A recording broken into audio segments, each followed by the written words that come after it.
Break off the engagement. It must be broken off. Don't think I don't know. The doctors at the city hospital said your son will never recover. He'll be bedridden for the rest of his life. Sharp voices pierced through the air, jolting Su Changqing awake.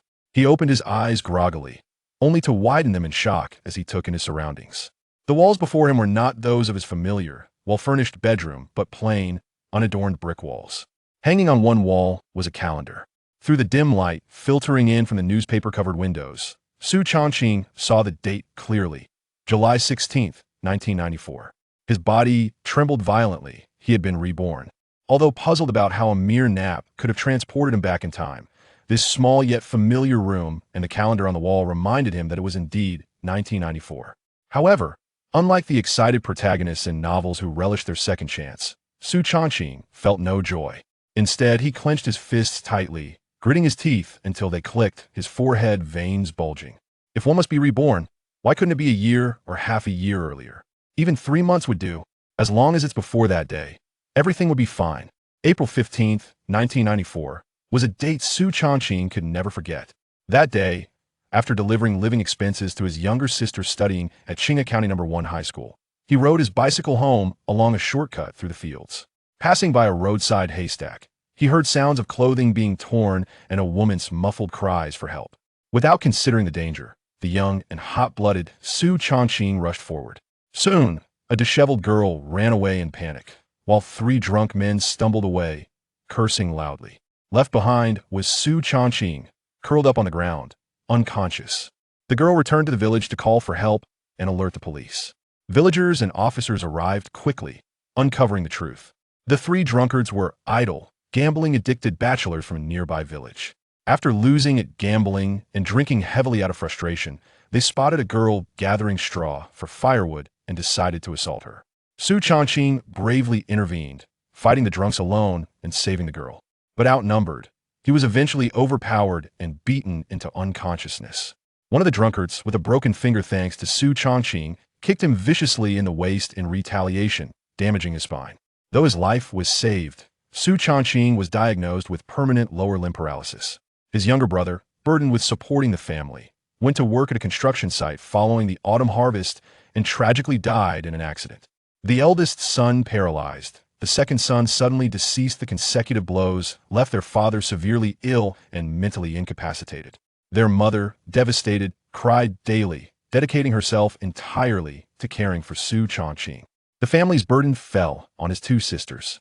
The elder sister, academically excellent and accepted into university, tore up her acceptance letter to start earning money. Later, when she found love, she ended the relationship due to the need to care for her parents and brother, marrying a local man who turned out to be abusive. She became a single mother after divorcing him. The younger sister, influenced by her older sister's failed marriage, remained unmarried into her 30s. What was once a happy family had crumbled apart because of his paralysis. Su Changqing often lay awake at night, contemplating suicide, but unable to bear the thought of the impact on his parents. He deeply regretted his youthful impulsiveness and its consequences. Now, reborn but not at the desired time, he lamented, to be reborn only to remain bedridden. Dependent on others, what is the point? But then, taking deep breaths, he calmed himself. Regret and pain changed nothing. Accepting reality, even if still paralyzed, he resolved to change his fate and ensure a better life for his family. Years of disability had forged an indomitable spirit within him. Listening carefully to the outside commotion, he realized it was the day his fiancée's mother came to break off the engagement. At 20 years old, rural norms dictated he should be preparing for marriage. Earlier that year, he had become engaged to Wang Chuiying from Dongwang's village. Despite his efforts to support her family, her brothers showed no gratitude and continued their idle ways. When he was injured, Wang Chuiying's family never visited, showing no concern until now, when her mother came to terminate the engagement.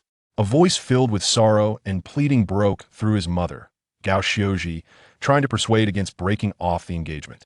Su Changqing's heart ached. His mother, who loved him dearly, had cared for him tirelessly, even as she developed dementia later, remembering only him. Not wanting her to suffer further humiliation, Su Changqing tried to sit up using his arms. Unexpectedly, he felt a strange strength in his legs. Tentatively moving them, he managed to lift both legs slowly. Tears of joy streamed down his face as he stood for the first time in decades, feeling the ground beneath his feet, a simple act that now brought immense happiness. Chapter 2. Very well, the engagement is off. Dear sister, this marriage cannot be rescinded. How can one simply withdraw from a prearranged union? In the courtyard, Gao Xiaozhi gazed imploringly at the woman before her, who stood with hands on her hips, brimming with arrogance. The bloodshot eyes of Gao were filled with profound sorrow. A few months prior, her eldest son, Su Changqing, had become engaged, filling her with immense joy and vivid imaginings of the future. Eagerly anticipating the day he would marry and bless her with a chubby grandchild. At that time, she believed that her future daughter-in-law was the epitome of a perfect spouse, and that her in-laws would be splendid people as well. However, as time went on, Su Changqing found himself frequently summoned to labor, often returning home utterly exhausted, barely able to stand upright. Though her heart ached for him, she remained silent, rationalizing that it was only natural for a son-in-law to assist his future family. In her view, this was merely a sign that they considered Su Changqing as one of their own, which justified their casual requests for his help. Yet, when misfortune befell Su Changqing, the reaction of his future in-laws left her disheartened. They were indifferent, utterly unconcerned, as if the young man in distress was not their future son-in-law, but a stranger altogether.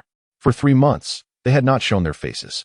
Today, when they finally arrived, she had hoped they came to inquire about Su Changqing's well-being, only to be met with the shocking announcement of the engagement being called off. Gao Xiaozhi was momentarily stunned.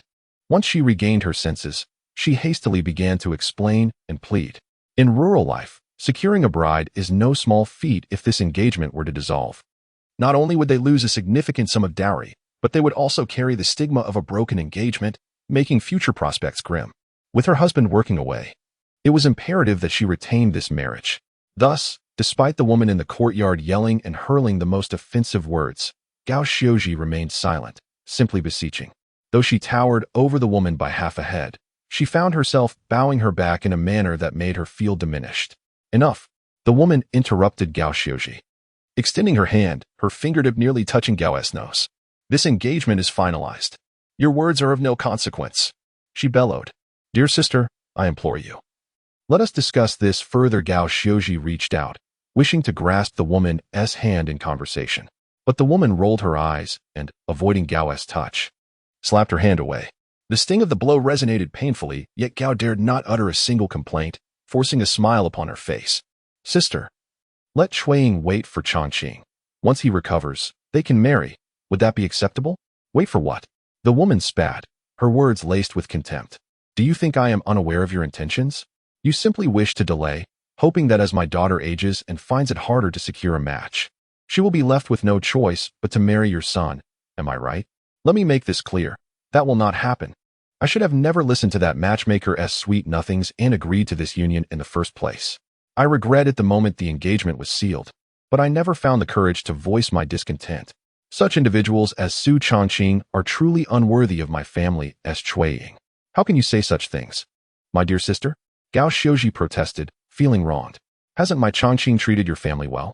He frequently comes to your home to help and brings you gifts. What is so good about that? The woman interrupted her again, asserting that his intentions were far from pure, as he was merely fixated on my daughter. How can that be called insincere? Gao Xiaozhi replied, her voice tinged with bitterness. He is indeed insincere.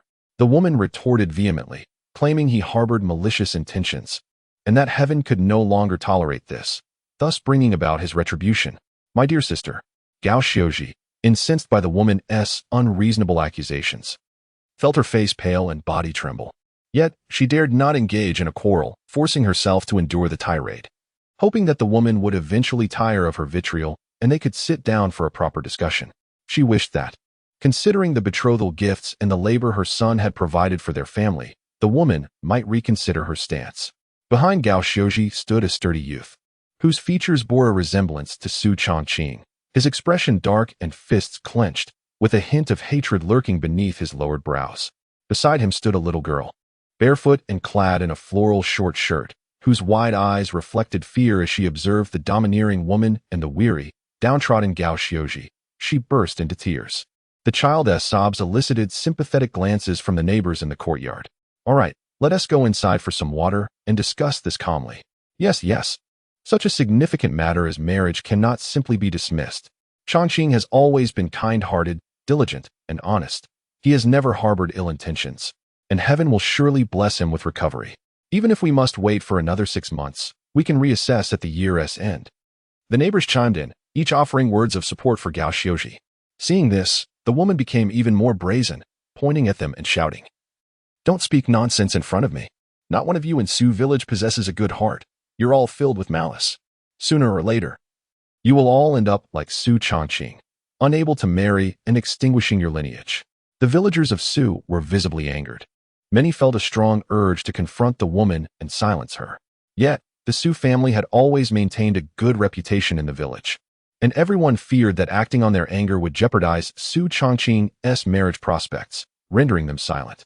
The woman, sensing her advantage, grew even more arrogant. Pointing accusingly at Gao Xiuji, "Let me make this clear. I am here to inform you, not to negotiate. Regardless of your agreement, this marriage must be called off." Just as her words fell, a faint voice echoed from a distance. "Fine, let the engagement be annulled." "Yes, annul the engagement." The woman, thinking it was her sisters-in-law backing her up, instinctively repeated the phrase, only to be momentarily taken aback. Today, she had come along with her, and it was evident that they were all women, devoid of any men. Moreover, the voice resonated with a peculiar familiarity. Following the source of the sound, she turned her gaze. In the next instant, she was utterly astonished. Su Changqing. The people in the courtyard turned to look. At the door of the side room stood a tall and handsome young man, propped up against the door frame. The elder brother had risen. The first to rush over was a little girl who had been standing behind Gao Xiuji. Her face still glistened with tears, but now it blossomed into a radiant smile of pure joy as she dashed into Su Changqing's arms, nearly knocking him off balance. "Sister." Su Changqing chuckled as he embraced her, gently stroking her hair. This was his younger sister, Su Tian, aged 8, if memory served correctly. She should be in the 3rd grade. "Tian, take it easy." A sturdy young boy hurried over. With one hand, he lifted the little girl away, and with the other, he supported Su Changqing's arm, his eyes wide with astonishment and a hint of redness. He exclaimed, "Brother, you are well?" "Yes, I am well," Su Changqing replied, nodding gently, a warm smile gracing his face. The boy was none other than his younger brother, Su Changqing. In his past life, the brother had followed their father to work outside after the autumn harvest and had soon met with an unfortunate accident, leading to a permanent separation from the family. After more than 20 years, seeing his brother's youthful and spirited visage brought a rush of emotion to Su Changqing's eyes, stirring an overwhelming desire to embrace him and weep heartily. Taking a deep breath, he stifled the surging emotions within. His gaze shifted to his mother, who trembled with excitement, and to the neighbors who stood in stunned silence. Most of these neighbors were women and a few young boys. During this season, the majority of adult males in the village had gone to work in distant lands, leaving their homes empty, including their father, Su Changqing. Wang Chuiying's mother must have felt emboldened by Su Changqing's absence and his incapacitated state, allowing her to act with impunity, bullying his mother to the point of humiliation. Su Changqing understood this well. At this moment, the family required someone to uphold it. With their father absent, that person was he. Chapter 3. Return the betrothal gifts. Changqing. Gao Xiuji staggered over, tightly grasping Su Changqing's hand. She scrutinized him from head to toe, her gaze settling on his legs, her voice trembling. "Your leg." "Leg? Mom, my leg is fine." Su Changqing slightly lifted his leg, smiling cheerfully. "It's just that I haven't moved for a long time, so I'm a bit unaccustomed and weak. Everything will be all right. It will get better slowly." Gao Xiuji bent down to touch Su Changqing's leg, tears streaming uncontrollably. Memories flooded her mind. The doctor's lament when declaring his condition incurable, the sighs and pity from relatives and neighbors, the humble pleas for money to pay for treatment and medication, her husband smoking one cigarette after another in the dead of night, the pain of her son and the cries of her daughter. Her heart felt as if it were being sliced repeatedly, with tears that seemed to flow endlessly. Scene after scene played before her eyes, overwhelming her with pain, despair, and frustration. In this moment, all those emotions surged forth with her tears. Su Changqing held his mother's hand, offering no words of comfort. He understood. For the past 3 months, his mother had borne an unimaginable burden, and now she needed to release it through her tears. He signaled to Su Changqing to support their mother. As Su Changqing's gaze shifted, it fell upon Wang Chuiying's mother. His smile vanished instantly, replaced by an expression devoid of warmth, his eyes cold as frost, utterly emotionless. The woman had never witnessed such a countenance from Su Changqing, and her heart sank. Her demeanor shifted dramatically, the arrogance evaporating, leaving her feeling awkward and uncomfortable. Her face twitched slightly, her lips moved as if to speak, but Su Changqing spoke first, his voice icy. "Aunt, since your family wishes to cancel the engagement, let it be so, our family agrees." Upon hearing this, the woman's expression darkened. She did not desire a paralyzed son-in-law, yet she still yearned for a healthy one. Especially given Su Changqing's stature and appearance, which were unparalleled in the surrounding villages. His gentle nature and willingness to toil for her family made him a rare find. After Su Changqing's paralysis, she deemed him worthless, prompting her to seek the annulment. Yet, at the moment she saw him at the door, regret washed over her. Regret for not waiting just one more day, for her previously harsh demeanor, for the cruel words she had spoken, believing him to be bedridden and thus unworthy. After all, a son-in-law like Su Changqing was indeed hard to come by. "Changqing, and only thought you were paralyzed and no longer useful, so." She nearly voiced her true thoughts, but realizing it, she quickly corrected herself. "Well, Changqing, since you are better now, there's no need to cancel the marriage." She hoped to retract her earlier words, wishing for Su Changqing to remain her son-in-law, obedient to her family's commands, allowing them to exploit him. "Enough." Su Changqing raised his hand, interrupting her. "Once words are spoken, they are like water poured out, they cannot be retrieved." His tone was devoid of warmth. True character reveals itself in times of adversity. During my illness, your entire family displayed a lack of compassion, devoid of familial warmth, and even of basic human decency. Today, you come here to exploit my vulnerability, creating a scene for all to witness. Everything that transpires here is observed by both the people of Su Village and those of Dongwang Village. Since you do not regard us as family, we have no obligation to cling to you." The woman's expression turned painfully awkward. She wished to say something, yet Su Changqing's words, coupled with the disdainful glares of the surrounding villagers, made it clear that she had irreparably damaged her standing. With a silent lament, she turned to leave. But then, Su Changqing's voice rang out, "Wait."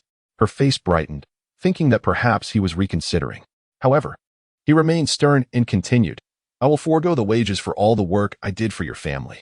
However, since you have taken the initiative to call off the engagement, the bridal gift of 3,000 must be returned." The woman's countenance shifted dramatically. She had not intended to return the bridal gift when coming to dissolve the engagement. Although it was customary to return such money, she thought that with Su Changqing absent, Su Changqing incapacitated, and Su Changqing still inexperienced, she could muddle through the situation and avoid the repayment. In truth, part of the 3,000 had already been used to support her brother in building a new house, while the rest had been squandered by her two sons. To her, that money had already become her family's property. Yet, to her dismay, circumstances had turned. Su Changqing had miraculously recovered and was now demanding the return of the bridal gift. Panic surged through her. Observing the change in her expression, Su Changqing understood that the money had likely been spent. With a cold snort, he declared, "I do not care whether you saved that money, spent it, or lost it. In any case, it must be delivered to my home within a week. Otherwise." His eyes narrowed slightly, a shadow of menace crossing his face. "I am well aware of where your two precious sons like to play. I cannot guarantee they will return home unscathed." The woman's face drained of color, her legs trembling. She knew of Su Changqing's strength when he had intervened to save someone. Though he had been outnumbered by 3 drunken men, he had still managed to leave them in disarray, breaking the fingers of one. With his fighting prowess, dealing with her 2 scrawny sons would be effortless. Moreover, there was the robust Su Changqing to consider. It was easy to imagine that if she failed to return the 3,000, her sons would soon find themselves in dire straits.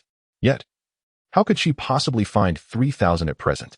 "Changqing, could we perhaps delay this matter?" she forced herself to say, glancing at Gao Xiuji's sister. "What do you think about this?" "Be silent. Who is your sister?" Su Changqing suddenly shouted. "Changqing, drive them away." "Understood."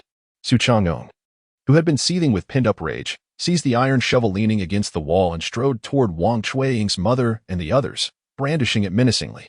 "Get out. Ah, they're hitting us, run." The women screamed in terror, fleeing in disarray alongside their sisters-in-law. Their cries jolted Gao Xiuji, who had just begun to recover from her emotional turmoil. She paused, slightly taken aback. "Changqing, why did you chase them off?" As she spoke, she made to pursue them. "Mom." Su Changqing grasped her arm. Where do you think you're going? I need to call back your aunt. Now that you're fine, she surely won't call off the engagement. I'll bring her back to discuss your marriage with Chui. Mom. Su Changqing sighed.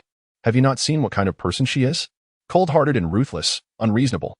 From the moment of the engagement, all she wanted was to exploit our family.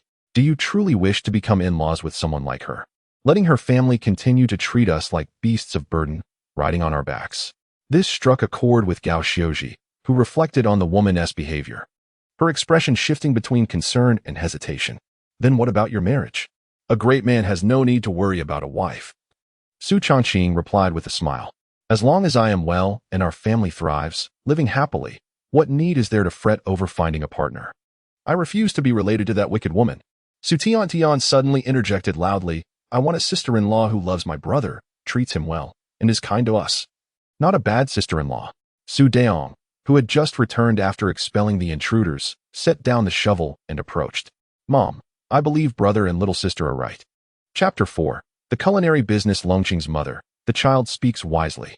Associating with such people as relatives will inevitably tarnish your family's good name. That's true. I truly wish to silence her. I have heard that she often stirs up trouble and causes neighborhood disputes, earning a poor reputation in Dongwang village. Let it be. It's for the best. Her family is simply unworthy of yours. I will arrange for Longqing to meet someone far superior in every way. The neighbors chimed in, offering words of comfort to Gao Xiuji. Before long, the conversation shifted to Su Changqing. Our Longqing possesses everything. He is handsome and capable. What kind of partner could he not find? The ailments that the city hospital deemed incurable, he has overcome on his own. What does this signify? It signifies that Longqing is blessed by divine favor, destined for great wealth and prosperity. Moreover, have you noticed? After his serious illness, Longqing seems like a transformed person. Previously, he was modest and silent, merely toiling away, but today he speaks with confidence and eloquence. In his demeanor, his gaze, his presence, he resembles a leader, truly impressive. Longqing has matured. Indeed, Longqing's mother, your family's bright days are yet to come. Listening to the neighbors' enthusiastic chatter, Gao Xiuji's heart gradually settled. Su Changqing and Su Tian beamed with joy. Indeed, brother's illness has been cured. Life is bound to improve. The eldest son, who was pronounced to have no hope by the city hospital, has miraculously recovered. Elated, Gao Xiuji, after the neighbors gradually departed, made a special trip to the town to purchase a pound of pork and a roasted chicken. At noon, the family of 4 gathered around the dining table. Longqing, eat more. Have some meat. More meat. Gao Xiuji served Su Changqing several pieces of stir-fried meat, then took 2 chicken legs and placed them in his bowl. Eat more meat. It will help you recover quickly. Mom, I can't eat so much. Su Changqing replied with a smile, passing the chicken legs to Su Changqing and Su Tian. Thank you, brother. Su Tian giggled, her large eyes curving into delightful crescents. She bypassed the chopsticks, eagerly grabbing the chicken leg to devour it. Su Changqing, on the other hand, picked up a chicken leg to offer to Su Changqing. Brother, I won't eat it. Give it to Mom. Su Changqing gently insisted. Oh, let it be. You should have it. Finally, Su Changqing took the chicken leg and began to munch on it. Su Changqing sampled a piece of stir-fried meat, savoring the flavor. Delicious? Gao Xiuji inquired. Su Changqing nodded with a smile. Delicious. In truth, the taste was rather average.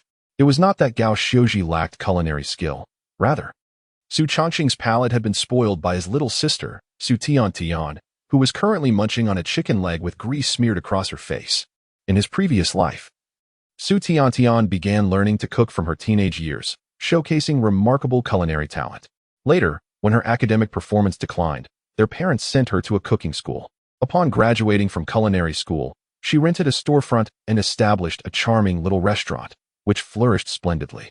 With the rise of social media, she began to film and upload culinary tutorial videos, quickly garnering a substantial following due to her remarkable beauty and exceptional culinary skills, amassing over 10 million fans online. After achieving fame, she closed the restaurant to focus entirely on her media career. To care for her parents and Su Changqing, she continued to reside at home, where she took charge of the family's daily meals, delighting them with an array of delectable dishes. Eventually, Su Changqing became a regular taste tester in her food videos. And over time, his palate grew increasingly discerning. At this moment, Su Changqing and Su Tian were ravenously devouring their food, while Su Changqing savored each bite with deliberation. This was not solely due to the mediocre taste of the dishes. He was also reflecting on Su Tian's past experiences and suddenly realized something profound. Could he not also achieve wealth through culinary arts in this life? At the very least, it could be a means to earn his first pot of gold. In his previous life, he had watched Su Tian create and film her videos daily, occasionally assisting her with ingredient preparation, video editing, and subtitling. Through this exposure, he had acquired a wealth of meticulously curated and refined recipes. With those recipes in mind, he felt confident in his ability to create some extraordinary dishes. For instance, the meat before him, specifically braised meat. The thought of it grew increasingly appealing. Given the opportunity to live once more, endowed with a healthy body, it would be a disservice to the favor of fortune to simply live as a humble farmer. He observed his mother and younger siblings enjoying their meal, reflecting silently. In his past life, he had relied on their care and affection during his paralysis. In this life, it was his turn to repay their kindness. Perhaps fearing for her son's well-being, the very next morning, Wang Chuiying scoured her neighborhood for loans, piecing together 3,000 yuan, which she entrusted to someone to deliver to Su Changqing's home. Gao Xiaoji sighed in contemplation as she prepared to set the money aside to settle debts. Previously, Su Changqing's hospitalization had incurred significant expenses for treatment and medication. The three impoverished brothers responsible for the incident had been unable to contribute any meaningful compensation. Aside from the 1,000 yuan consolation money from the town leaders and 2,000 yuan from the grateful parents of the rescued girl, most of the medical expenses had been borrowed from relatives and neighbors, totaling over 10,000 yuan. Mom, could I have 300 yuan? Su Changqing, basking in the sun in the courtyard, intercepted Gao Xiaoji and explained his thoughts and plans. Selling braised dishes? Is that feasible? Gao Xiaoji expressed her skepticism. However, she recognized her eldest son as reliable in his endeavors. After recovering from his serious illness, he exhibited a newfound steadiness in his demeanor. After pondering for a moment, she handed him 500 yuan, saying, "If you believe it can work, then give it a try. If it doesn't sell, we'll enjoy it ourselves." "Thank you, Mom," Su Changqing replied with a smile, taking the money before calling out to Su Changqing, who was busy observing ants with Su Tian. "Changqing, come here." Su Changqing hurried over, inquiring, "Brother, what is it?" "I have a task for you," Su Changqing replied, handing him 500 yuan along with a meticulously prepared list. "Ride your bike to the county town and procure all the items on this list." As Su Changqing glanced down, he found the list filled with various meats such as pig's head, pig's trotters, and chicken feet, along with ingredients like eggs and dried tofu, and an array of spices including star anise, cinnamon, white angelica, cloves, grass fruit, and dried tangerine peel, culminating in a request for a lidded iron bucket. The extensive list left him feeling bewildered. "Brother, there are so many items here that I don't even recognize," he lamented. "Then take our mother with you," Su Changqing suggested. "When she shops, you can observe and learn, as you'll undoubtedly be tasked with fetching these items in the future." "All right," Su Changqing nodded. He had always heeded Su Changqing's words. "Sister, give me a task as well," Su Tian exclaimed as she rushed over, wrapping her arms around Su Changqing's. "Certainly," Su Changqing chuckled, ruffling her hair. "I appoint you as the culinary experience officer. When I complete the braised dishes, you shall be the first to taste them." "How does that sound?" "Yes, yes, yes." Su Tian's eyes sparkled as she eagerly nodded. "Afterward, you must provide your feedback and critique. Are you capable of fulfilling this task?" Su Changqing inquired with a smile. "Absolutely," Su Tian affirmed, nodding vigorously, her chin nearly touching her chest. She then joyfully bounced around the courtyard, exclaiming, "Woo! I am an official now, an official." Chapter 5, The Market and the Delicacies of Braised Meats. As the evening glow faded and the night deepened, the rich aroma of braised delicacies wafted from the kitchen, permeating the entire courtyard. Su Changqing, seated before the fire, cast longing glances at the stove, his mouth watering incessantly. Su Tian, her saliva trickling onto her clothes, circled around her elder brother Su Changqing, repeatedly asking, "Is it ready yet? Can we eat now? Are you a little monster? Thinking only of eating?" Su Changqing laughed, pulling her into his embrace and playfully brushing her nose. "Patience is key. One cannot enjoy hot tofu in haste." "I don't want tofu. I want meat," she protested. "But I'm so hungry." "Oh dear brother, could you please check? Perhaps it's ready now." After being pestered for a while, Su Changqing estimated that the time was nearly right and ambled into the kitchen. His legs had recovered sufficiently, allowing him to walk without issue, though he could not yet quicken his pace or run. Lifting the pot lid, he was greeted by a cloud of steam, and the overwhelming fragrance enveloped him. Su Changqing and Su Tiantian swallowed hard, their appetites intensifying. Even Gao Xiuji, who had just entered the kitchen, could not resist salivating as she exclaimed, "It smells divine. This meat doesn't even need tasting to know it's delicious." Noticing Su Tiantian, who was tiptoeing to peer into the pot with eager anticipation, Su Changqing teased, "Perhaps we should save it for tomorrow and sell it for a bit more money." "What?" Su Tiantian gasped, struck as if by lightning, standing frozen as her little face tightened and tears began to well in her eyes. "Don't cry, don't cry." Seeing her on the verge of tears, Su Changqing quickly reassured her, "I was just kidding. How could I not let you eat? After all, you are my esteemed culinary critic." As the steam dissipated, he picked up a pair of chopsticks, deftly retrieving a piece of glistening, red-braised pig-ass head meat. Placing it into a bowl alongside a chicken foot and a piece of tofu, he presented the bowl to Su Tiantian, saying, "Give it a try." "Yum," she exclaimed, eager to dig in. "Be sure to blow on it. It's hot," he cautioned. Who? Su Tiantian blew fervently, indifferent to whether it had cooled, and quickly stuffed the pig's head meat into her mouth. "So hot, so delicious," she gasped, the heat prompting her to inhale sharply. Yet she could not stop herself from chewing and swallowing. "How does it taste?" Su Yan inquired with a smile. Without lifting her head, Su Tiantian replied, "It's delicious. You are my culinary critic. You must elaborate to sound more professional and knowledgeable," Su Yan encouraged. Pausing her chewing momentarily, she glanced up at Su Changqing, her eyes twinkling mischievously. "It's really good, all right." An hour later, "Oh dear," Su Tiantian moaned, clutching her round belly, unable to cease her complaints. She had devoured half a bowl of pig-ass head meat, 2 chicken feet, 2 pieces of tofu, a braised egg, and half a pig-ass trotter, leaving her stomach uncomfortably full. Remember this feeling. Next time you encounter something equally delectable, keep it in mind. Do not overindulge, understood? Su Changqing seized the opportunity to educate. "I understand," Su Tiantian said, her expression one of distress. "Let us take a leisurely stroll in the courtyard to help with digestion," Su Changqing suggested. Su Tiantian replied, her small face twisted in a frown as she wandered in circles around the yard. Observing her woeful demeanor, Su Changqing couldn't help but chuckle softly, feeling a renewed confidence in his business. That evening, not only did Su Tiantian indulge heartily, unable to stop eating, but Su Changqing also followed suit. Even the usually frugal Gao Xiuji could not resist sampling a generous amount. Su Changqing himself did not consume much, but he tasted a variety of marinated delicacies. The flavors were truly delightful. The braised meat was tender and rich in aroma, succulent and juicy. The marinated eggs and tofu soaked up the broth, offering exquisite taste. He believed these delicacies would undoubtedly captivate everyone's palate. The following day, as dawn broke, Su Changqing and Su Changqing finished their breakfast early and set out on their bicycle. On the rear seat of the bicycle was a covered tin bucket labeled with the words "marinated delicacies," along with a table and a cutting board.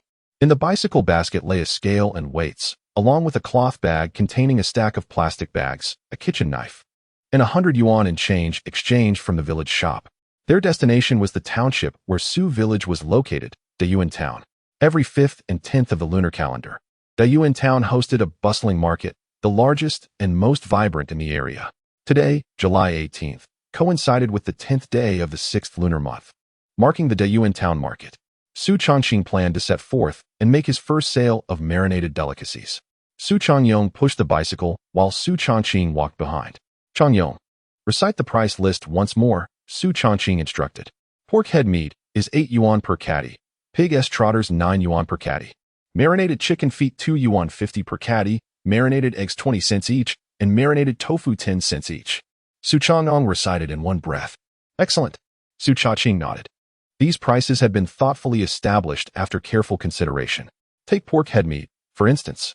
This year, pork prices surged from just over 2 yuan per catty at the beginning of the year to 4 yuan now, with pork heads priced at approximately 2 yuan 70 or 80 per catty.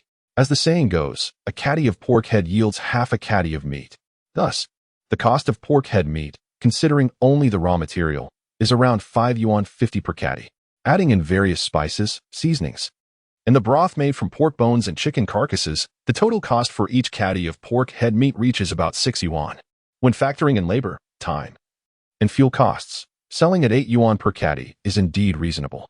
The prices for the other marinated delicacies were similarly determined based on this profit margin. The rationale for not pricing them higher was twofold. Firstly, to account for the income and spending power of rural residents, higher prices might deter buyers. Secondly, the intent was to build a solid foundation by attracting more customers with high-quality products at competitive prices, thus cultivating a reputable brand. In business, reputation and credibility are paramount. Regarding the varieties and quantities of marinated delicacies, they brought approximately 80 pounds today, comprising a total of 5 distinct types. Taking into account that everyone tends to favor purchasing items that are both affordable and substantial, Su Changqing predicts that the pig's head meat will be the most sought-after product. Consequently, within these 80 pounds of marinated delicacies, 50 pounds are allocated to pig's head meat, while the remaining varieties collectively amount to 30 pounds. Of course, whether the actual sales will align with his expectations remains uncertain for Su Changqing. The quantity and ratio will continue to be adjusted based on the actual sales performance.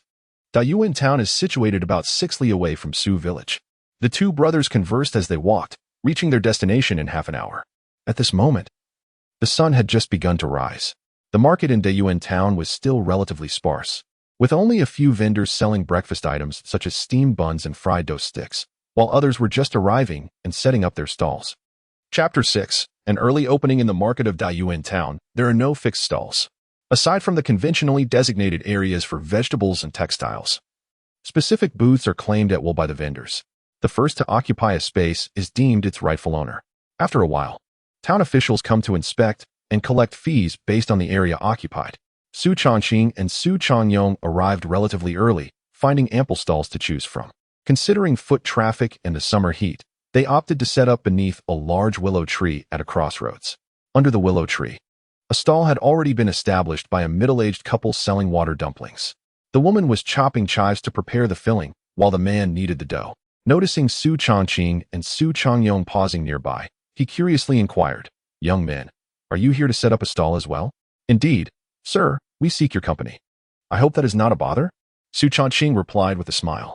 "Not at all, not at all," the man chuckled, glancing at the items on their bicycle with interest. "What will you be selling? Tofu pudding?" "Not tofu pudding." Su Changqing pointed to the words braised delicacies on the iron bucket. "We sell braised delicacies." "Braised delicacies? You mean things like braised meat? Similar to soy sauce meat, but tastier?" "Precisely," Su Changqing affirmed. The man nodded in understanding and returned to his task of kneading dough, no longer engaging in conversation. The two brothers began to set up their stall. They positioned a table, placed a cutting board atop it, and set the iron bucket beside. The words braised delicacies on the bucket faced the market street. Su Changqing lifted the lid, revealing a bucket filled to the brim with various braised treats. This bucket, if fully packed, could hold over 100 pounds of braised goods. Pig trotter, chicken feet, braised eggs, and dried tofu were carefully arranged on the cutting board, with a section left for cutting meat. Thus, their modest stall was established. Although the braised delicacies had cooled overnight, the rich, savory aroma still emanated from the stall, gradually wafting through the surroundings. "What is that delightful scent?" The middle-aged man, still engaged in kneading, sniffed the air and glanced around, his gaze landing on Su Changqing's stall with an expression of surprise. "How fragrant!" The woman, who had just finished preparing the filling, also turned in astonishment towards the braised delicacies stall. It was noteworthy that they had just mixed their filling, which contained chives, soy sauce, and a blend of spices. Yet, even amidst the fragrant concoction, the aroma of the braised delicacies prevailed, clearly perceptible to them. This illustrates the potency of the fragrance emanating from the braised dishes. "Young man, your braised meat smells truly exquisite." The middle-aged man could not restrain his admiration. Addressing Su Changqing, "I have encountered many vendors selling soy sauce meat and stewed dishes, and I have made some myself. However, they only possess a delightful aroma when freshly made. Once cooled, the fragrance dissipates. This is often due to inadequate spices or poor combinations." Su Changqing chuckled. "My marinated delicacies employ no fewer than 20 to 30 spices, so of course, they are fragrant." As he spoke, he sliced off 2 small pieces of marinated meat and offered them, saying, "Uncle, aunt, do give this a taste." The couple quickly declined. "Oh, we couldn't possibly." "What is there to hesitate about?" Su Changqing replied with a smile. We're all vendors here, practically neighbors now. Sharing a bite among neighbors is nothing extraordinary. In business, fostering harmony and cultivating friendships is paramount. His intention was also to build rapport with the fellow merchants around him. You're a young lad, yet you speak with such wisdom, remarked a middle-aged man, chuckling. Well then, we shan't be polite. Once the pan-fried buns are ready, we'll send a few your way. He and the woman accepted the marinated meat and tasted it. Delicious. The middle-aged man gave a thumbs up, exclaiming, the flavor is exquisite. The woman nodded in agreement, adding, this taste surpasses my own cooking by leaps and bounds. What do you call this? Marinated meat, is it? How much per pound? I'd like a pound to take home for the children. Thank you, Aunt. You've opened my stall before the market even began. Su Changqing laughed, replying, this marinated pork head is priced at 8 yuan per pound, but as neighbors, I'll only charge you the cost of 7. I'll also throw in a few marinated eggs and tofu for your younger siblings. He weighed out a pound of marinated pork head, added several marinated eggs and tofu, and handed them to the woman. She accepted them and paid him. With this small exchange, they became more familiar. As they worked and chatted, they awaited the market as commencement. With the sun gradually rising, various stalls began to set up. Before long, crowds started to appear, and the street buzzed with liveliness. Calls, conversations, shouts, bargaining, and the ringing of bicycle bells filled the air in a delightful cacophony. Observing the bustling street, Su Changqing felt a mix of nostalgia and reflection on the coexistence of hardship and beauty in the rural landscape of the 1990s. It had been decades since he last experienced such a vibrant market. Young man, your marinated meat smells delightful. How much is it? A voice called from in front of the stall. Snapping back to reality, Su Changqing noticed a woman in her 30s, curiously inspecting the various meats on display. Sister, he greeted with a bright smile, this isn't marinated meat, it's braised meat. It involves the use of 20 to 30 spices, along with a secret recipe and technique. It's far more complex than marinated meat, and the flavor is superior too. You can smell the aroma, but it's even more delightful to taste. As he spoke, he sliced off a piece of meat the size of a fingertip and offered it to her, saying, Sister, do give it a try. Can I really sample it? The young woman was slightly taken aback, surprised by Su Changqing's generosity. She accepted the piece of meat, and before placing it in her mouth, she brought it closer. Inhaling the mouth-watering, savory aroma. As she took a gentle bite and chewed, her eyes sparkled with delight. How is it? Isn't my braised meat delicious? Su Changqing smiled and asked, is it not fresh and tender, savory and aromatic, with a rich and complex flavor profile? The young woman, lacking in formal education, could not articulate such elaborate terms, yet the delightful taste had instantly captivated her. She nodded in agreement. It's delicious. How much does it cost? Different items have different prices. Which one are you interested in? Su Changqing inquired. The one I just tasted, she replied. This is pig's head meat. Priced at 8 yuan per jean, Su Changqing chuckled. 8 yuan per jean? The young woman furrowed her brow. Isn't that rather expensive? Not at all. Su Changqing responded earnestly. Sister, you must be aware of the current price of pork. There is half a jean of meat and a jean of pig's head, along with various spices and a secret recipe. My cost per jean exceeds 7 yuan. Selling it at 8 yuan hardly yields a profit, merely covering my labor. Chapter 7.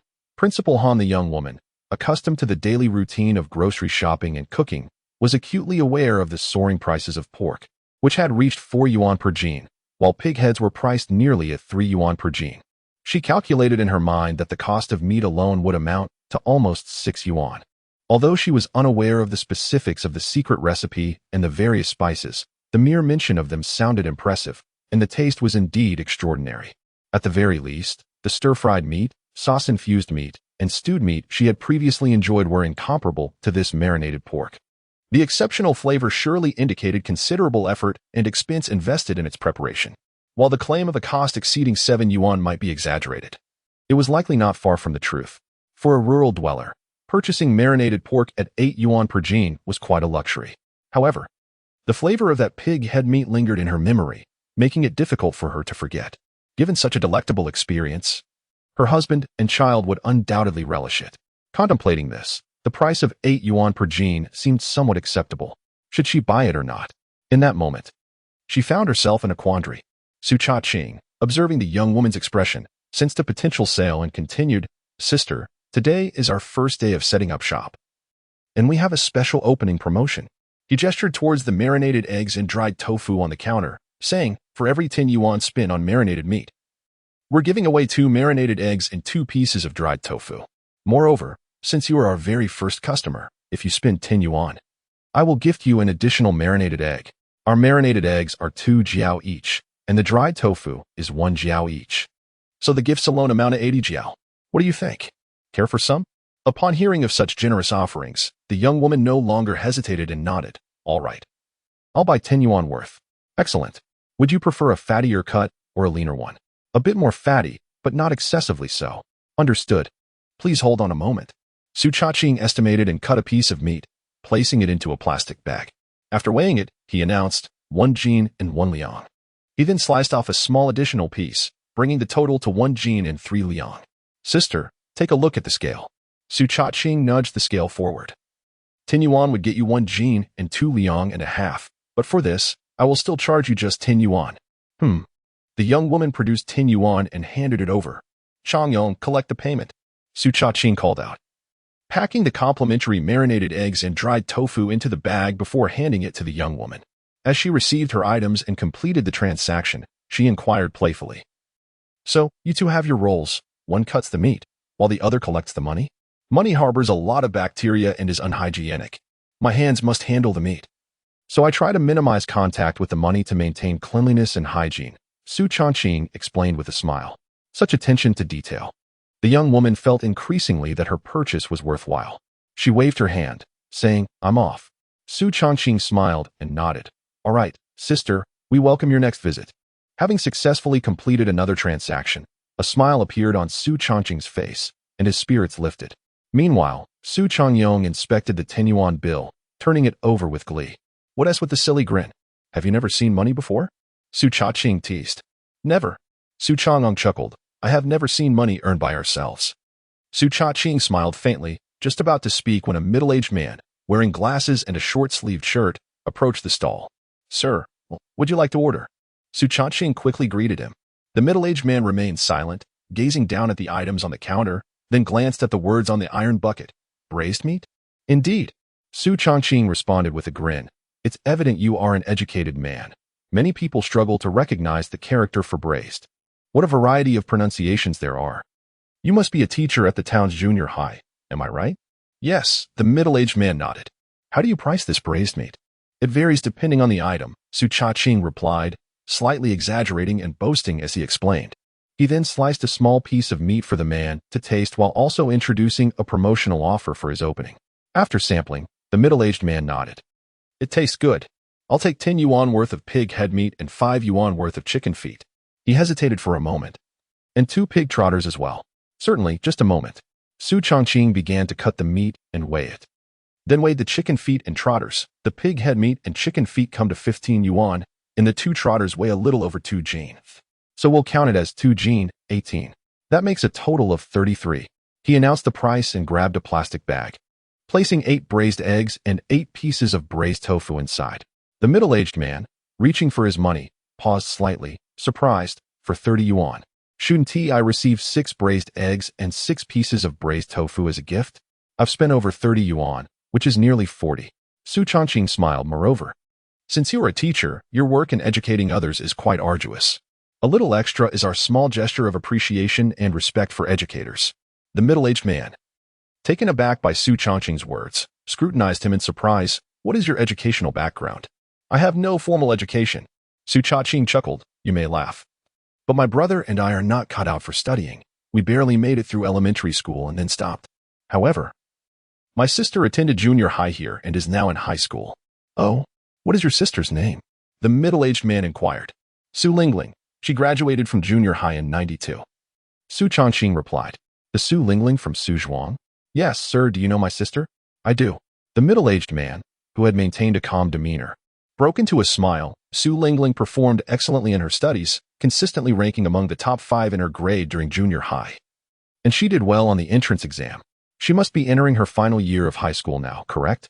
Yes, Su Changqing nodded. She will soon be a senior. And the curriculum is quite demanding. They haven't even started their break yet. Did you teach my sister? I didn't teach her, but I know her. The middle-aged man smiled. That still makes you a teacher to her. Su Changqing said, slicing a sizable piece of pig head meat, weighing nearly a pound, and placing it in the bag. Sir, I'll add a bit more meat for you to enjoy with your drinks. No, no, no, that is too much. The middle-aged man repeatedly waved his hands, unwilling to accept the bag offered by Su Changqing. Not much, just take it, Su Changqing said as he stuffed the bag into the man's hands. All right, he nodded, lifting the bag and counting out 40 yuan to hand over. Su Changqing accepted the money, preparing to give change, but the middle-aged man turned and began to walk away. Su Changqing was taken aback and quickly called out, Uncle, I haven't given you your change yet. The middle-aged man, now several steps away, turned back, shaking the plastic bag in his hand with a smile. That money is just right for these items. This won't do. Su Changqing took the change offered by Su Changqing, ready to chase after him. The middle-aged man raised a hand with a grin, saying, Don't come over, I don't want it. Young man, work hard to earn a living. Support your sister through college in the future. If your family can send even one student to university, I would be happier than eating meat. Su Changqing found himself momentarily speechless. He had intended to give the man a little more, yet he had unexpectedly become the recipient of kindness. The affection and expectations expressed for his younger sister deeply moved him. Principal Han. Is Principal Han here for the market? What has he purchased? It smells so good. At that moment, several women who had come to the market together spotted the middle-aged man and greeted him warmly. Su Changqing was slightly taken aback. It dawned on him that this middle-aged man was not just an ordinary teacher, but the principal of the local junior high school. This Principal Han, named Han Jingsheng, had been mentioned by his younger sister before, leaving a lasting impression on him. It was said that he had been transferred from the county and conducted himself with utmost integrity and selflessness, showing great care and affection for both teachers and students. He often used his own funds to assist financially struggling teachers and impoverished students, earning a stellar reputation as a highly respected and admirable principal. Chapter 8. Closing up and counting the earnings. Su Changqing never anticipated that on the very first day of his stall, he would encounter Principal Han. Upon recognizing his identity, he immediately dismissed the idea of approaching him. Given the principal's stature and temperament, he would undoubtedly refuse any change offered. Instead, when the principal returned later to purchase braised meat, Su decided to simply provide a little extra each time. Meanwhile, Han Jingsheng was engaging with a group of women.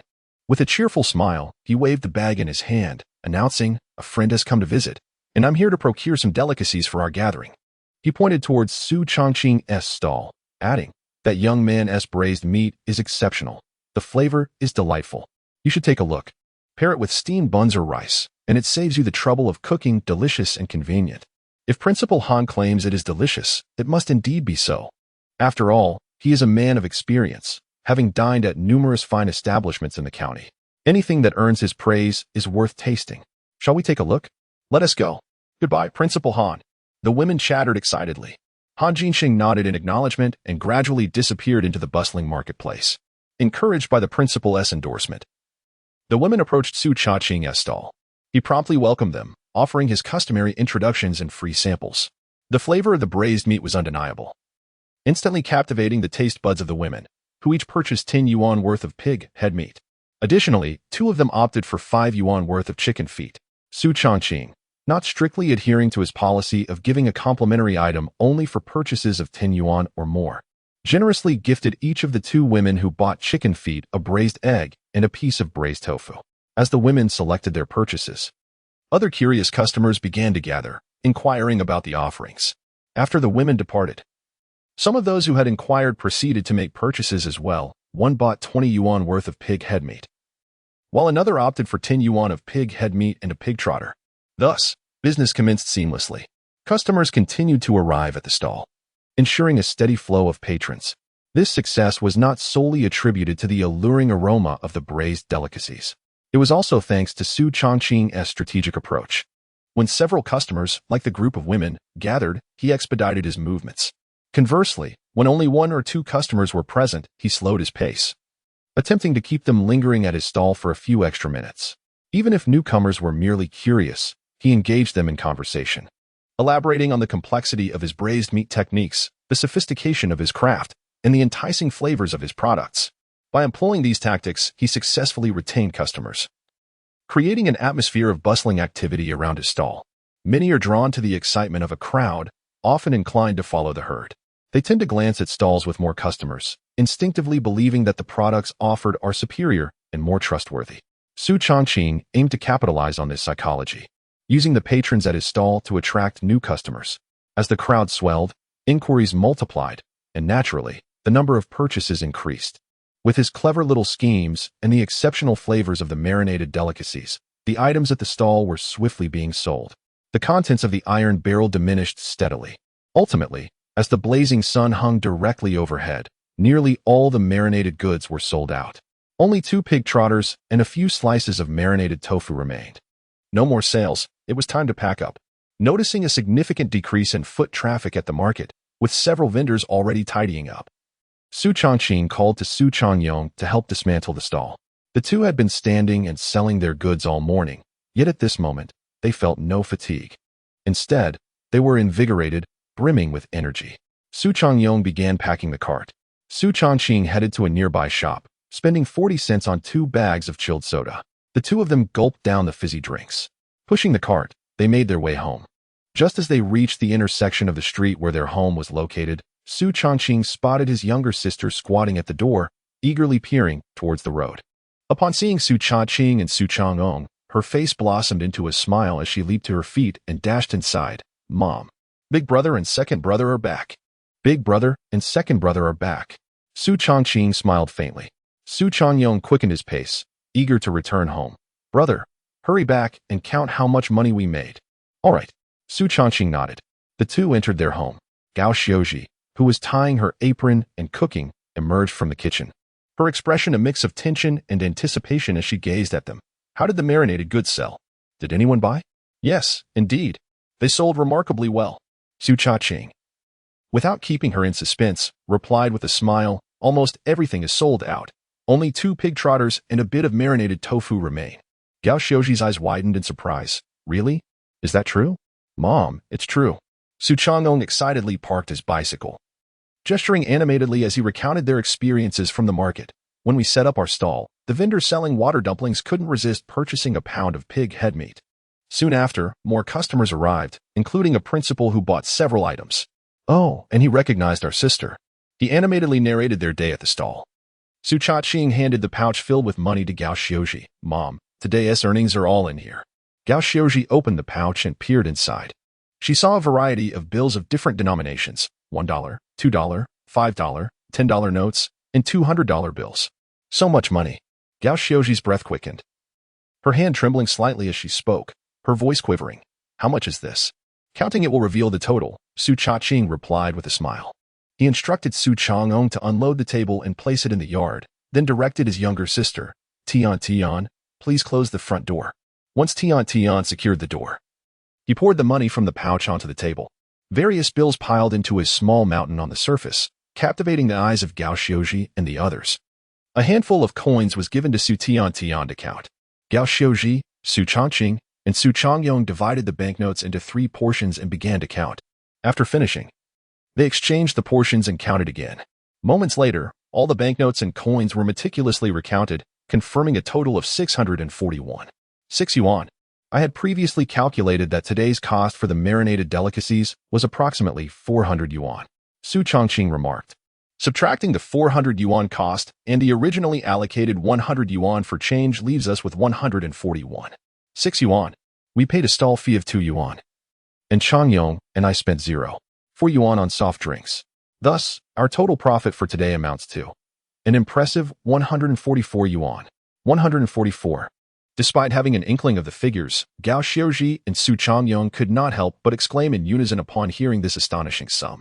Prior to this, they had never envisioned earning over 100 yuan in a single day. Chapter 9. The backbone of the family regarding this figure. Su Changqing felt a profound sense of satisfaction. It is important to note that this was in 1994, a time when the average monthly income across the nation hovered around 380 yuan.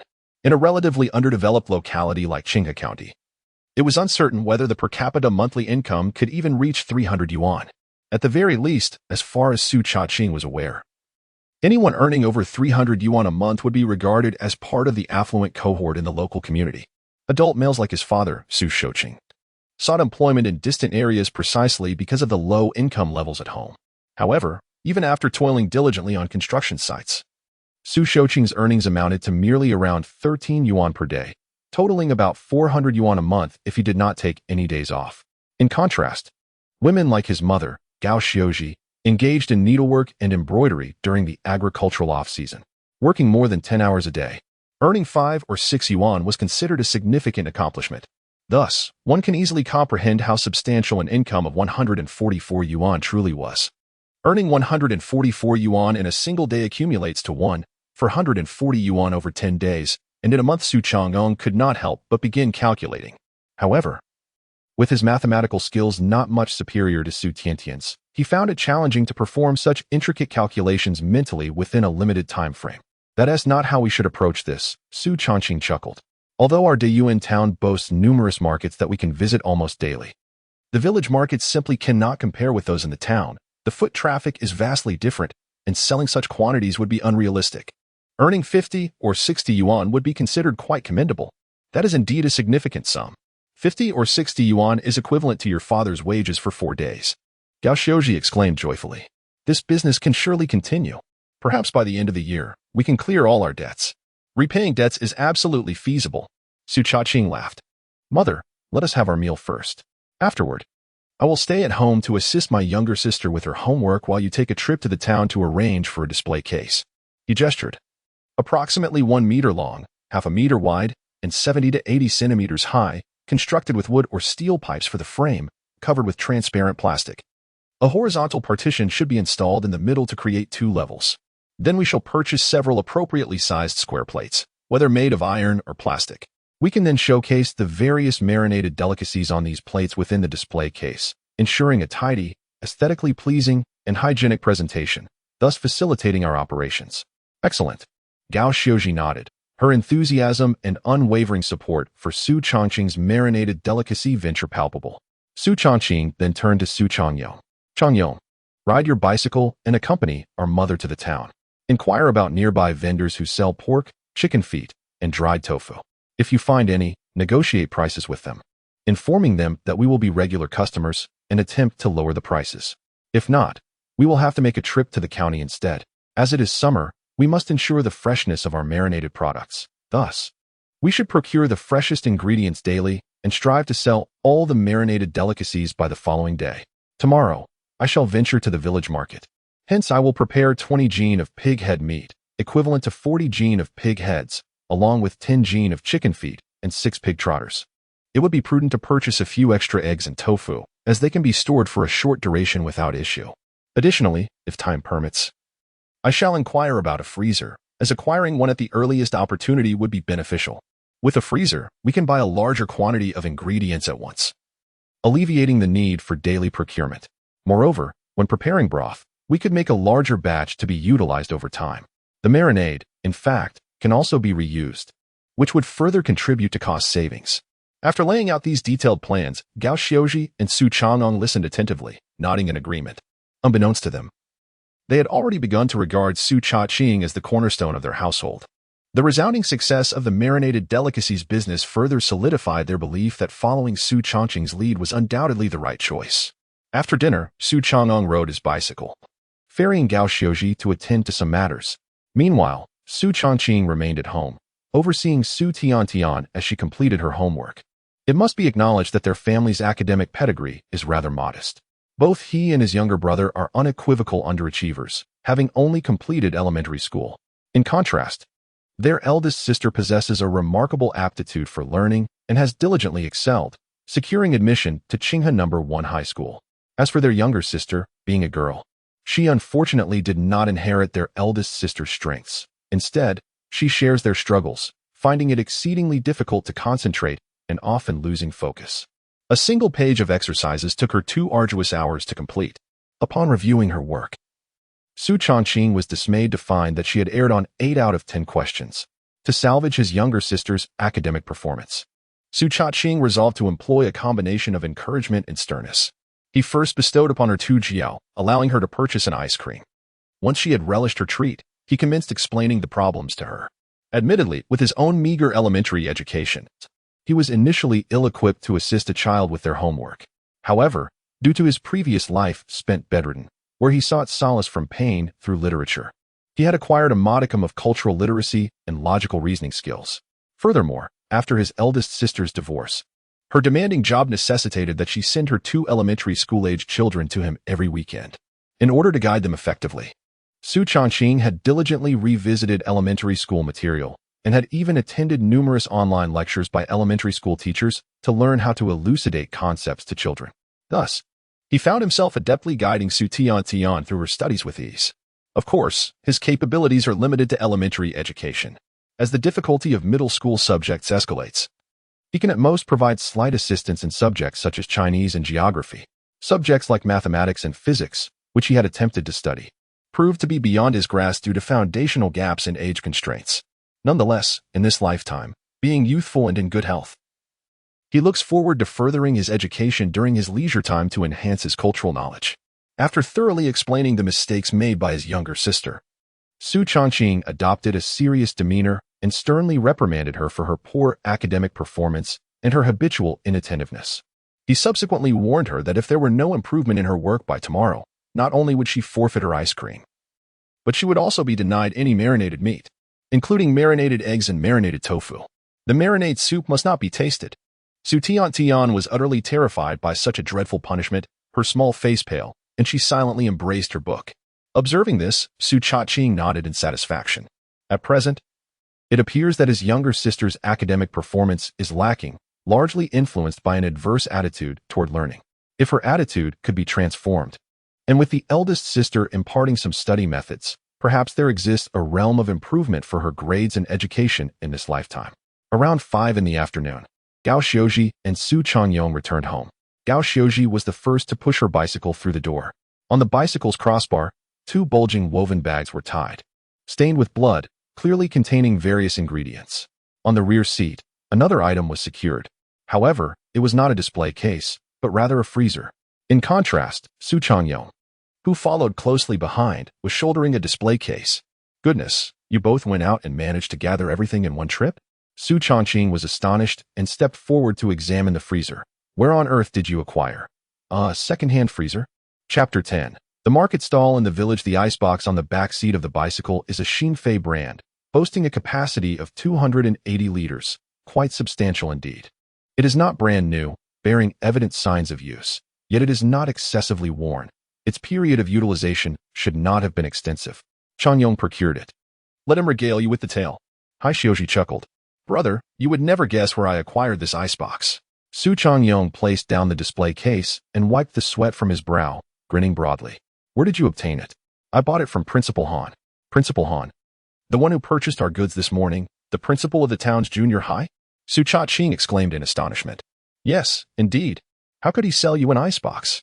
Su Changqing inquired with curiosity. Brother, just hold on a moment. Su Changqing dashed to the kitchen, scooping a ladle of cool water and gulping it down. He discarded the ladle and wiped his mouth, continuing, I had taken our mother to the place where they make display cases, and while wandering around town to inquire about ingredients, I happened upon Principal Han moving. Moving? Yes. Su Changqing nodded. I heard from others that Principal Han is relocating to the county to take on a significant position. Oh, Su Changqing mused, pondering what kind of esteemed official a principal of a rural junior high could become upon transferring to the county, perhaps a deputy section chief at best. Or maybe a section chief. Nevertheless, a person as kind-hearted as Principal Han surely deserved good fortune and promotion. Unfortunately, with his move to the county, it seemed unlikely he would soon return to purchase marinated delicacies. And then, Su Changqing prompted. I saw him moving, so I offered to lend a hand. He recognized me and asked what I was up to. I mentioned I was inquiring about suppliers for ingredients and casually brought up the subject of the icebox. Su Changqing explained.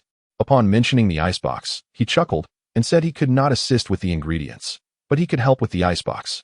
His wife runs a small shop in town, and since he is transferring to the county, they must close the shop. Thus, the icebox for selling popsicles and ice cream would no longer be of use to him and could be given to me. Given? Yes. He said he would give it to me for free. And then you accepted? I initially declined, saying I could buy one myself later. But he insisted that since his wife would not be reopening the shop in the county, the icebox would need to be given to someone else. It would be better off with me. He then dragged me to the store. I was at a loss for words and realized I probably could not refuse. So I said, if you insist, then let it be known that I am not accepting it as a gift but purchasing it. I will pay for the icebox. He pondered for a moment and eventually agreed. And how much did you pay for it? 300. I had 500 on me, intending to give him the full amount, but he said he had originally purchased this icebox for 1,000 yuan, and after 3 years of use, it had lost its value, and he would only accept 300. Su Changqing scratched his head. Brother, isn't 300 a bit too low? Not just a bit. It is exceedingly low. Su Changqing opened the icebox, peering inside, and sighed softly. The original price of this icebox would never have been less than 2,000 yuan. Even after 3 years of use, selling it for 700 or 800 would be entirely reasonable. In other words, he received less than half of your payment. What? Such a significant discrepancy? Su Changqing lamented.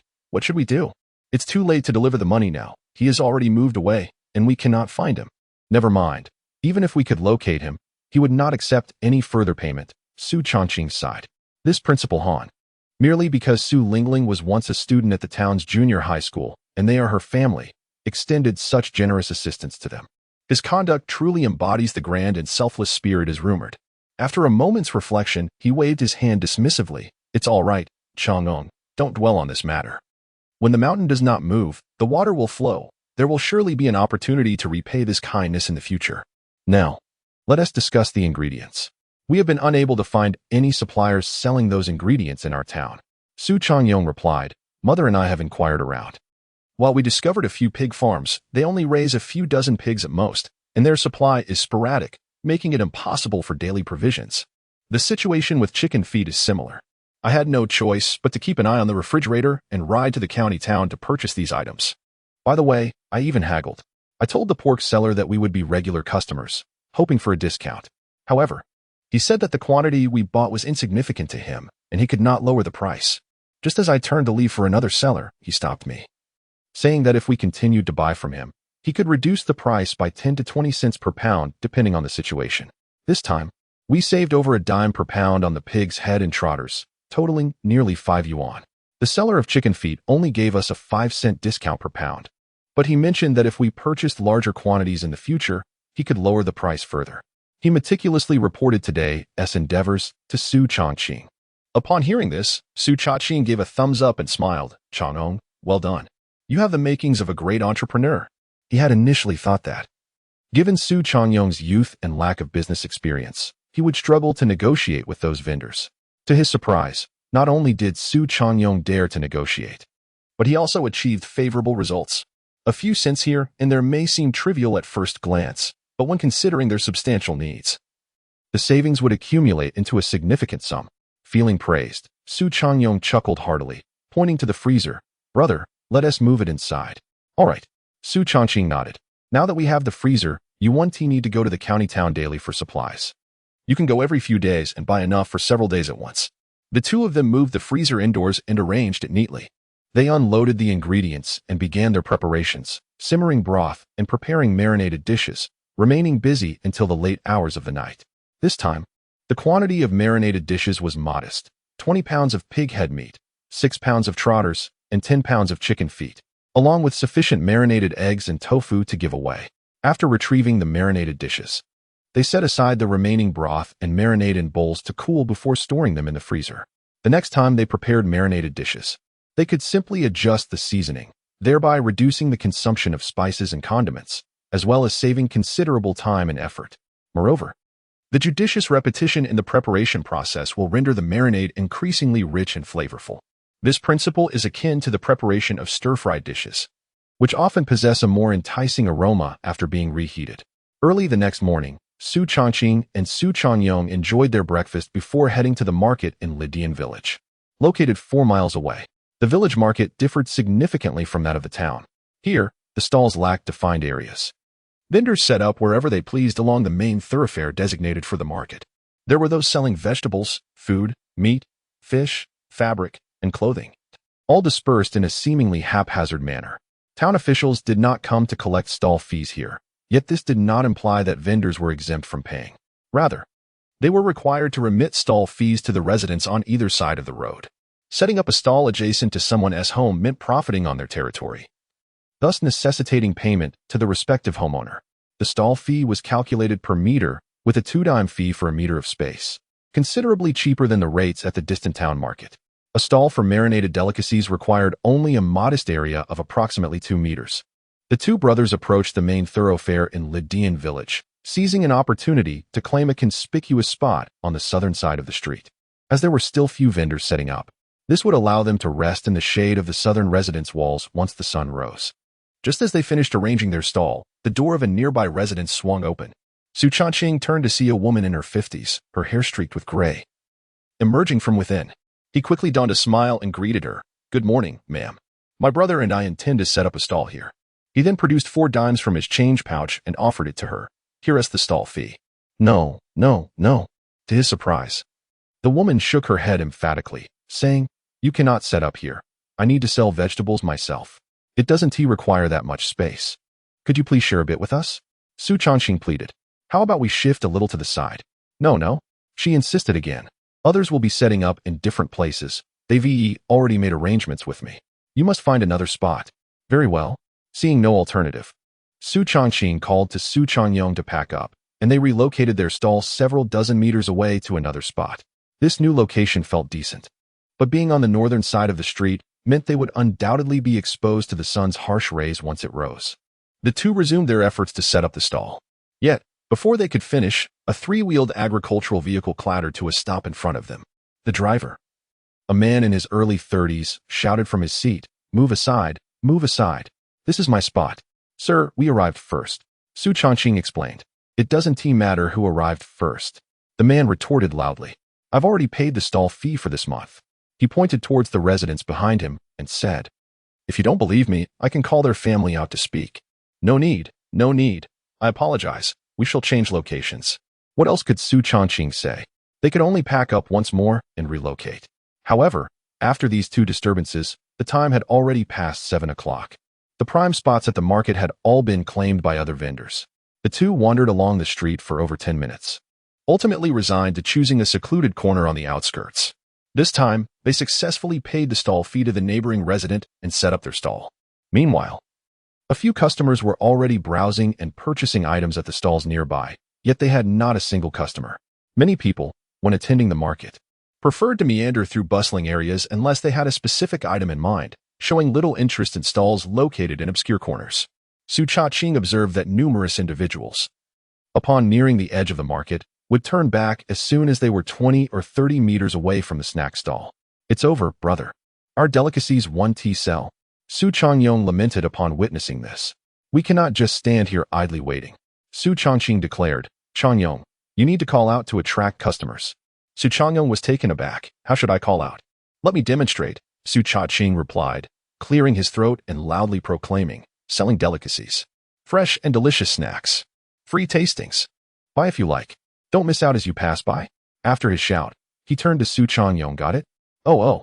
Su Changqing nodded, opening his mouth but producing no sound. He had never shouted on the street before, feeling exceedingly awkward and embarrassed. Su Changqing watched him silently, his gaze filled with encouragement. Su Changqing bit his lip, clenched his fist, and with his eyes shut, as if facing a trial, he shouted at the top of his lungs, "Selling delicacies. Tasty snacks. Free tastings. Buy if you like. Don't miss out. Free boiled eggs. Free tofu. The more you buy, the more you receive. Well done." Su Changqing said with a smile, nodding approvingly. "Keep it up." Chapter 11. Entering the city to purchase goods. Good. Su Changqing nodded, and with the first shout, the discomfort in his heart dissipated. He began to call out more smoothly. "Delicious marinated snacks. Exclusive secret recipe. Come and take a look. Free samples available. The more you buy, the more you receive." With great effort, Su Changqing shouted, his voice echoing repeatedly. After 20 to 30 minutes, at last, a man in his 30s, holding a bundle of chives, was drawn to the stall by the enticing calls. Su Changqing keenly noticed his gaze and quickly greeted him with enthusiasm. "Brother, come over and try our marinated snacks. Free tasting." Upon hearing this, the man approached the stall, and as he stood before it, he was enveloped by a rich aroma.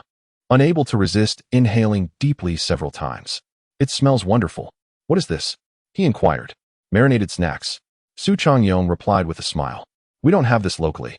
I acquired the secret recipe from an outsider, utilizing 20 to 30 kinds of spices and several seasonings, meticulously simmered and processed. It's quite a complex method. And of course, the flavor is exceptional." As he spoke, he cut a small piece of pig's head meat and offered it to the man. Here, try this. The man accepted it and tasted it. The soft, savory flavor instantly captivated his palate, making him wish he could swallow his tongue along with it. In his entire life, he had never tasted such delectable pig's head meat. Delicious. Without waiting for Su Changqing to ask, he nodded repeatedly. So tasty. Absolutely delightful. Good, isn't it? Su Changqing chuckled and took out a piece of dried tofu, cutting it into 4 pieces, and handed one to the man. Try this as well. All right. The man took it, placed it in his mouth, and with a gentle bite, the marinated juice burst forth, flooding his senses. The rich aroma of the tofu, the savory broth, the saltiness of the seasonings, and the fragrant spices all melded together, exploding in his mouth. Remarkable, he exclaimed. Is this really tofu? Indeed. It is genuine tofu, Su Changqing replied with a smile. This is deeply processed marinated tofu. Ordinary tofu cannot achieve such exquisite flavor. Incredible! I never imagined tofu could taste so exquisite, reminiscent of meat. No, it's even more delicious. The man marveled, pausing before adding, it's better than the meat made by others. Your marinated meat is certainly richer in flavor. Of course. After all, I've invested considerable time and resources into this. Su Changqing said with a grin, pointing to the chives the man carried. Brother, are you planning to make dumplings with those chives? Yes, the man replied. My wife is unwell, and I want to prepare something delicious to nourish her. Seeing that the man was indeed a family-oriented person, Su Changqing gave him a thumbs up and, out of curiosity, asked, May I ask what ailment your wife is suffering from? While cutting grass by the riverside, a man accidentally slipped and cut his leg with a sickle, requiring 7 or 8 stitches. He sighed. Alas, 7 or 8 stitches, that truly is quite a torment. Su Changqing sighed softly and replied, However, my friend, if you wish to prepare something nourishing for your wife, chives are not advisable. The man paused, puzzled. Why not?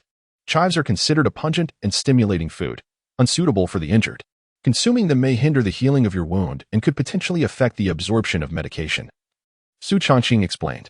The man, upon hearing this, looked slightly taken aback and lamented, Now that you mention it, I recall that one should avoid chives when injured. Su Changqing nodded. Thus, I recommend you procure some meat to make meat-filled dumplings for your wife. He then added with a smile, Of course. You can also purchase some marinated delicacies from me. Pig's head meat and trotters are both nourishing options, especially the trotters, rich in collagen, which aids in wound healing. Moreover, I have heard that many city women enjoy pig trotters for their purported beauty benefits. Is that so remarkable? The man expressed skepticism about the beauty claims, but he recognized that the marinated dishes were indeed delicious, and his wife would surely appreciate them. He nodded. Then I'll buy some from you. How much do these items cost? Pig's head meat is 8 yuan per pound. Trotters are 9 yuan per pound. Marinated chicken feet are 2 yuan 50 per pound. Marinated eggs are 20 cents each, and marinated tofu is 10 cents per piece. Su Changqing detailed. If you spend 10 yuan, I will throw in 2 marinated eggs and 2 pieces of marinated tofu for free. If you spend 20 yuan, you will receive 4 of each. The man pondered for a moment and said, I'll take 1 trotter and some pig's head meat. Let us make it 20 yuan in total. Excellent. Please wait a moment. Su Changqing exclaimed joyfully as he began to slice the meat and weigh it. While working, he engaged the man in light-hearted conversation. Brother Zhu, what are you purchasing? A young man, of similar age to Su Changqing, called out from a few meters away to the man buying marinated delicacies. I'm getting some. Marinated food, Su Changqing gently reminded him. Marinated food. Brother Zhu reiterated to the young man, then inquired, Changshan, are you just wandering about? Or are you here to shop? I came out to buy some vegetables, the young man replied with a hint of frustration. Guests are arriving at home soon, and I need to prepare for them. My mother sent me to buy groceries, but I've been meandering for quite a while without knowing what to buy. I can tell you what to buy? Brother Zhu laughed and pointed toward the marinated food stall. Just get this. Marinated delicacies. Exactly. Su Changqing quickly chimed in. Brother, treating your guests with my marinated food will save you the trouble of cooking, and your guests will undoubtedly be satisfied. Marinated food? What is that? Changshan, intrigued, approached and upon getting closer, inhaled the delightful aroma of the delicacies. It smells amazing. Let me try some. Su Changqing handed over a small piece of pig's head meat and a small piece of marinated tofu.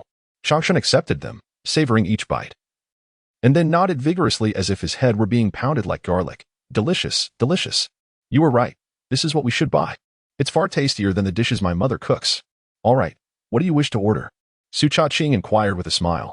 Pig's head meat is 8 yuan per jin. Pig's trotters 9 yuan per jin. Marinated chicken feet 2 yuan 50 per jin. Marinated eggs 20 cents each, and marinated tofu 10 cents per piece. For every 10 yuan spent, you receive 2 marinated eggs and 2 pieces of marinated tofu. Changshan scratched his head, contemplating the items on the table, caught in a dilemma. Noticing his struggle, Su Changqing playfully asked, "How much money did your aunt give you for groceries?" 15 yuan, Changshan replied. "I need to buy 2 jin of meat and some vegetables." "How about this?" Su Changqing proposed. "You purchase 1 jin of pig's head meat and 2 jin of chicken feet, and use the remaining 2 yuan for marinated tofu. What do you think?" "Sounds good." Changshan nodded in agreement. "Great." Su Changqing responded cheerfully. After a flurry of activity, he neatly packaged the goods for them. Changyong collected the payment, which was exactly the right amount, no change needed. "Take care. You too. Enjoy your meal, and come back next time." Su Changqing smiled as he watched them depart. Though initially anxious, he felt a sigh of relief upon realizing they had made 35 yuan in sales. Despite appearing calm in front of Su Changqing, he had his own uncertainties.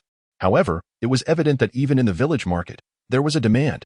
Encouraged by this, Su Changqing became more spirited, calling out even more enthusiastically. As time passed, more customers were drawn in. Everyone who sampled the marinated delicacies had nothing but praise, with nearly all expressing a desire to purchase. Unfortunately, some were limited by their funds, lamenting their lack of cash as they praised the deliciousness, promising to return with more money next time. Overall, the foot traffic at the village market was noticeably less than that at the larger town market. However, thanks to Su Changqing's enthusiastic calls and Su Changqing's engaging conversations, the marinated goods gradually diminished. By noon, as the market began to close, all 30 jin of marinated items were sold. Back home, they calculated their earnings, 58 yuan in total. After shouting so much, I only made 58. Su Changqing expressed a hint of disappointment. 58 yuan is too little? Gao Xiuji reprimanded playfully. This is a village market, not the town market, and with so few people. Earning 58 is already commendable. Last year, you two worked with the village construction team and earned only 18 yuan in a day, and you were overjoyed. That's true. Su Changqing chuckled, scratching his head. 58 isn't much, but I believe we can sell even more next time. Su Changqing confidently remarked. Anyone who has tasted our marinated delicacies today, whether they made a purchase or not, will certainly return to buy next time. With the addition of new customers, I estimate we could sell around 50 pounds. He paused, adding, there is no rush. Every business builds its reputation gradually, attracting more customers over time. Gao Xiuji chuckled, I'll go prepare the meal. You two brothers can take a nap after eating before getting back to work. After their meal, in the afternoon, Su Changqing felt that his leg strength had largely returned. He borrowed a bicycle from a neighbor and, accompanied by Su Changqing, set off for the county town to procure supplies. Upon arriving at the vegetable market, they first visited the pork stall. The owner, a short and stout middle-aged man with a shaved head, greeted them with a broad smile as he saw Su Changqing approach. Young brother, back for more supplies? Yes, just a bit of stock, Su Changqing replied with a nod. Boss, am I not a man of my word? I said I would purchase from you and would never go to another shop. Indeed, indeed. A young brother of integrity, the pork stall owner exclaimed, giving a thumbs up. I enjoy doing business and making friends with someone like you. Since we are friends, can we negotiate for a better price? Su Changqing inquired with a smile. The pork stall owner looked at him, puzzled. You are. This is my brother. Su Changqing introduced. I'm just the errand runner. My brother is the one in charge. After I returned home last time, I told him you had given us a discount, and he said you were a fair man. So, he specifically asked me to bring him to get acquainted. Oh, I see.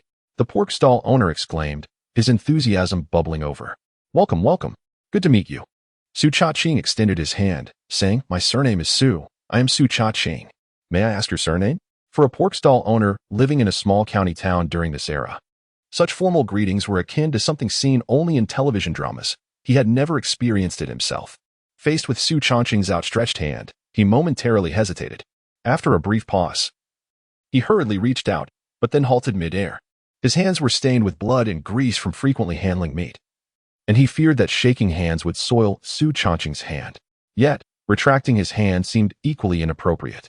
For a moment, the man, typically unfazed by slaughtering pigs and sheep, found himself flustered and at a loss. Chapter 12. business and friendship at a moment when the proprietor of the pork shop hesitated. Unsure whether to extend his hand or withdraw it, Su Changqing took the initiative to step forward and firmly grasp his hand. Despite the sticky and slippery sensation that met his touch, Su Changqing wore no expression of discomfort. Instead, he jested, "Brother, could it be that your reputation is so formidable that you fear it might startle me?" "Not at all." The pork shop owner, somewhat bashful yet charmed by Su Changqing's amiable demeanor, quickly replied, "My surname is Zhao, and I am Zhao Jiaxin." "Ah, so it is Brother Zhao." Su Changqing nodded with a smile. "Brother Zhao, I have come today not only to introduce myself and express my gratitude for the care you extended to my brother last time, when you reduced the price of the meat by over 10 cents per pound, but also to discuss the possibility of further discounts should our orders increase." "Absolutely. No problem." Zhao Jiaxing responded eagerly.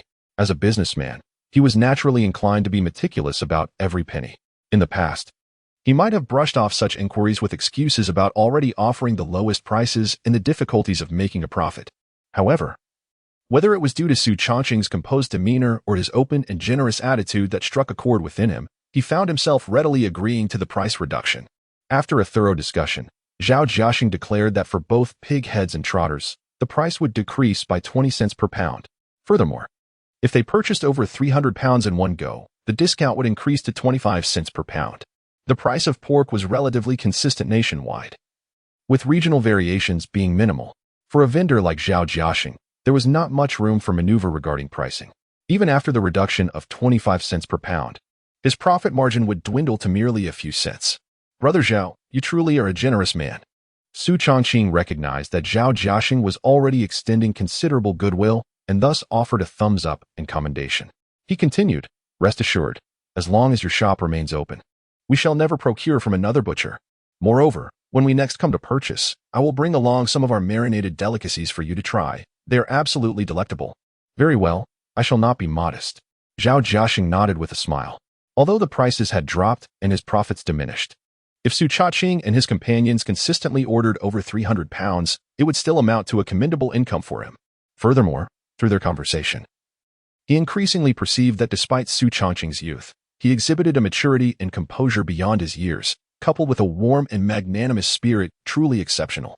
Additionally, given that their order volumes were on the rise, it was evident that their business was expanding with promising prospects. Faced with such a valuable client, he was willing to sacrifice a portion of his profit to solidify their business partnership.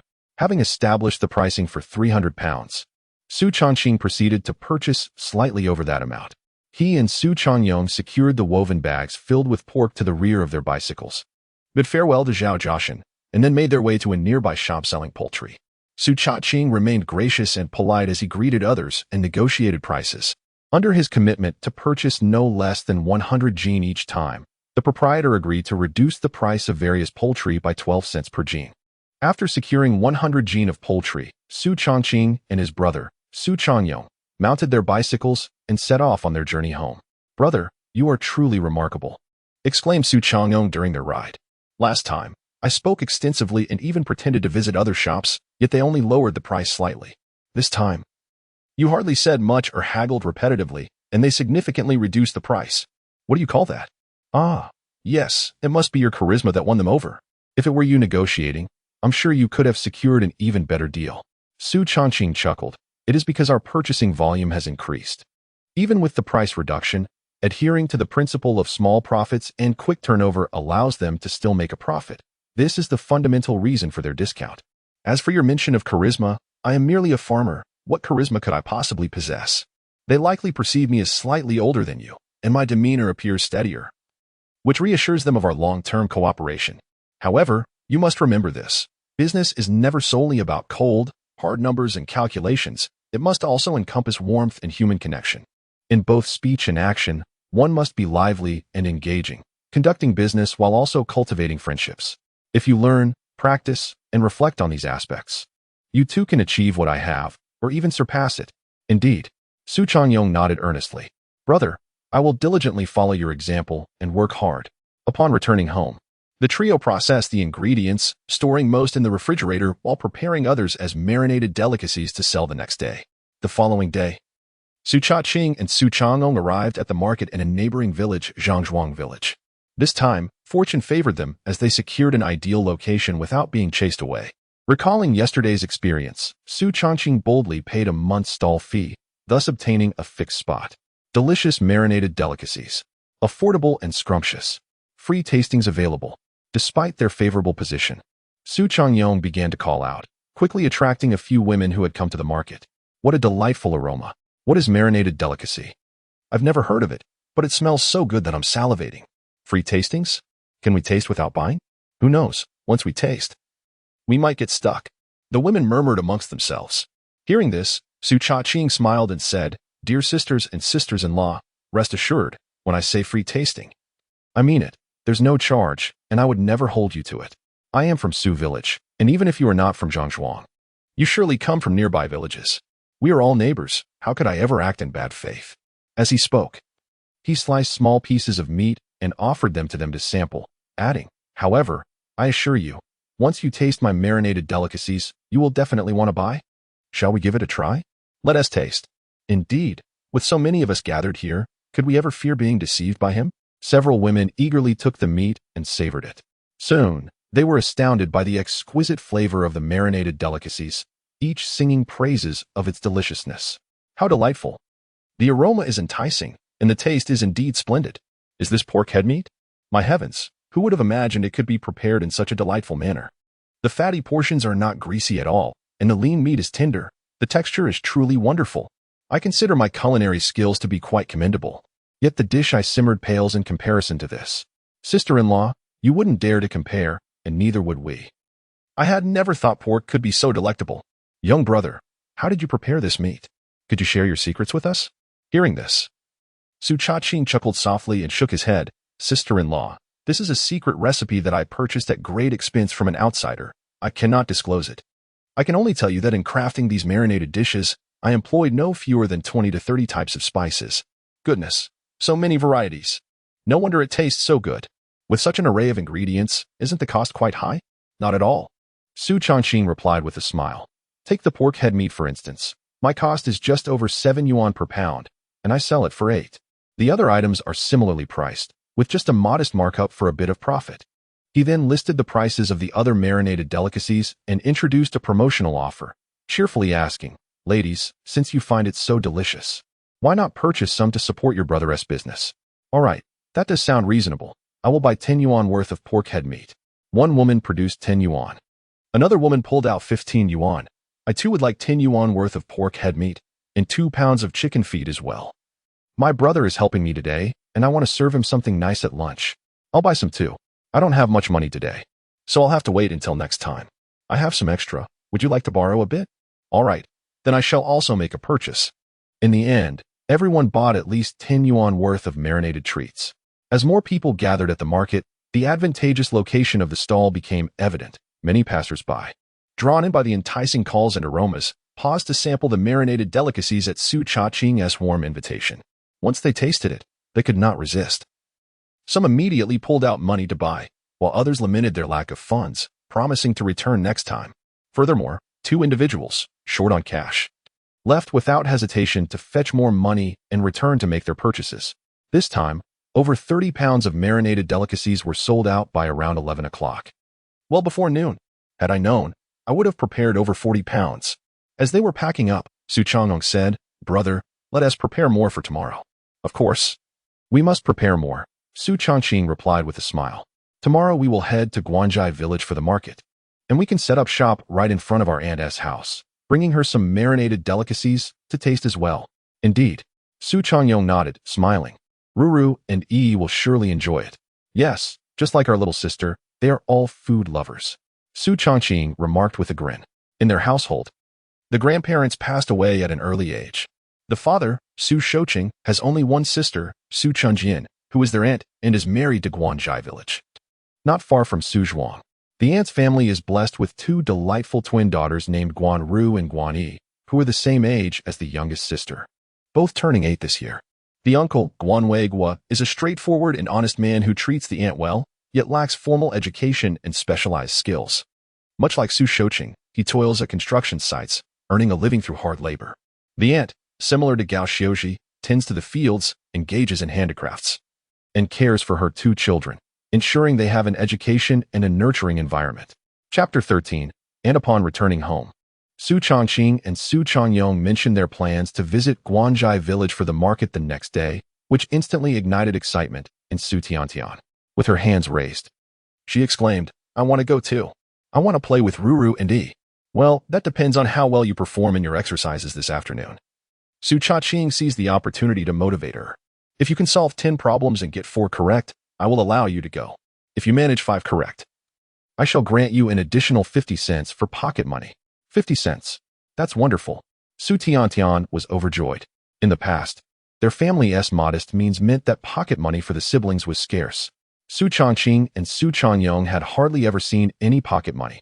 Only Su Lingling and Su Tiantian occasionally received a small sum, usually just a few cents. Thus, the prospect of earning 50 cents filled Su Tiantian with exuberance, prompting her to eagerly inquire, "What if I get 6 correct? If you achieve 6 correct answers, I will reward you with 2 yuan." Su Changqing replied with a smile, "You can spend it on whatever you desire, be it food or fun. I shall not interfere, nor will I allow our mother or Changyong to do so." "That's fantastic." Su Tiantian leaped with joy. "Elder brother, your word is your bond. You mustn't go back on it." "I shall not waver." Su Changqing chuckled. "However, should you only manage 3 correct answers, or even less, you must stay home and study tomorrow." "Yes, yes, yes." Su Tiantian nodded vigorously. "Brother, how much marinated food shall we prepare this afternoon?" Su Changqing inquired. "Let us make 50 jin. 40 jin will be sold, and 10 jin will be given to our aunt." Su Changqing responded. "Isn't 10 jin a bit excessive?" Su Changqing remarked, quickly clarifying. "It's not that I'm unwilling to give Annie gifts. I just worry that, in this hot weather, if we cannot finish 10 jin, it may spoil over time." 10 jin isn't entirely for her consumption, Su Changqing explained. "Uncle's parents are still living, and he has an elder brother and sister-in-law. When I was hospitalized, Auntie lent us 3,000 yuan, possibly including an amount borrowed from them. So now, as we deliver marinated food, we must also consider them. Moreover, even if that 3,000 yuan did not include their share, we should prepare something for them to ensure Auntie maintains her dignity and reputation in her marital family." "Oh, I understand now," Su Changqing said. "Elder brother, your considerations are truly thoughtful." Su Changqing chuckled lightly. "It's nothing. These social interactions will become clearer to you over time." In the afternoon, Su Changqing arranged various ingredients, spices, and seasonings into the pot, instructing Su Changqing to tend to the fire and let it simmer slowly. He then shouldered a pesticide barrel and, alongside his mother, treated several acres of cornfields. "Mother, let us rent out our land next year.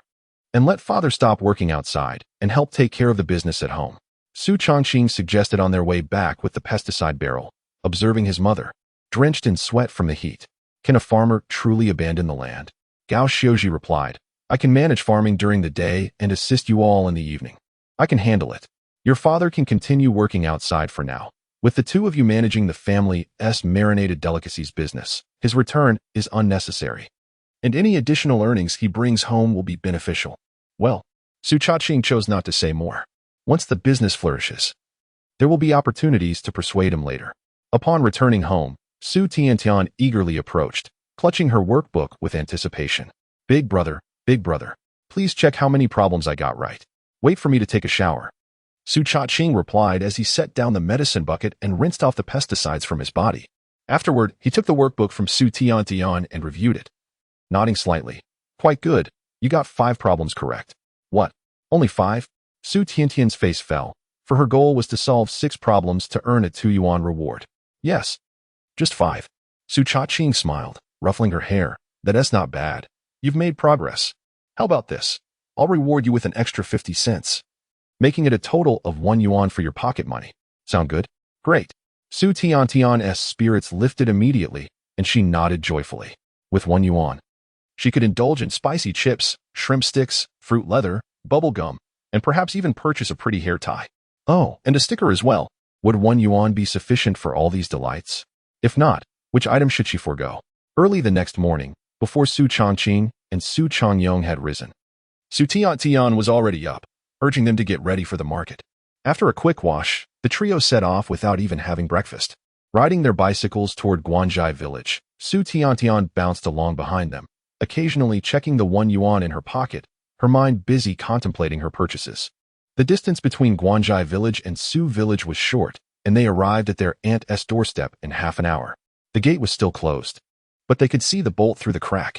Unsure if their aunt and two cousins were awake, Su Changqing and Su Changqing decided to set up their stall first. Just as they finished arranging the stall, footsteps approached the gate.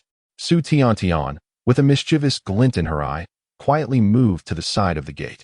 Creaking open, the door revealed a woman in her 30s who casually glanced outside. And, at that moment, a voice erupted from the side of the door. Concurrently, a small figure lunged towards her. The woman, Su Changqing, was startled by the sudden commotion and instinctively recoiled, her gaze fixated on the approaching figure. Tian? Recognizing her, Su Changqing exclaimed, halting her retreat and enveloping Su Tian in her embrace, marveling at her little head. Tian, what brings you here? And so early? As she spoke, she glanced behind Su Tian. Did your mother bring you, or was it Chang'o? Before she could finish her sentence, she froze in surprise upon noticing the two young men approaching with cheerful smiles. Leading the way was Su Changqing, followed closely by her nephew, Su Changqing. Su Changqing was taken aback, her astonishment palpable as she exclaimed with a voice that resonated far louder than when she recognized Su Tian. Her tone was imbued with disbelief, wonder, and a profound sense of joy and concern. Ignoring Su Tian, she hurriedly dashed forward, breezing past Su Changqing to stand directly before Su Changqing. She grasped his arms tightly, her eyes roaming over him with fervent scrutiny, her voice trembling with excitement. Changqing, how have you come here? Is your illness cured? Your leg. She instinctively reached out to pat Su Changqing's leg but hesitated, fearing she might inadvertently hurt him, and instead gently touched it. Is your leg all right now? Can you walk? Aunt, I'm fine now. I have completely recovered, Su Changqing replied with a cheerful smile.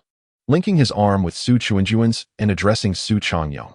Changqing, why don't you watch the stall for a while? I'll go home and chat with Aunt. All right. Su Changqing turned and returned to the stall. Watch the stall? Su Changqing queried, glancing at the delicacy stand outside her courtyard with confusion. What is this? Aunt, let us talk at home, Su Changqing urged, wrapping an arm around Su Changqing, while Su Tian playfully ran over to grasp the other arm. The three of them entered the house. Aunt, please sit. Allow me to tell you everything, Su Changqing said as he helped the still excited Su Changqing to a seat. Su Tian dashed towards the side bedroom, flinging the door open with a bright smile. Ruru. I'm here. Hee, you two sleepyheads. Why aren't you up yet? From within, the delighted voices of two little girls rang out. Sister Tian, what brings you here? I came to the market to play with you. Hurry, get out of bed. Okay, hee. The three little girls chattered excitedly inside. Meanwhile, Su Changqing sat beside Su Changqing, recounting the events of the past few days. Upon hearing that Su Changqing had miraculously healed, Su Changqing was overjoyed, repeatedly expressing her belief that good deeds are rewarded and that heaven looks after the virtuous. Learning of Wang Chuiying's mother causing a scene to annul the engagement, she clenched her teeth in anger. If I had been there, I would have torn her foul mouth to shreds. When Su Changqing mentioned that he was selling delicacies and that business had been thriving lately, Su Changqing felt a genuine sense of relief.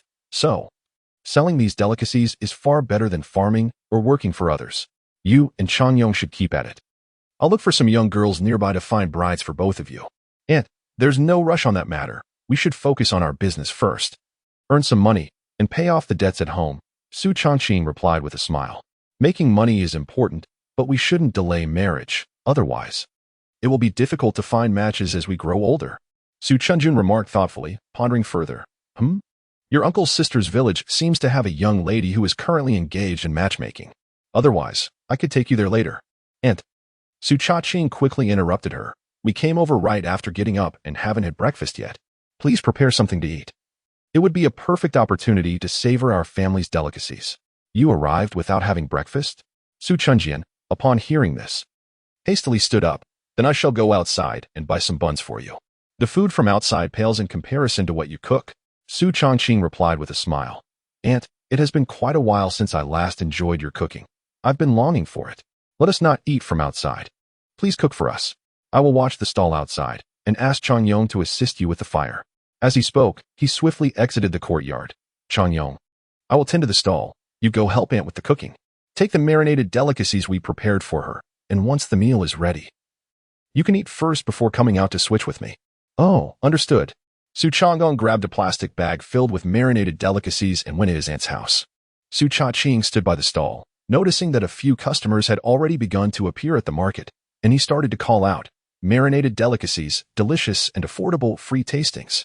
Before long, people were drawn to his enticing shouts. Just like the previous two markets, anyone who approached the stall could not resist the rich aroma. Those who sampled the marinated delicacies were effusive in their praise, either reaching for their wallets to purchase or lamenting that they hadn't brought enough money. In less than an hour, he had sold 7 or 8 pounds of marinated treats. "Brother, I have finished eating. You should go have your meal." Su Changqing emerged from his aunt's house, saying, "All right, keep an eye on the stall." Su Changqing advised, "If any customers come to buy pig-ass head meat, be cautious while cutting. Don't hurt yourself. When weighing, make sure the scale is elevated so that customers feel they are getting their money's worth." "Understood." Su Changqing nodded. Su Changqing then entered his aunt's house. Changqing ate quickly, but his aunt and the 3 little girls had not yet finished. "Changqing, hurry and eat. The soup will get cold soon," Su Changqing called out. "Ah." Su Changqing sat down and glanced at the 2 little girls, who were almost identical, each happily gnawing on a chicken foot. He smiled and asked, "Ruru, are the marinated delicacies delicious?" Chapter 14. The stall at Dongwang's delicious. So delicious. The 2 individuals remained engrossed in their meal, responding absent-mindedly. Su Changqing smiled faintly and turned to Su Chunwan. "Aunt, is my braised delicacy satisfactory?" "Quite so." Su Chunwan praised. "Changqing, I had no idea you possessed such remarkable culinary skills. No wonder you mentioned that a trip to the market could yield quite a sum. Who could resist purchasing such delectable offerings once tasted?" However, she shifted her tone, adding, "You have brought me far too much. Isn't this an abundance of braised dishes? Wouldn't you sell these for dozens of yuan?" She gestured towards the spread on the table. "We shall only consume these. The rest, you should take outside to sell. I have prepared enough. You keep these, enjoy some yourself, and perhaps share a few with Ruru's grandparents and your uncles and aunts. Dividing it this way means it won't last long, just a couple of meals." Su Changqing chuckled. "If I take it outside and fail to sell, it would spoil by the time I return home. Then sell it first. Whatever remains, bring back to me." His aunt instructed. "Rest assured, and I am confident that the offerings outside will sell well." Su Changqing waved his hand dismissively. "Let us not dwell on that. Let us eat. My stomach is growling with hunger." "You child, very well." Su Changqing conceded with a nod, then cautioned, "Next time, do refrain from bringing me such items, understood?" All right.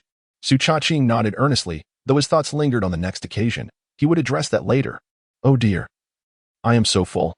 Mother, my stomach aches from overeating." After they finished their meal, Guan Ruhu and Guan Yi, akin to Su Tian experiencing braised delicacies for the first time, found themselves with round bellies, feeling quite uncomfortable. "You gluttons, consuming so much. No one was competing with you. You could have saved some for lunch and dinner, couldn't you?" Su Changwan admonished. "A bit of movement would help with digestion." Su Changqing chimed in. Tian, Ruhu, why don't you go out to play? Just don't wander too far or venture near the water." "Okay." Su Tian responded enthusiastically, leading Guan Ruhu and Guan Yi outside. Su Changqing returned to the market, joining Su Chang'ong to sell the braised delicacies. After washing the dishes and cleaning the pots, Su Chunwan set aside 2 portions of the braised dishes to send to her in-laws and sister-in-law's household. Upon tasting the delicacies, they all praised her, commending Su Changqing for his thoughtfulness in bringing them gifts. Su Chunwan felt a swell of joy, her face aglow, and sensed that Su Changqing had matured, becoming more diligent and considerate in his endeavors. After returning home, she lingered for a while at the stall. Moments later, realizing she could be of no further assistance, she decided to cut 2 pounds of lamb to prepare a hearty lamb soup. As noon approached, the 40 pounds of braised delicacies were successfully sold. Su Changqing and Su Changyong packed up their stall, indulging in a satisfying bowl of lamb soup before taking a brief rest, then returning home with Su Tian, who was reluctant to part from her playful outing. Once at home, the 2 brothers began preparing the braised delicacies they would sell the following day. "Brother, are we going to the market in Liuzhuang village tomorrow?" As Su Changyong tended to the fire, he inquired of his brother Su Changqing, who was busy preparing the marinade. "Lu village is nearly 10 miles away. What purpose could there be in going there?" Su Changqing replied. However, Apart from the market at Lu Village tomorrow, there is only, Su Changqing hesitated. Only Dongwang Village, right? Su Changqing teased with a smile. Yes. Su Changqing nodded. If we venture to Dongwang Village for the market and happen to encounter the Wang family, it might not bode well. What of it? Su Changqing scoffed lightly. It is their business that lacks integrity, not ours. We conduct our affairs with honor and propriety. Why should we fear them? I worry you may feel embarrassed. Su Changqing replied. Many in their village surely recognize you, and there will be whispers and pointed fingers. Not at all. Su Changqing chuckled. I would relish the attention from their villagers. Once they sample our delicacies, who could resist purchasing? Speaking of which, we ought to prepare more today. 40 pounds may not suffice. Let us make it 50. Very well. Although Su Changqing felt some trepidation, he could not contradict his brother's resolve and silently hoped they would not encounter the Wang family. The following day, the two brothers set out for Dongwang Village. They selected a prime location and began to set up their stall. Just as they finished arranging their setup, the door of a nearby residence swung open, revealing a stout, middle-aged woman. Sister, good morning. Su Changqing greeted her, extending the 4 dimes he had prepared as a stall fee. We would like to set up here. Here is the fee. Oh, go ahead, the woman replied, having come out specifically to collect the stall fee. However, as her gaze swept past Su Changqing's face, she paused, her expression shifting to one of surprise. Wait, aren't you Chueying's former partner? Indeed, it is I, Su Changqing replied, maintaining his composure. But I am no longer her partner. Our engagement has been dissolved. You must have heard about it? He recalled the commotion caused by Wang Chueying's mother, who had arrived with several women in tow. He doubted that these women were adept at keeping secrets.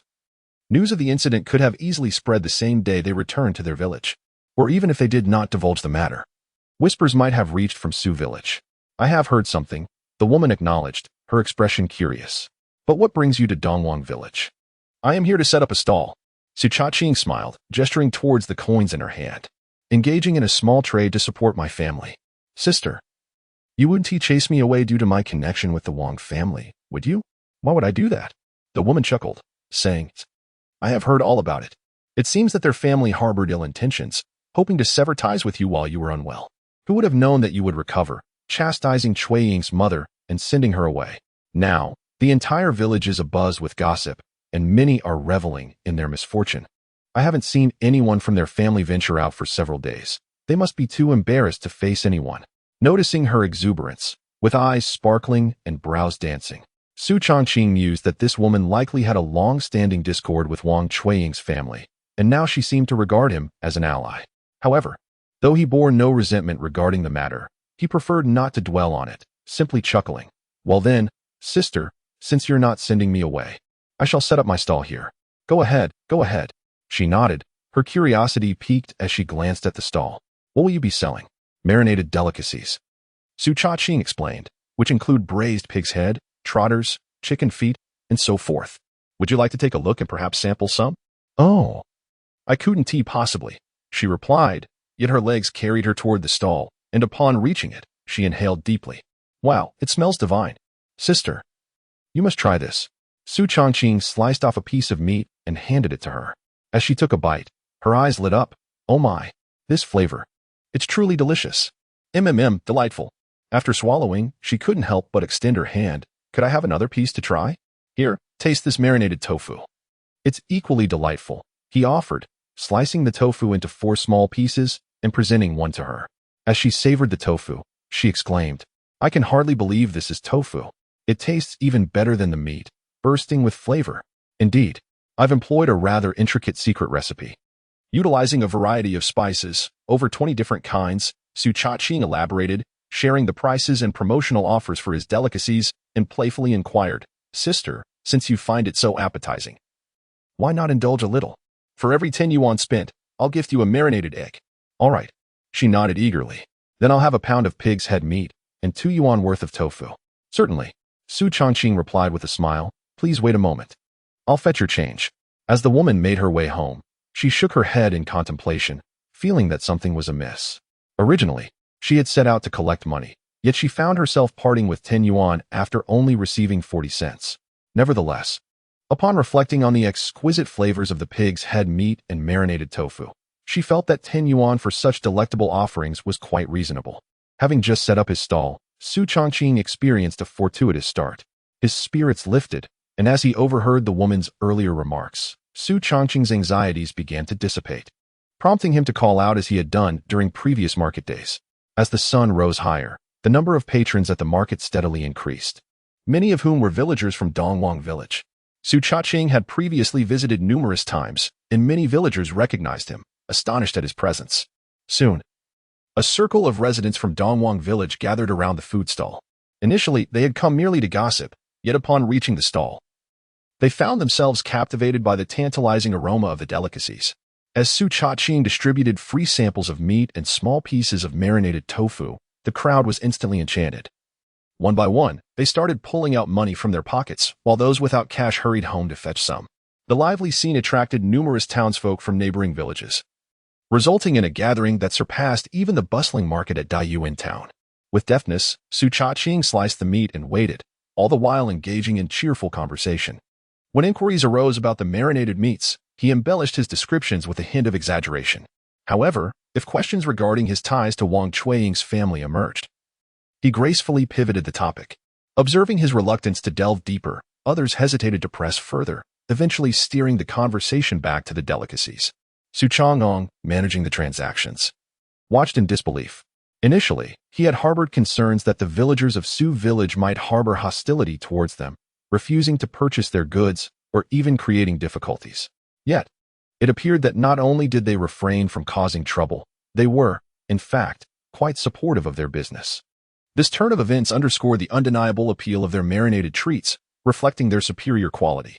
Simultaneously, it starkly highlighted the less-than-stellar reputation of Wang Chueying's family in Dongwang village. Chapter 15. I am not your brother-in-law. Brother, there are so many people ahead. Let us go take a look, Wang Yinju exclaimed, pointing towards the direction of the food stall. Sure, let us check it out, Wang Jinliang replied, nodding as he walked. These past few days, Mother hasn't allowed us to go out, and it has driven me nearly mad. Today, we must enjoy ourselves. I feel equally constrained, Wang Yinju lamented. You see, the matter of breaking off the engagement with Su Changqing was not our idea. It was all Mother and Sister's doing. If they're too embarrassed to face others, why should we be punished for it? It's utterly ridiculous. Indeed, Wang Jinliang agreed. When Mother first mentioned ending the engagement, I was rather reluctant. Su Changqing would have made a splendid brother-in-law, hardworking, uncomplaining, and generous with pocket money for us occasionally. Finding someone else to fill that role might not be so easy. Alas, without Su Changqing, we're bound to toil in the fields. Just a few days ago, I carried 2 buckets of pesticides, and the straps dug into my shoulders so painfully that it still hurts. Wang Yinju rubbed his shoulders, expressing frustration. Mother and Sister must have lost their minds to contrive such a plan. Wang Jinliang nodded in agreement. Let us hope Sister finds someone soon. Then we can ask the new brother-in-law for some money to spend. This feeling of being utterly broke is unbearable. I told you to negotiate for a higher bride price. If we had taken 2,000 at once, we could have saved some for ourselves, but you insisted otherwise. Now, that money has gone to our uncle, hasn't it? Wang Yinju complained. How could I have known Mother would give the money to our uncle? Wang Jinliang retorted, a mix of regret and anger in his voice. Mother is truly wasteful. Exactly. She doesn't give us any money now, but when she grows old, we shall not give her anything either, Wang Yinju declared. Wang Jinliang nodded vigorously. Right, let her starve. As the brothers conversed, they arrived at the food stall. Their short stature prevented them from seeing over the crowd, but the tantalizing aroma wafting through the air penetrated their senses. Wow, it smells divine, Wang Jinliang exclaimed, salivating. What are they selling in there? I don't know, but it must be incredibly delicious, Wang Yinju responded, his mouth watering. Let us squeeze in and take a look. All right, the 2 siblings murmured and, taking advantage of their slender frames, pushed their way through the throng. Before long, they had made their way to the front. Upon seeing the array of meats, eggs, and tofu displayed at the stall, they instinctively swallowed hard, then looked up at the vendor. In the next moment, they were both taken aback, exclaiming in disbelief, Su Changqing? Their exclamation drew the attention of those around them. The villagers from other villages seemed indifferent, mistakenly believing that they were merely acquainted with the young man selling marinated delicacies.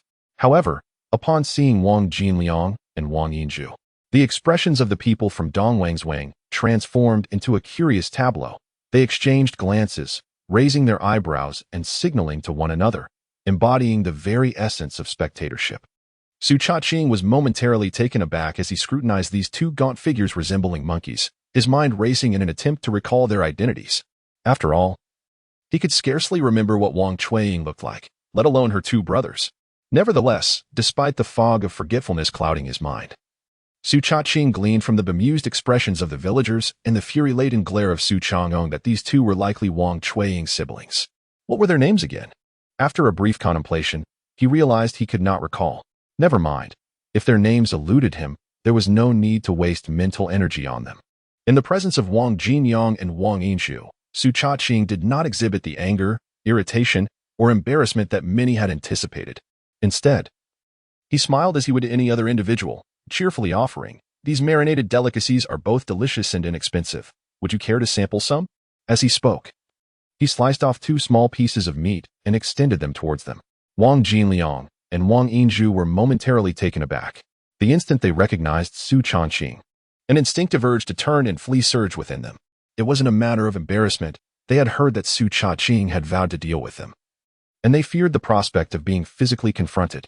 Yet, at that moment, Su Changqing not only refrained from any violent action but instead smiled and inquired if they wished to taste something, leaving them utterly bewildered. As they stood there, frozen in confusion, Su Changqing, noticing their hesitation, withdrew his hand. With the 2 morsels of meat drifting further away, Wang Jinliang could no longer contain himself. He lunged forward and snatched both pieces, preparing to devour them. Wang Yinzhu, catching onto the situation, bellowed, "Don't eat them all. Save one for me." He too reached out to seize a piece, eagerly stuffing it into his mouth, though they were merely 2 small pieces of meat. The way they consumed them suggested a ravenous appetite. "Delicious. So good," they exclaimed as they swallowed, their eyes eagerly fixated on Su Changqing once more. Su Changqing chuckled softly, offering them 2 small pieces of marinated tofu. "Try this as well." This time, their speed was remarkable. As soon as he extended the morsels, they each snatched one, rapidly chewing. Truly delectable. So fragrant. They savored the tofu, nodding enthusiastically, their gazes filled with a fervent desire for more.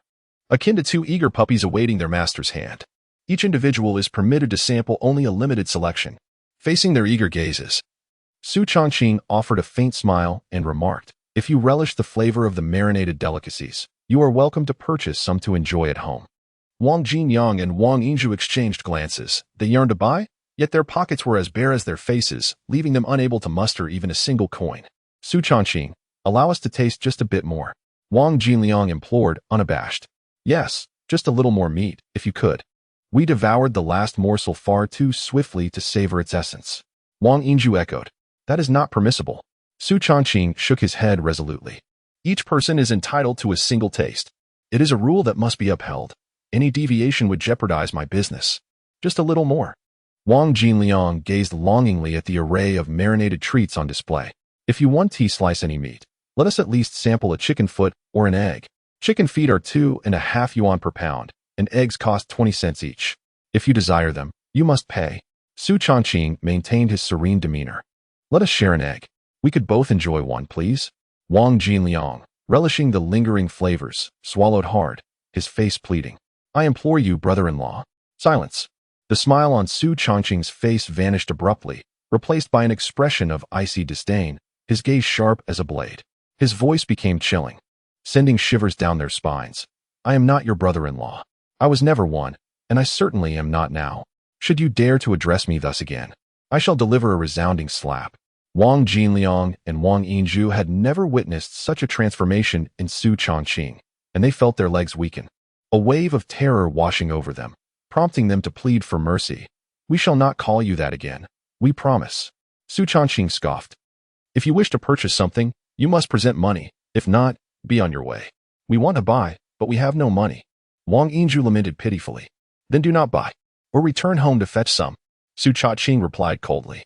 "My mother won't give us any money," Wang Jinyang stated, a clever idea forming in his mind.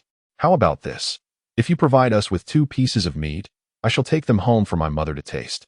If she finds it delicious, she will surely give us some money, and we can return to purchase more. What do you say?" "That is not an option." Su Changqing shook his head, unwilling to engage in further dialogue. He frowned and waved them away. "Go on, leave." However, at that moment, Wang Yinzhu could no longer suppress his yearning for the marinated delicacies and reached out toward the marinated eggs on the stall. Are you attempting to steal? Su Changqing shouted sharply, swiftly grasping a nearby kitchen knife without hesitation and aimed it at Wang Yinzhu's hand. The sunlight glinted off the blade, casting a blinding reflection into Wang Yinzhu's eyes, momentarily halting his actions. In that fleeting instant, the sharp knife grazed his fingers and struck the cutting board with a resounding clang, embedding itself deeply. A collective gasp escaped the onlookers. Ah! Wang Yinzhu was so terrified that his soul nearly escaped him. With a piercing scream, he swiftly retracted his hand and turned to flee. Observing this, Wang Jinliang dared not linger and hurriedly followed suit, racing out in haste. Chapter 16. Out of breath, damn it. Su Changqing muttered darkly, yet within a heartbeat. His countenance transformed from gloom to exuberance as he called to the surrounding patrons. Come, come. If you haven't tasted it yet, now's your chance. And for those who have, feel free to choose what you desire. Miss, you mentioned you wanted 10 pieces of pig's head meat, correct? I shall cut it for you right away. Sir, you requested 2 pig trotters, didn't you? Please hold on a moment. I will serve the lady first and then attend to you. At the food stall, patrons savored the delectable delicacies while discussing the recent antics of Wang Jinliang and Wang Yinzhu, and marveling at Su Changqing's astonishing display of skill. The atmosphere was even more animated than before. Wang Jinliang and Wang Yinzhu fled a considerable distance, finally halting their retreat. Wang Yinzhu, still shaken, touched his hand and exclaimed, "Brother, that was terrifying. If I hadn't dodged quickly, he would truly have severed my fingers." Wang Jinliang, equally alarmed, replied, "I never imagined he had such audacity. It seems the rumors of his threats to deal with us were indeed true. We should keep our distance from him in the future." Wang Yinzhu nodded but lamented, however. "His food is simply exquisite. I yearn for another taste." Upon hearing this, Wang Jinliang's mouth watered as he recalled the delightful flavor of the pig's head meat and seasoned tofu, both of which lingered vividly in his mind and on his palate. He craved more, not merely a bite, but a satisfying meal. "Let us return home," he declared after a moment's thought. "But we need money to buy it," Wang Yinzhu questioned, worry creeping into his voice. "What if Su Changqing decides to cut me again? Let us not go ourselves. We can send our mother," Wang Jinliang suggested. Wang Yinzhu acquiesced. "All right, that sounds good." The 2 boys raced home, shouting, "Mother, mother." Upon hearing the commotion, Wang Chuanying emerged from the living room, scolding, "What are you yelling about? Summoning spirits? If you have something to say, then speak. If not, go play somewhere else." In recent days, their family had become the subject of ridicule throughout the village. Whenever she ventured outside, whispers and snickers followed her like shadows. Consequently, she opted to remain indoors. Yet, burdened by the debts incurred for the bride price, she resolved to seek work and earn money to repay them. But venturing out meant facing the laughter of others. Torn between the two, she remained at home, her mind racing back to the humiliation she faced at the market at the hands of Su Changqing. The thought of losing such a valuable worker only fueled her frustration and despair. Thus, gazing at her 2 ineffectual sons, her anger bubbled over. "Mother, Su Changqing is selling delicious food at the market. It's truly delightful. Could you please buy us some?" Wang Jinliang implored. "Yes, mother. The meat and tofu are unlike anything we have ever tasted. Buy us a few pounds so we can enjoy a proper feast," Wang Yinzhu declared, promising. "As long as you buy us some meat, we will undoubtedly accompany you to work in the fields next time." Wang Chuanying's mother was taken aback, incredulously asking, "What are you saying? Is Su Changqing selling things?" Wang Jinliang nodded. "Yes, it's called, what was it again? Oh, I can't remember. But there are several items: pig's head meat, pig's trotters, chicken feet, dried tofu, and oh yes, eggs. They are exceptionally delicious. Many people are buying them. Mother, you must hurry. Or else you won't get any." "I want to go." Although she was perplexed as to why Su Changqing had suddenly taken to selling food, and was curious as to what could entice her 2 sons in such a manner, she resolutely refused to meet Su Changqing again in the bustling market, especially in front of so many people. "Mother, just buy a little. Even a small amount will suffice to satisfy our cravings." Wang Yinzhu pleaded pitifully, "Please, mother, buy us something. Everyone else is eating, and we can only watch, feeling so envious." Wang Chuanying's mother was infuriated, yet seeing her sons in such a state, her heart softened. She reluctantly took out 10 yuan, saying, "You can buy it yourselves. I will not go. We dare not go. We're afraid Su Changqing will hit us." Wang Yinzhu responded, "Are you not afraid he will strike me?" Wang Chuanying's mother yelled in anger, You're tough and resilient. What is there to fear from a few hits? Wang Yingzhu mumbled. What did you say? Wang Chuiying's mother shrieked as if she had been stabbed, berating, You ungrateful wretch. What are you saying? After all my hard work raising you, providing for you, you have no compassion for me. A heartless wolf. As she scolded. She put the money away, exclaiming, Eat, eat, eat. Enough of eating. Don't eat anything. Watching her mother retreat into the house with the money, and realizing that they would miss out on those delectable treats, Wang Yingzhu shouted in frustration, If you don't buy us food now, when you're old, we won't give you anything to eat either. We'll let you starve. Upon hearing this, Wang Chuiying's mother was momentarily stunned. The recent days of irritation, gloom, regret, and humiliation, combined with her current shock, sorrow, and grievance, surged within her, causing her to suddenly collapse onto the ground, bursting into tears. Oh heavens! Oh dear God! I cannot go on. I might as well die. She sobbed uncontrollably, her nose running and tears flowing, her grief palpable. Mother, what is wrong? Hearing the commotion outside, Wang Chuiying rushed out from her room, and upon seeing her mother weeping on the ground, her expression darkened. She pointed at Wang Jinyang and Wang Yingzhu, scolding, What have you two good-for-nothings done to upset our mother like this? Can't you let her have a peaceful moment? Why can't you give her and me some peace of mind? Who is being ungrateful? Who is causing trouble? Upon hearing these words, Wang Jinyang was immediately incensed. If it weren't for you and our mother, those two foolish donkeys insisting on annulling the engagement, would our family be the laughingstock to the extent that we could barely show our faces outside, had we not pursued the annulment? We wouldn't need to waste money on procuring items from Su Changqing.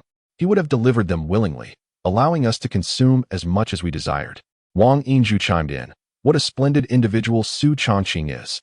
He does whatever is asked of him, is industrious, and possesses a caring nature. Moreover, he is selling food, attracting numerous buyers, and who knows how much he could earn. If you were to marry him, wouldn't he that fortune belong to our family? Now, alas, we must toil in the fields ourselves, with no one to offer us gifts anymore, and we have to endure the disdain and ridicule from others. Our current predicament is solely the result of your actions. Can't you consider alleviating our burdens for once? I tell you, sister, you must find another brother-in-law like Su Changqing for us in the future. Wang Jinliang declared, Someone who works for our family, brings us gifts, and obeys our commands. If you cannot find such a person, I will disown you as my sister and refuse to let you enter our home. If you suffer mistreatment or abuse at your in-laws, I will not intervene.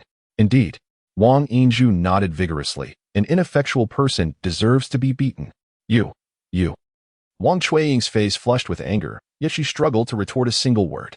In truth, ever since she learned of Su Changqing's recovery, she too had been consumed by regret. She was filled with remorse. Su Changqing's stature, appearance, and character were exceptional, making him a rare and commendable man in the surrounding villages.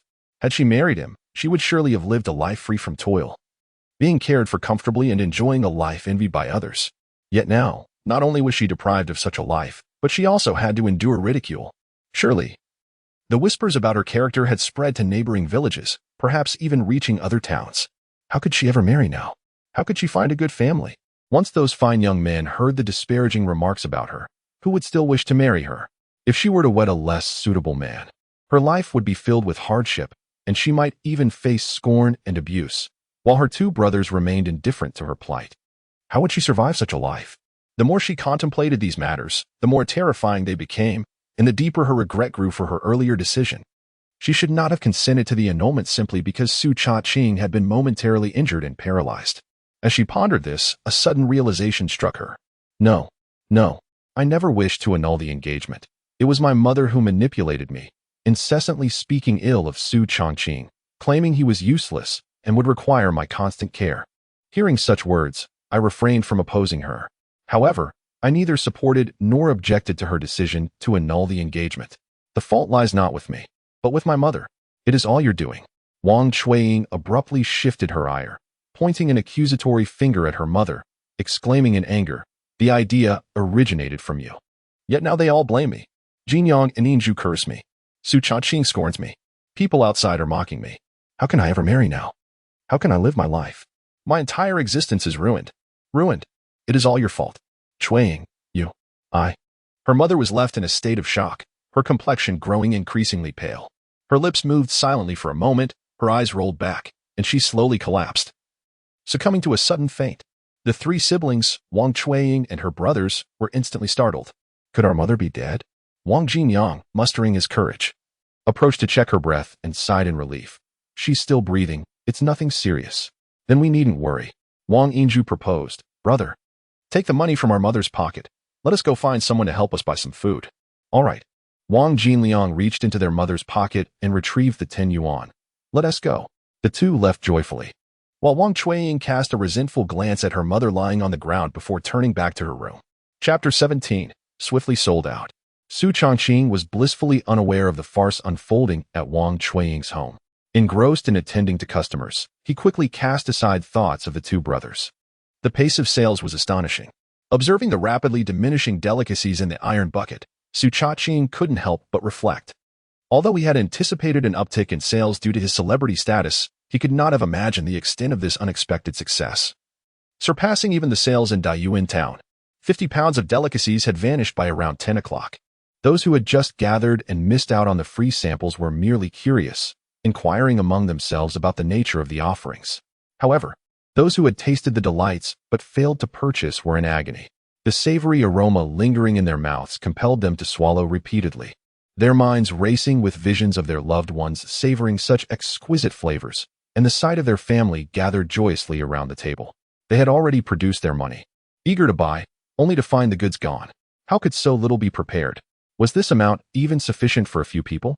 It was barely 10 o'clock, and now they would earn nothing for the next 2 hours. Indeed, do you not know how to conduct business? Wang Chuiying's family's ill intentions towards you have nothing to do with us. You cannot take your ire out on us. The crowd murmured their grievances. Su Changqing felt utterly helpless. The preparation of the delicacies required considerable time, and there was no way for him to return and create several pounds anew for sale. All he could do was repeatedly apologize. I sincerely apologize, truly sorry. I underestimated the demand. Just a few days ago, I only sold around 40 pounds in other villages, and I prepared 50 pounds today, yet they were gone in a flash. I can only say the folks of Dongwangswang are exceedingly enthusiastic. Next time, I will certainly prepare more so that everyone can have a taste. Upon hearing his apologies and explanations, the crowd's expressions softened slightly, though they still grumbled among themselves. Can the people from other villages compare to us in Dongwangswang? One remarked.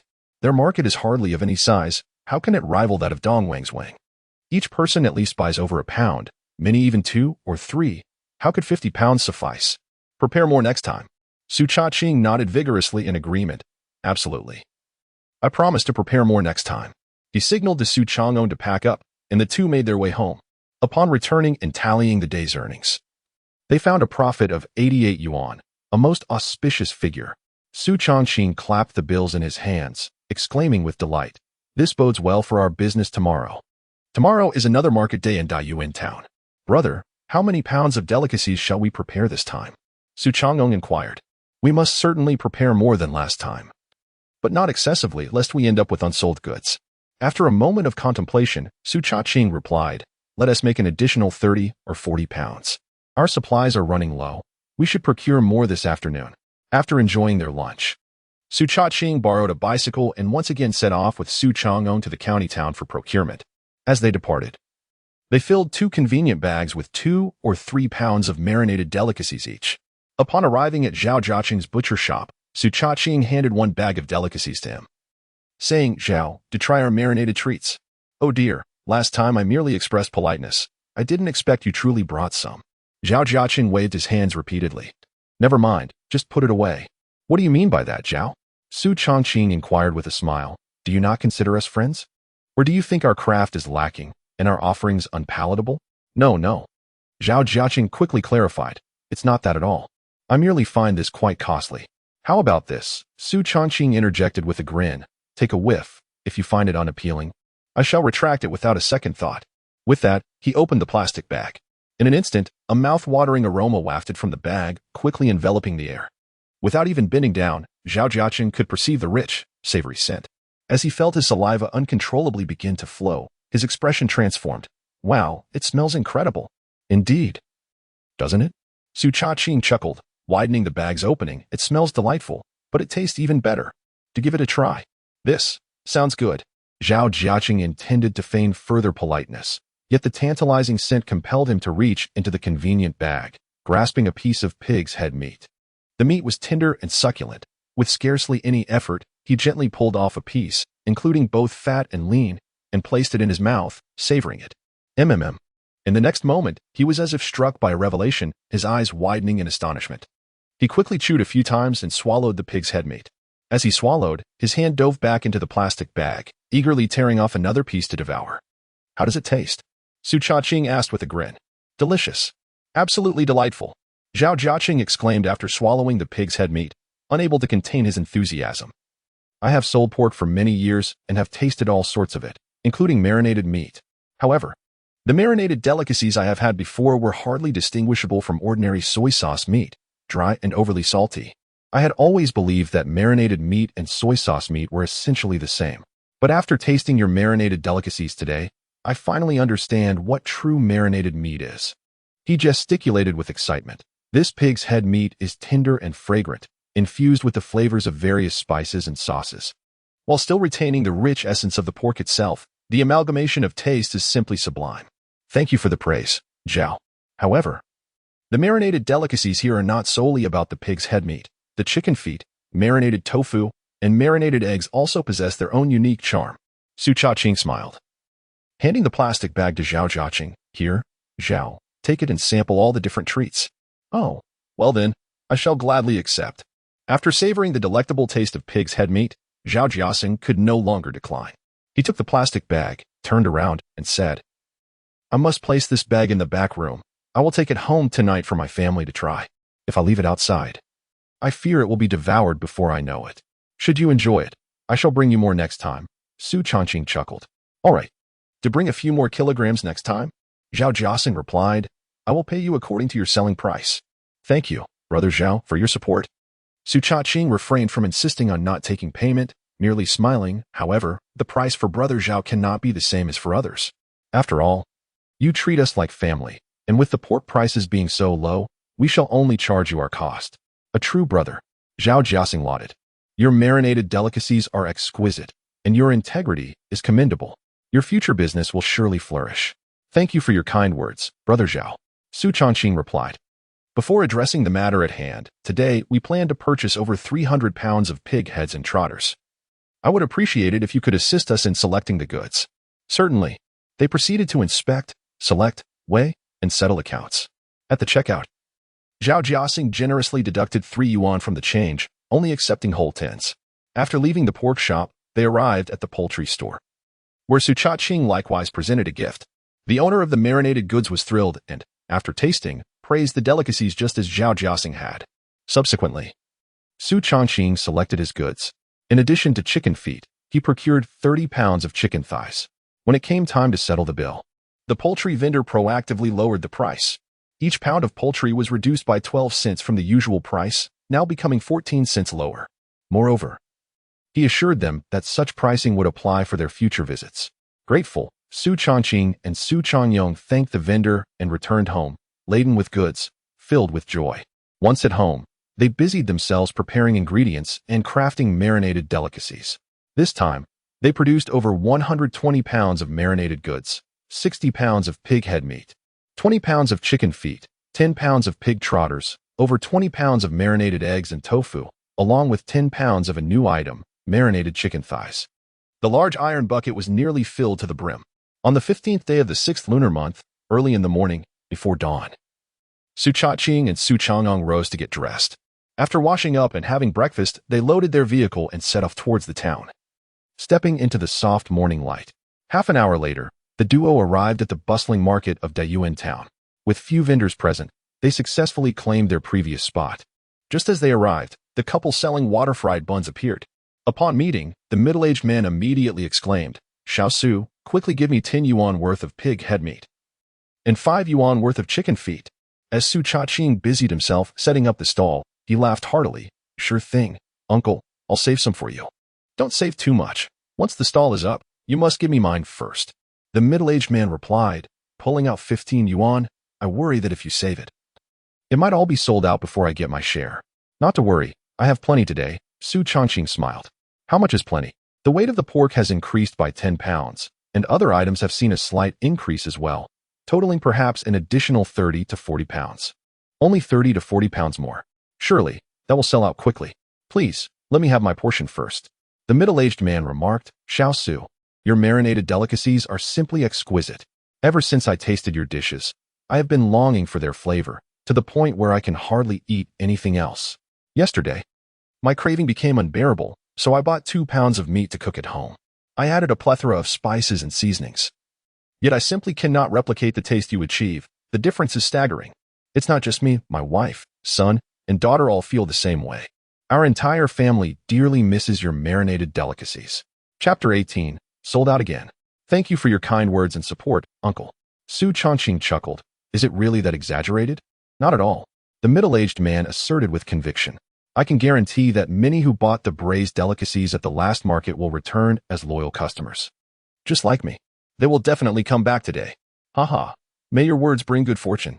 Setting up the stall. Su Changqing first delivered the pig's head meat and chicken feet, receiving 15 yuan. He completed his first transaction before the market officially began.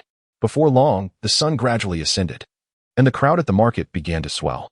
Young man, I'm back to buy your pig's head meat. A voice rang out at the stall. Welcome back, sister. Su Changqing greeted with a smile. The speaker was none other than the young woman who had been the first customer at his stall during the last market in Tycoon town. This time, she was again the first customer after the couple selling pan-fried buns. Please weigh me 10 yuan worth of pig's head meat. The young woman said cheerfully. My whole family adores your braised meat. Ever since we tried it last time, my son has been clamoring for more. Oh, and please add a pig trotter. My son loves gnawing on them, and yours look far more delicious than mine. You're too modest. Your cooking must be quite good as well. Besides, nothing compares to a mother's taste, which is the best in the world. Su Changqing replied, grinning as he gestured with his knife at the pig's head meat. Sister, would you prefer it a bit fattier? Yes. The young woman nodded. Su Changqing then leisurely sliced the meat and weighed it. Just as he finished weighing the pig's head meat and pig trotter, a man in his 30s approached the stall, appearing somewhat familiar. He was likely a returning customer from the previous purchase of braised delicacies. Welcome back, brother. What would you like today? Su Changqing greeted him with a smile. I've been craving your pig's head meat. The man replied with a grin. Last time, I bought 10 yuan worth, and when a friend came over to visit, he polished off most of it while we were drinking together.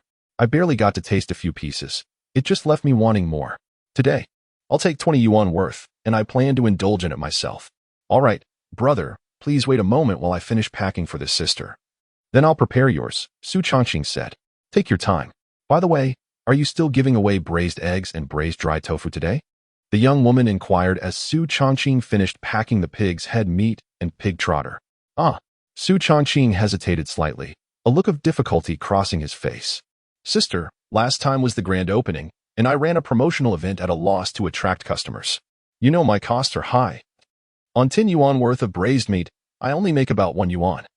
And giving away 60 cents worth of braised eggs and dried tofu hardly leaves me with any profit. But isn't that still a profit of several dimes? It's all about selling more for less. The young woman countered, her face revealing her astuteness. How about this? I once asked for the dried tofu, but could you throw in a few extra braised eggs for me? Su Changqing hesitated briefly, gritted his teeth, and nodded. All right, sister.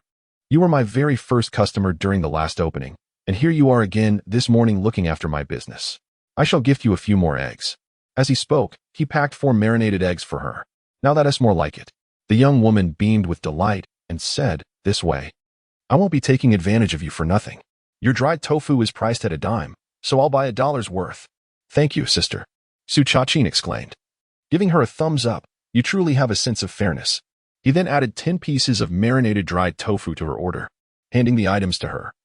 He stated, Sister, the pig's head meat is $10, the pig's trotter's $9, and with the marinated dried tofu, that totals 20.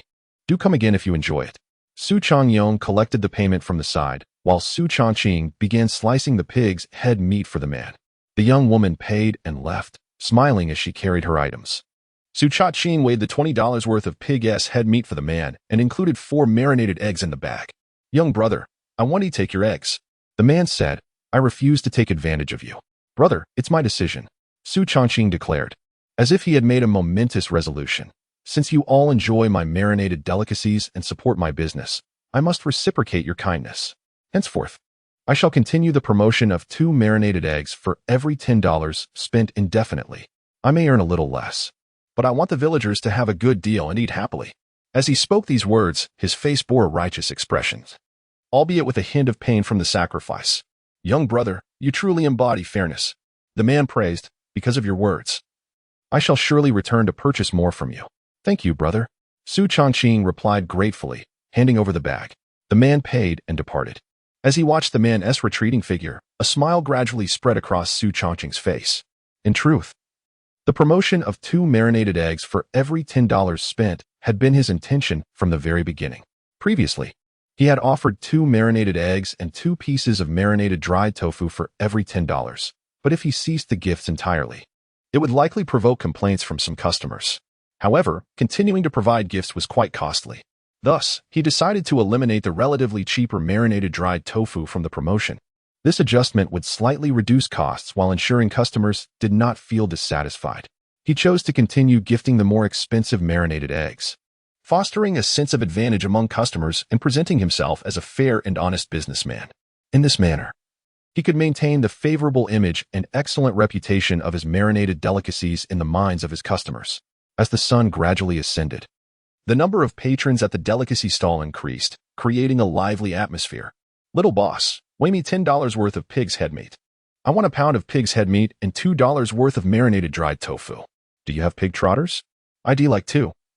And also some chicken feet to make it $20. How much are the chicken legs? I'd like to try a few. Chicken legs? Young brother, you have new items here? I must give them a taste. Aunt Wong, are you here to buy marinated delicacies too?" Indeed, during my last visit, I hesitated to purchase more and only bought items worth 5 yuan. Consequently, the elderly gentleman reproached me for my stinginess, suggesting that such delectable treats deserved a more generous selection. Today, I plan to spend 30 yuan, ensuring I can also share some with my 2 sons' families. I am resolved to indulge a bit more, for this young man's pork head delicacies are truly remarkable. Once tasted, they leave one yearning for more. A full plate of meat can vanish before one even realizes it. Do you all purchase such quantities? Is the marinated delicacy truly that exquisite? Just inhale this delightful aroma, and you shall discern its quality. Recently, a relative from the county brought me a piece of braised meat priced at 10 yuan per pound, which, while more expensive, paled in comparison to this in flavor. Rest assured in your purchases, I can wholeheartedly vouch for these 2 young men selling marinated treats once you sample their offerings. You shall forever remember the experience. Moreover, this enterprising individual is quite fair. For every 10 yuan spent, he generously offers 2 marinated eggs, a practice he intends to maintain. A throng of 7 or 8 people gathered around the stall, some making purchases, others inquiring about prices, while a few engaged in conversation. The vibrant atmosphere captivated numerous passers-by at the market, who paused to witness the bustling scene, intrigued by the abundance of customers. Gradually, they too were drawn in by the intoxicating aroma of the marinated delicacies, unable to resist joining the ranks of eager buyers. Inside the stall, Su Changqing skillfully sliced the meat, weighed it, and bagged it, all with remarkable efficiency, with no time wasted. He understood the necessity of swift action when customers were plentiful to prevent impatience from driving them away. Once the bags were prepared, he would hand them over to Su Changqing, who managed the transactions. Despite their teamwork, they remained perpetually busy. Su Changqing had anticipated that today's business would surpass the previous occasion, yet he did not foresee the extent of its success. Even before 10 o'clock, the iron barrel containing the marinated treats was already half depleted, with an estimated 30 pounds remaining. At this rate, it seemed all would be sold out by 11. Clearly, he had underestimated the allure of his offerings and resolved to prepare even more next time. In just over half an hour, the barrel was entirely emptied of its contents, leaving not a single marinated egg or tofu behind. "Madam, auntie, and this esteemed gentleman, I sincerely apologize, but we have sold out of marinated treats for today." Su Changqing bowed in earnest to the disappointed customers who had missed out, expressing regret for his inadequate stock. "It is entirely my fault for not preparing enough. I assure you, I will ensure ample supplies next time so everyone can partake. When you return, please let me know, and I shall add an extra marinated egg for you." The disappointed customers departed with sighs of regret. Su Changqing and Su Changqing simultaneously exhaled in relief, wiping the oil from their hands and sweat from their brows as they began to pack up. "Xiao Su, I was right, wasn't I? Your goods were bound to sell out. remarked a middle-aged man purchasing water-fried buns, his eyes betraying an unmistakable envy. As a fellow purveyor of culinary delights, he understood the intricacies of costs and profits. With a bit of calculation, he could ascertain that Su Changqing's marinated delicacy stall had undoubtedly yielded a profit exceeding 100 yuan today. His steamed bun stall barely earns 30 or 40 yuan a day, which is hardly comparable.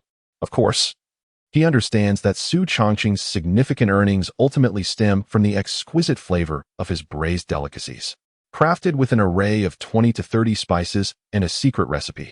These dishes are truly exceptional, something he can only admire from afar.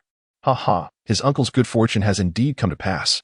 Su Changqing chuckled. Uncle, I wish you prosperous business as well. My brother and I shall take our leave now.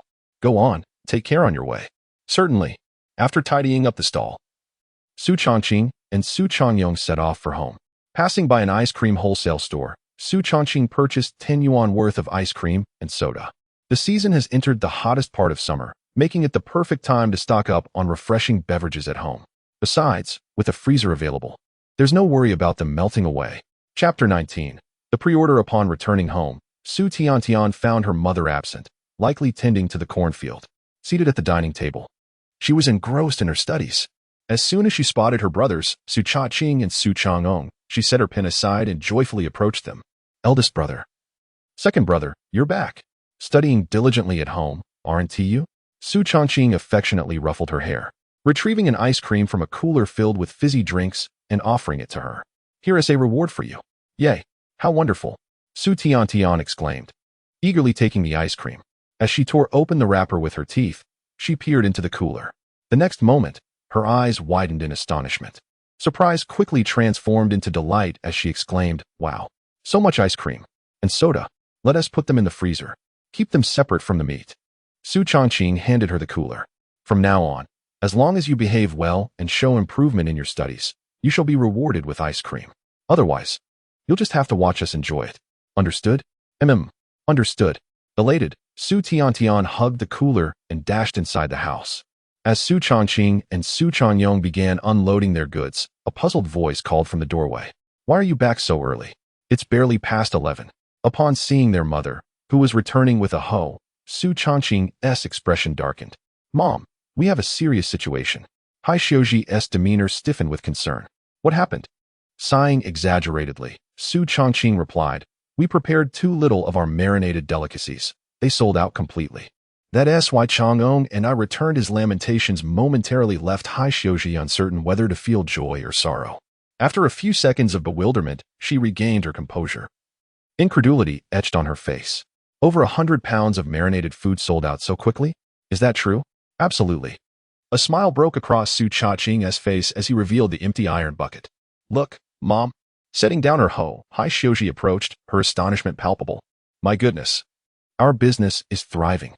I was worried we'd have plenty left unsold. It's booming. Su Changqing laughed. Mom, let us count the money. And let Changyong share how lively the scene was today.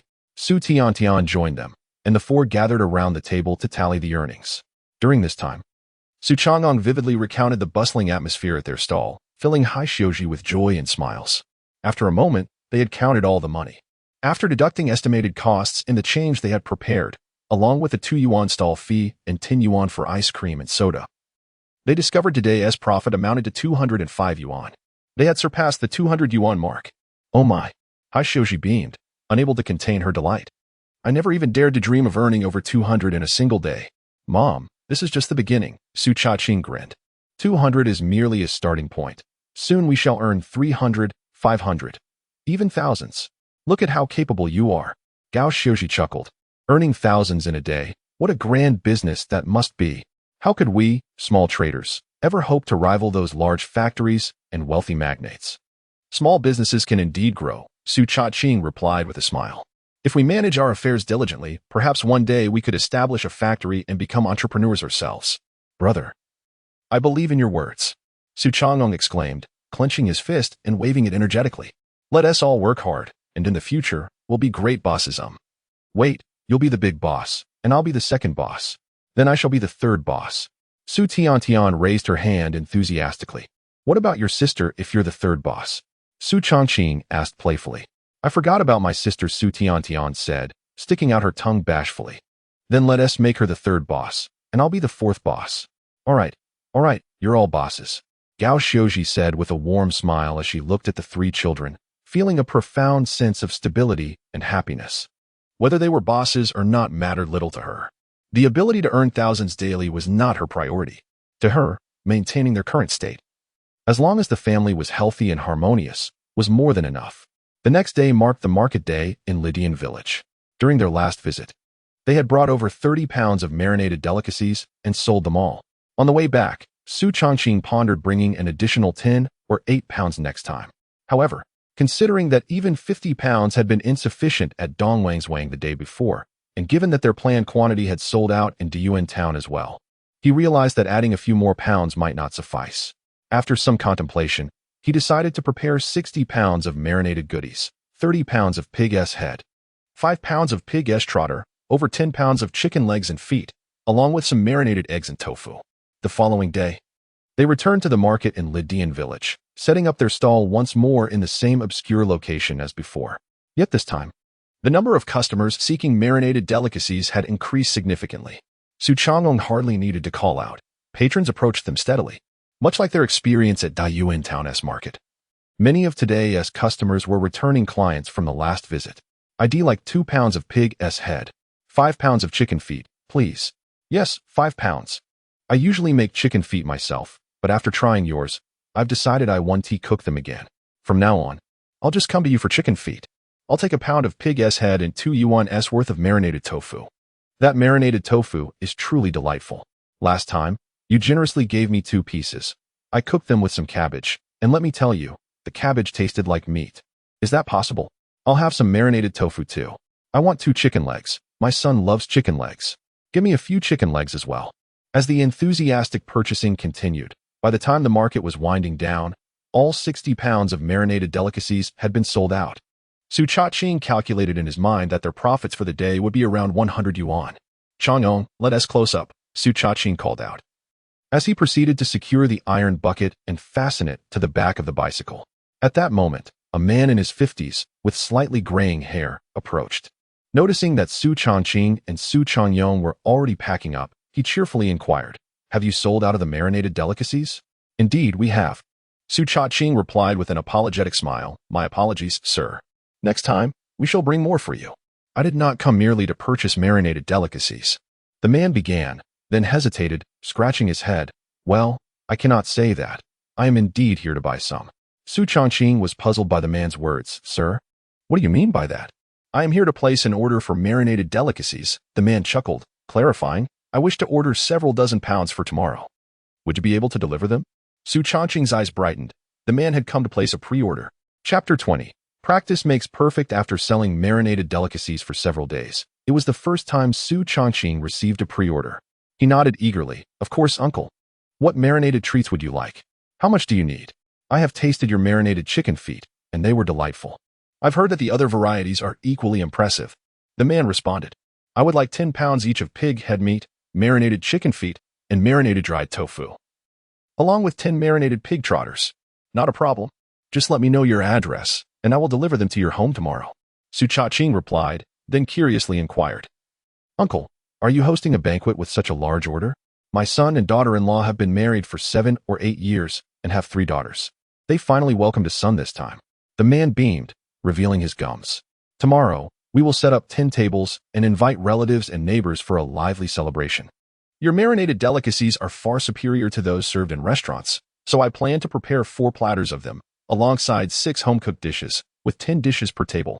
Congratulations, Uncle. A grandson at last." Su Changqing promptly extended his well wishes. After the man shared his detailed address, Su Changqing affirmed, "I've noted it down. It will definitely be delivered by tomorrow morning." Indeed, the man chuckled as he departed. He did not offer a deposit, nor did Su Changqing request one. It was customary in their region that for weddings and celebrations within the village, restaurants would not require a deposit for food orders. The host would simply inform the restaurant, which would deliver the meal without collecting payment until the dishes were returned at the end of the event. Of course, since Su Changqing only sold marinated treats and did not provide dishes, payment would be settled upon delivery the following day. On the way home, Su Changqing hummed a cheerful tune, his spirits lifted. This order alone could yield nearly 50 yuan, but more importantly, the banquet would likely attract many people from neighboring villages and towns, presenting an excellent opportunity to enhance the reputation of his marinated delicacies. That evening, Su Changqing prepared over 100 pounds of marinated treats, in addition to fulfilling the order for Li Dian village. He also prepared more than 60 pounds of marinated delicacies for sale at the market the next day. The following day, he and Su Changqing first arrived at the market in Zhangzhuang village. After setting up their stall, Su Changqing rode his bicycle, carrying the marinated treats, to the doorstep of the household that placed the order in Li Dian village. For this family, today was an exceptionally joyous and grand occasion. Early in the morning, while relatives had yet to arrive, many villagers had gathered at the entrance and in the courtyard, engaged in lively conversation while assisting the hosts in arranging tables and benches, boiling water for tea, and preparing vegetables. Su Changqing approached the people at the entrance to announce his purpose. One person shouted into the courtyard, and soon the man who had placed the order emerged. "Uncle, here are the marinated treats you ordered." Su Changqing first handed over 4 bags containing a variety of marinated delights, then produced a large bag filled with marinated eggs, smiling as he said, "Uncle, this is 10 pounds of marinated eggs, of which about 5 pounds are complimentary as part of our promotional offer. The remaining 5 pounds are a small token from our family, wishing the child health, safety, happiness, excellence in studies, and success in their future endeavors. Oh dear, look at all the gifts you've brought." The man, beaming with joy, accepted the items and warmly invited, "Stay and enjoy a meal before you depart." "No, uncle. I must hurry back to Zhangzhuang village to sell my goods at the market," replied Su Changqing. "Very well, wait a moment. I shall fetch your payment."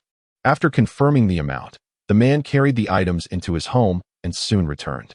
One hand held the money while the other grasped a plastic bag containing a dozen eggs. "Here is the money. Please count it." He handed the cash to Su Changqing. And once it was verified, he passed over the bag of eggs with a smile, saying, "These are eggs boiled by my family. Take them." In these rural areas, when families host a full-month celebration, relatives and neighbors bring gifts, and as a token of gratitude, the hosts often gift a few eggs upon departure. The man's gesture clearly indicated his appreciation for Su Changqing's offering of marinated eggs, treating him as a guest. "Thank you, uncle. I shall share in your family's joy." Su Changqing graciously accepted, saying, "Now you carry on with your tasks. I must be on my way.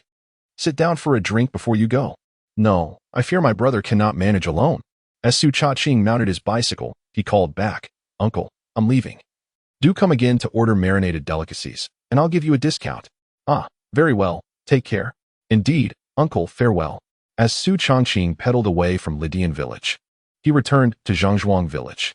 Given the 7 to 8 li distance between the two villages, his round trip had consumed over an hour. Upon arriving back at Zhangzhuang village, the market was bustling with many people. In front of his marinated delicacies stall, several customers had already gathered. "Young man, give me 10 yuan worth of pig head meat." "I'll take a pound of pig head meat and a pound of chicken feet." "Fetch me a pig trotter. Not this one. It's a bit small. I want a larger one."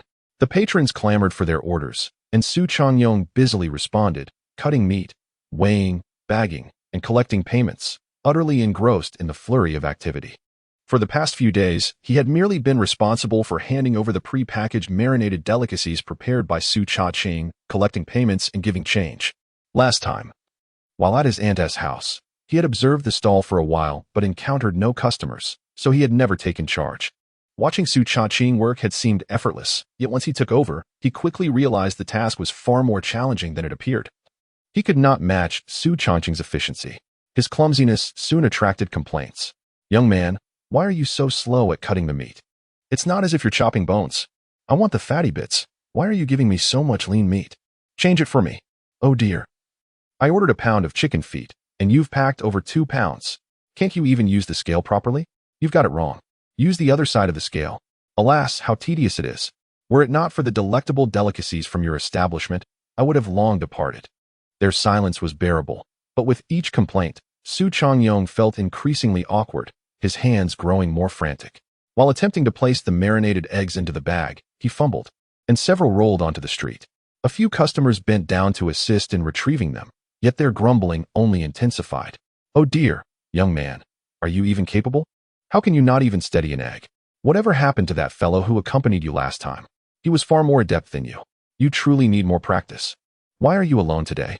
Perhaps you should take a break and let me assist with the cutting. Listening to these remarks, Su Changqing's face flushed with embarrassment and shame, wishing desperately to vanish into the ground. Just then, a familiar voice echoed from a distance. Su Changqing had arrived. Though his voice was as consistent as ever, to Su Changqing, it sounded almost celestial. He quickly looked up to see Su Changqing returning on his bicycle, coming to a smooth stop at the stall. Changyong, let me take over. After securing his bicycle, Su Changqing poured a bit of water from the cup he had brought from home, washed his hands, and immediately began to work with efficiency.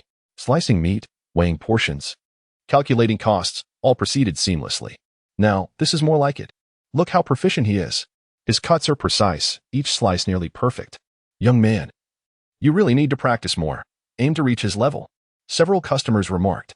Su Changqing nodded awkwardly in agreement. Su Changqing then smiled and explained, my apologies, everyone. A family in Litsuan village placed an order for marinated delicacies, and I had to deliver it, which is why I arrived a bit late. He gestured towards Su Changqing and added, this is my younger brother. He is quite diligent, though he is still mastering the art of cutting meat and selling. I apologize for the delay he caused you all. I hope you can be understanding. Hearing Su Changqing's words, the customers felt less inclined to blame Su Changqing. It's quite all right, farmer. You must have your moments of leisure. Indeed, there's no rush to return home to feed the children. A few extra minutes are inconsequential. Just for the taste of your marinated meats, waiting a little longer is no trouble at all. If one were to prepare it themselves, they wouldn't achieve this flavor in hours. Indeed, not even with days at their disposal could they replicate it. This young man's marinated delicacies are crafted from a secret recipe, a customer chimed in. Isn't that so, young man? Absolutely, Su Yin replied with a smile. The secret recipe, intricate techniques, and precise control of spices, seasonings, heat, and timing are essential to create the delicacies from my family. When you savor them, you will undoubtedly find them delightful and worth every penny. The customers nodded in agreement. Engaging in conversation while working, Su Changqing efficiently packaged the items requested by several customers. Su Changqing hung his head low, attending to the exchange of money. After a few customers departed, Su Changqing nudged him with his elbow and inquired playfully, what's the matter? Are you feeling disheartened over such a trivial matter? Brother, I can't fathom why I am so inept. I can't even manage this small task, Su Changqing lamented. Even the simplest of tasks require effort to master, Su Changqing replied with a chuckle. However, practice makes perfect. If you dedicate yourself to learning and honing your skills, you will undoubtedly excel. From now on, whenever it's not too crowded, you shall take over the meat slicing and weighing. It will be good practice. Su Changqing hesitated slightly. Su Changqing furrowed his brow and asked, what's wrong? Are you afraid? I'm not afraid. Su Changqing gritted his teeth. Brother, let me take a turn later. Su Changqing nodded with a smile. That's the spirit. Chapter 21. Refreshing cognition next. If there were only one or two sporadic customers, Su Changqing would take charge. Only during peak customer times would Su Changqing step in. After selling more than 60 pounds of marinated delicacies, Su Changqing had become quite adept at the craft. The following day, they brought over 70 pounds of marinated goods to the Guanja village market. Throughout the morning, they managed to sell approximately 70 pounds. The remaining few pounds were unceremoniously reserved for their aunt. Naturally, they also indulged in a complimentary lunch at her home. Upon returning home, they began to prepare the marinated delicacies for the Dongwangswang market the next day. Brother, how much should we make this time? 70 or 80 pounds? Su Changqing inquired. Too little, Su Changqing replied with a smile. I am somewhat of a local celebrity in Dongwangswang. 70 or 80 pounds will not suffice. Let us prepare 100 pounds. 100 pounds? Su Changqing gasped in astonishment. That's quite a lot. Will we be able to sell it all? Even if we don't sell out, there won't be much left, Su Changqing assured him. Don't worry, just follow my lead. Once the marinated delicacies were prepared and placed into barrels, the two brothers set off for Dongwangswang the next morning. As they halted at their previous spot to set up their stall, the door of a nearby residence swung open. A short, plump woman emerged, beaming with a smile. You've come. Indeed, sister, Su Changqing replied, nodding with a grin as he handed over 40 cents. Here is the stall fee. The woman extended her hand, not to accept the money, but to retrieve 10 yuan instead. I'd like 10 yuan's worth of pig's head meat. You can forego the stall fee, just throw in a couple of extra marinated eggs later. Very well, Su Changqing said, accepting the 10 yuan. I'll give you 3 extra marinated eggs. Thank you very much. The woman responded cheerfully. Sister, I need to set up the stall now. You can go about your business, and I'll call you when I'm ready, Su Changqing informed her. No worries. You do your thing. I have no pressing matters. I'll just stand here for a while, the woman replied, watching Su Changqing busily at work with a curious expression. By the way, have you heard about the situation at Wang Chueying's home? No, I haven't. Su Changqing shook his head, genuinely uninterested in the rumors surrounding Wang Chueying. However, the woman seemed eager to discuss it, launching into the story without prompting. On the very day you were last at the market, Wang Jinliang and Wang Yinzhu purchased marinated delicacies from you. Su Changqing paused, slightly taken aback. I don't recall them coming to buy. They were too afraid to approach you directly and sent a child to make the purchase on their behalf, the woman explained. Do you know how that money came about? They knocked out Chueying's mother and brazenly stole it. What? Su Changqing exclaimed, astonished. Knocked out? Is that true? How could it be anything but? The woman replied. That afternoon, a neighbor went to borrow something from their home and found Wang Chueying, Wang Jinliang, and Wang Yinzhu sitting at the table enjoying a meal, steamed buns paired with the delicacies they bought from you, savoring every bite. They were dining. And Su Changqing inquired about Chueying's mother. Where is she? She's lying on the ground. A woman replied. Chueying's mother has collapsed on the floor, while the 3 siblings are indifferent, solely focused on their meal. Tell me, do you think that money was not taken by them, or that they could approach her with good intentions? Su Changqing inhaled sharply. Then what happened? The neighbor, fearing for the worst, hastily summoned a few individuals, including the village doctor, and together they roused Chueying's mother. Upon awakening, she began to weep, lamenting that her daughter and sons were unfilial and mistreating her. Her cries resonating throughout the village. The woman continued. After wailing for a while, she called Chueying's father, who was working away, demanding he return to discipline their children, or else she would resort to drinking pesticide, declaring she would not live any longer. 2 days prior, Chueying's father returned home, and the first thing he did was scold the 3 children before seizing a stick to strike Jinliang and Yinzhu. Unexpectedly, in their panic, Jinliang and Yinzhu retaliated. One embraced their father while the other snatched the stick and struck him on the head. Good heavens! Su Changqing exclaimed. Was there any severe consequence? The father fainted instantly, unresponsive to calls, necessitating a trip to the town hospital where he remained unconscious. The town hospital called for an ambulance to transport him to the county hospital, where he was finally revived after extensive examinations revealed a concussion. He is still hospitalized there. The woman added, Chueying's mother is at the hospital attending to him, while Chueying, Jinliang, and Yinzhu have been taken away by their uncle, who claims he will take them to work and temper their characters. After such events, a character refinement is indeed necessary. Su Changqing sighed softly, acknowledging that although he was aware of Wang Chueying and her 2 brothers' unsavory nature, this incident had still altered his perception of them. It is fortunate that you have parted ways with Chueying. Otherwise, this turmoil would have disrupted your peace, the woman remarked. Indeed, Su Changqing nodded, feeling grateful for the timing of his rebirth. Had he returned prior to the annulment of the engagement, his recovery might have resulted in Wang Chueying's family refusing to break the engagement, and he would have likely endured considerable turmoil at their hands. Their family's reputation was already poor, and this incident had thoroughly tarnished it. The woman stated, previously, everyone knew Jinliang and Yinzhu were not virtuous. Yet they did not think poorly of Chueying. However, now everyone sees that Chueying is not much better. If she wishes to find a suitor in our area, it will be difficult. Who would desire a bride with such a wicked heart? Su Changqing sighed again, choosing not to comment further. He adjusted the stall and retrieved some pig head meat, asking, Sister, would you prefer fat or lean? The woman, having enjoyed the gossip, shifted her focus to the pig head meat, gesturing, I'll take this piece. All right. Su Changqing skillfully cut and weighed the pig head meat, adding 5 marinated eggs, and explained. Sister, our promotional offer has changed. We no longer provide dried tofu, as the costs have become too high for us to bear. Oh, understood. The woman nodded in acknowledgement, indicating her understanding. It's nothing, she said as she accepted the plastic bag handed to her by Su Changqing, waving her hand dismissively. I must return home to prepare dinner. Take care, sister, Su Changqing replied with a smile. After the woman departed, he resumed his business at the stall.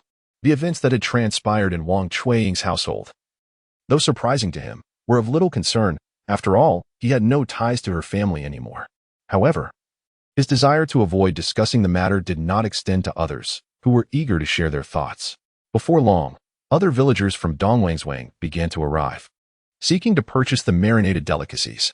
Almost every customer felt compelled to recount the recent events, voicing their mockery and disdain for Wang Chuiying's family, while simultaneously expressing their relief on his behalf. Essentially, they reiterated the sentiments previously conveyed by the woman. By 8 or 9 o'clock, a crowd had gathered around his stall, comprising not only residents of Dongwangzwang but also individuals from neighboring villages, including those from Suzhuang. As they purchased the marinated items, they chattered incessantly, discussing Wang Chuiying's family and extending their conversations beyond the recent occurrences to include the day of the broken engagement, as well as conflicts from months and even years past involving her family and other neighbors. They dredged up every negative incident associated with her family, and not a single kind word was spoken. Su Changqing, wishing to avoid any comments about Wang Chuiying's household that might be embellished by others, simply offered non-committal responses while he focused on slicing meat and weighing it. This time, the rate at which the marinated delicacies were sold exceeded his previous experience, and not by a small margin. Despite preparing 100 pounds of marinated items, he found himself sold out well before midnight, just after 11 o'clock. Those who missed out expressed their disappointment, and Su Changqing promised to prepare more next time. Upon returning home, he discovered there were still less than 100 pounds of ingredients remaining, considering that the market in Diyuan town was approaching. The two brothers made their way back to the county town to replenish their stock. They did not forget to bring several pounds of marinated delicacies for Zhao Jiaxing. True to his word, Su Changqing charged only the cost price. Zhao Jiaxing, as before, deducted a few coins from the total. In reality, this exchange essentially meant that Zhao Jiaxing was purchasing the marinated items at the usual price. However, the relationship between the two was gradually deepening through these transactions. For Zhao Jiaxing, having a high-quality customer with an increasing purchasing volume was undoubtedly beneficial. For Su Changqing, having a cost-effective supply channel was equally crucial. In business, mutual benefit and win-win situations reigned supreme. Upon returning home from the county town, the family busied themselves once again with the preparation of the ingredients and the marinated delicacies. This time, to meet the demands of customers at the Diyuan town market, they prepared a remarkable total of over 160 pounds of marinated items, 90 pounds of pig head meat, 20 pounds of chicken legs, 20 pounds of chicken feet, over 10 pounds of pig trotters, and more than 20 pounds of marinated eggs and tofu. The abundance of marinated delicacies had exceeded the capacity of the iron barrel. Reluctantly, they resorted to storing the marinated eggs and tofu in several large plastic bags. The following morning, they returned to the bustling market of Diyuan town, once again setting up their stall beneath the old poplar tree at their usual spot. Just as they arranged their goods, the couple who sold water-fried buns approached. Xiaosu, this time, I would like 30 pieces of pork head meat, along with 10 pieces of chicken feet. The vendor of water-fried buns greeted them with his first words, directly requesting marinated delicacies. Thank you, uncle, for helping me kick off the day. Su Changqing replied with a smile, slicing a piece of pork head meat while inquiring, Uncle, why the sudden large order? Just a bit for myself. The rest I'll take to my father-in-law and mother-in-law tomorrow for them to taste. The bun vendor explained. Oh, shall I cut you some extra fatty pieces? Tender and easy to bite. Su Changqing offered. Let's keep it leaner. The old couple still has good teeth and prefers the lean meat. Very well, I shall prepare the lean cuts. Su Changqing weighed the pork head meat and chicken feet, adding a complimentary marinated egg and stacking in a few slices of marinated tofu, totaling 7 or 8 pieces. Xiaosu, I thought you no longer included tofu with your marinated goods? The bun vendor remarked, puzzled at the sight. I don't. But this is a special gift for the elderly couple to enjoy. Su Changqing explained with a grin. Ah, how considerate. The bun vendor exclaimed with admiration. Xiaosu, I declare this today. If you do not strike it rich in the future, it will be a travesty. Thank you for your kind words. Su Changqing laughed heartily, instructing Su Changqing to deliver the goods as he collected the payment. Just as Su Changqing returned, a man on a bicycle approached and halted in front of their stall. It was the same gentleman who had visited the market last time, claiming he did not want marinated eggs and did not wish to take advantage. Chapter 22. Money is a rascal. Hello, my young friend. I am back. The man greeted cheerfully. I would like 20 yuan worth of pig's head meat, 10 yuan for chicken legs, and 2 pig trotters, please. Certainly, Su Changqing responded, busying himself while inquiring, Brother, you arrived quite early today. I've just set up my stall, and here you are. I went to visit relatives in the county town, the man replied. Relatives in the county town must be affluent. Su Changqing chuckled. Well, they are certainly better off than us farmers in the countryside. The man smiled and continued. Speaking of which, I used to wonder what to bring when visiting relatives in the county. After all, living in the city, they have seen and tasted everything. What we country folk consider fine gifts may not hold any value for them. Although they don't openly express disdain, one can still perceive that feeling. Hence, I always had to rack my brain for ideas on what to present as a gift. That is indeed the case. Su Changqing nodded in agreement. But this time, I have no worries. The man exclaimed. No gift can compare to your family's marinated delicacies. This specialty is unique to our Dayuan town. No matter how many shops there are in the county, none sell marinated treats. Even if they do, they can't possibly match the taste of yours. Presenting your marinated delicacies as a gift is a surefire choice. Haha, you have an eye for quality. Su Changqing praised, confidently stating, I assure you, my family's marinated treats will not bring you shame. As he spoke, Su Changqing added a few more chicken feet and dried tofu to the order. Let them sample these. If they find them delicious, they might come over from the county to purchase more. Thank you, the man said, expressing his gratitude before leaving. Not long after, the young woman who had come twice before to buy marinated delicacies arrived again, asking with a smile, Young man, am I the first customer today? Indeed. Su Changqing beamed. If anyone supports my business, sister, it must be you. What would you like today? I need a pig trotter for my son. The young woman replied. He devoured the last one I bought in one go and has been pestering me to buy him another. Would you prefer a larger one? Su Changqing inquired. The young woman nodded. Yes, a bigger one. Otherwise, he won't be satisfied and will throw a tantrum. Su Changqing selected a sizable pig trotter, weighing it carefully. 1 jin and 2 liang. Would you like anything else? No, that will be all. The young woman shook her head. But the enticing colors and mouth-watering aroma of the marinated treats caught her attention, and she couldn't help but add, Let us make it a jin of chicken feet as well. With a sigh, she remarked, Your marinated delicacies are simply divine, especially the pig's head meat. I could eat it multiple times without growing weary of it. In fact, I wish I could have it every meal. However, it is rather expensive, and I cannot afford it. Alas, I wish it were cheaper. It would make my shopping much easier. Su Changqing let out a gentle sigh, remarking, There's no choice. The price of pork is evident. No matter how low I set my prices, I cannot dip below the cost, can I? Alas, who knows how high the price of pork will soar? A young woman sighed wistfully. If it continues to rise, it will truly become unaffordable. Indeed. Su Changqing concurred, yet soon added with a smile, If pork is pricey, we can opt for something else. Today, let's try some chicken feet. Next time, perhaps some chicken legs and tofu. The young woman nodded, smiling as she said, To be honest, I hadn't planned to buy anything when I left home, but standing here, I feel a sense of loss if I don't purchase something, so I might as well buy a little. If one desires to eat, one must indulge. We toil all day to earn a living. We shouldn't deprive ourselves of good food, right?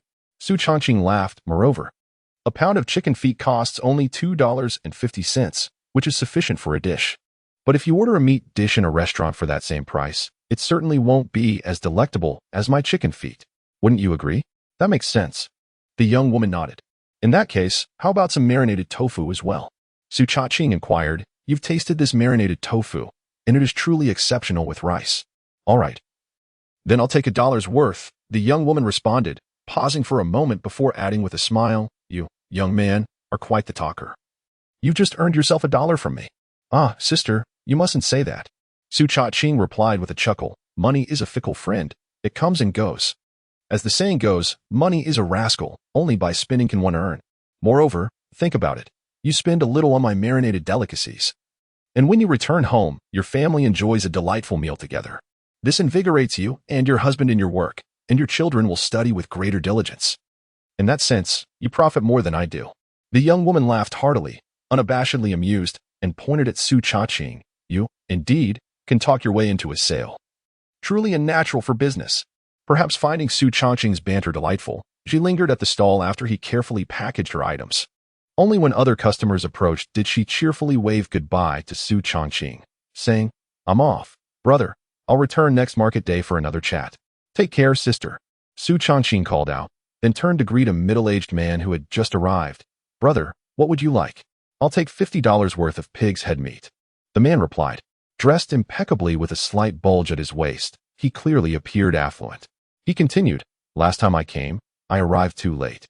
By the time I got here, you had already packed up and left, and I didn't even get a whiff of the aroma.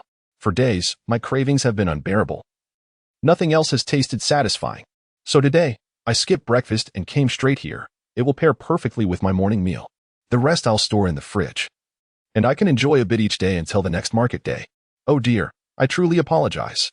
Su Changqing said contritely, last time, we underestimated our stock, causing you to make a fruitless trip. I appreciate your early rise today, coming here on an empty stomach to buy something. No worries. Waking up a little earlier for your delectable marinated delicacies is a trivial matter.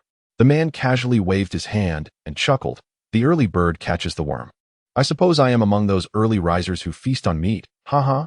What a humorous fellow. As Su Changqing conversed with him, he carefully weighed the pig's head meat, added a complimentary marinated egg, and handed the bag over. The man accepted the bag, taking a deep breath. Ah, it smells divine. Suddenly, his stomach let out a loud growl. Oh dear, I'm both hungry and tempted.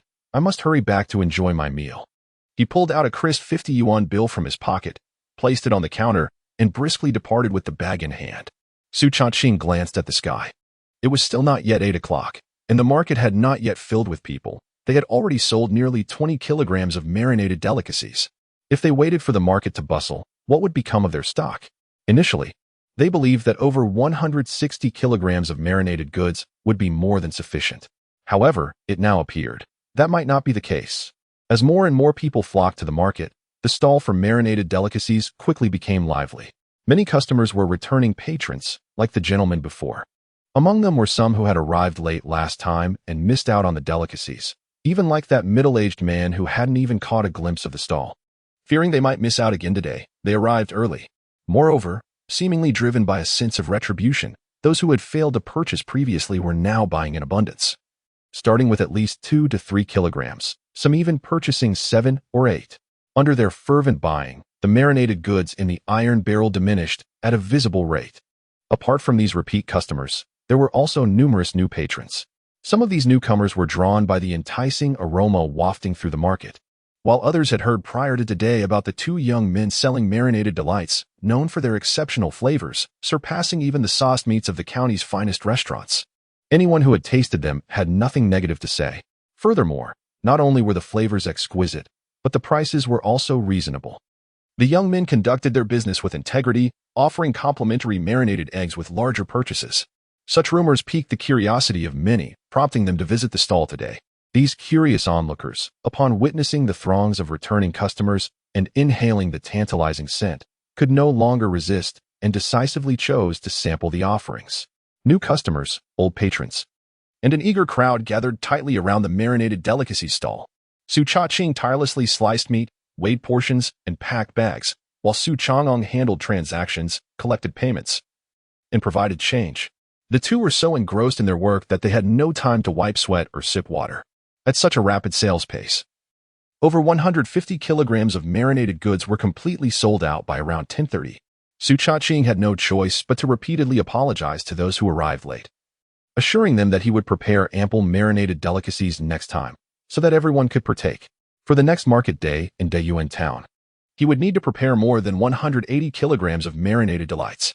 No, he should directly prepare over 200 kilograms. On the journey home, Su Changqing silently contemplated.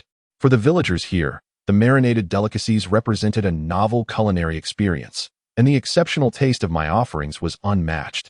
The combination of superior quality, the consumer's sense of novelty, and the inadvertent creation of a scarcity marketing effect due to previous supply shortages, all influenced by herd mentality and a sense of competition, has culminated in a sensational phenomenon surrounding my marinated dishes. It can be inferred that at the next market in Dayuan town, the sales of my delicacies are bound to increase significantly once more.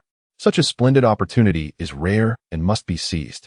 Otherwise, as time passes and the fervor wanes, leading to a more rational and normalized consumption pattern, sales are sure to experience a decline to some extent. In business, one cannot merely toil away in silence. Careful analysis and scientifically sound judgments are essential for maximizing benefits. Su Changqing intended to hone his business acumen and methodologies through reflection and practice in the marinated meat trade.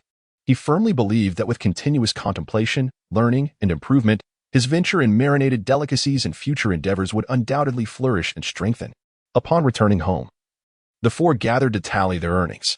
After a brief moment, they calculated today's profit to be 293 yuan. Su Changqing organized the money into a neat stack, holding it in his hands and confidently declared, "Our next target is to breach the 300 yuan mark." Chapter 23, The Grand Order, however.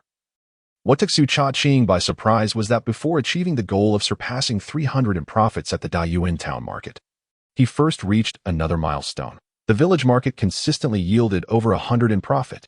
On the following day, at the market in Lidian village, they sold more than 70 pounds of marinated delicacies. Upon returning home and tallying up, the profit amounted to a substantial 106 yuan. In the subsequent markets of Zhangzhuang and Guanzhai villages, the profits were 112 yuan and 115 yuan, respectively.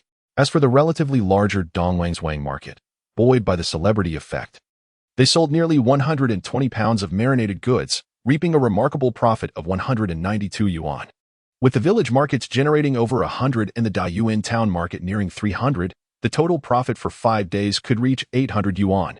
During lunch, Gao Xiaoji, brimming with excitement, calculated aloud and beamed. "Today is August 1st, which means we could earn 5,000 this month." "Certainly more than that," Su Changqing replied. "In the coming period, the sales of marinated foods will likely increase. I estimate that we could earn at least 6,000 to 7,000 this month." "Wonderful." Gao Xiaoji clapped her hands in delight. "With 6,000 to 7,000 in a month, we can clear all our debts before the autumn harvest in October." "Precisely," Su Changqing agreed. "By the end of the year, we should also be able to save at least 10,000 yuan, allowing us to celebrate a prosperous new year." Upon hearing this, Gao Xiaoji's face lit up with longing. "By then, our family will be among the 10,000 yuan households."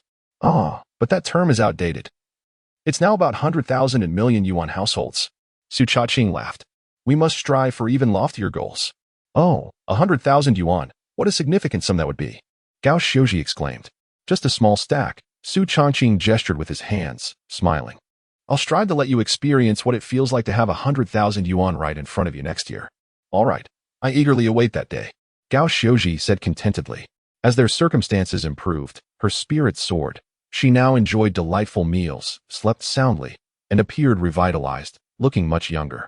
After finishing their meal, the trio began preparing the marinated delicacies they would sell at the Dayuan town market the next day. "Brother, how much should we make this time?" Su Changqing inquired. "Over 200 pounds. Su Changqing responded. 120 pounds of pig head meat, 20 pounds of pig trotters, 20 pounds of chicken legs, 30 pounds of chicken feet, and 50 pounds of marinated eggs and tofu. In total, 240 pounds. Gao Xiaoji expressed a hint of concern.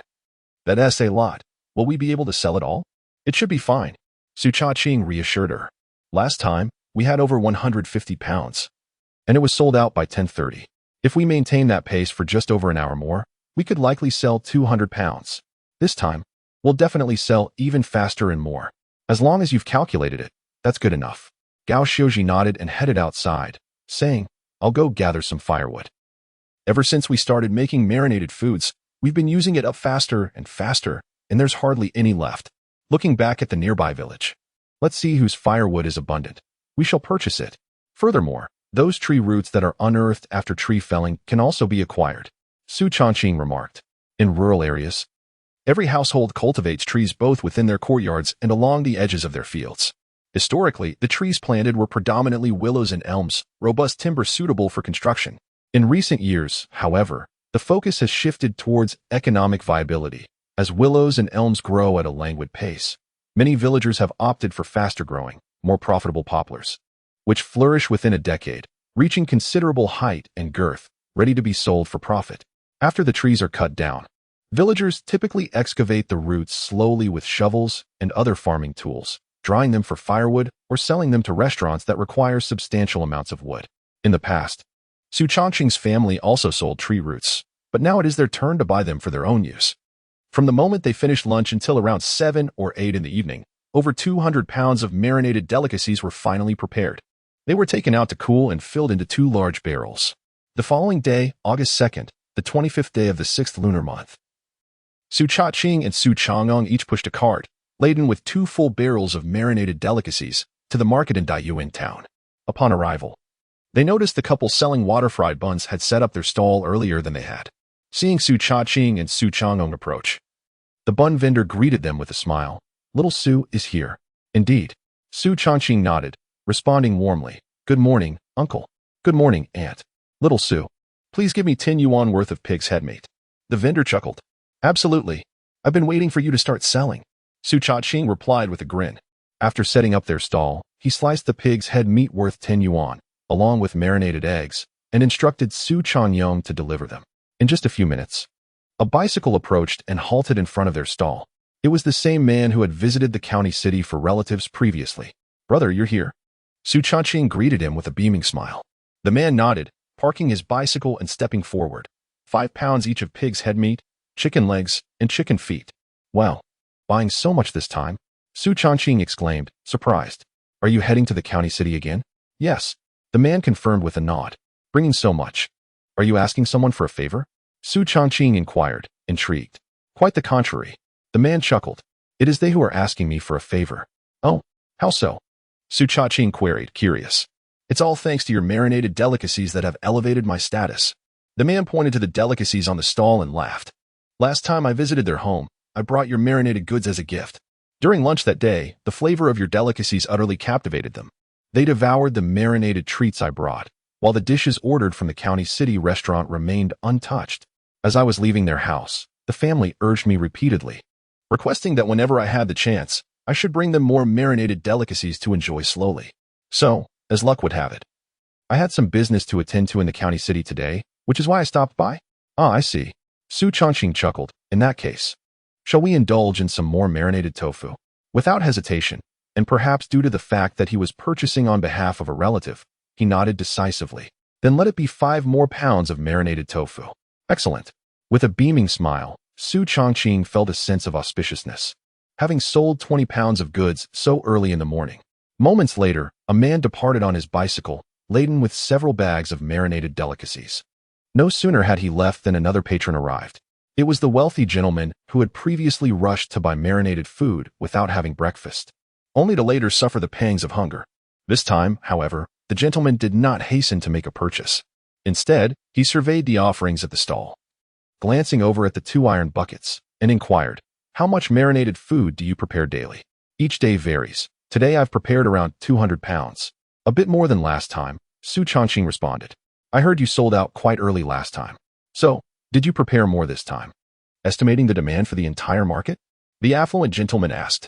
Indeed, Su Changqing replied with a smile. Since everyone enjoys my marinated delicacies, I must strive to meet their needs. I cannot allow patrons to arrive with eager anticipation only to leave in disappointment, can I? If I purchase in excess today, won't you find yourself short on supply again? The wealthy gentleman chuckled. How much would you like, dear sir? Su Changqing inquired. With a slight smile, the gentleman replied. I intend to take 30 pounds of pig's head meat, 30 pounds of marinated tofu, and 50 pounds of chicken legs. Chapter 24 Long-term orders. The affluent gentleman spoke astonishingly, prompting a gasp from Su Changqing nearby. So much. Su Changqing was momentarily taken aback. This was indeed the largest order he had received since embarking on his culinary venture. Is there a celebratory feast at your home? He inquired curiously. No feast, but rather a meal for the workers at the factory. The wealthy gentleman chuckled. I rose early today to purchase your delicacies, and halfway through, I pondered that such exquisite fare should not be enjoyed solely by myself. I must procure some for the factory so that everyone may savor it. The factory. Su Changqing was slightly startled. Xiao Su, you haven't met Boss Wang yet. Have you? Chuckled the uncle selling water-fried buns, having overheard their conversation. This is Boss Wang, the illustrious proprietor of the Tycoon spinning factory in our town. Buying so many delicacies must surely be an intention to enhance the employees' meals. Tycoon spinning factory. Boss Wang. Su Changqing reflected carefully, suddenly realizing, oh, so you are the esteemed Boss Wang. Approximately 5 years prior, the private enterprises in the rural towns of Qinghe County were still in their infancy. While numerous individuals engaged in small businesses and operated modest workshops, few dared to establish factories and embark on larger enterprises. This gentleman, known as Wang Jiming, was the first in Tycoon town to boldly venture into this territory. His family had previously operated a spinning workshop, possessing some technical knowledge and having accumulated a modest capital. 5 years ago, Wang Jiming invested his entire fortune and borrowed significantly to establish the Dayuan spinning factory. His audacity yielded substantial rewards, and the factory flourished, growing to employ nearly 100 individuals, becoming a noteworthy enterprise in the locality. As the proprietor of the Dayuan spinning factory, Wang Jiming earned the moniker Boss Wang. It is said that he has over $1 million in the bank, and during festive seasons, leaders from several banks in the county eagerly visit his residence. It is no exaggeration to declare that Wang Jiming is the wealthiest individual in Dayuan town. Furthermore, unlike many affluent individuals who often incite envy and gossip, Wang Jiming enjoyed a commendable reputation in Dayuan. Being a local, he had always been amiable and well-regarded during his tenure at the spinning workshop, having established amicable relations with many from the surrounding villages. Moreover, after establishing the factory, he did not exhibit the arrogance typical of some employers, nor did he engage in reprehensible practices such as withholding wages. On the contrary, the Dayuan spinning factory offered competitive salaries, provided meals for both day and night shifts, and distributed benefits such as rice and cooking oil during festive occasions. Consequently, both the factory and Wang Jiming himself enjoyed a stellar reputation in Dayuan town. Su Changqing recalled that in the ensuing years, the Dayuan spinning factory continued to prosper, eventually employing hundreds and expanding into textile and garment processing, reaping considerable profits by the turn of the century. Alas, fate took a tragic turn. Around 2002 or 2003, Wang Jiming met an untimely demise in a car accident, leaving the factory in the hands of his unqualified and frivolous son. After his son took over the factory, he neglected the business entirely, indulging himself in extravagant pleasures and debauchery. He soon fell into the vice of gambling, quickly depleting the funds in his bank account. Ignoring the opposition from other family members, he incessantly embezzled funds from the factory, even resorting to withholding wages from the workers and selling off machinery. In just 2 to 3 years, the once thriving factory was left in ruins. Later, Su Changqing heard that this prodigal son, unable to repay his debts, had his fingers discreetly severed as a consequence, prompting him to flee in shame, wandering who knows where.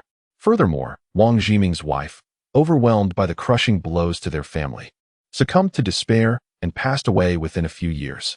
What was once a prosperous family, envied by many, was reduced to mere whispers and a cautionary tale for children in Dayuan town in a matter of years. Memories of the past flickered through Su Changqing's mind as he gazed at the smiling Wang Jiming, evoking a sense of poignant reflection within him. Unbeknownst to Wang Jiming, Su Changqing's thoughts were heavy. He nodded and chuckled. "I am Wang Jiming." Su Changqing snapped back to reality, apologizing. "I am truly sorry, Boss Wang. I failed to recognize you. I am hardly a celebrity. There are countless who do not know me." Wang Jiming waved his hand dismissively and pointed to the delicacies on the stall. "Can you provide me with these items today? The pig head meat is no problem. However, there are only 25 pounds of marinated chicken legs left, and I made just over 10 pounds of marinated tofu, from which 5 pounds were just sold," Su Changqing responded. "Then I shall purchase 30 pounds of pig head meat today. Additionally, I would like a portion of marinated meat worth 50 yuan for myself," Wang Jiming declared. "Also, I wish to place a long-term order with you. For every market day in Dayuan town, please prepare an extra 30 pounds of pig head meat, 30 pounds of marinated tofu, and 50 pounds of chicken legs for me. I will arrange for someone to collect them. I can deliver them," Su Changqing replied, recognizing the significance of such a major client and the necessity of providing home delivery. "No need. Our cafeteria staff will come to the market to purchase groceries and will bring them back together," Wang Jiming said, smiling as he urged, "Please hurry and cut the meat. My family is already cooking porridge, and I am counting on it for a hearty meal." "Of course. Just a moment," Su Changqing responded, swiftly springing into action, deftly preparing 2 portions of pig head meat, one weighing 30 pounds and another worth 50 yuan.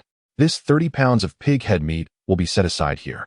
I will arrange for someone to pick it up shortly," Wang Jiming informed him, paying for his purchase and eagerly departing with his 50 yuan worth of marinated meat. Not long after he left, a young woman who always arrived early for the market appeared. "Oh dear, sister, you are the first one here again." Su Changqing greeted her warmly. "For your continued support of our family business, I shall ensure you receive 2 extra marinated eggs today." "That sounds splendid. You are indeed generous in business," she exclaimed. A young woman cheerfully remarked, "My husband received his salary yesterday. Today we shall indulge in some fine delicacies. Please slice me 10 yuan's worth of pig head meat and add 2 pig trotters." "Congratulations," Just a moment. What does your husband do? He works at a local government office. Ah, so he has a stable job in a bureaucratic institution, a secure position indeed. What good is that? His salary is pitiful. He earns less in a month than you all make from a few days of stall trading. But stall trading yields little profit. Moreover, working in a government office is advantageous. One is sheltered from the elements, enjoys a leisurely pace, and benefits from generous welfare. As one ages, there is a retirement pension, ensuring a secure livelihood. It may sound appealing, yet in reality, it leaves much to be desired. I am considering urging him to resign and venture into business. What does your husband think about that? He is somewhat apprehensive. Such concerns are natural. One must deliberate carefully on this matter and avoid impulsive risks. While conversing with her, Su Changqing expertly sliced the meat and weighed the trotters. As he packaged the items, he added 2 extra marinated eggs. Sister, the total comes to 28 yuan and 50 cents. You may give me 28. All right. Thank you, dear brother. The young woman accepted the bag, paid, and lingered at the stall for another 10 minutes of conversation. It was only when 2 other women arrived to purchase marinated delicacies that she reluctantly departed. Am I merely a companion for conversation? Su Changqing couldn't help but shake his head and chuckle. Nevertheless, it was quite pleasant, indicating that customers found him warm and friendly, treating him like a friend. As the sun ascended higher in the sky, the crowd at the market swelled. The marinated delicacy stall grew increasingly lively, with customers arriving in droves. Soon, Su Changqing found it challenging to keep pace with the purchasing frenzy. More and more people crowded around the stall, forming layers of eager patrons tightly surrounding his booth. Su Changqing had anticipated this scenario, which is why he prepared an additional several dozen pounds of marinated delicacies compared to last time. However, he did not foresee that a man heading to the county town would buy 20 pounds early that morning, followed closely by Wang Jiming, who purchased over 30 pounds. This led to a significant shortage of marinated items. By just past 10 o'clock, all the delicacies had been sold out. Why is it gone again? I missed out last time and made a special effort to arrive early, yet still, I couldn't buy anything. This is infuriating. Why can't you produce more? Indeed. How can one conduct business like this? Are you at odds with profit? I want to be returning. I shall never eat your marinated delicacies again. Hey, Lao Lu. Can you really endure this? Sigh. Why can't they just prepare a bit more? Boss, please make sure to produce more next time. We shouldn't have to leave empty-handed. Look at this. Over a dozen people, and we haven't purchased a thing. Now there are just a dozen. But surely many more are behind us. I thought I had arrived early enough, yet I still came too late. The disappointed customers who failed to acquire marinated delicacies gathered at the stall, voicing their grievances. I sincerely apologize to everyone. Su Changqing continually bowed and apologized, expressing his regret. In fact, this time we prepared several dozen more than last time, yet it still proved insufficient. It is truly disheartening to have caused everyone to make a fruitless trip, and I feel deeply indebted to your generous support. However, please rest assured, next time we will certainly prepare adequately. As long as you come here, I guarantee you will be able to purchase and savor our marinated delicacies. You said the same last time. Indeed, you assured us we would be able to buy them this time, yet we still left empty-handed. Exactly. Who knows what the situation will be next time? In my opinion, if one wishes to procure his marinated treats, the only solution is to arrive even earlier. I shall come at 9 o'clock. 9 o'clock is still uncertain. I will arrive at 8. I will come as soon as I wake up, buy them, and then have breakfast. The customers continued to voice their grievances, and Su Changqing, feeling helpless, could only apologize once more, promising, next time, we will absolutely ensure an ample supply. Furthermore, if anyone is willing to walk a bit further, you can also purchase from the market in Lidian village tomorrow, or the day after in Zhangzhuang village, along with Guanzhai village and Dongwangswang. After spending considerable time apologizing and making assurances, the customers reluctantly began to disperse. Chang'ong, quickly pack up and prepare to leave. In order to avoid further complaints from subsequent customers, Su Changqing urged Su Changyong to hasten his packing. Having toiled for quite some time and exerted himself in lengthy explanations, he now felt quite fatigued and parched. Thus, he settled down beneath a large willow tree, leaning against it to rest and hydrate. Just then, a police car slowly approached from a distance and came to a halt in front of the stall. Chapter 25. The female officer and Han Jinxing in the driver's seat of the police car. A tall, uniformed female officer stepped out, gracefully pushing the door open. As she descended, she removed her sunglasses, revealing a strikingly beautiful face that captivated the attention of passers-by. The summer sunlight filtered through the dappled branches of the willow tree, illuminating her exquisite features, her elongated eyelashes, elegant nose, smooth chin, and swan-like neck, all radiating a lustrous sheen akin to that of fine jade. Her stature was both tall and poised, and even the uniform could not conceal her alluring curves. Her long, slender legs drew considerable attention as she approached with purposeful strides, her lustrous black bob swaying gently with her movements, adding a touch of elegance and grace to her otherwise composed demeanor. The sudden appearance of this stunning female officer ensnared the gaze of those nearby. Not only did men stare in awe, but women also expressed envy in their glances. Seemingly accustomed to such attention, the officer maintained a calm expression as she approached a stall.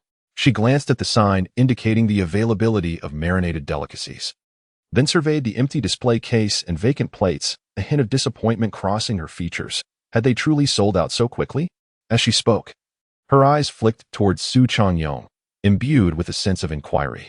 Su Changqing, who had been assisting Su Changqing in selling marinated delicacies these past few days, had become more eloquent through observation of his brother's exchanges with customers.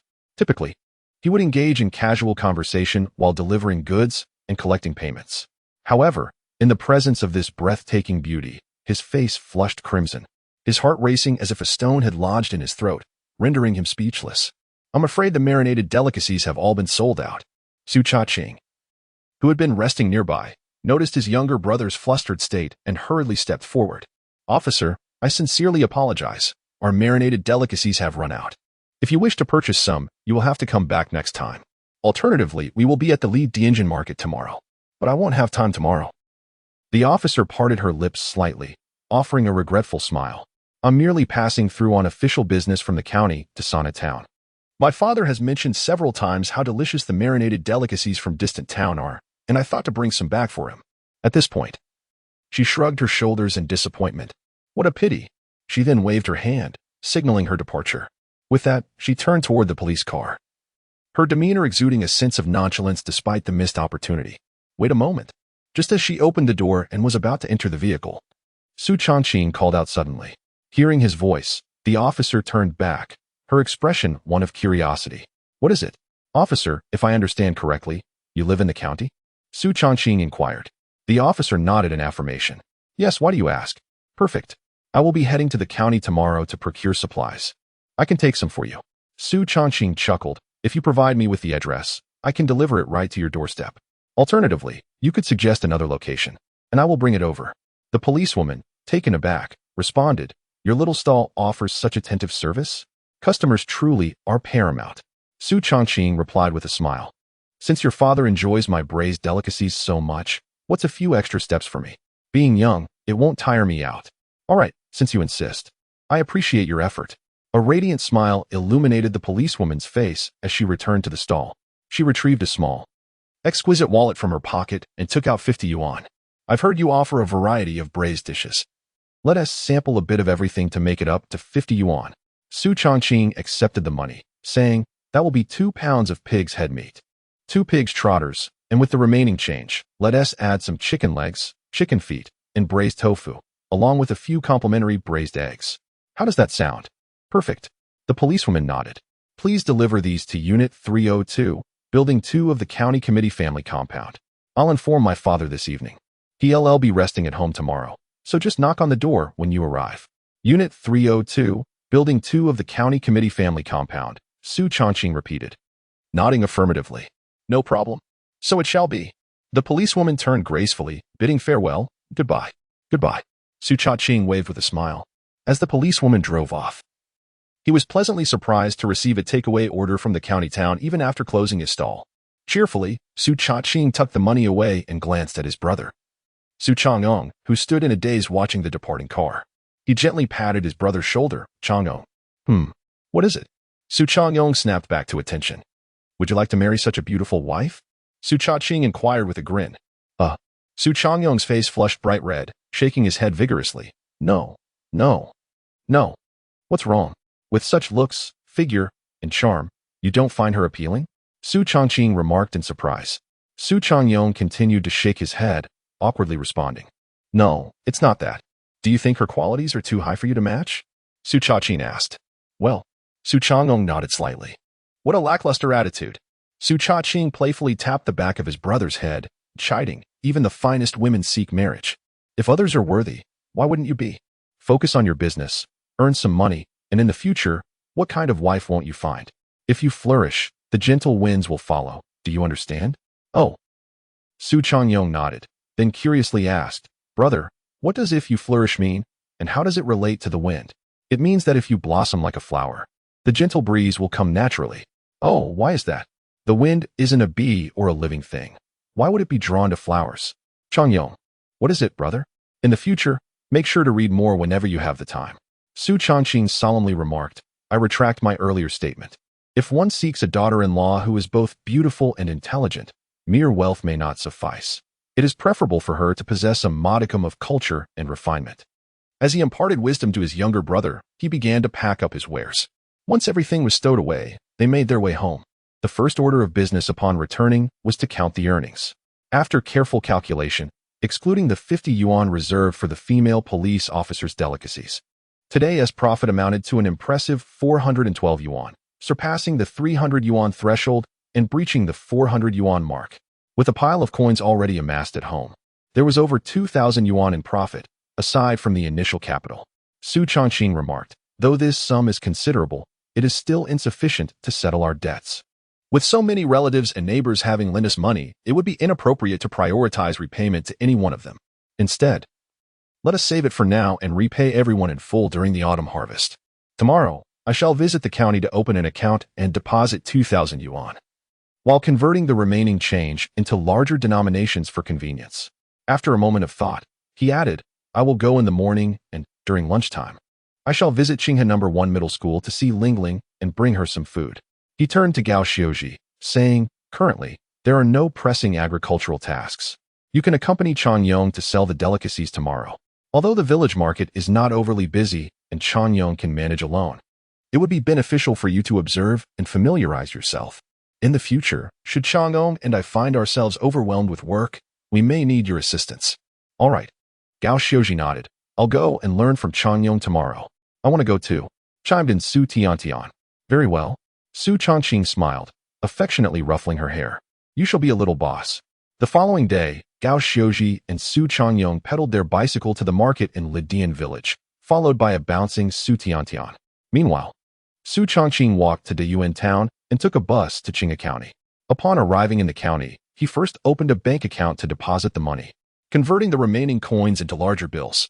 He then inquired with the bank teller about the location of the county committee's family compound and, after walking there, stood before Unit 302 of Building 2. He knocked on the door. Who is it? Came a male voice from within, sounding somewhat familiar. Su Changqing pondered where he had heard that voice before and replied, Hello, I am here from Dayuan town to deliver delicacies. Oh, you've arrived. The footsteps approached, and with a click, the door swung open, revealing a smiling familiar face. Han Jinxing greeted. Hello, Xiao Su. Please come in. Chapter 26 Inquiry of Han Jinxing Principal Han. This is actually your home. Su Changqing exclaimed, astonished. No wonder he found the voices inside somewhat familiar. It turned out to be Han Jinxing. I just moved here a short while ago, Han Jinxing replied with a smile, beckoning Su Changqing. Don't just stand by the door. Come in and sit for a while. All right. Su Changqing entered, glancing at the shoe rack by the door. Do I need to change my shoes? No need. I'm not that particular here. Han Jinxing chuckled, taking the bag of marinated delicacies from Su Changqing. You sit down, I'll put these in the refrigerator. As he lifted the bag and inhaled its aroma, a satisfied smile spread across his face. Ah, this is the flavor. Fantastic. Ever since the time I tasted your marinated delicacies, I've been longing for them. If I hadn't been so busy, I would have gone to Dayuan town myself to buy some. Just yesterday, I was contemplating whether to visit you today to get some marinated treats. Then last night, my daughter, Han Miaojia, the girl who ordered from you, mentioned she had already placed an order for delivery today. So I've been waiting at home since this morning, eagerly anticipating your arrival to enjoy your delicacies with my drink at noon. As he spoke, he meticulously arranged the items in the refrigerator. Thank you for your generosity. Su Changqing expressed his heartfelt gratitude, feeling somewhat embarrassed. I didn't realize that police officer was your daughter. Otherwise, I wouldn't have charged her. In business, one must always accept payment, Han Jinxing stated. It is only proper to do so. But you sold us the freezer for just 300. Su Changqing replied. Han Jinxing waved his hand, interrupting him with a laugh. That freezer has been in use for quite some time, and it's only worth 300. Of course, I must charge that amount. Once he had neatly arranged everything, he gestured for Su Changqing to take a seat. Don't just stand there, sit on the sofa. Oh. Su Changqing acknowledged, yet out of courtesy, he refrained from sitting immediately. Additionally, he sensed that Han Jinxing did not wish to dwell on the matter of the freezer, so he chose not to bring it up again. He decided to remember this kindness and repay it gradually in the future. Seeing that Su Changqing had not taken a seat, Han Jinxing shook his head slightly with a smile. Don't be so formal. I invited you to sit. So please do. I also wish to converse with you. By the way, do you have any pressing matters to attend to in the county today? No. I'm just waiting to visit Qinghe No. 1 Middle School to see Lingling at noon, Su Changqing replied. Oh, she is about to enter her 3rd year of high school, and I'm sure the academic pressure and mental strain are significantly greater than before. You should talk to her as much as possible, ease her mind, encourage her, and support her. Help her maintain a positive and enthusiastic attitude towards her studies while also allowing her to relax and improve her grades, aiming for a good university next year. As Han Jinxing spoke, he picked up the teapot, opened the lid, and reached for the tea box on the coffee table but paused, looking at Su Changqing, Biluakan. Would that be acceptable? Principal Han, I'm not thirsty. Su Changqing replied. Upon your arrival here, if you cannot even enjoy a cup of tea, the villagers from Dian Town will surely criticize me for my stinginess. Han Jinxing chuckled, suggesting that since you have no obligations this morning, you might as well linger a bit longer, share a cup of tea, and engage in conversation. Shall we go for Bai Luo-chun then? He inquired. Very well. Su Changqing replied with a smile. I must confess, I am not well versed in tea. I can only distinguish between black tea and green tea. To me, they all taste remarkably similar, akin to a cow chewing on peonies, leaving me unable to articulate their nuances. I too lack expertise in this regard, Han Jinxing admitted. However, I possess a variety of teas, and you are welcome to take some home to sample the differences. He gestured towards several boxes of tea leaves on a nearby shelf, prepared the tea, and poured 2 cups, gently nudging one towards Su Changqing. Bending slightly, Su Changqing accepted the cup with both hands and placed it before him. Han Jinxing settled onto the sofa and gestured for him to sit. So, how is business lately? He inquired. Are there many customers? How much braised food do you sell daily? Well, business has improved compared to the beginning, and many people now come for braised dishes, Su Changqing replied. Yesterday, we sold over 200 pounds of various braised items, which is 3 times what we sold on the first day of the stall. However, such sales are only possible at the Dian Town market. At the markets in other villages, we barely reach 70 to 80 pounds, at most just over 100. Had anyone else inquired about his business, Su Changqing would have likely given a disingenuous response, downplaying his success with hollow platitudes or reporting smaller figures. Yet, in the face of Han Jinxing's question, he chose to convey the truth. This was partly because he believed Han Jinxing would not harbor any envy or jealousy over his success, nor would he express any negativity. Moreover, he held a genuine respect for Han Jinxing as a person. Furthermore, it was apparent to him that someone as worldly and experienced as Han Jinxing would likely have an understanding of his business's realities, rendering any attempt to obscure the truth futile. At this moment, Su Changqing found himself contemplating his brother's remark about Principal Han ascending to a significant position in the county. He believed it to be increasingly plausible. Not only was this place the county committee's residential quarters, but he also sensed a subtle shift in Han Jinxing's demeanor, which now exuded an aura befitting one of higher status while still retaining warmth and kindness. However, he could not fathom how Han Jinxing, a principal from a rural school, had made such a remarkable leap to a high-ranking position within the county committee, nor what specific role he currently held. Upon hearing Su Changqing's response, Han Jinxing nodded slightly. Selling this much indicates that your business is indeed thriving. If this trend continues, in due time, you might even sell 300 or 400 pounds. 300 pounds should be achievable, Su Changqing replied with a smile. As for 400 pounds, I would certainly like to take your optimistic words to heart. But realistically speaking, the likelihood seems rather slim. Moreover, in a month or 2, we might not even reach 300 pounds. Oh, Han Jinxing observed him with keen interest, inquiring, what leads you to say that? Do you lack confidence in your delicacies? Su Changqing chuckled. I certainly possess ample confidence in the quality of my marinated dishes. While I cannot make grand claims beyond our region, I dare say that in Qinghe County, no one prepares marinated delicacies or sauces superior to mine. However, his tone shifted. The sales volume of a product is not solely dictated by its inherent quality. Among all my marinated offerings, my flagship product, which also enjoys the highest sales, is pig's head meat, followed closely by chicken feet and chicken legs, all meat products. Yet, the income levels in Tycoon town are modest, and the purchasing power is rather limited. This year, the price of pork has been soaring, with chicken prices also on the rise, which has made it so that many families can scarcely afford to enjoy even one meat dish a month. Moreover, the cost of marinated meat is higher than that of fresh meat, rendering it less accessible as a staple for daily consumption. For the vast majority, marinated meat is not viewed as an affordable product but rather as a luxury, to be indulged in only when financial circumstances permit. A luxury, Han Jinxing pondered, savoring Su Changqing's choice of words. Although it was the first time he had encountered this term, he grasped its essence. Then tell me, if marinated meat is merely a luxury that can only be indulged in sparingly, why do we see an increasing number of people purchasing it? Han Jinxing asked, his demeanor shifting from casual indifference to one of earnest contemplation. Chapter 27. Analysis by Su Changqing. Although product sales are not solely determined by quality, it remains the most significant influencing factor. The exquisite flavors of our marinated delicacies leave an indelible impression on those who taste them, compelling them to return for more. This is the primary and fundamental reason for the increase in sales.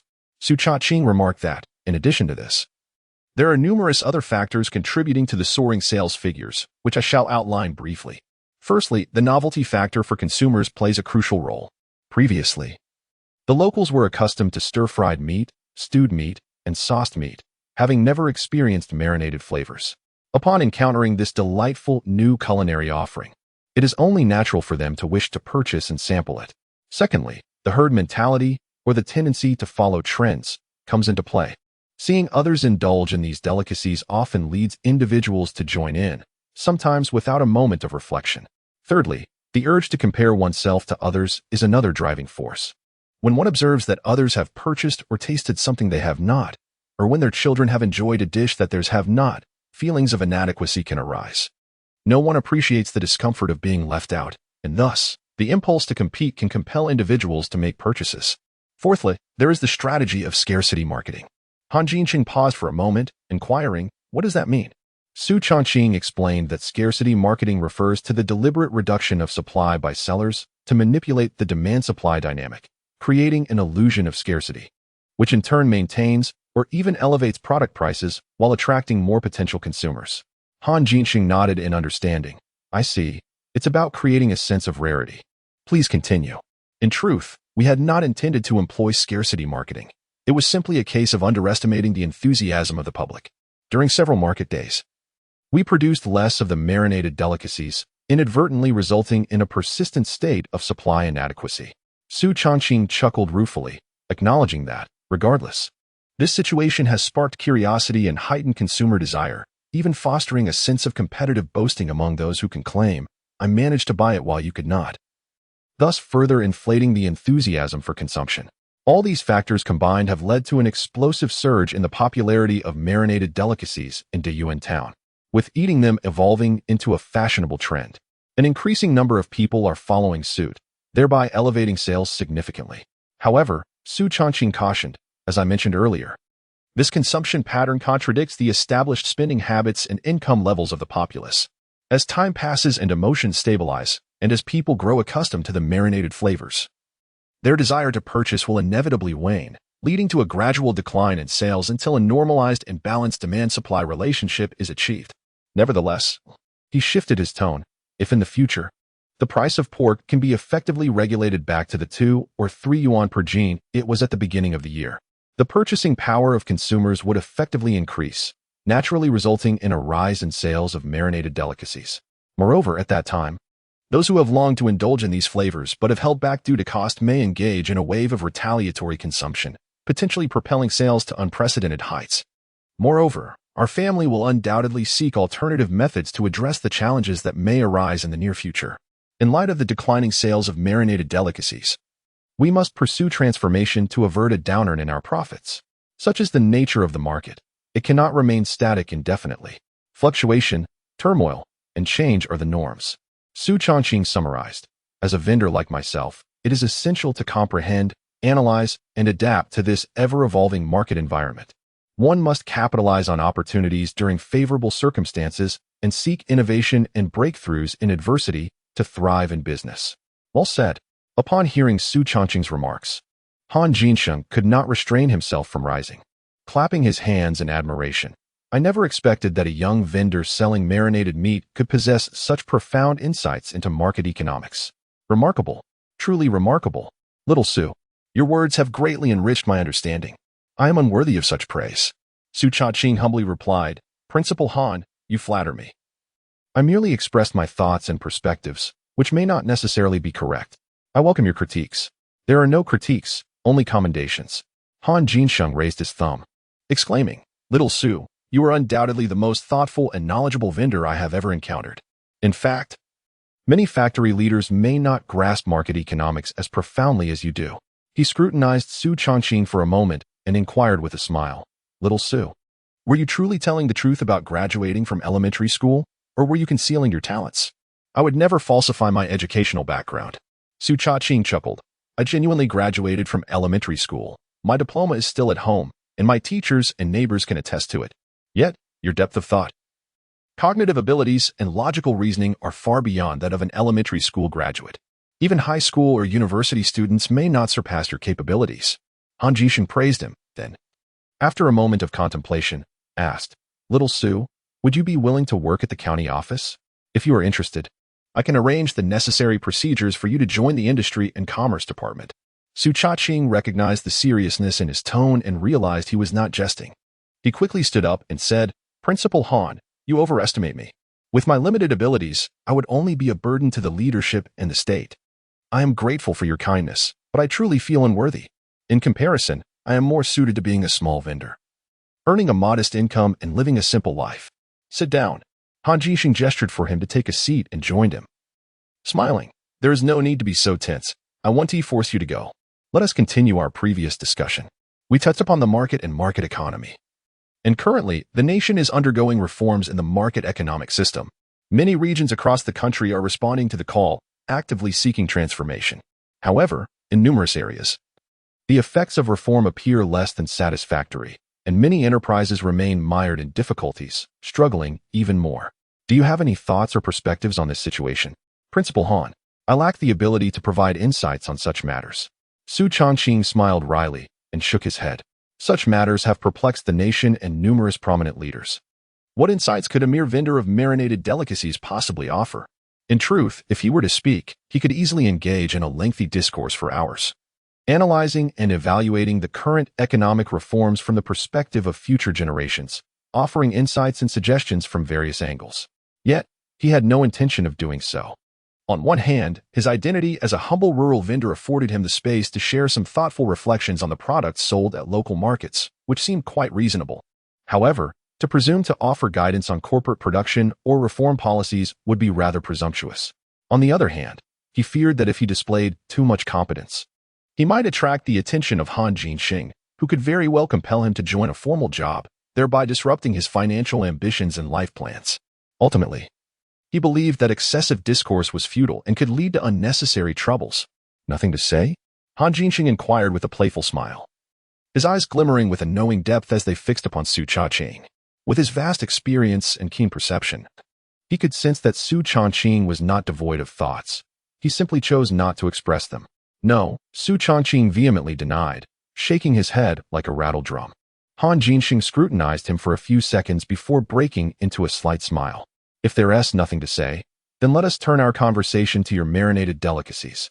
Su Changqing let out a quiet sigh of relief and nodded with a smile. Very well. Chapter 28. I hold high hopes for him. Su Changqing spent the entire morning at Han Jinsheng's home. The two engaged in lively discussions surrounding the topic of marinated delicacies, delving into various matters concerning the production and operation of small rural vendors, which naturally extended into broader discussions about rural economic development. Although Su Changqing preferred not to elaborate on corporate development and reform policies, he was more than willing to share his insights on rural affairs. Drawing upon the current rural landscape, Intertwined with his past life experiences and observations, he articulated several of his thoughts from a contemporary perspective. Many of his viewpoints and insights left Han Jinxing feeling enlightened. Their conversation flowed animatedly, and they had consumed 2 pots of tea by the time Han Jinxing's wife, Yuan Yongmei, returned home to prepare lunch after reconnecting with friends. It was only when Su Changqing glanced at the clock on the wall that he suddenly realized the time. Oh no, Lingling finishes school at 12. And it's already nearly 11:50. The county committee's family compound is not close to Qinghe No. 1 middle school. It would take at least 20 minutes to walk there. He had initially planned to wait outside the classroom for his younger sister to finish school and then take her out for lunch.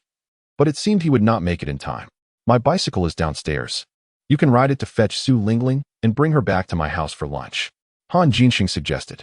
There's no need for that, Principal Han. I can just run faster, Su Changqing replied, rising to take his leave. Principal Han, I will bring you some marinated delicacies next time I come to the county. Please bring your sister home for a meal, Yuan Yongmei added warmly. It will be livelier with more people. Thank you, Auntie.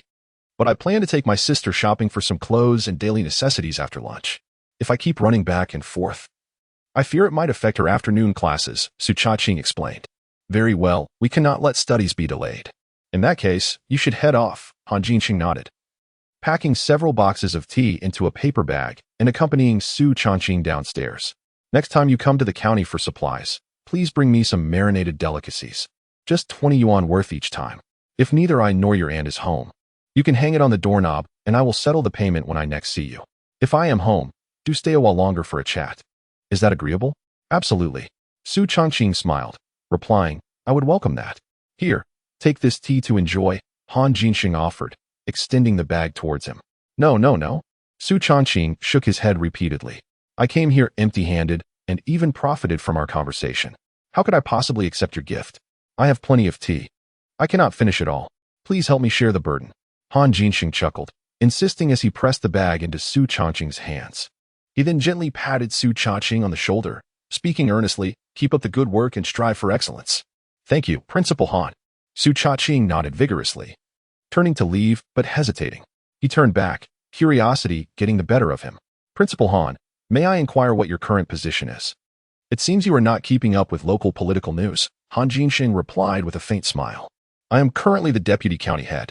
After a brief pause, he added, the executive. Even though he was somewhat prepared, Su Changqing was still taken aback by Han Jinxing's position, the executive deputy county mayor. It seemed that Changyong's earlier assertion of him becoming a high-ranking official was indeed accurate. Moreover, he was not just any high-ranking official. In Qinghe County, this role ranked just below the county party secretary and the county mayor. Alongside his astonishment, a significant question arose in his mind. Who exactly was Han Jinxing? How could he leap from the principal of a junior high school in Dayuan town to the position of executive deputy county mayor in Qinghe County, stepping over several ranks? However, this inquiry was not one to pose directly. It was not the time for such discussions.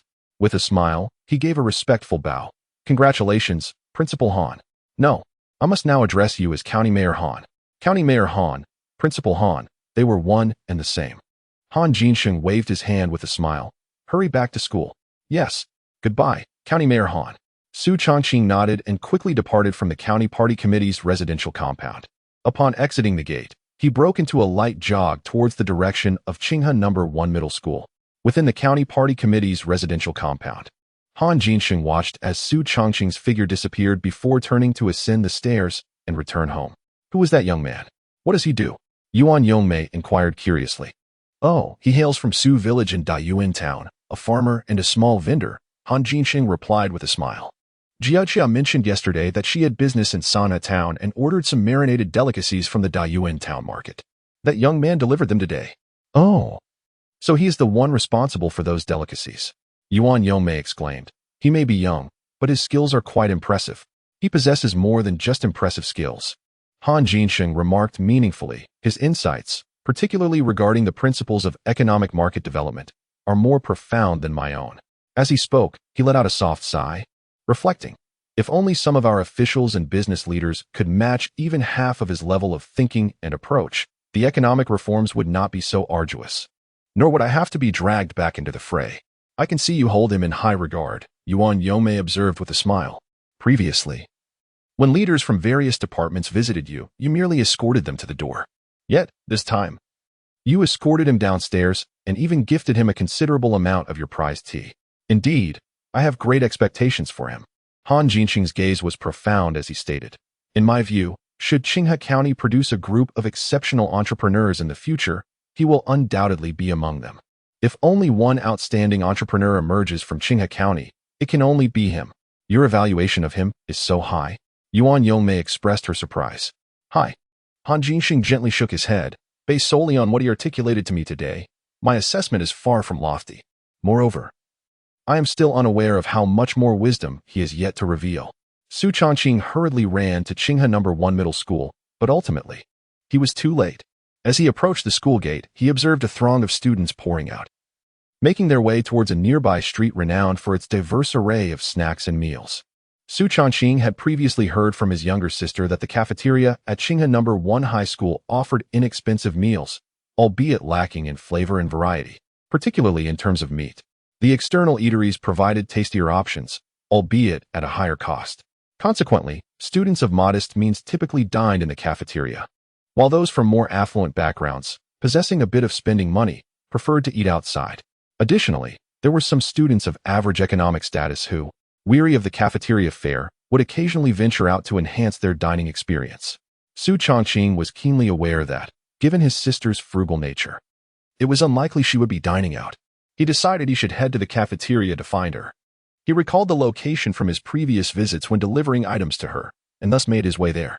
A few minutes later, he arrived at the cafeteria. Although it was referred to as such, it bore little resemblance to the bright and orderly student cafeterias of the future.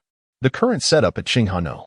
1 High School consisted merely of several large iron sheds erected on an open space in front of the kitchen, lacking tables and benches. Students collected their meals from the kitchen window and gathered in small groups beneath the sheds, squatting on the ground as they ate and chatted.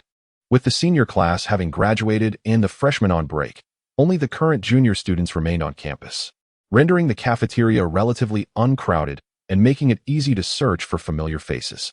Su Changqing scanned the area, his gaze flitting about as he sought his sister's figure. However, after circling the space twice and scrutinizing every student's face, he could not locate her. If she was not in the cafeteria, could she have taken her meal back to the classroom? Or perhaps she had gone out to eat? Su Changqing pondered, contemplating where he should search for her next. Should he venture outside or wait by the classroom door? Just as he was caught in this indecision, a voice suddenly reached his ears. Oh, has Su Lingling gone to work at that restaurant again? Chapter 29. The delinquent Zhou Hai. Upon hearing the name of the eldest sister, Su Changqing could not help but feel a momentary pause, turning to see two girls squatting nearby, sharing a meal. One sported a ponytail, while the other had a bob haircut. The girl with the ponytail had just posed the question. Yes, she went to work. The girl with the bob nodded in affirmation. She rushed off after school, fearing that she would be penalized for tardiness.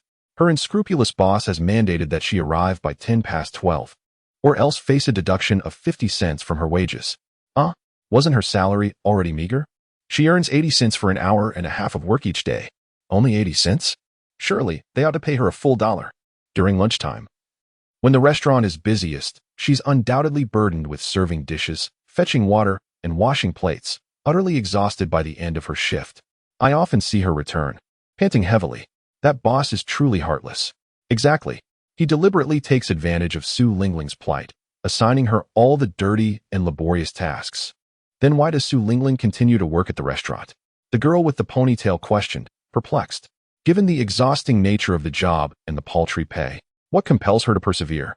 She has no other option, the girl with the bob replied. Her family's circumstances are dire, so she feels compelled to earn whatever little she can to alleviate their burden. She not only works hard for her earnings but also lives frugally, making every cent stretch as far as possible. Have you noticed? The girl with the bob continued. Every morning and evening, she only buys steamed buns in the cafeteria, returning to the classroom to eat pickled vegetables. I recall her previous financial situation was not particularly dire. It was manageable, akin to ours. But what has changed? Why has she suddenly fallen into poverty? Could it be that something has happened at home? The girl with the ponytail pondered. Have you not heard? The girl with the bob exclaimed, astonished. Heard what? Her brother is paralyzed. Apparently, he was injured while trying to be a good Samaritan, inadvertently becoming a victim of thugs who left him incapacitated. Despite seeking treatment at a major hospital in the city, his condition remained unchanged, resulting in significant medical expenses, leaving the family in considerable debt. No wonder Lingling has resorted to working. The girl with the ponytail sighed softly. Being a good person has inadvertently caused her family suffering. Truly, good deeds often go unrewarded. Lingling has it so hard. As she spoke, she contemplated and then said, Yin Yin. Lingling has often assisted us with our studies, helping us with our lessons. Are you willing to join me in offering her some support? I have long wished to assist her, but my own circumstances are not affluent either. The girl with the bob responded hesitantly. Moreover, her prideful nature would likely prevent her from accepting any monetary help. Who suggested giving her money? The girl with the ponytail countered. Instead, let us share our meals with her. Every morning and evening, when we return to the classroom after collecting our dishes, we can eat together. We can share our stir-fried dishes with her while she shares her pickled vegetables with us. This way, we can at least provide her with a slight improvement in her situation. The girl with the bob considered this. That could work, but what? In truth, Su Lingling's most pressing challenge is not merely food, but Zhou Hai. The girl with a ponytail gasped in surprise. Are you referring to that thug Zhou Hai who frequently engages in brawls around our school and harasses girls? Indeed, that's him, the short-haired girl replied. Su Lingling told me that a few days ago, Zhou Hai visited the restaurant where she works and saw her. Since that day, he has been bothering her every afternoon. What? Doesn't the restaurant owner do anything about it? That unscrupulous owner only cares about money. Every time Zhou Hai dines there, he indulges in lavish meals. He practically worships Zhou Hai like a god of wealth. How could he possibly intervene? The short-haired girl continued. Moreover, Zhou Hai's father works at the canning factory in our county and is said to hold a leadership position. They are wealthy and well-connected. How could that owner dare to offend him? If provoked, he might even smash the restaurant. How could Su Lingling encounter him? That's just too unfortunate. Indeed. Alas, Zhou Hai will probably harass her again today. I wonder how Su Lingling, before she could finish her sentence, her peripheral vision caught sight of a boy rushing towards them. Ah! She shrieked in fright, her body trembling, nearly dropping the chopstick she held. In an instant, the boy stood before her, his handsome face clouded with tension, as if a storm were imminent. His eyes were sharp as blades, emanating an eerie, chilling light. Are you referring to Su Lingling from Class 7 of the second year? Su Changqing asked in a deep, solemn voice. Ah, yes. The short-haired girl, unnerved by his expression and gaze, responded dazedly. Upon confirming that the girl who worked hard and was being harassed was indeed the younger sister, a blaze of fury ignited in Su Changqing's eyes, veins protruding on his forehead, his expression turning fearsome. What is the name of that restaurant? Where is it located? It's called Jixiang Restaurant, just on the street outside. It has 2 floors, with a sign hanging on the second floor. Which floor is Su Lingling on? She has to run back and forth between both floors. However, the second floor only has 1 private room. Lingling said that Zhou Hai always dines in that room. What is wrong with you? Why are you so jumpy? The girl with the ponytail, having also been startled, regained her composure. With a bit more courage, she stood up to reprimand Su Changqing. However, he was already too preoccupied to explain himself or apologize for his earlier rashness. He turned and left, striding quickly out of the cafeteria and sprinting towards the school gate. Watching Su Changqing's retreating figure, the short-haired girl gradually came back to her senses, still shaken, and questioned, who is he? He looks so intimidating. And why is he inquiring about Lingling? The ponytail girl shook her head. I don't know, but I have a feeling something might happen.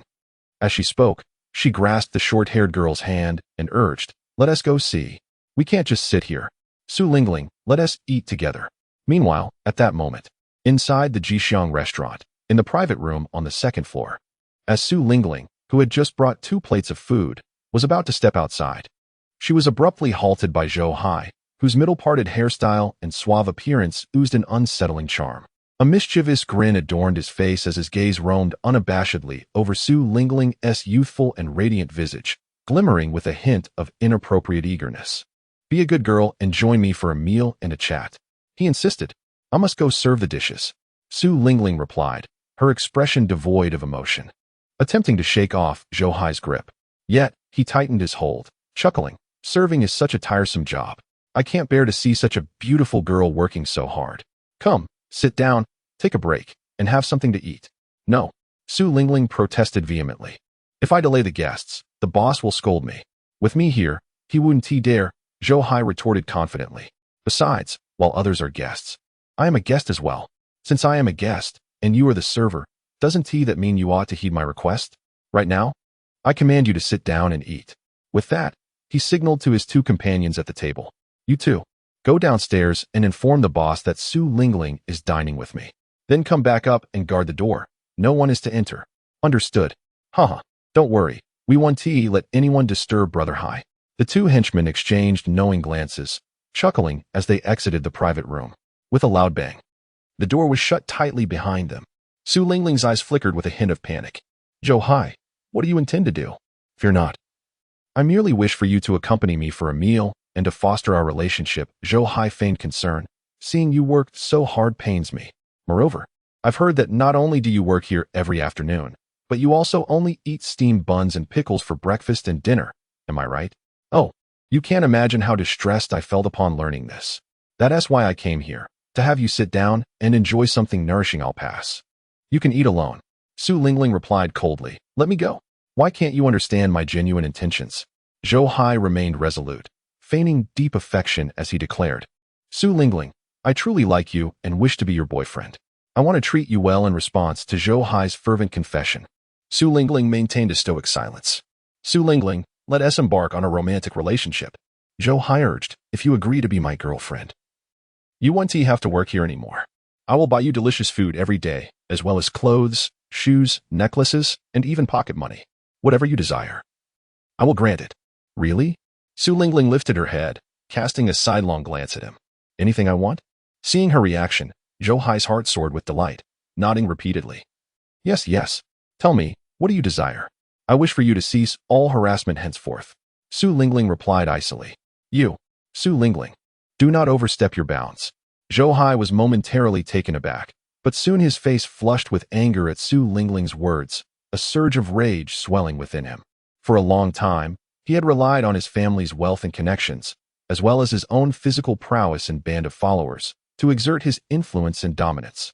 The students and small vendors around him lacked any significant backing and dared not provoke him.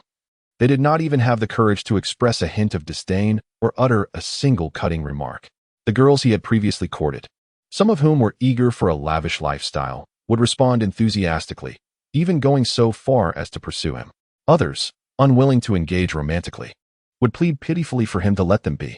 Never had he encountered a girl who, like Su Lingling, confronted him with such indifference. Her demeanor infuriated him beyond measure. Particularly bothersome was the fact that two of his followers stood outside, and the embarrassment of being repeatedly rebuffed in their presence was unbearable.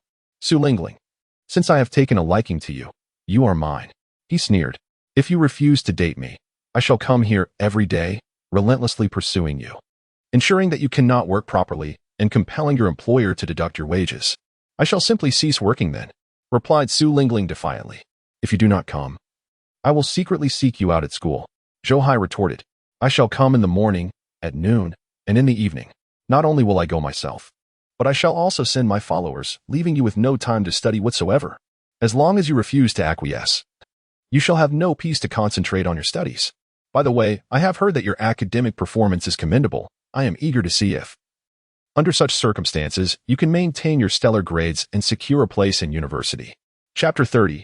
Anger against Zhou Hai. Zhou Hai, you shameless. Upon hearing these words, Su Lingling could no longer maintain her composure. If Zhou Hai had merely harassed her at noon, she could simply choose to stop working and refrain from leaving the school. However, if he truly intended to send people to torment her daily, making it impossible for her to study peacefully, that would be utterly unbearable. Ever since her brother's paralysis, Su Lingling had understood that the weight of their family's future rested upon her and her younger brother, Su Changqing. Their father had mentioned that after the autumn harvest, he planned to have her brother join him at the construction site to earn money. As for her, she needed to focus on her studies, gain admission to a university, secure a good job, and ultimately provide a better life for her family, thus becoming their pillar of support. Therefore, aside from working at noon to alleviate some financial pressure on her family, all her thoughts were devoted to her studies. She could manage on only 4 or 5 hours of sleep each night, subsist on steamed buns and pickled vegetables, or tattered clothes that had been washed repeatedly, forgo jewelry and cosmetics, but she absolutely could not neglect her studies. If Zhou Hai were to harass her, causing her grades to decline and preventing her from entering university. The entire future of her family would be bleak. With this thought, she felt a surge of anger and fear. If you dare to do that, I will report you to the police. Ha ha ha. Zhou Hai, however, was unfazed. Laughing as if he had heard a joke. Su Lingling, I merely like you and wish to pursue a relationship. I have not assaulted or coerced you. Do you truly believe you could imprison me? While the police may reprimand me, do you think a person like me would fear such reprimands? You shameless. You are correct. I am indeed shameless. Zhou Hai grinned brazenly, resorting to coercion. Su Lingling, if you agree to be my girlfriend, I assure you a life of luxury. By the way, you have a paralyzed brother, don't you? Your family still owes a considerable amount of money, correct? Here's the deal. If you consent to be my girlfriend and share my bed, I will find a way to procure some money from my family to help you settle your debts. If you refuse, I will relentlessly harass you as I mentioned earlier. Starting today, Su Lingling trembled with rage. What should she do? There seemed to be no way out. She felt utterly powerless, engulfed in despair. Tears streamed down her cheeks, cascading down her face. In stark contrast to Su Lingling's sorrow, Zhou Hai was in high spirits. Think it over carefully. Before he could finish his sentence, a series of urgent and powerful footsteps echoed from the staircase outside. Shortly thereafter, two of his lackeys shouted at the door. Who are you? What do you want? Our brother Hai is inside eating. Get lost, get lost. Clearly, someone was attempting to enter, and the two lackeys were trying to drive them away. However, as soon as they finished speaking, a voice filled with fury thundered at the entrance. Move aside. Hey, who the hell are you, acting so tough? Looking for a fight, are you? Enough chatter. Beat 'em up. Listening to the commotion, two thugs sprang into action within the private room. The interruption soured Zhou Hai's mood, and he frowned in irritation. Who the hell is so blind as to ruin my good fortune? He turned to face the door, oblivious to the fact that Su Lingling, upon hearing the noise, trembled as if struck by lightning, her face a canvas of shock and disbelief. How could this be? Su Lingling murmured, her voice quivering. That sound bore an uncanny resemblance to her brother, Su Changqing, almost identical. Yet, how could it be him? After all, her brother was paralyzed. The thought darkened her gaze. If he were here, he would never allow her to be mistreated. Unfortunately, her brother could not possibly appear here, and she would no longer be able to live under his protection. Heartbroken, Su Lingling gazed longingly at the door, hoping that this unexpected visitor might rescue her from her plight. Bang, thud, two dull thuds echoed, followed by the sound of bodies crashing to the ground and the agonized cries of the two thugs. Ah, it hurts so much, my back, it feels like it's breaking. They cried out in sheer agony. Zhou Hai's eyelids twitched, an ominous premonition surfacing in his mind, while Su Lingling's expression brightened with a flicker of hope for salvation. In the next moment, the door to the private room was flung open with a resounding crash. A towering figure appeared in the doorway. The sight of this imposing presence, with eyes ablaze with fury, sent a jolt of dread through Zhou Hai. Meanwhile, Su Lingling stood frozen, as if ensnared by a spell, her mind momentarily blank. It took a few seconds for reality to sink in. Tears streamed down her cheeks, and her throat emitted a sound that encapsulated shock, confusion, joy, happiness, and a sense of injustice. Brother? Zhou Hai's expression stiffened as he swiftly turned to Su Lingling, incredulous. Isn't your brother paralyzed? Paralyzed? Today, I will make you wish you were. Su Changqing, witnessing Su Lingling's sorrowful and aggrieved demeanor, felt a surge of empathy mixed with rage, wishing to tear Zhou Hai apart. With a furious shout, he charged into the room, raising his fist to strike Zhou Hai's face. Buddy, let me explain. Zhou Hai, sensing the imminent danger, shouted desperately, raising his arms to shield his head in a futile attempt to block the blow. His physique might have been sufficient against other scrawny thugs, but the strength Su Changqing had honed through years of hard labor was beyond his capacity to withstand. The massive fist tore through his feeble defense and struck Zhou Hai's face with a resounding impact. Bang! Zhou Hai's face contorted in an instant, his head and entire body thrown backward by the force of the blow, his vision clouded with stars, and an excruciating pain radiated through his face. His nose ached unbearably, and a warm stream gushed from his nostrils. It's over. This thought flashed through Zhou Hai's mind. With his extensive experience in brawls, he was acutely aware that he was no match for Su Changqing at this moment. The punch he received extinguished any flicker of resistance within him. Feeling the blood from his nose trickle into his mouth, thick and salty, he hastily pleaded for mercy. Bro, no, brother, I'm sorry, I. Slap. Su Changqing raised his hand and delivered a resounding slap across Zhou Hai's face, effectively silencing the rest of his words. Zhou Hai let out a heart-wrenching scream. Yet, Su Changqing remained unsatiated. Gripping Zhou Hai's shirt with one hand, he unleashed a flurry of slaps upon Zhou Hai's face, striking relentlessly. At first. Every slap drew a cry of anguish from Zhou Hai. However, as the intensity of the pain escalated, he found himself devoid of the strength to scream. Reduced to a pitiful state, akin to a lifeless dog, enduring the barrage of blows from Su Changqing. Brother, please stop. Seeing Zhou Hai's face swollen and disfigured, unrecognizable, Su Lingling rushed forward to grasp Su Changqing's arm, exclaiming, Brother, please stop. If you continue, someone might die? You wretched scoundrel. Su Changqing, momentarily pausing, lowered his hand while releasing Zhou Hai, who collapsed to the ground like a puddle of mud. Meanwhile, students and patrons dining in the restaurant, drawn by the commotion, gathered at the entrance to witness the spectacle. Among them were the ponytail girl and the short-haired girl whom Su Changqing had encountered earlier in the cafeteria. They arrived, wide-eyed and utterly astonished by the scene unfolding in the private room.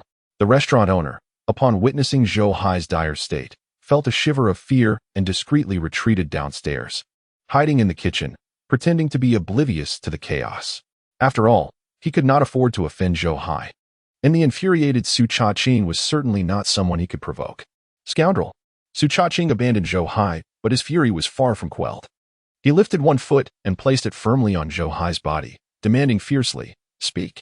What did you do to my sister just now? Zhou Hai's head was spinning. The weight on his chest made it difficult to breathe. He coughed a few times, struggling painfully to plead, I did nothing, brother. Please let me go. I truly did nothing. Nonsense. If you did nothing, why is my sister crying? Su Changqing seized a nearby stool, brandishing it threateningly, and coldly declared, Tell me everything you did here, in detail. If you utter a single lie, I shall break one of your legs. 2 lies, and I shall break both. 3 lies, and I will shatter what lies between your legs, leaving you without heirs. Chapter 31. Brother, have you committed robbery? Zhou Hai instinctively covered his groin, his face a mask of terror as he gazed at Su Changqing. Had he been confronted by anyone else, he would have vehemently defended his innocence, for only he, Su Lingling, and 2 lackeys were present, with no witnesses to contradict him. He could easily maintain his facade of being an innocent victim, even threatening to report the incident to extort money from them. He had resorted to such tactics more than once. However, at this moment, he dared not employ that strategy. The frigid, emotionless gaze of the man before him made it painfully clear that if he did not confess, he would indeed suffer grievous harm. Perhaps even the loss of his legs and lineage. Even if he were later able to retaliate, or even imprison this man, he would be left a cripple. What would be the point of such revenge? He could not take that gamble. Thus, he reluctantly confessed, I came here to dine today. And then Zhou Hai recounted the events that transpired in the private room, leaving no detail concealed. Su Changqing listened, his anger palpable as his teeth ground together in frustration.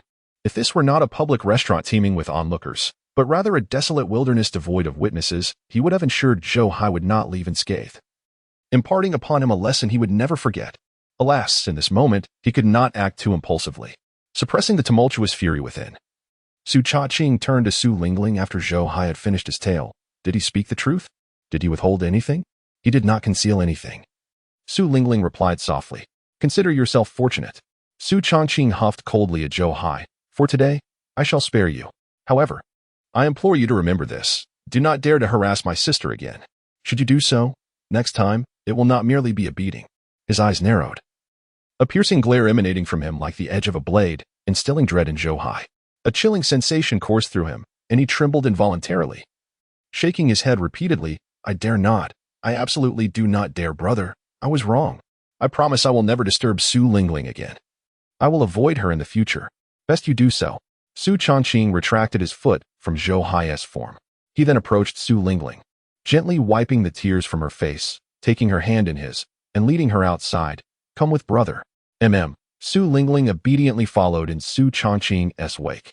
Feeling the strength and warmth of his hand, she experienced an unprecedented sense of safety and happiness, as if she had returned to her childhood when he had defended her against mischievous bullies, driving them away to protect and console her.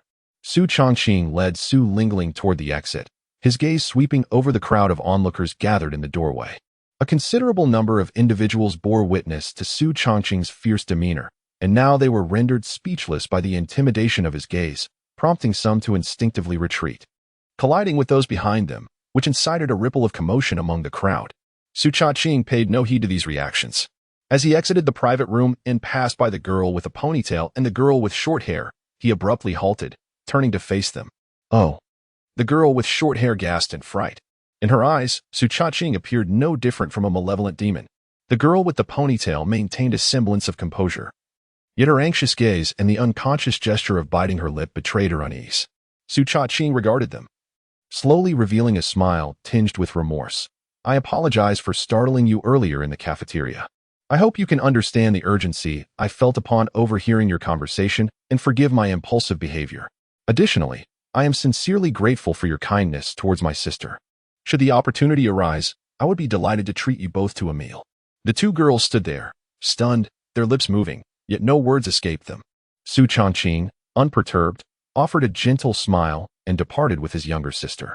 Upon reaching the ground floor, he glanced around and inquired, "Lingling, where is your boss?" "I'm right here," a voice called from the kitchen. The portly restaurant owner cautiously emerged, a forced smile plastered on his face, brimming with trepidation, concern, and obsequiousness. In truth, when Su Changqing had descended with Su Lingling, the owner had no intention of showing himself. However, upon hearing Su Changqing's question, his mind raced, prompting him to respond, for he believed that presenting himself voluntarily would render the situation somewhat more favorable than being forcibly summoned. Yet, as he stepped forward and beheld the frigid expression on Su Changqing's face, recalling the incident where Su Changqing had pummeled Zhou Hai into a pulp, and reflecting on his own recent behavior of reprimanding Su Lingling and concocting various excuses to withhold her wages, he was instantly engulfed by a sense of guilt and fear. His voice quivering as he stammered, "What do you want?" Su Changqing fixed his gaze upon him and suddenly raised his hand. "Ah!" The restaurant owner shrieked in alarm, shielding his head with his hands and recoiling in terror. "Please, don't hit me. Just settle my sister's wages." Su Changqing refrained from violence and instead extended his palm toward the restaurant owner. He had no intention of escalating the matter excessively, for that would inevitably involve dealing with the complicit restaurant owner as well. "Oh, very well." The owner, sensing that Su Changqing bore no intent to strike him, released a sigh of relief and hastily retrieved a handful of coins from his pocket.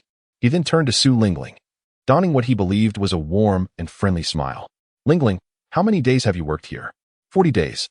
80 cents a day, totaling 32 yuan, Su Lingling remarked. "However, I was late by 3 minutes once and by 1 minute another time. You mentioned that being late incurs a fine of 50 cents. So that leaves us with 31 yuan. It cannot be deducted. It cannot." The restaurant owner cast a fleeting glance at the stern-faced Su Changqing and hurriedly waved his hands, exclaiming, "Lingling, those remarks were merely in jest. They do not count. How could one deduct money for being a few minutes late? I am not that kind of unscrupulous boss." As he spoke, he swiftly counted out 32 yuan and placed it in Su Changqing's hands. "Brother, please count it." Su Changqing held the money, counted it thoroughly, and nodded in confirmation. "Yes, my sister will no longer work here." With that, he turned and handed the money to Su Lingling. "Ah, good." The restaurant owner lamented the departure of such inexpensive labor, but maintained a cheerful facade, feigning concern as he said, "Not working is a good thing. Focus on your studies and aim for a prestigious university in the future." Su Changqing ignored him, leading Su Lingling out of the kitchen and into the street. Exhaling a deep breath, he released a cloud of frustration, allowing his anger to dissipate. After several deep breaths, he adjusted his emotions and offered Su Lingling a warm smile. "Come on, brother will take you out for a meal." "I don't wish to eat." Su Lingling gently shook her head. At that moment, she felt no hunger. For her, the matter of greater concern was, "Brother, when will your health improve? How did it get better?" "It has been over half a month since I recovered, though I cannot precisely explain the reason." Su Changqing chuckled. "Perhaps a broken nerve has reconnected. In any case, it resolved itself in a rather muddled way. Let us find a restaurant to dine and converse. Then let us go to the cafeteria," Su Lingling suggested. "The food outside is too expensive. A single dish costs at least 50 cents, while in the cafeteria it is only 10 to 20 cents. The food in your cafeteria is not appetizing. Today, brother will treat you to something better." Su Changqing responded with a smile. "Well." Su Lingling felt a twinge of concern, but eventually nodded softly. "All right. After all, I have over 30. I want to spend your money. Brother has funds. Su Changqing patted his pocket, knowing that Su Lingling would not believe his mere words. Thus, he directly pulled out a thick wad of cash from his pocket, briefly flashing it before her eyes while ensuring no one was watching, and swiftly returned it to his pocket.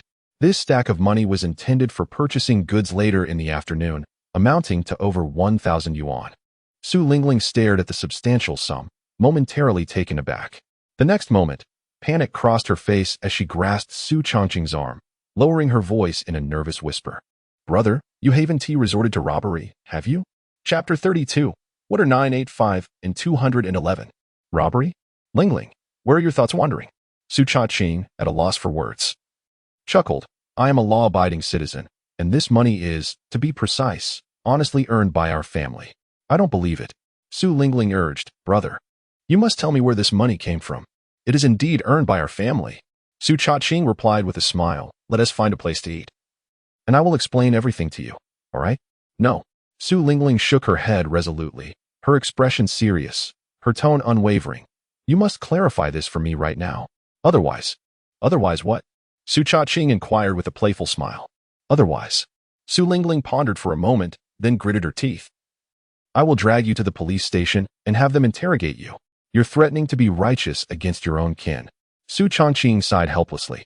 Among his siblings, Chanyong had always been a loyal follower, while his younger sister was occasionally playful but would never defy his wishes. If they stood here now, upon his assurance that the money was legitimate, they would undoubtedly refrain from questioning him further. But Su Lingling was different. Although she was 2 years younger and had always respected her elder brother, she possessed an independent mind and would express her differing opinions openly. If she deemed something he did unreasonable, she would point it out directly, even offering criticism. In his previous life, aside from his parents, Su Changqing had feared Su Lingling the most. This was partly due to her strong-willed nature, and partly because he felt he owed her too much. Furthermore, the most significant reason was that he knew, regardless of the circumstances, Su Lingling always had his best interests at heart. Thus, this fear, or perhaps it could be described as love and trust, led him to rarely engage in disputes or conflicts with her. Whenever they disagreed, he would often choose to yield. Very well. Su Changqing sighed lightly. Here is the truth. He recounted the events that had transpired since his rebirth, from the broken engagement to his current endeavor of saving money in the county town and purchasing goods. Su Lingling listened in rapt astonishment, particularly when Su Changqing mentioned earning over 100, even 300 or 400 in a single market day. She could not help but exclaim in disbelief. Do you believe it now? Su Changqing concluded with a grin. Su Lingling nodded gently. She could tell that Su Changqing was not lying, but still found it hard to fathom. She never imagined such profound changes could occur in the family within just a little over a month. Indeed, Su Changqing smiled. Our family's situation has improved. Not only will we swiftly repay our debts, but we shall also live a life free from worries about food and clothing. He reached out, gently stroking Su Lingling's hair, with a fond expression. You won't have to work every day anymore, nor will you have to eat only steamed buns and pickles at school. As Su Lingling gently nodded, a wave of emotion surged through her, causing her eyes to brim with tears. During her trials and tribulations, she had remained stoic, but now, as her heart relaxed, a torrent of bitterness, sorrow, pain, and injustice overwhelmed her, prompting her to weep quietly. Do not cry, Su Changqing embraced her, softly patting her back, and whispered comforting words in her ear. The days of hardship are behind us. From now on, our family will thrive. Our parents, along with myself and Chanyong, will work to support you and your younger sister through school, from high school to university, and on to graduate studies. Whatever degrees you desire, master's, doctoral, postdoctoral, or academician, you shall pursue them all. Through her sobs, Su Lingling murmured, Brother, an academician is not something one merely studies to become. Is that so? Then how does one achieve such a title? Su Changqing feigned curiosity. I am not entirely sure. It seems to be a matter of selection. What are the criteria for selection? Oh, I understand now. It must be that the one with the largest courtyard becomes the academician. Su Changqing chuckled. In that case, we must build an exceedingly large courtyard to ensure you are not left out in the selection and left in tears. With a soft laugh, Su Lingling playfully stomped her foot. Brother, what nonsense are you talking about? Surely it is not based on whose courtyard is largest. Is it not? Su Changqing replied. Feigning surprise, Then what is the basis? It must be based on knowledge and scholarship. Oh, what a pity. Su Changqing sighed. If it is indeed based on those criteria, I fear I cannot assist you, as my knowledge barely exceeds that of a college undergraduate and certainly does not reach the level of an academician. You are being ridiculous. Su Lingling huffed softly. You barely match the level of an undergraduate. During your 5th grade final exams, your combined scores in Chinese, mathematics, morality, and science only totaled 60. And what of it? That is still a passing score. 60 combined? That hardly qualifies as passing. If you had truly passed, would our father have chased you around the yard with a shoe? Did that really happen? Yes. Do you not remember? It was precisely because of your dismal exam results that our parents forbade you from continuing your education. That cannot be. You must be slandering me. I am not slandering you. If you do not believe me, go ask them. Oh, I see now, you have not forgotten. You are simply too embarrassed to admit it. Aren't you? There is nothing to be embarrassed about. I am a boy, and receiving a beating is an honor. Su Changqing declared stubbornly, then chuckled. All right, Lingling. Let us not dwell on my shortcomings. Let me treat you. I shall bribe you with delicious food to silence your teasing, if that will suffice. With his playful banter, Su Lingling gradually pushed aside her unpleasant memories. She no longer rejected Su Changqing's suggestion to dine out. In fact, he had initially planned to wait for her at the classroom door, ready to set off for a nice meal at the restaurants along Victory Street, just a short distance away. After the recent commotion, it was already 12:30. Considering that they had classes to attend in the afternoon, they did not stray far, opting instead for a quaint little restaurant on the adjacent pedestrian street, where they ordered 2 dishes accompanied by rice. The steaming dry-fried chicken and stir-fried green beans with meat were served at their table. Su Changqing picked up his chopsticks, continually serving Su Lingling meat, encouraging her to eat more. Eat. Have a good meal. Only then will you have the strength to study well. Su Lingling nodded gently. Brother, you should eat as well. All right, Su Changqing replied, taking a bite of food but unable to resist glancing at Su Lingling. Despite the physical strain from her studies and work, the psychological burden from her family circumstances, and the nutritional deficiencies in her diet causing her to appear somewhat frail and haggard, she still exuded an undeniable vibrancy of youth, embodying the essence of a blossoming young woman. In her previous life, however, she had endured familial upheavals, interruptions in her education, the hardships of labor, marital strife, and the hectic responsibilities of caring for her parents and siblings. Under the weight of countless pressures and setbacks, she, in her 40s, bore a face lined with wrinkles and graying hair, resembling a woman of 60. Occasionally, when she ventured out with Su Tiantian, strangers would mistake them for mother and daughter. In her past existence, Su Lingling had sacrificed too much for her family, losing far more than she had gained. As Su Changqing gazed at her, he silently vowed to ensure that she would live a good life in this lifetime, compensating for the shortcomings of his previous one. How have your studies been lately? He inquired, naturally taking on a parental role as they ate.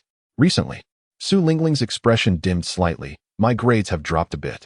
Balancing school with work while also worrying about family matters made it unsurprising that her performance would falter. You tend to overthink some things while underestimating others, he gently admonished. Then continued, reflect on this. Is the 8 dimes you earn each day more valuable than the prospect of attending a good university and securing a well-paying job in the future? Feigning criticism, he reassured her. Of course, I understand that you are doing this for the family, wishing to share the burden. Your intentions are noble, and I find solace in that. However, now that I have regained my health and the family business is flourishing, you need not worry so much. Focus entirely on your studies. Neither Changyang nor I excelled academically, and it is up to you to determine whether our family can boast a university graduate. Understood. Su Lingling nodded softly. Brother, I will devote myself wholeheartedly to my studies. It won't be long before I can restore my previous grades and even improve upon them. I aim to enroll in a 985 or 211 university. Su Changqing chuckled, and Su Lingling paused, curiosity piqued. Brother, what are 985 and 211? Chapter 33. Purchasing clothes and a car. Are you unaware of this? Just as Su Changqing was about to impart some fundamental knowledge about university life, he suddenly realized that in 1994, the 211 project had yet to be proposed, and it would be a year or two before its inception. As for the concept of 985, that would not emerge until 1998. Haha, it's nothing. I must have mixed things up, Su Changqing chuckled, adding, in any case, just strive hard and aim for a good university. By the way, do you have a dream university in mind? Hedong University, Su Lingling replied. Aspirations indeed.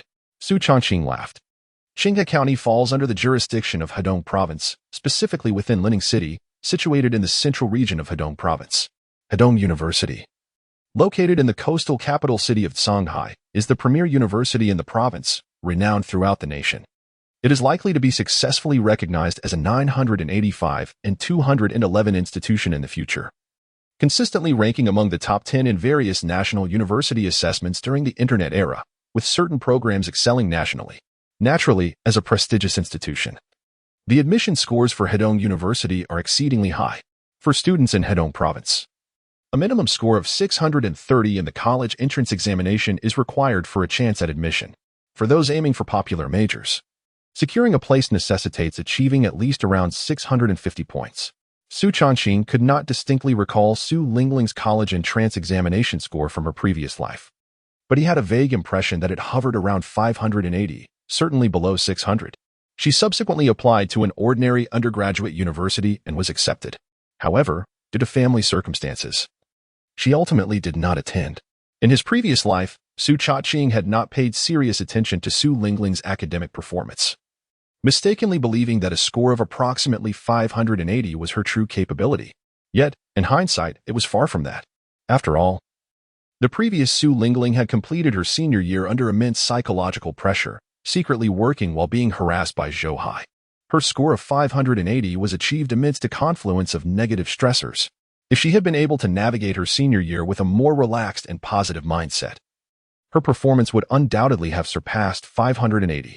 While Su Changqing could not guarantee her admission to Hedong University, he believed that exceeding 600 points should not pose a significant challenge. He had always been filled with confidence in Su Lingling's academic abilities and felt proud of her potential. Reflecting on this, he could not help but smile and say, "Having ambition is commendable. Keep it up. I believe in you." Su Lingling nodded.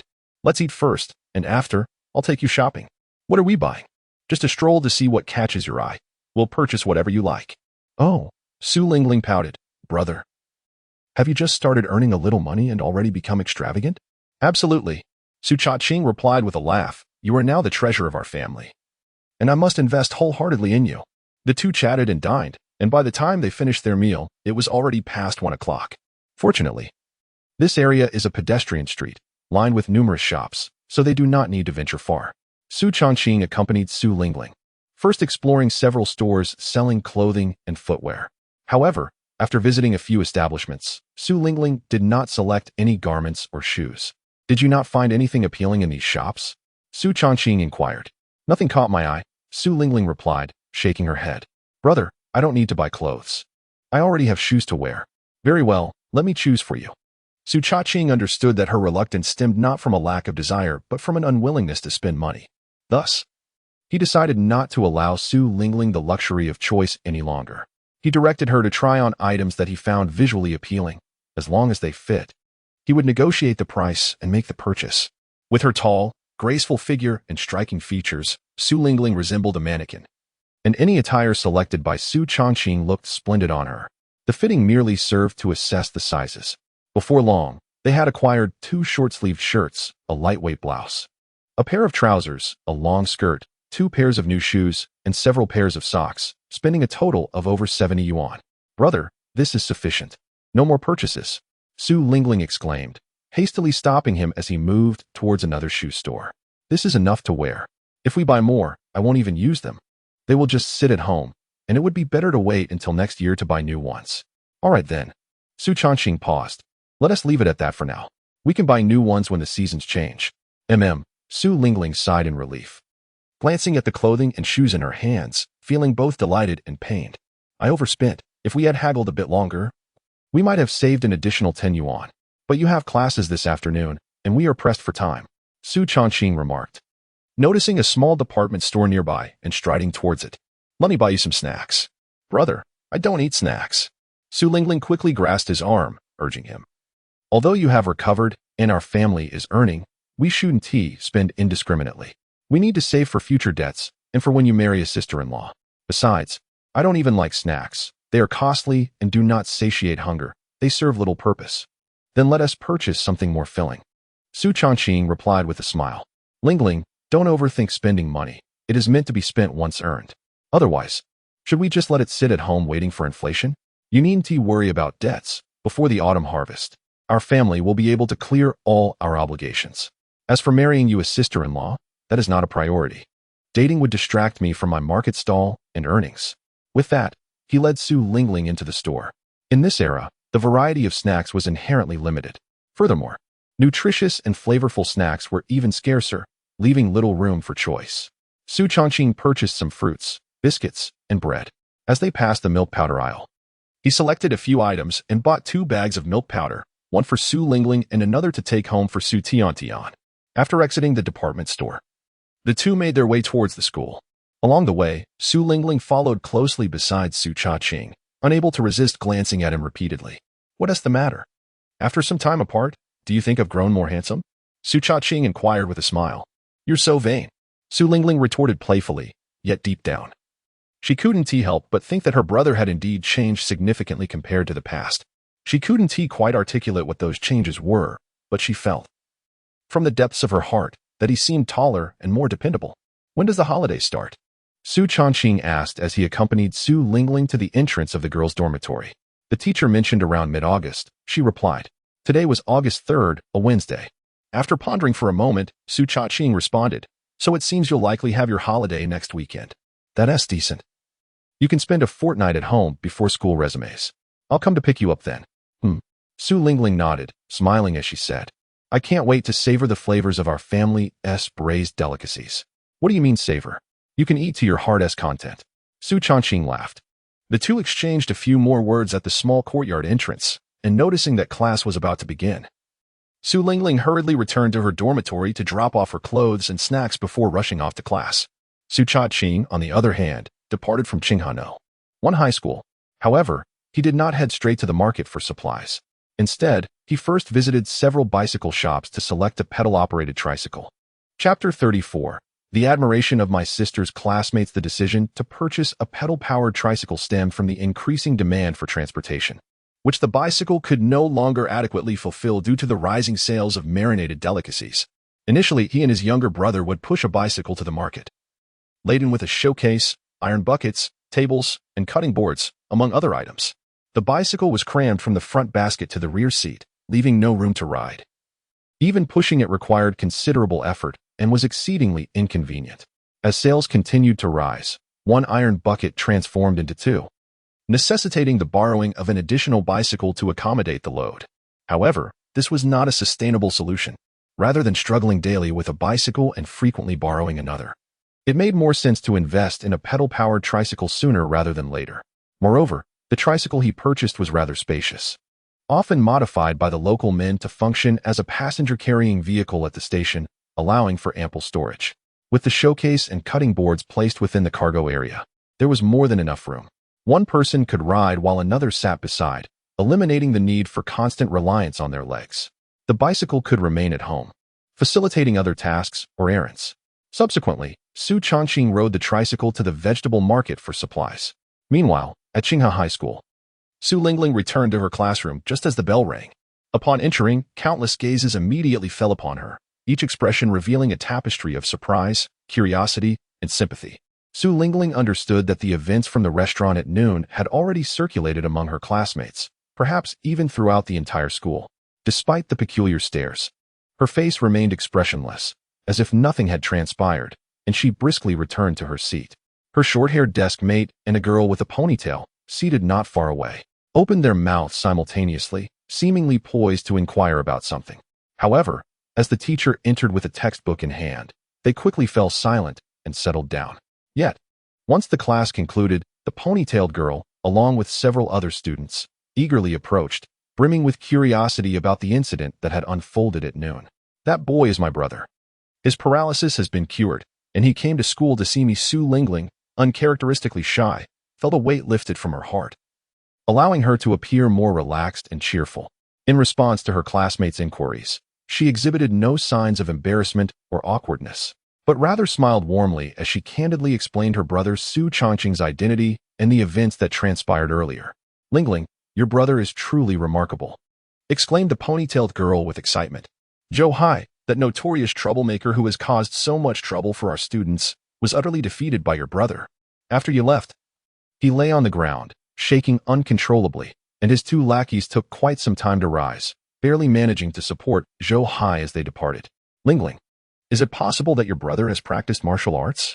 He has never learned martial arts. He has merely labored on the farm for years, which has endowed him with great strength.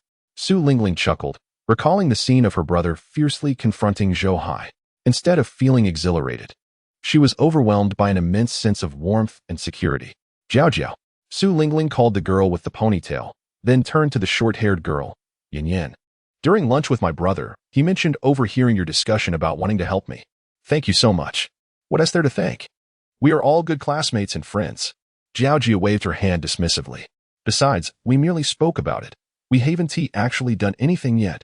Yin Yin, feeling bashful, added, in truth, as your friends, we haven't done enough. We had no idea you were being bullied by Zhou Hai to such an extent. If your brother hadn't happened to arrive at noon today, who knows what Zhou Hai might have done to you? Yin Yin, what are you saying? Jiao Jiao shot her a glare. One cannot expect pearls from a dog's mouth. Spit it out. Spit it out. Yin Yin hastily spat several times on the ground. Feeling embarrassed, Lingling, I'm sorry for my clumsy words. Please don't be upset. It's all right. The past is behind us. Su Lingling smiled.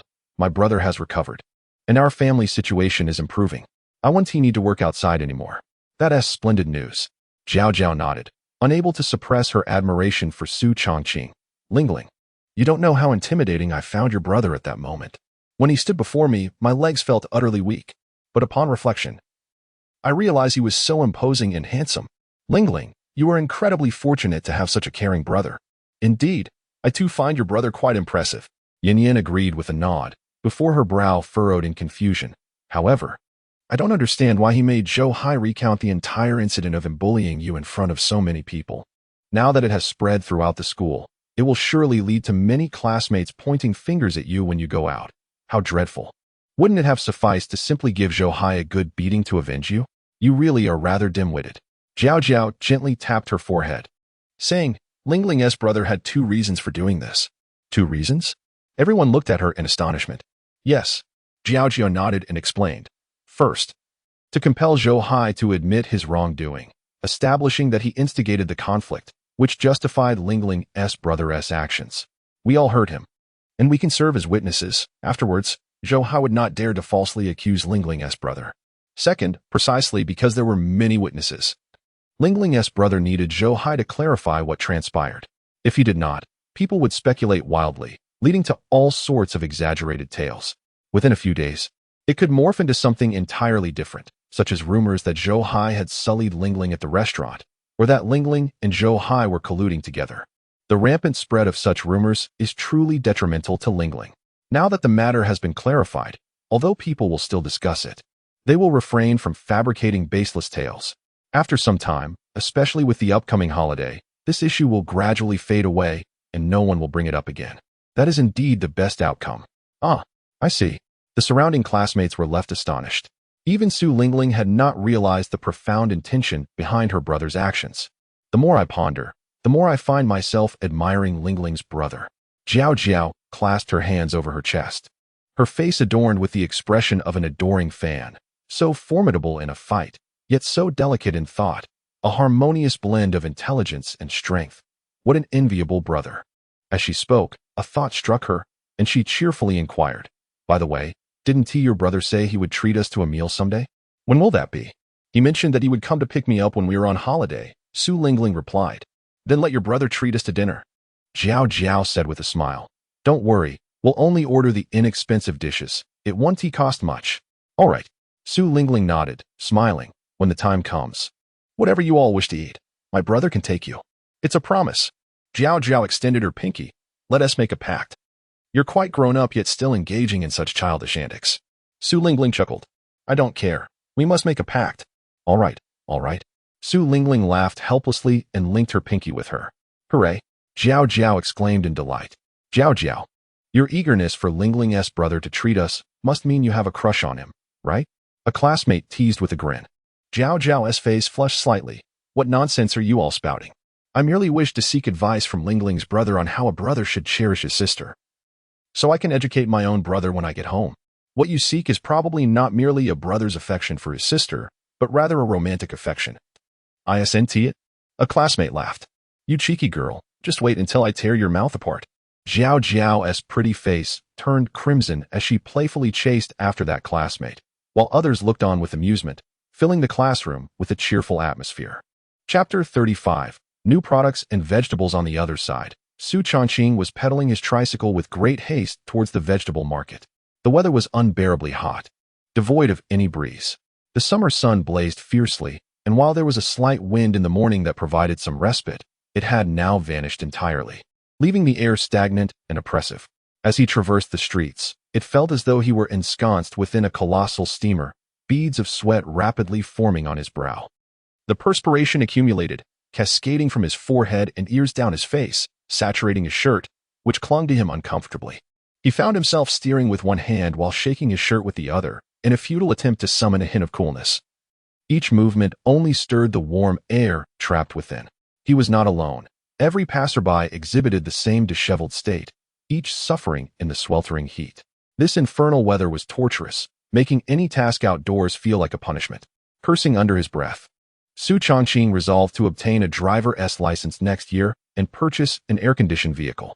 Driving in comfort during the sweltering summer and frigid winter would be a delight. Yet, he pondered whether such vehicles were available now, and if so, they would likely be quite expensive. It was uncertain whether he could afford one next year. As these thoughts meandered through his mind, he felt somewhat less discomfort and arrived at Zhao Zhejun's butcher shop. "Brother Zhao, I'm here again," Su Changqing called out, pulling the handbrake of his tricycle to a smooth stop. Zhao Zhejun was casually seated on a stool behind the stall, bare-chested, wielding a large fan in one hand and devouring slices of watermelon in the other. Watermelons lay cut open on the chopping board beside him. "Ah, little Su has arrived. Come, have some chilled watermelon," Zhao Zhejun exclaimed, rising and setting down the fan. "This thing is utterly useless. It only blows hot air." He then offered a slice of watermelon to Su Changqing. "Here, have a bite to cool off." "Absolutely." Su Changqing accepted the watermelon without hesitation, quickly finishing it. The icy refreshment surged through his mouth and invigorated him, alleviating some of the internal heat. He exhaled a deep sigh of relief and said apologetically, "Brother Zhao, I came to the county this morning to handle some matters, so I couldn't bring you any marinated delicacies. What a pity. Without your marinated treats, I will have to forego several buns in the coming days," Zhao Zhejun lamented, chuckling. "No worries, just bring more next time to satisfy my cravings." He gestured toward the watermelon on the board. "Have more." "Not this time," Su Changqing waved his hand. "Brother Zhao, I must hurry to complete my purchases and leave. The weather is so oppressive that it might rain, and getting caught in a downpour would be disastrous." "Understood." Zhao Zhejun casually discarded the watermelon rind in his hand, then picked up a piece of watermelon and handed it to Su Changqing, urging him to eat another slice, asserting that it would not impede their business. Su Changqing, not one to decline, swiftly consumed the fruit and joined him in selecting their goods. They procured a total of 300 jin of pig head meat and pig trotters. However, this time, after selecting these items, Su Changqing did not proceed to pay and leave immediately. Instead, he said, "Brother Zhao, please also get me 5 pairs of pig ears, 20 jin of pig liver, and 10 jin of pig skin." "Ah, preparing to introduce new products, I see." Zhao Zhejun chuckled. "Indeed," Su Changqing nodded. "The pig ears, pig liver, and other ingredients will be braised together, while the pig skin will be used to make pig skin jelly." During his conversation with Han Jinxing earlier that day, he had mentioned the anticipated decline in sales of braised delicacies, particularly pig head meat, and expressed his intention to stabilize profits through various strategies. One such strategy involved diversifying the assortment of braised dishes. Given the high cost of pig head meat, he opted to introduce more affordable options, such as pig liver and jelly. As for the pig ears, their price might not be lower than that of pig head meat, and could even be slightly higher. Thus, Su Changqing decided against purchasing in excess. 5 pairs of pig ears weighed less than 10 jin, and he estimated that they would yield only about 5 to 6 jin of braised delicacy. He would assess the sales situation before making further purchases. "I adore pigskin jelly. Make sure to bring me 2 jin next time," Zhao Zhejun remarked with a smile. "Your pigskin jelly must be tastier than mine. I absolutely must try it." "Certainly, I will bring it next time," Su Changqing responded with a grin.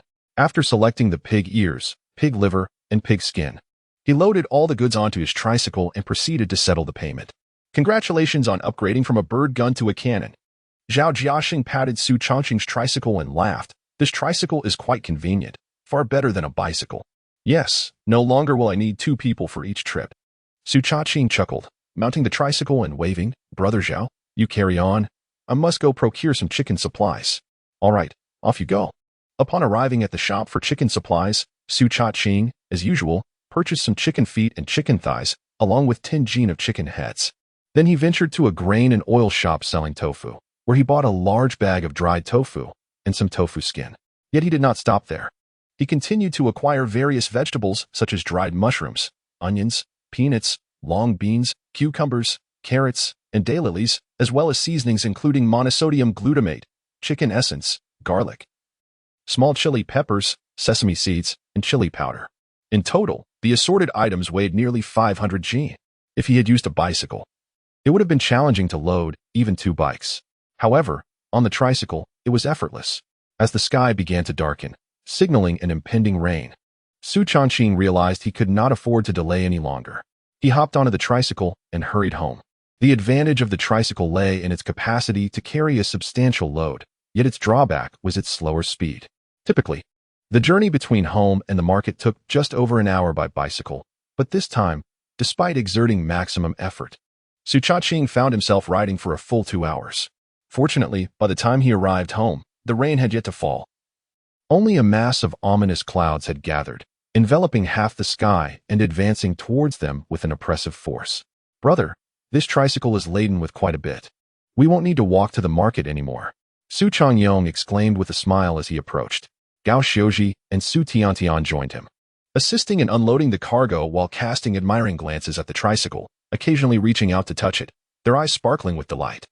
Su Changqing and Gao Xiuji were merely earnest farmers, devoid of any particular craft, relying solely on their physical strength to cultivate the land and earn a meager living to provide for their 4 children's basic needs and the education of 2 of them, which was no small feat. The money they earned rarely left room for savings. The 3,000 yuan that Su Changqing had set aside for his engagement took a full 5 or 6 years to accumulate. Consequently, there was hardly any spare cash for other purchases. Aside from the second-hand refrigerator bought cheaply from Han Jinsheng, their household appliances were few and far between. With not even a television or radio, and no new items had been added in years, this tricycle could be considered the first new possession the family had acquired in several years. Changqing, why did you buy so many vegetables? Gao Xiuji inquired, noticing the assortment of produce on the tricycle after unloading the pork and chicken. We won't finish all this in a day or 2. It will wilt quickly. Indeed, Su Changqing agreed. Our vegetable garden has cucumbers and long beans growing. We can harvest them in 2 or 3 days, enough for a meal. So there's no need to buy. Mother, Chang'eng, the vegetables I bought are not for us to eat. Su Changqing chuckled. I intend to sell these vegetables. Chapter 36, Cold Dishes Sell Vegetables? The response from Su Changqing left Gao Xiuji and Su Chang'eng momentarily stunned, followed by a shared expression of astonishment. Brother, are we not only going to sell marinated delicacies, but also vegetables in the future? However, these 2 items seem entirely incongruous. Su Changqing voiced his confusion. Moreover, if we are to sell vegetables, this quantity appears far too meager. Each type amounts to no more than 3 to 5 pounds, hardly resembling a legitimate vegetable sale. Furthermore, you purchased these vegetables from the county market, did you not? Buying such a small amount, the prices must be the usual retail rates. How can we mark them up at the market? If we raise the price too much, they won't sell. If we raise it too little, we won't make a profit. And we may even incur losses. Chang'eng, well done. You've learned to analyze the market. Su Changqing chuckled, giving him an encouraging pat on the shoulder. You are correct. Selling these vegetables as they are would undoubtedly be unfeasible. Therefore, I intend to process them first before selling. Su Changqing paused in surprise. Can these items even be marinated? Not marinated, Su Changqing replied with a smile, shaking his head. I plan to prepare these vegetables as cold dishes to sell at the market. Sell cold dishes? Gao Xiuji queried, her face etched with confusion. Who doesn't know how to make cold dishes?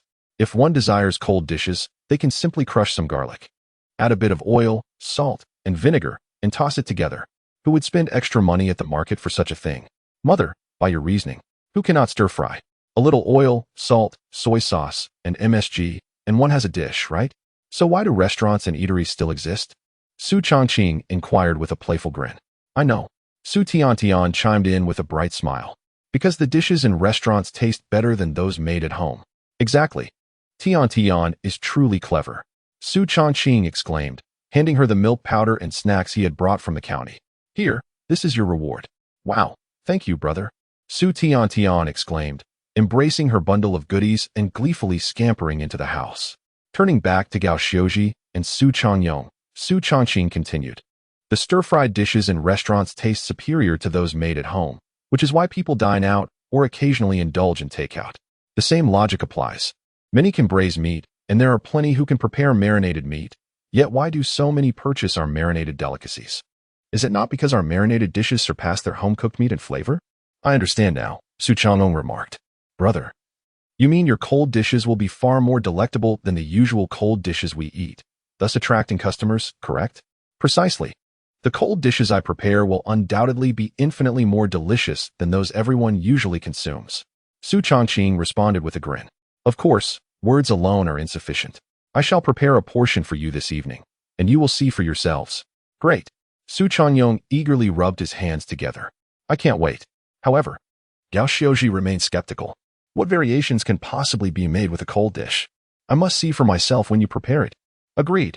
Su Changqing chuckled. Mother, whether you wish to or not, I must insist you take a look, for Changyong and I are venturing into the realm of selling marinated delicacies. Should this cold dish business flourish, it shall inevitably fall into your capable hands. As the group conversed, they unloaded every item from the tricycle. Vegetables, seasonings, and tofu were carried inside, while pork and chicken were placed in the yard, where the three began their preparations. Just as they finished processing the ingredients, the stifling heat of the day was suddenly interrupted by a gust of wind.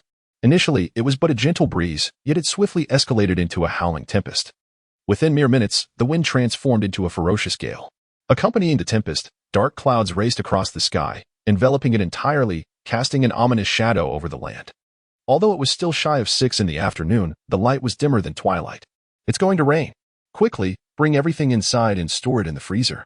Su Changqing and Su Changyong hastily moved the prepared ingredients indoors, organizing them meticulously in the freezer. Meanwhile, Gao Xiuji busied herself with tidying the yard, gathering any items that might be susceptible to the rain, and even pushed the tricycle inside. Just as they completed the task, the rain began to pour. Without the gentle patter of a prelude, a torrential downpour descended, with raindrops the size of soybeans crashing to the ground, producing a cacophony akin to exploding beans. Suddenly, the sky illuminated as a jagged bolt of lightning struck down to the earth. Ah, thunder is coming! Su Tiantian shrieked, hastily dropping the biscuit she held and covering her ears. Mere seconds later, a deafening clap of thunder erupted. With the thunder's roar, the rain fell more heavily, and soon, water began to accumulate in the yard, each raindrop striking the puddles and sending up large splashes. Rainwater cascaded off the roof tiles, forming a curtain of water at the entrance. Su Tiantian abandoned her snacks and, in a moment of inspiration, produced a glass bottle typically used for hanging 4 drips. Positioning it beneath one of the streams to collect rainwater, she gleefully filled it, emptied it, and then refilled it, lost in her delight. How refreshing. Su Changqing exhaled deeply, inhaling the cool air. This rain is splendid. The crops in the fields desperately needed watering. Without it, we would have had to devise a way to irrigate. Gao Xiuji remarked with a smile. Alas, we cannot attend the market tomorrow. Su Changyong sighed. Indeed. We shall miss the market in Zhangzhuang tomorrow and the one in Guanzhai the day after. The only market we might attend is in Dongwangswang. Su Changqing nodded in agreement. In these rural times, there were few thoroughfares connecting villages. Lacking the economic means to construct cement roads, most villages remained connected by mere dirt paths. In better-off villages, like Dongwangswang, residents would pool their resources to hire a roller to compact the dirt roads and sprinkle coal ash for basic hardening. However, most villages, such as Su Village, Zhangzhuang, and Guanzhai, had no such resources, resulting in ordinary dirt roads that became inundated and treacherous after heavy rains. Traversing such streets was difficult, let alone setting up a stall. In such circumstances, the market has always been unable to take place. If we cannot go, then we simply cannot go. Su Changqing stretched lazily and chuckled. After being busy for more than half a month, let us treat this as a short holiday to relax. I will prepare the meal. And once we finish dining, We can make some marinated delicacies. Huh, did you not just say we wouldn't be going to the market? Why then do we need to prepare marinated dishes? Su Changqing inquired, puzzled. Are we making them just for ourselves? If we don't go to the market, won't there be any customers? Su Changqing replied with a smile. Surely, the people in our own village are our customers as well. Even if we do not venture out tomorrow, there will certainly be villagers coming to our home to purchase marinated dishes. We should prepare some in advance. Of course, there is no need to make an excessive amount. 30 to 40 kilograms will suffice. Even if we do not sell everything, there won't be much left over. As he spoke, he retrieved an umbrella from behind the door, opened it, and turned to Gao Xiuji with a smile. Mother, come. Let me teach you how to make cold dishes. Chapter 37. Spicy red oil sauce in the courtyard. Rain poured down in torrents. Inside the kitchen, wisps of smoke danced in the air. Su Changqing meticulously arranged the various condiments he had purchased that day, placing them within reach, and turned to Gao Xiuji, saying, Mother, the key to preparing delectable cold dishes lies in the seasoning. Typically, when we enjoy cold dishes, as you often suggest, we merely add a pinch of salt, vinegar, soy sauce, and perhaps some garlic paste, and we're done. While such dishes are certainly palatable, they are far from marketable.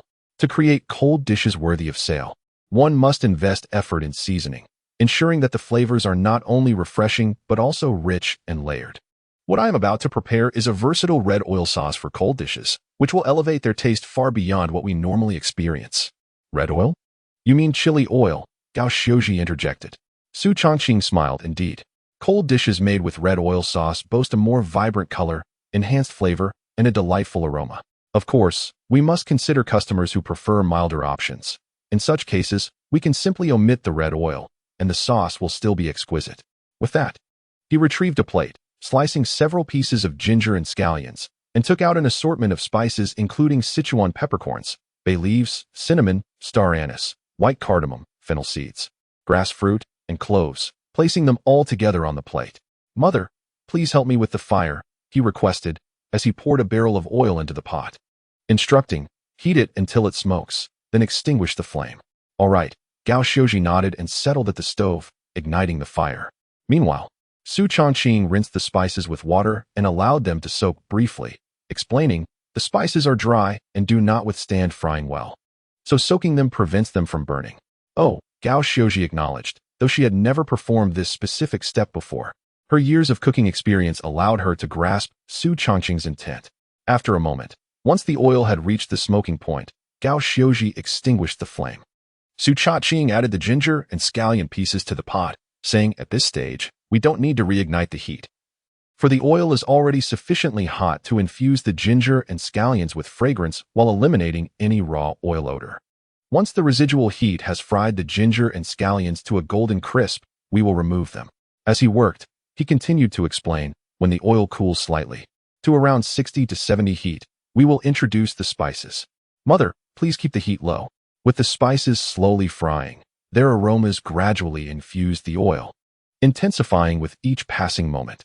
Observing that the spices had begun to dry and turn a light golden hue, Su Changqing quickly urged Gao Xiuji to extinguish the flame once more, using a slotted spoon to extract the spices. Ensure there is no flame beneath the pot while removing the spices. Otherwise, if they burn, the oil will turn bitter. He meticulously extracted all the spices, then added, Mother, reignite the flame. This constant flicking between extinguishing and igniting the flame was indeed cumbersome. Gao Xiuji remarked, this is precisely why it is beneficial for us to work together. If one person were to manage this alone, they would surely be overwhelmed. Indeed, Su Changqing chuckled, perhaps we should invest in a gas stove for our household. It would simplify cooking and preparing sauces, allowing for better temperature control. As for this iron pot, it can be exclusively used for braising. As he spoke, Su Changqing sensed that the oil in the pot had reached a temperature of around 70%.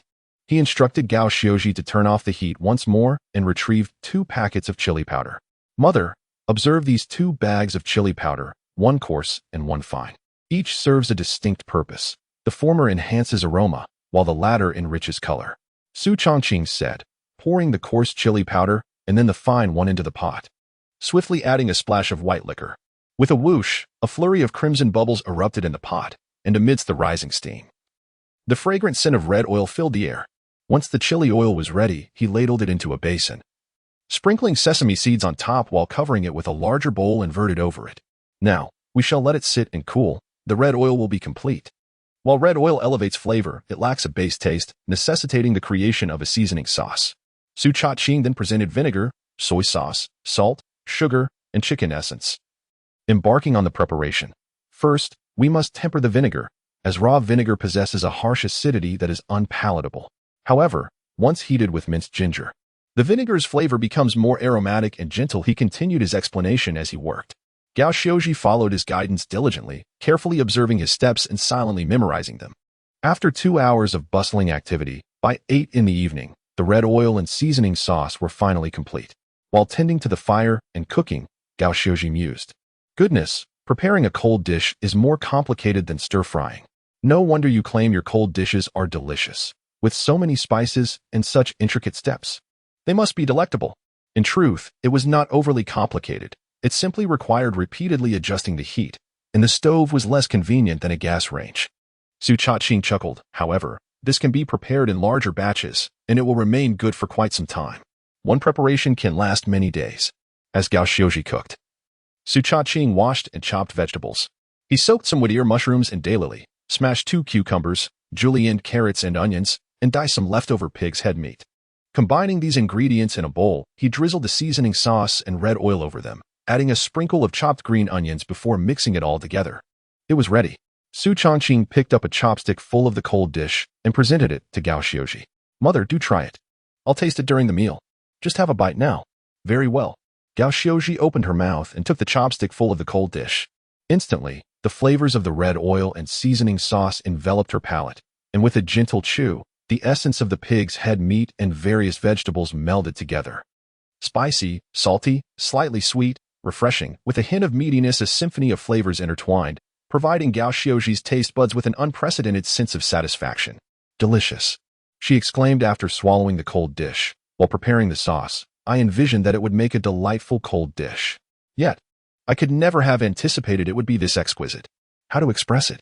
Alas, my limited vocabulary fails me. It's simply delicious. This is the finest cold dish I have ever tasted. Mother, do you believe that such a cold dish would attract buyers at the market? Su Changqing inquired with a smile. As long as the price isn't exorbitant, there will undoubtedly be customers. Gao Xiaozhi no longer questioned the viability of this venture. I share the same sentiment, Su Changqing nodded. Let us calculate the costs tomorrow and establish a suitable price. Moments later, the meal was prepared, with an umbrella in hand. Su Changqing meticulously transported the dishes to the dining table in the main room. Finally, it was time to dine. Starved and eager, Su Changqing seated himself, eagerly grasping his chopsticks to shove a generous portion of the cold dish into his mouth. In the next moment, his eyes widened in astonishment. Chapter 38. The fields do not nourish farmers. Is this a cold dish? It can't possibly taste better than stir-fried dishes, not to mention the usual cold dishes we have at home. Even the ones served at restaurants for 5 or 6 yuan a plate are far inferior to this. The difference is staggering. It is truly aromatic. So delicious. I must have another bite.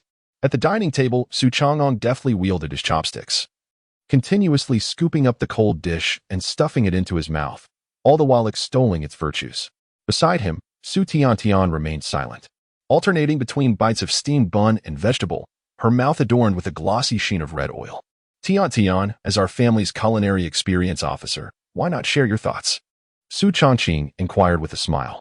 I have no time. Su Tiantian swallowed her mouthful and reached for the bowl again. Brother is eating too quickly. If I don't grab some, he'll finish it all. No need to rush. I'll prepare more for you tomorrow, Su Changqing replied with a grin. Today's dish is a bit limited, but in the evening when I make the marinated delicacies, I'll prepare some pig ears, dried tofu, and long beans, along with peanuts. We can add these tomorrow, and the flavor will be even better.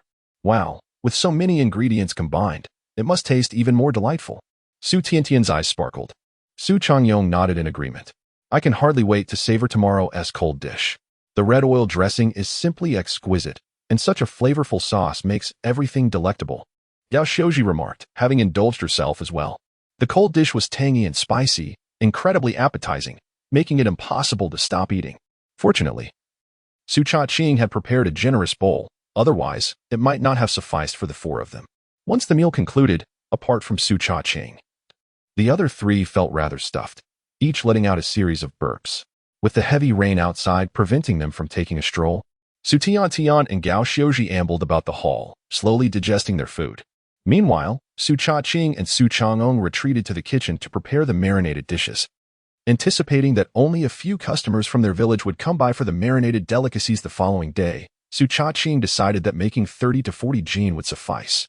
He was reluctant to create too many varieties, so he prepared 20 jin of pig's head meat, 10 jin of marinated chicken legs, and some marinated eggs to give away. Additionally, he marinated a set of pig ears and a few sheets of tofu skin for their own cold dishes. Finally, he boiled some peanuts to accompany the cold dish. Once everything was completed and tidied up, it was already late into the night. The rain continued to pour, and the wind howled incessantly. If this weather persisted until tomorrow, it might not bode well for the cornfields. Su Changqing sighed softly.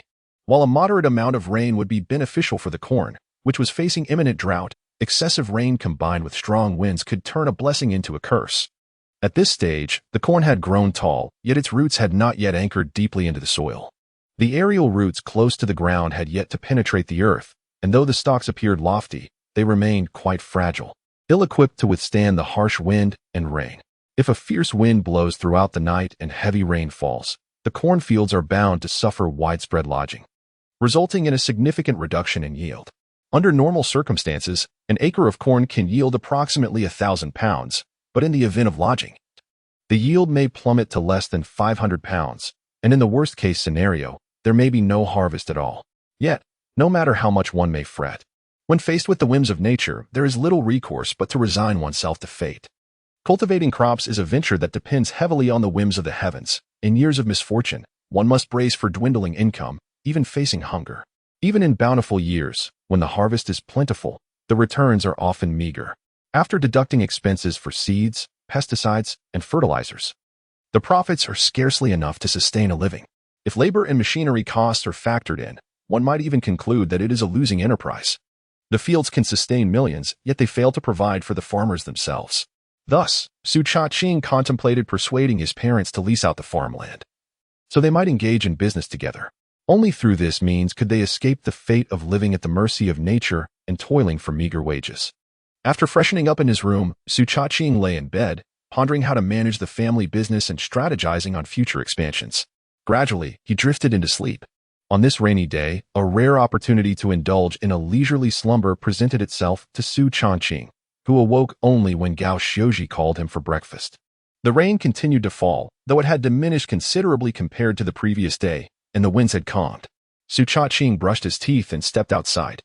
Their home was situated in the southeastern corner of Suzhuang village, with a small path beyond the courtyard wall leading to the fields, where, apart from a few cotton and soybean plants, most of the land was devoted to corn. As he surveyed the fields, he confirmed his suspicions. Several corn patches had indeed suffered from lodging. Fortunately, the damage was not extensive. The corn had not completely collapsed but leaned at a certain angle. In such cases, recovery was possible. Once the soil dried a bit, they could prop the corn upright, significantly mitigating losses. Upon returning home, he began to eat. Breakfast consisted of a simple concoction of rice soup, steamed buns, and pickled vegetables. This was the standard fare at home, and none of them found it tiresome. However, on this particular morning, both Su Changqing and Su Changqing appeared somewhat listless. Su Changqing picked at a bit of pickled vegetable before setting it down with a sigh, lamenting. Having eaten cold dishes last night, today's pickle seemed far too bland to enjoy. Indeed, Su Changqing chimed in, nodding and casting a pitiful glance at Su Changqing. Brother, could you make some cold dishes? Otherwise, I can hardly swallow the soup. Everything seems so flavorless. Oh, you too. Such greedy cats. Su Changqing chuckled helplessly. Shaking his head. Setting down his bowl, he made his way to the kitchen, where the sauce was already prepared. Su Changqing prepared a cucumber, opting not to soak the black fungus in daylily, and felt too lazy to chop the carrot. Instead, he took a pig's ear, sliced it in half, and then julienned it. He added a handful of peanuts that had been boiled the previous night, along with some spicy red oil and seasoning, giving it a good mix. Voila, the dish was ready in no more than a minute. Once the cold dish was served, Su Changqing and Su Tiantian's appetites were instantly piqued, and they began to eat heartily, alternating bites with one another. Typically, Su Tiantian would only have a bowl of soup for breakfast and would never touch steamed buns. However, today she surprisingly devoured more than half a bun, followed by a braised egg, and finished her bowl of soup to the last drop. Su Changqing, on the other hand, consumed 2 bowls of soup and 3 buns. Having overindulged the night before, they both risked upsetting their stomachs with such excessive eating. Gao Xiuji took it upon herself to admonish the 2 of them before sending them to the kitchen to wash the pots and dishes. Su Tiantian then retrieved her summer homework and began her studies. Meanwhile, Su Changqing took out paper and pen to collaborate with Su Changqing in calculating the cost of the cold dish to determine an appropriate selling price. Just then, a knock echoed through the door, followed by a woman's voice from outside. "Auntie, is Annie home?" Chapter 39. A visit for delicacies. Su Changqing set down his pen and rose to the entrance, where he encountered a woman only a few years his senior. She hailed from their village, her husband being of the same generation as Su Changqing, albeit slightly older. Thus he referred to her as sister-in-law. Earlier, she had called out to aunt, addressing Gao Xiuji. "Please come in.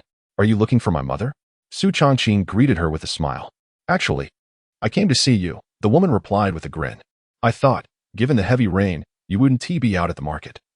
So I decided to stop by to purchase some delicacies. Do you have any?" "Indeed," Su Changqing nodded. "However, I didn't prepare much. Only braised pig's head, braised chicken legs, and braised eggs." "Perfect. I came specifically for the pig's head and chicken legs," the woman exclaimed, following Su Changqing inside. "Please weigh me a pound of pig's head and 4 braised chicken legs." "Certainly," Su Changqing affirmed, proceeding to weigh the delicacies. Hearing the commotion, Gao Xiuji emerged from the kitchen to engage in conversation with the woman. Moments later, Su Changqing returned with the items, handing over the plastic bag filled with delicious treats. "Sister-in-law, that's a pound of pig's head and 4 chicken legs, totaling 11.6 yuan. You can give me 11 yuan.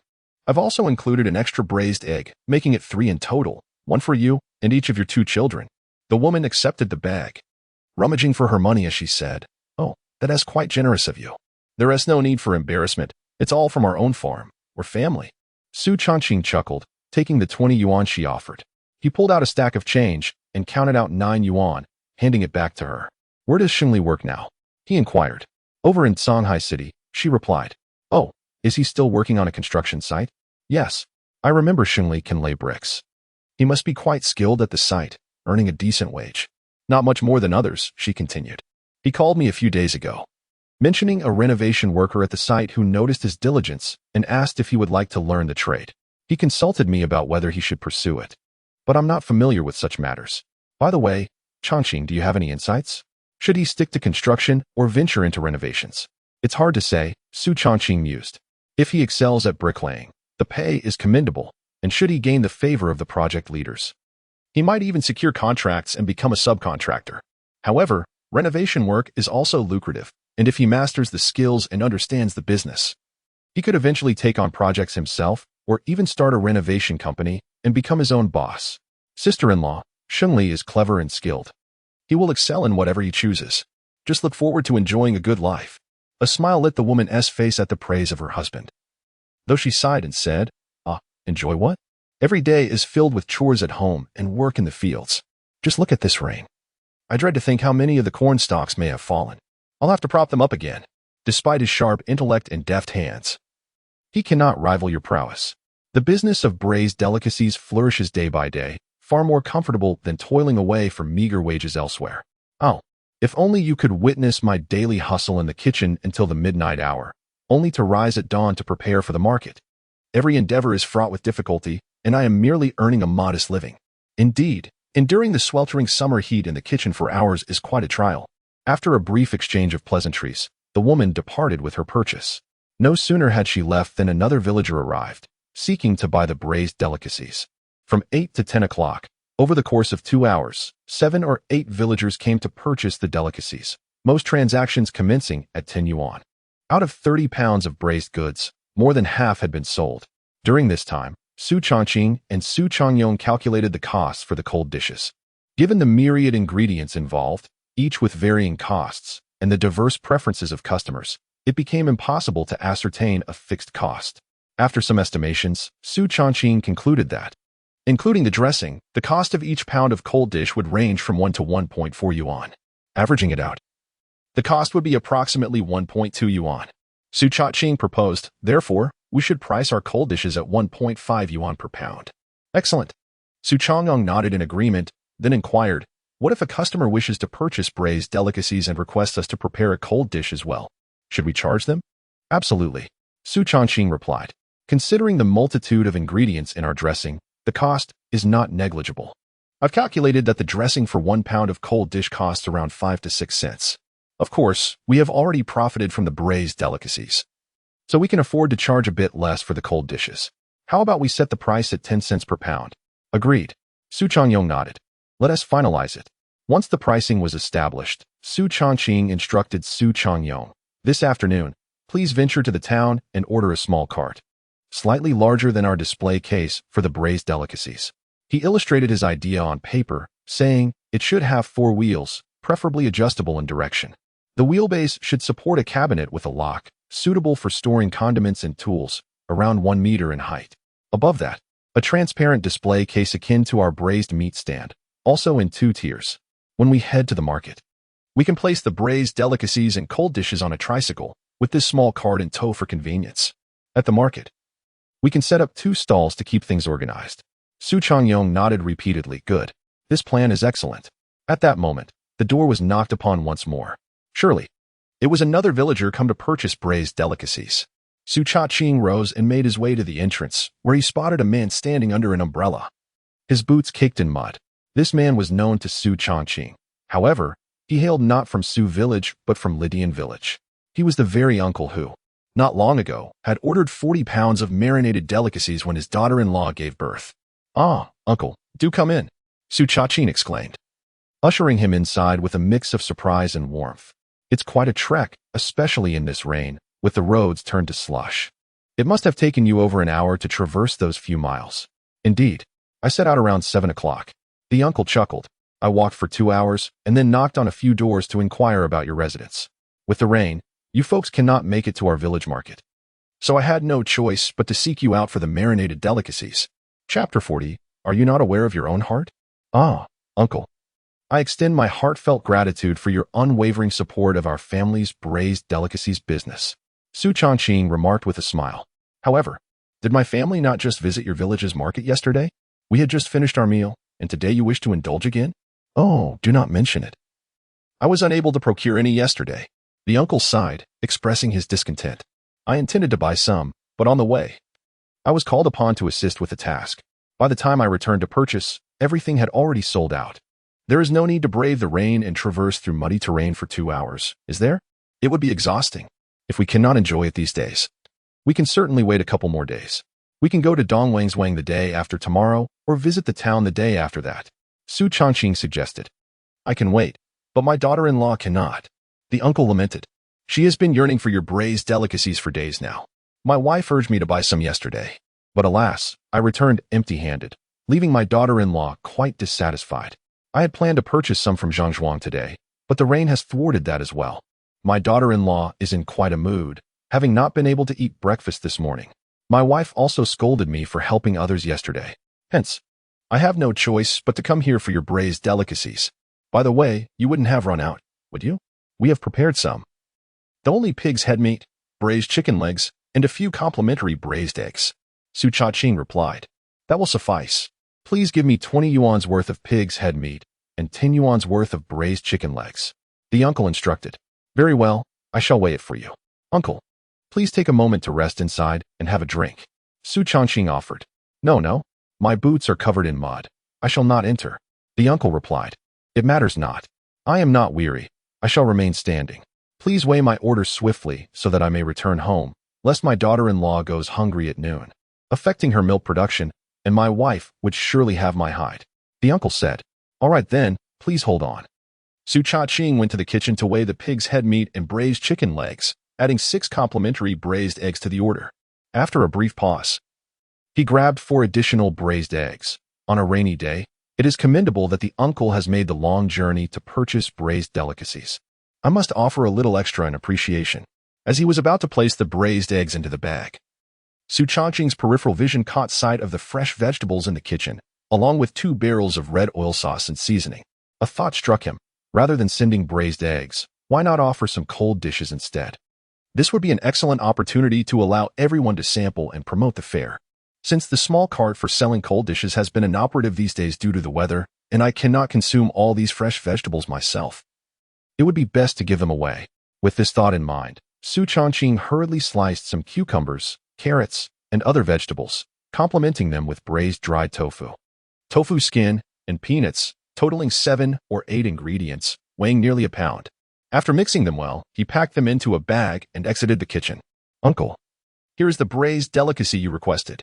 He first handed over the braised items and then presented the cold dishes as a token of my gratitude for your support on this rainy day. "I offer you some cold dishes." The uncle paused momentarily. "Cold dishes? Indeed, this is a new product my family is preparing to launch. Please, do have a taste." Su Changqing chuckled. "Oh, thank you," the older gentleman replied as he received the dish. He glanced at the cold mixed vegetables, noticing an assortment of cucumbers, carrots, and peanuts. Feeling somewhat perplexed about the flavor, uncertain whether it would be palatable.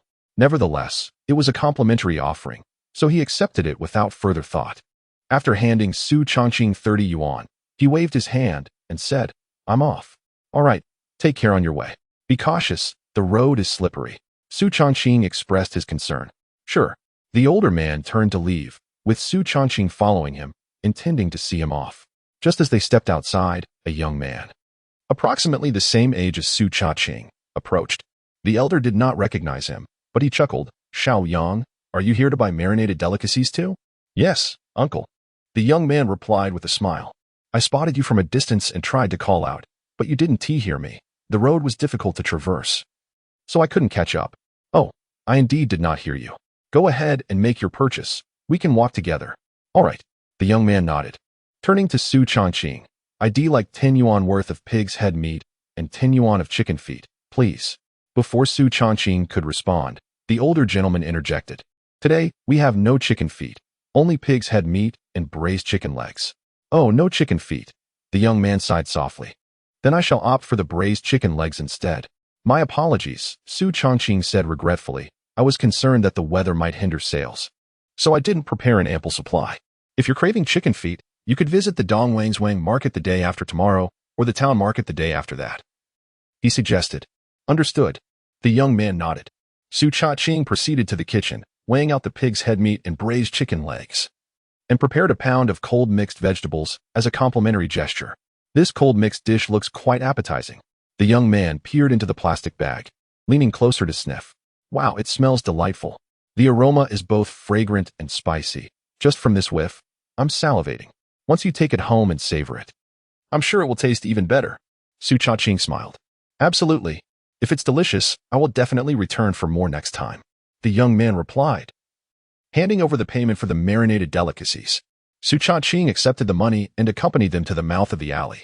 "Take care, uncle and brother." "All right, you head back now." They waved goodbye, chatting as they departed slowly. As Su Changqing was about to turn back home, he noticed a familiar man approaching from a distance. The man spotted him, his face lighting up with recognition as he waved. Hey, the marinated delicacies seller."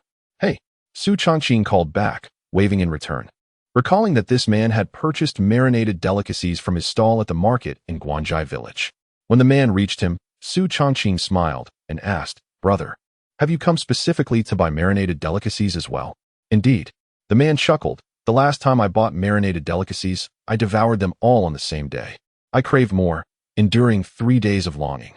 I had intended to wait until tomorrow to visit the market in the fortress, but with this sudden downpour, the market has been called off. I simply could not bear to wait another day, so I decided to come here instead. Come, let us go to my home." Su Changqing led the man to his residence and explained, "I was concerned about the inclement weather affecting sales, so I only prepared pig's head meat and marinated chicken legs. And there are only 2 chicken legs left." "All right, pack those 2 chicken legs for me, and add some pig's head meat to make it 20 yuan. The man said. "Certainly." Su Changqing weighed the chicken legs and pig's head meat, but as he returned to the courtyard, another individual arrived at the entrance, peering in. "Is this where marinated delicacies are sold?" he inquired. "Indeed, come in," Su Changqing replied, recognizing him as someone from Zhangzhuang village. "Brother, you've come. Would you like some pig's head meat?" "Yes, I'll take 10 yuan worth of pig's head meat and 2 pig's trotters." "I apologize, but I'm afraid I only have pig's head left," Su Changqing explained. Reluctantly, the man purchased 20 yuan worth of pig's head meat and departed. In the span of a short while, for customers had collectively spent 90 yuan, leaving less than 5 jin of pig's head meat remaining. This situation seems amiss.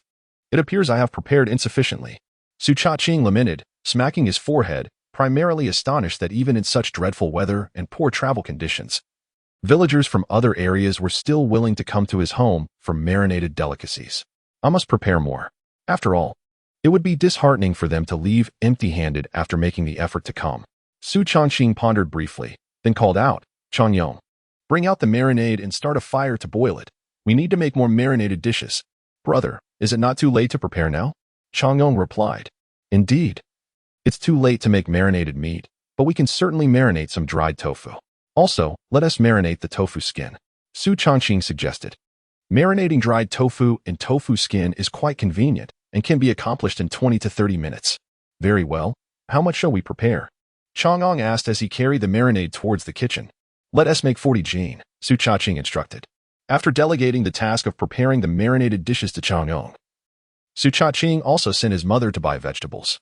Since several customers had already brought cold dishes, it was only fitting to extend the same courtesy to those from other villages. Moreover, with the marinated delicacies running low, the cold dishes could serve as a supplementary offering. However, although he had purchased a variety of vegetables yesterday, the quantity was limited, and he estimated there were about 10 jin left. If more customers arrived, there would not be enough to distribute. At the very least, he needed to buy an additional 20 to 30 jin of vegetables. Fortunately, many rural households have vegetable gardens, and with summer in full bloom, acquiring cucumbers, green beans, and other greens would not pose a challenge. Just as Gao Xiuji set out to buy vegetables, a mere few minutes had passed when someone knocked at the door again. Another individual had come from another village to purchase marinated delicacies. This customer was even more audacious. Upon seeing that only 4 jin of pig's head meat remained, he waved his hand and purchased all of it. Su Changqing, as was customary, offered cold dishes, delivering them to the doorstep. No sooner had he departed than 2 individuals arrived. Upon discovering that all the braised meat had been sold out, they could not help but sigh, lamenting their tardiness and voicing their complaints about the meager quantity of Su Changqing's delicacies. I too was taken aback. Even on this rainy day, so many people sought the braised delicacies. With a hint of resignation, Su Changqing remarked, "Gentlemen, regrettably, there will be no time to prepare more braised meat. However, we can whip up some braised dried tofu and tofu skin. If you are inclined to partake, please come inside, rest a while, and enjoy some water. It will only take half an hour to be ready. I shall also prepare some cold dishes to offer you as an apology." "Very well," they sighed, realizing that whether or not cold dishes were served was inconsequential. Having come this far, they could not leave empty-handed. Braised dried tofu and tofu skin were still part of the braised offerings, and anything was better than nothing. They settled inside, and one of them couldn't help but chuckle. "Surely you know how delectable your braised dishes are. What a little rain when the taste is so enticing." "Indeed," the other chimed in. "Moreover, your reasoning is flawed on a rainy day. There's little one can do besides sleep, and what could be more tempting than food? If one's own cooking fails to satisfy, why not come to your place for braised treats?" "Exactly." Su Changqing nodded with a smile. "We welcome criticism and lessons learned. In the future, we shall ensure ample supplies for such occasions." As he conversed with the two, Su Changqing's brother, Su Changqing, busied himself in the kitchen. One after another, more visitors arrived, both from Su village and neighboring hamlets. In just half an hour, a dozen or so people had gathered. The benches in the house were insufficient, so Su Changqing relinquished his own seat, standing alongside the newcomers.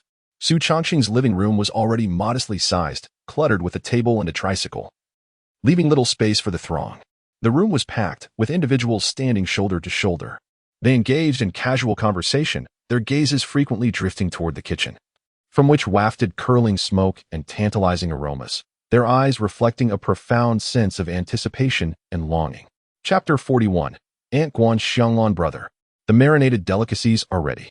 Su Changyong's voice echoed from the kitchen, instantly illuminating the eyes of the patrons in the main room, all of whom turned their gaze towards the kitchen. "Please hold on a moment. I shall assist my brother in retrieving the marinated treats. I will let them cool slightly before weighing and packaging them for everyone," Su Changqing announced to the customers as he made his way to the kitchen to help Su Changqing extract the marinated items from the pot. In order to expedite the cooling process, Su Changqing chose not to transfer the marinated tofu and dried tofu skin into a metal bucket. Instead, He distributed them across several bowls, each containing only a small portion, and placed them at the kitchen entrance, utilizing the outdoor breeze to cool them swiftly. As the refreshing air flowed into the kitchen, the enticing aroma of the marinated delicacies swiftly filled the courtyard, wafting into the main room and infiltrating the nostrils of the customers, prompting many to inhale deeply, savoring the mouth-watering fragrance. It smells so divine. I can hardly contain my saliva. Indeed, the freshly cooked marinated delicacies are unparalleled. The aroma is exquisite, making me yearn to indulge immediately. I didn't feel hungry a moment ago, but now my stomach is growling. I must buy a generous amount to satisfy my cravings at home. How much did he prepare this time? Did he not mention that he made 40 pounds? Only 40 pounds? With over a dozen of us. That means each person will only get 2 or 3 pounds. I personally will need to buy 7 or 8 pounds. How can we purchase so much? Will we even finish it?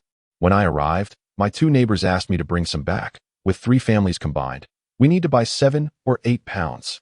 Then it seems we can each only purchase 2 pounds. Let's agree on this. Aside from what we bring for others, everyone else can only buy 2 pounds, regardless of who is first, to ensure that no one misses out after waiting. Agreed. I have no objections. Very well, it is settled. The crowd enthusiastically devised a plan to divide the marinated delicacies, unable to resist discussing other topics. The marinated treats from his family are truly exceptional, so delicious. When I visited relatives in Sana Town last time, I brought some marinated delicacies, and my relatives kept asking if I had purchased them from the county's Grand Hotel. Huh. You can't find such exquisite marinated delicacies even at the Grand Hotel. Not even in the county, city, province, or capital. Boss Wong from the town, wealthy as he is and having traveled to the capital several times, has tasted all kinds of delicacies, yet he still goes to the market to buy marinated treats. If that's the case, his marinated delicacies must be even more delectable than Peking duck.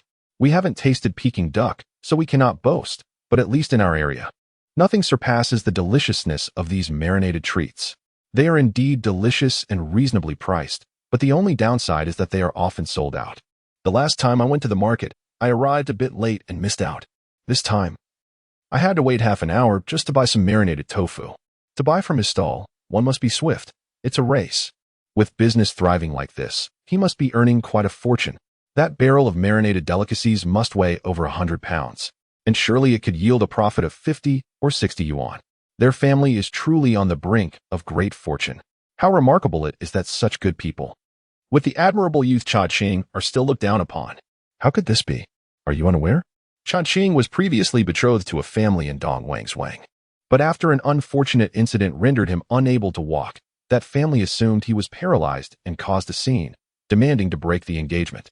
I heard it's the same family whose 2 sons recently assaulted their father, sending him to the hospital. The conversation swiftly shifted to the gossip surrounding Su Changqing, yet, mindful of his presence along with Su Changqing in the kitchen. And with Gao Xiaoji seated in the inner room, the crowd lowered their voices, exchanging whispers filled with scorn and disdain for Wang Chuiying's family, while expressing envy towards Su Changqing's household. Almost ready, everyone. Come and grab the marinated delicacies. Before long, Su Changqing noticed that the temperature of the delicacies in several bowls had cooled somewhat, prompting him to call out. In an instant, the gossiping crowd fell silent, rushing eagerly towards the kitchen. By now, the rain had diminished to a gentle drizzle, making it unnecessary to use umbrellas, so they gathered at the kitchen door, eager to purchase. Although he had previously stated that each person could buy only 2 pounds, the fear of missing out if someone else bought more compelled them to scramble. Please don't push. There's enough for everyone, Su Changqing called out. Once you've got your marinated delicacies, don't rush off. I'll prepare some cold dishes later, and each of you will receive a pound. After the commotion, the bowls of marinated tofu and dried tofu skin were completely emptied. Su Changqing generously offered each person a portion of the cold dishes before they departed. Brother, shall we prepare some more marinated dried tofu? Su Changqing inquired. Let us make another 20 pounds, Su Changqing replied. It's nearly 11 o'clock now, and there won't be many customers left, especially not from the neighboring villages. All right. Su Changqing nodded and resumed his work. Fortunately, there were no unexpected occurrences. Everything unfolded as Su Changqing had anticipated. A few sporadic customers trickled in, all from the village, each purchasing 2 or 3 pounds of marinated dried tofu. By around noon, no customers remained, and only a few slices of the 20 pounds of marinated dried tofu were left. Su Changqing instructed Su Changqing to take a break while he began preparing lunch. Water was boiling in the pot for steaming rice, a task assigned to Gao Xiuji. Su Changqing commenced preparations for the cold dishes, however. Today's offerings were far more luxurious than those from the previous evening or morning. Half a pig's ear, wood ear mushrooms, daylily, tofu skin, peanuts, cucumber, and carrot. All available ingredients suitable for cold dishes were included. After adding 2 spoonfuls of red oil sauce and 2 spoonfuls of seasoning, he mixed everything together, resulting in a large bowl of enticingly colorful and aromatic cold dishes. When the meal was served, the family gathered around the table, relishing their feast with great enthusiasm. At that moment, a voice resonated at the entrance, followed by the sound of footsteps entering. The voice was remarkably familiar, and without needing to glance, Su Changqing and the others recognized their visitor, Guan Xianglan, who resided in the neighboring alley. Guan Xianglan was a year older than Gao Xiuji. However, since her husband, Su Jianye, was half a year younger than Su Changqing, she was obliged to address Gao Xiuji as sister-in-law, while Su Changqing and her siblings referred to her as aunt. Su Jianye and Su Changqing had been close friends since childhood, maintaining an excellent relationship, and now they worked at the same construction site. Their camaraderie fostered a swift familiarity between Guan Xianglan and Gao Xiuji after their marriages, leading to frequent visits and conversations.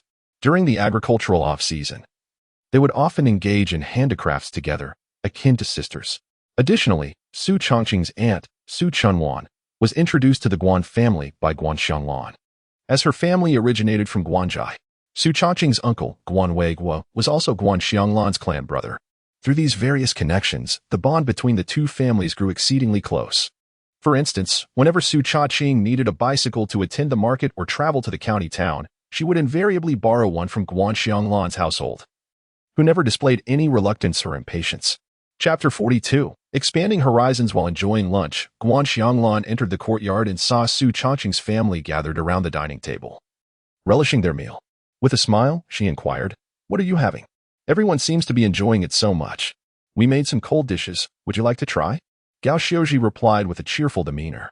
"Oh, never mind," Guan Xianglan chuckled. "I was making shoe soles this morning, and while working, I dozed off. When I opened my eyes, it was already past noon. I didn't want to cook anymore.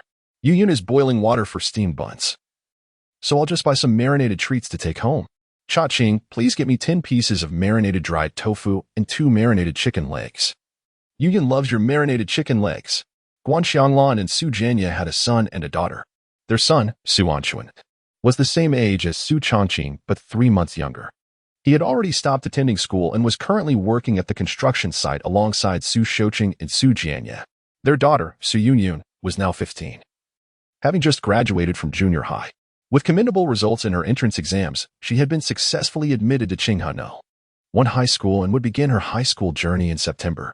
With Su Jianye and Su Anchuan working outside, only Guan Xianglan and Su Yunyun remained at home. Occasionally, when they felt disinclined to cook, they would visit Su Changqing's home to purchase some marinated delicacies. "Auntie, we still have marinated dried tofu, but the marinated chicken legs are all gone," Su Changqing announced, setting down his chopsticks and rising to head towards the kitchen. "All gone? What else do you have?" Guan Xianglan asked. "Only marinated dried tofu," Su Changqing replied. "This morning, many came to buy marinated items, including people from other villages. We sold out of the pig's head meat and marinated chicken legs, and what remains is only the dried tofu, which we prepared just before noon. Then I'll take the dried tofu. 10 pieces won't suffice, make it 20. And please remember to save 2 marinated chicken legs for me tomorrow," Guan Xianglan instructed. "All right." Su Changqing nodded, retrieving a plastic bag from the kitchen. He filled it with several pairs of chopsticks full of marinated dried tofu, not counting precisely but estimating there to be at least 24 or 25 pieces. He emerged and handed the plastic bag to Guan Xianglan, who offered him 2 yuan. Without any formality, Su Changqing accepted the money and pocketed it. As Su Yunyun was at home boiling water for steamed buns, Guan Xianglan did not feel rushed to return. She noticed Su Changqing and Su Tian eagerly devouring their meal, relishing every bite. However, the dishes did not resemble marinated treats, piquing her curiosity. She wandered into the main room to inspect the bowl of cold dishes. "What are you eating? It smells so delightful." Upon observing the assortment of ingredients mixed together in the bowl, a look of confusion crossed her face. "What kind of dish is this? A stew of mixed vegetables? Take a closer look. This is not a stew." Gao Xiuji laughed. "This is a cold dish." "A cold dish? Guan Xianglan was momentarily taken aback, scrutinizing it closely. Oh, it does appear to be a cold dish. But why are there so many different ingredients? Wood ear mushrooms, enoki mushrooms, cucumbers, carrots, green beans, and peanuts? All these ingredients together? And how did you prepare it? It's so vividly red. Did you add chili? What else did you include? Her face lit up with curiosity, as she had never encountered such a cold dish before. The cold dish she encountered for the first time was not only visually striking but also exuded an enticing aroma. The spicy scent of chili mingled with the complex fragrances of various spices and the natural freshness of an array of vegetables, creating a captivating blend. Auntie, this cold dish is a new product we developed, intended for sale at the market, Su Changqing remarked with a chuckle, turning back to the kitchen to retrieve a pair of chopsticks. Here, give it a try and share your thoughts. All right, Guan Xianglan replied without formality, taking the chopsticks and sampling a bite. As she chewed, her eyes brightened instantly. Delicious. Oh, it's a bit spicy for me. However, it's incredibly tasty. Each bite is bursting with flavor. I must have another. She eagerly took another mouthful, nodding enthusiastically. It's wonderful. I never knew a cold dish could taste like this. Who came up with this idea?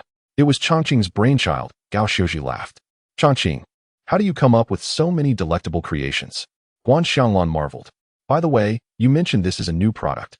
Does that mean your family will be selling not only braised dishes but also cold dishes in the future? Yes, Su Changqing nodded. Auntie, do you think this cold dish will sell?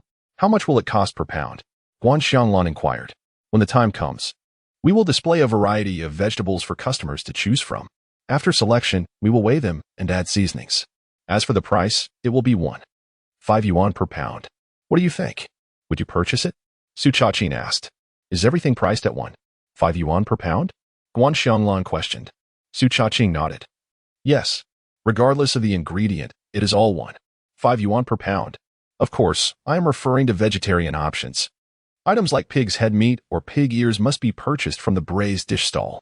If one desires them cold, an additional fee of 1 yuan will apply. That is not expensive, Guan Xianglan remarked. Some vegetables are pricier, while others are cheaper. If customers opt for the less expensive choices, 5 yuan is certainly profitable.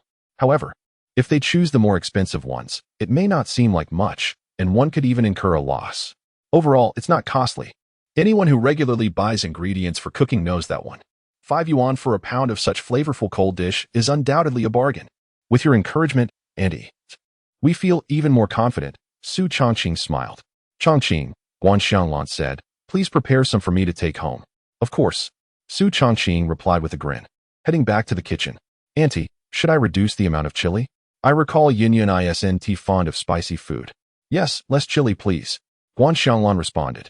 Actually, we usually don't eat any chili, but this cold dish, though spicy, is not overwhelming. It's rather fragrant, so perhaps a little spice is acceptable. Is there anything you dislike or prefer not to include? Su Changqing inquired once more. No, just put whatever you have, Guan Xianglan remarked. All right, Su Changqing nodded, proceeding to the kitchen to prepare a cold dish. He sliced half a pig's ear and added various vegetables, although each ingredient appeared modest in quantity. Collectively, they amounted to nearly 2 pounds. After mixing everything, he bagged it and handed it to Guan Xianglan. How much is it? She inquired. Nothing at all. Su Changqing chuckled. Aunt, our cold dish business hasn't officially opened yet. There is no charge, just take it home and enjoy. That is out of the question. Guan Xianglan glanced at the contents of the plastic bag. There is even meat in here. It's just a bit of leftover pig's ear. It's hardly worth anything. Su Changqing replied with a smile. Refusing payment is not acceptable. Guan Xianglan pulled out a 10 yuan note. How about this? I won't concern myself with whether it's enough or not. Just take this. She attempted to thrust the money into Su Changqing's hand. No. Su Changqing sidestepped, returning straight to the dining table, picking up his chopsticks to resume his meal. Seeing this, Guan Xianglan tossed the money onto the table. I'm leaving. You're such a stubborn person, insisting on not accepting payment. Gao Xiuji quickly set her chopsticks down, seized the money, and chased after her outside. We're family.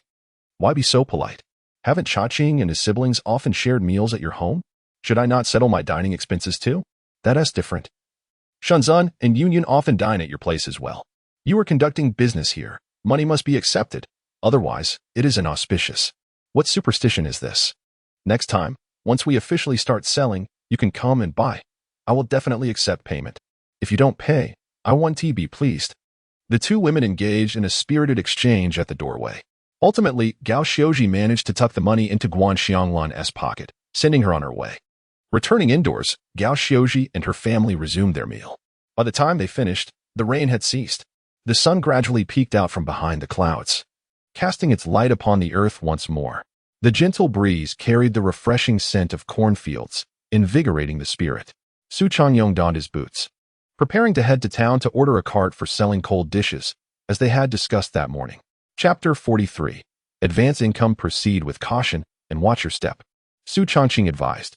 Once you arrive, make sure to clearly explain the type of cart we require, and feel free to sketch a simple diagram, akin to what I would do. It is likely that the cart won't be completed today, so after you convey the details, procure some other items and return. Tomorrow, I will accompany you to transport the cart back. Understood, Su Changqing nodded. I should purchase some plates for vegetables, correct? Do we need anything else? Acquire 2 deeper bowls for sauces, preferably with slightly smaller openings, and if available, ones with lids would be optimal, as they would prevent spills and deter insects. Additionally, procure a few shallower bowls and some large tongs for customers to select their dishes, Su Changqing instructed. By the way, I misspoke this morning. The display case on the cold dish cart should not be identical to ours. Our cabinet is enclosed on the front and both sides, with only our side open. However, the cold dish cart must have an open front, or else customers will be unable to choose their dishes. After imparting his detailed instructions, Su Changqing nodded in comprehension and then set off, navigating the muddy path to the town with uneven steps. Once they exited the village, the main road became more accessible. The thoroughfare at their village entrance connects Sana Town and Dayuan Town and is paved with gravel and asphalt. Although it has developed some potholes over the years, it remains vastly superior to the dirt roads within the village. Meanwhile, Su Changqing and Gao Xiaoji busied themselves preparing the marinated delicacies for the following day. They would not be able to attend the market again, opting instead to sell from home. However, considering the rain had drawn a considerable crowd today, they anticipated an even larger turnout tomorrow if the weather permitted. Thus, they decided to prepare 100 pounds of marinated dishes. In addition to the usual offerings of pig's head, marinated chicken feet, marinated chicken thighs, and pig trotters, they also prepared 2 pieces of pig liver and a pair of pig ears. Once the marinated dishes were ready, Su Changqing prepared to create a new dish, pig skin jelly. He meticulously plucked the hairs from the pig skin with tweezers, then placed the skin into a pot to simmer for several minutes. Afterward, he rinsed it thoroughly, scraped off the white fat, and washed it again. He placed the clean skin into a basin, adding warm water and baking soda, needing to remove any remaining grease, and rinsing repeatedly until the water ran clear. He then sliced the clean skin into strips, placed them in the pot, and added ginger slices, scallions, and other seasonings to eliminate any gamey odor, along with a pinch of salt, commencing the simmering process. As the pig skin jelly cooked, Su Changqing returned, his boots caked in mud and his trousers splattered with dirt, carrying a woven bag on his back. "Brother, I have procured everything you requested," he announced as he entered the kitchen, placing the woven bag on the floor and extracting bowls, tongs, and other items. Su Changqing inspected the contents and nodded in approval. "These items are quite suitable. Will the cart be ready by tomorrow?" "Regarding tomorrow, the main issue is that we lack the specific wheels we desire. I will need to visit other locations to find them," Su Changqing replied. "Then we shall wait until the market at Dayuan Town to sell the cold dishes," Su Changqing concluded. As the two conversed, Gao Xiaoji sat before the stove, tending to the fire while listening intently. Su Changqing noticed, out of the corner of his eye, that when he inquired whether the cart could be ready by tomorrow, her expression tensed slightly. However, when Su Changqing replied that the cart would only be ready the day after tomorrow, her demeanor relaxed, as if a weight had been lifted. It seemed that she harbored some reluctance regarding the trip to Dongwang's for the market. Su Changqing mused quietly. In the future, when they attended the market, he and Su Changqing would sell marinated delicacies, while the task of selling cold dishes would be entrusted to Gao Xiaoji. Yet, Dongwang's was the village where Wang Chuiying resided. Although Su Changqing himself considered the cancelled marriage insignificant and planned to sell marinated dishes as usual, Gao Xiaoji could not easily dismiss the humiliation from that event. Thus, she was averse to visiting Dongwang's, wishing to avoid encountering Wang Chuiying and her family, or anyone from Dongwang's, to spare herself the heartache. In that light, having the cart ready the day after tomorrow could indeed be a blessing. Su Changqing thought, that once Gao Xiuji sold cold dishes at other markets. Developing a business mindset and realizing their profitability, she might not be so resistant to visiting Dong Wang's Wang. He proceeded to wash and arrange the bowls and tongs he had purchased. After enjoying an ice cream and taking a brief respite, Su Changqing took over the task of tending the fire from Gao Xiuji. At that moment, a familiar voice rang out at the entrance. It was Guan Xianglan, who had visited earlier that day. Shortly thereafter, footsteps approached from the doorway into the courtyard. However, she was not alone. 2 women of similar age followed her, both from Su village. By kinship, one was Su Changqing's aunt, while the other was his sister-in-law. Changqing. Guan Xianglan entered the courtyard and waved upon spotting him, saying, "Do you have any cold dishes left at home? If so, please prepare some for your aunt and sister-in-law to try." "What's going on, aunt?" Su Changqing inquired, standing up in confusion. "Oh, it's nothing much," Guan Xianglan replied cheerfully. "They came over to visit me this afternoon, and while chatting, I mentioned that I had your cold dishes for lunch, which were far superior to both stir-fried dishes and those served at restaurants. They were skeptical, insisting that cold dishes couldn't be that remarkable. I couldn't explain it well, and since we finished the cold dishes at home, I decided to bring them here instead." Now understanding the situation, Su Changqing smiled. "All right, I shall prepare some right away." "Is your cold dish truly as extraordinary as Aunt Xianglan claims?" one woman asked. "Sister-in-law, if it's as remarkable as they say, why not taste it for yourself?" Su Changqing replied with a grin. "I can't say if it's better than stir-fried dishes, as one is served hot and the other cold. However, if Aunt Xianglan asserts it's better than the restaurant's cold dishes, I can wholeheartedly vouch for her." "Shuangrong, Aiqiu, Xianglan, come and take a seat." Gao Xiuji was engaged in needlework in the inner room when she heard the commotion and came out to greet her guests, smilingly exclaiming, "I can assure you, you have never experienced such delectable cold dishes before." As they conversed in the main room, Su Changqing made his way to the kitchen, preparing a few simple dishes, tossing them together before bringing them along with chopsticks to the main room. "Aunt, sister-in-law, do have a taste. Oh my, these cold dishes look absolutely delicious. So vibrant and enticing. The aroma is simply intoxicating. I adore the spicy flavor. I relish spicy food," exclaimed one. "I too have a penchant for spiciness. This cold dish's heat is not at all overwhelming. It is simply delightful. Just a whiff makes my mouth water." The 2 women gazed at the cold dishes. Sensing their extraordinary appeal, the fragrant and spicy allure made their mouths water, stirring an irresistible desire for indulgence within them. Consequently, their initial intent to be modest vanished as they eagerly accepted the chopsticks offered by Su Changqing, impatiently scooping the cold dishes into their mouths. "Ah, the flavor is exquisite, absolutely divine." Upon tasting the cold dish, a symphony of flavors burst forth in their mouths, prompting involuntary gasps of delight. Their chopsticks moved with fervor as they savored bite after bite, quickly devouring every last morsel from the bowl. Aunt Xianglan was right. This cold dish far surpasses those served in restaurants. Indeed, just the other day, I hosted guests and specifically purchased dishes from a restaurant in Dayuan town. Their cold dish was comparable to ours, yet it paled in comparison to yours. If I had known Changqing possessed such culinary skills, I would not have needed to visit the restaurant. Exactly. In the future, when guests visit, there will be no need to buy from the restaurant. We can simply procure some marinated delicacies and cold dishes right here. There is a variety of both meat and vegetables. In a few days, I will be renovating my kitchen, and my brother and younger brother will come to assist. I shall treat them with marinated delicacies and cold dishes. My younger brother has always adored cold dishes. He eats them frequently, but he has never tasted anything as delightful as this. Not only have I never tasted such a dish, but I have never even imagined that cold dishes could be crafted to such exquisite perfection. After showering him with compliments, they inquired, "Changqing, how much do you charge for these cold dishes?" "For just the vegetables, it's 1.5 yuan per jin," Su Changqing replied. "If you wish to add other marinated items, there is an additional charge of 0.1 yuan per jin for the mixing fee. However, since we are all family, I shall waive that fee. If you desire marinated items mixed in, I will do it for you free of charge." "All right, prepare 1 jin of cold dishes for me, along with 10 yuan worth of pig's head meat and dried tofu. I don't want marinated items, just give me 2 jins of cold dishes." Without a hint of hesitation, they placed their orders. Guan Xianglan added, "Make me 1 jin of cold dishes as well."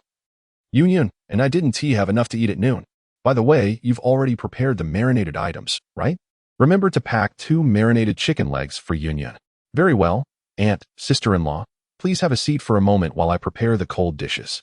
After Su Changqing finished speaking, she busied herself in the kitchen, meticulously preparing and packaging the items requested by the three individuals.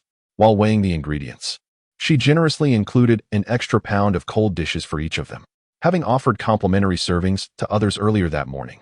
It would have been unreasonable not to extend the same courtesy to those now making a legitimate purchase. As Su Changqing completed the transaction, the trio paid without hesitation, as they were not alone this time. Thus, her politeness was set aside, and she accepted the payment directly. Consequently, the cold dish business, which was originally slated to commence at the market in Diyuan Town, unexpectedly recorded its first revenue ahead of schedule. Chapter 44. The allure of cold dishes. The following day dawned with completely clear skies. Bathed in vibrant morning hues, the brilliant sunlight illuminated the world. However, despite the improvement in weather, the village's dirt roads would require at least 2 days to dry, rendering it impossible to visit Guanjai village for the market. Thus, he remained at home, awaiting the arrival of customers. Su Changqing indulged in a leisurely slumber until a series of knocks jolted him awake. Knock, knock, knock, knock, knock, knock. Oh. Time to get up. Initially believing it to be his mother or younger siblings at the door, he groggily responded. Yet the knocking persisted, accompanied by the voice of Gao Xiaoying from the yard. Coming, coming. Su Changqing was momentarily taken aback, opening his eyes wider and becoming more alert, only to realize that the knocking was not on his room door but rather at the main gate of the courtyard. Given the early hour, he surmised that villagers had come to purchase his marinated delicacies. Hastily dressing, he grabbed his toothbrush and headed outside to freshen up. By the time he stepped out, Gao Xiaoying had already opened the gate, and a group of 7 or 8 people entered the courtyard. Su Changqing was momentarily stunned, not only because such a crowd had gathered so early for marinated dishes, but also because he recognized several faces from outside Su village among them. These included the uncle from Lidian village and the young man named Staoyang. Uncle, brothers. Just as Su Changqing prepared to greet them, he was interrupted by the uncle's enthusiastic demand. Quickly, give me 2 pounds of cold dishes. My whole family is waiting for breakfast. I'll take 2 pounds of cold dishes as well. And I want 4 pounds, divided into 2 portions. I would also like some cold dishes, along with a bit of marinated food. As the uncle spoke, the others chimed in, and to Su Changqing's astonishment, they were not there for the marinated delicacies, but had specifically come for the cold dishes. It seemed they were drawn by the allure of the cold dishes, with marinated food as a secondary consideration. A few had even come on an empty stomach, eager to purchase the cold dishes to enjoy with their meals. What a delightful surprise it was to see the complimentary cold dishes from yesterday yielding such swift results. Clearly, the allure of cold dishes was truly irresistible. With a smile, Su Changqing nodded cheerfully. Please wait a moment, everyone. I'll wash my face and brush my teeth, and I'll prepare the cold dishes for you right away. All right. Hurry up. Getting up so late? As a business person, how can you be so lazy? I arrived just after 5. So did I. Me customers are so eager. And you sellers need to be equally proactive. The crowd chattered animatedly. Feeling a tad embarrassed for rising late, Su Changqing apologized while calling out, Chang'ong. Hey, Su Chang'ong. Already awake in his room, promptly emerged at the sound of his brother's voice. Brother, please go ahead and chop the cucumbers and carrots to prepare the ingredients. Su Changqing instructed. All right. Su Chang'ong nodded and proceeded to the kitchen. Gao Xiaoji, who had been preparing breakfast for the family of 4, paused her cooking to assist Su Chang'ong in handling the ingredients. Su Changqing quickly washed up, retrieved the basin and tongs that Su Chang'ong had purchased, and distributed them to several individuals. Uncle, brother, dear, here you go. You can choose the ingredients later. Choose the ingredients? What do you mean? The group looked at the basins and tongs in confusion, while others curiously gazed at Su Changqing. Isn't it a bit risky to buy cold dishes without knowing how they are sold? What if I deceive you? Su Changqing joked. Oh, who would worry about that? I've bought your marinated food 3 times already. I know what kind of person you are. Few in the surrounding areas are as genuine as you. Your cold dishes are simply delicious. Even if we were to be deceived, we would accept it. They laughed. Thank you all for your trust. Su Changqing smiled. Yesterday, I merely offered everyone some cold dishes as a gift, not officially conducting business, which is why I didn't explain in detail.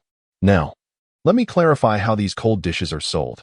Our selection includes cucumbers, carrots, black fungus, daylilies, peanuts, green beans, marinated tofu, and various other ingredients.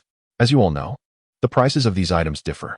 However, weighing each ingredient separately would be overly cumbersome, so we have set a uniform price of 5 yuan per pound. He gestured towards the basins and tongs. You can freely select your ingredients, take whatever you desire and however much you wish, placing everything into the basin. Then we will weigh it for pricing. After settling the payment, you can proceed to add seasonings. The weight of the sauces will not be included in the price. However, if anyone purchases marinated pork or chicken legs and requests them to be mixed, there will be an additional charge of 1 yuan per pound for the mixing fee. This is unavoidable as our sauces, whether it be the red oil sauce or the seasoning sauce, are crafted from a variety of spices and seasonings, incurring high costs.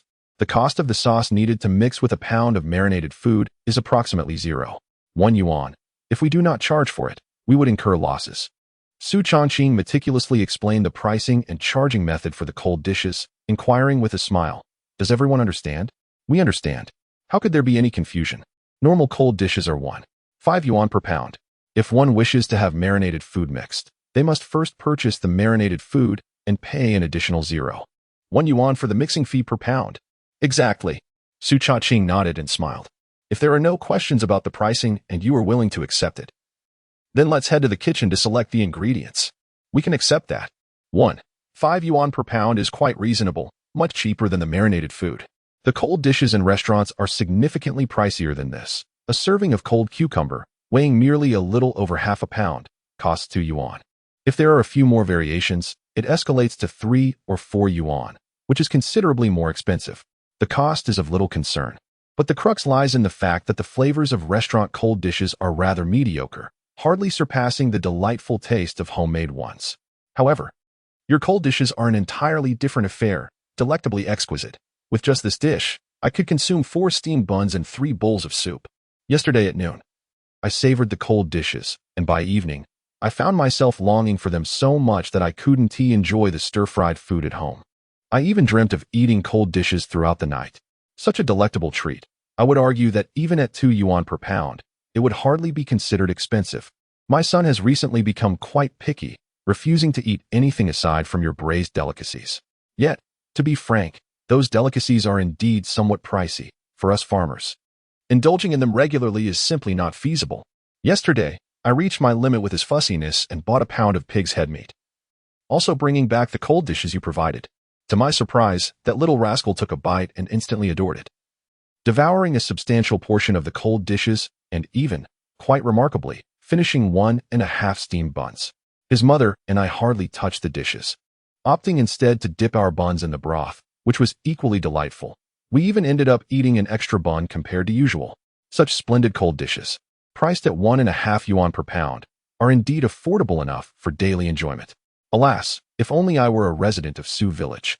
I could indulge in these cold dishes every day. Haha, are you envious of us? With Changqing around, we villagers of Su can feast to our heart's content each day. Amidst lively chatter, the crowd proceeded to the kitchen to select ingredients. The current supply includes leftovers from yesterday and fresh produce procured early this morning by Gao Xiuji from neighboring homes, totaling around 40 to 50 pounds. Su Changqing initially planned to use these ingredients to prepare cold dishes as complimentary offerings for those customers who missed out yesterday but came today for braised delicacies. This should have sufficed. However, with such a sudden influx of patrons seeking cold dishes, it is evident that many more will follow. 40 to 50 pounds may not even suffice. Just observing the enthusiasm of those in the kitchen, it is likely that these few individuals alone could purchase at least 20 pounds of cold dishes. Allow me to handle the chopping. Su Changqing approached the kitchen, taking the knife from Su Changyong, and while chopping, he remarked, "Changyong, why don't you grab a bite to eat to tide you over? Then head into the village to procure more ingredients, aim for at least 70 to 80 pounds. If we can't find that much in our village, bring back whatever you can find, and then go to other villages. We must ensure a steady supply of cold dishes." All right. Su Changong nodded, taking some money and a steamed bun before heading out. Su Changqing continued chopping, while several customers armed with bowls and tongs eagerly filled their containers. A bit of this, a bit of that, and before long, their bowls were brimming. "I'm ready. Please mix it for me." The uncle from Li Dian village was the first to finish selecting, handing over a bowl overflowing with ingredients. "Uncle, this must weigh around 4 pounds. Su Changqing reminded him, recalling that the uncle had initially intended to purchase only 2 pounds. 4 pounds is fine. That'll be just 6 yuan. The gentleman produced 10 yuan, suggesting, "With the remaining money, let us procure a few marinated chicken legs." "Excellent." Su Changqing nodded in agreement and turned to Gao Xiuji, saying, "Mother, please assist me in collecting the payment." "Certainly." Gao Xiuji accepted the money and proceeded to the main room to fetch a pouch for the change, standing by, prepared to handle the transactions.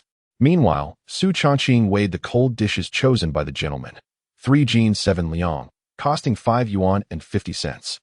"Would you like it spicy?" "Just a hint. Not too much, otherwise my daughter-in-law won't be able to enjoy it." "Understood." Su Changqing mixed the cold dishes expertly and then weighed several marinated chicken legs. The chicken legs are 5 yuan, making a total of 10 yuan and 50 cents. "You may keep the 50 cents, uncle." "Very well, thank you." The gentleman cheerfully accepted the bag, gazing at the vibrant assortment of colorful, aromatic cold dishes, discreetly swallowing hard, wishing fervently for a pair of wings to soar homeward. There, he envisioned his family gathered around the dining table, relishing the delightful feast laid before them. Chapter 45. Staying up late to prepare supplies, Xiaoyang. "Hurry up." The uncle, eager to return home for dinner, could not help but urge the young man from his village who had accompanied him. All right. The young man had selected a heaping bowl of ingredients, which he handed to Su Changqing. Su Changqing weighed it. 3 jin and 9 liang. "Shall we add a little more to make it 4 jin?" "Sure." The young man nodded. Su Changqing picked up a pair of tongs and casually filled them with 2 generous servings of vegetables. "This should weigh about 3 to 4 liang. I want to weigh it. Let us just count it as 4 jin, 6 yuan. Is that acceptable?" "Absolutely." The young man had no objections and pointed to the pig's head meat, and had 10 yuan of pig's head meat. "Would you like it spicy?" "Yes, make it spicy." "Add plenty." "All right." Su Changqing prepared the dish, while Gao Xiuji collected the payment and made change. Let us go. It's time to eat." The uncle and the young man hurriedly made their way outside. "Take it easy on the way," Su Changqing called out, having no time to see them off as he took the next bowl and continued preparing the cold dishes. 20 minutes later, the last customer of this wave departed. Gao Xiuji glanced at the dwindling ingredients and sighed softly. "I never would have imagined that just a few people could purchase over 30 jin of cold dishes." "This is the advantage of our selling method," Su Changqing replied with a smile. "Initially, these customers intended to buy only a jin or 2. If we were to serve them, they would only take as much as they asked for. However, allowing them to serve themselves changes everything. With so many varieties, they desire to try a bit of everything and, before they know it, they've taken more. Moreover, given the low price of cold dishes, they are unafraid of taking extra. Doubling their purchase from 2 jin to 4 jin only costs an additional 3 yuan, which is affordable for everyone. This is the inherent advantage of cold dishes over marinated items. Though the price and profit margins are modest, they remain accessible to all, allowing for a volume-based profit strategy. "Indeed," Gao Xiuji said cheerfully. "With this cold dish business, our household now has an additional source of income, and we are steadily approaching our goal of repaying our debts and starting to save." As Su Changqing had anticipated, the number of customers coming to buy marinated dishes today far exceeded that of the previous day. By just past 11, 100 jin of marinated dishes had been completely sold out. Additionally, they had sold over 100 jin of cold dishes. Most of those who came for the cold dishes were customers who had received complimentary samples the day before. Captivated by the exquisite flavors, they could not resist returning for more. Furthermore, some others, having witnessed others purchasing and hearing their enthusiastic praises for how delicious the cold dishes were also compelled to buy some. Since the cold dishes had been offered for free the previous day, Su Changqing felt it necessary to treat all customers fairly. Thus, for those who had not come the day before but arrived today, he offered an extra jin of cold dishes with any purchase, and even extended a complimentary jin to those who did not buy anything. In total, nearly 200 jin of ingredients were consumed through sales and giveaways. Fortunately, Su Changqing is dependable. Not only did he thoroughly search Su village, but he also ventured to the neighboring village to procure some fresh vegetables, thus managing to meet everyone's needs. At noon, Gao Xiuji was busy preparing lunch in the kitchen. Su Changqing and Su Changqing calculated the costs and revenues from the cold dishes sold that day, arriving at a gratifying conclusion. Excluding the complimentary cold dishes, they had sold a total of 130 jin, with costs amounting to approximately 150 yuan and revenues reaching 190 yuan, yielding a profit of 40 yuan. While 40 yuan may not seem substantial compared to the profits from marinated dishes, it is important to note that this is merely the beginning. and it was earned without stepping outside. One can only imagine how sales and profits for cold dishes will surge when the number of customers increases significantly at the market. Breaking the 100 mark is undoubtedly within reach. In the afternoon, Su Changqing began preparing the marinated dishes for the upcoming market at Dongwang's. Previously, he had sold 120 jin of marinated dishes there, but this time he prepared 180 jin. However, even this amount proved insufficient the next day. The primary reason was that the markets at Zhangzhuang and Guanzhai had been cancelled in the previous days, preventing vendors from conducting business and villagers from attending the market.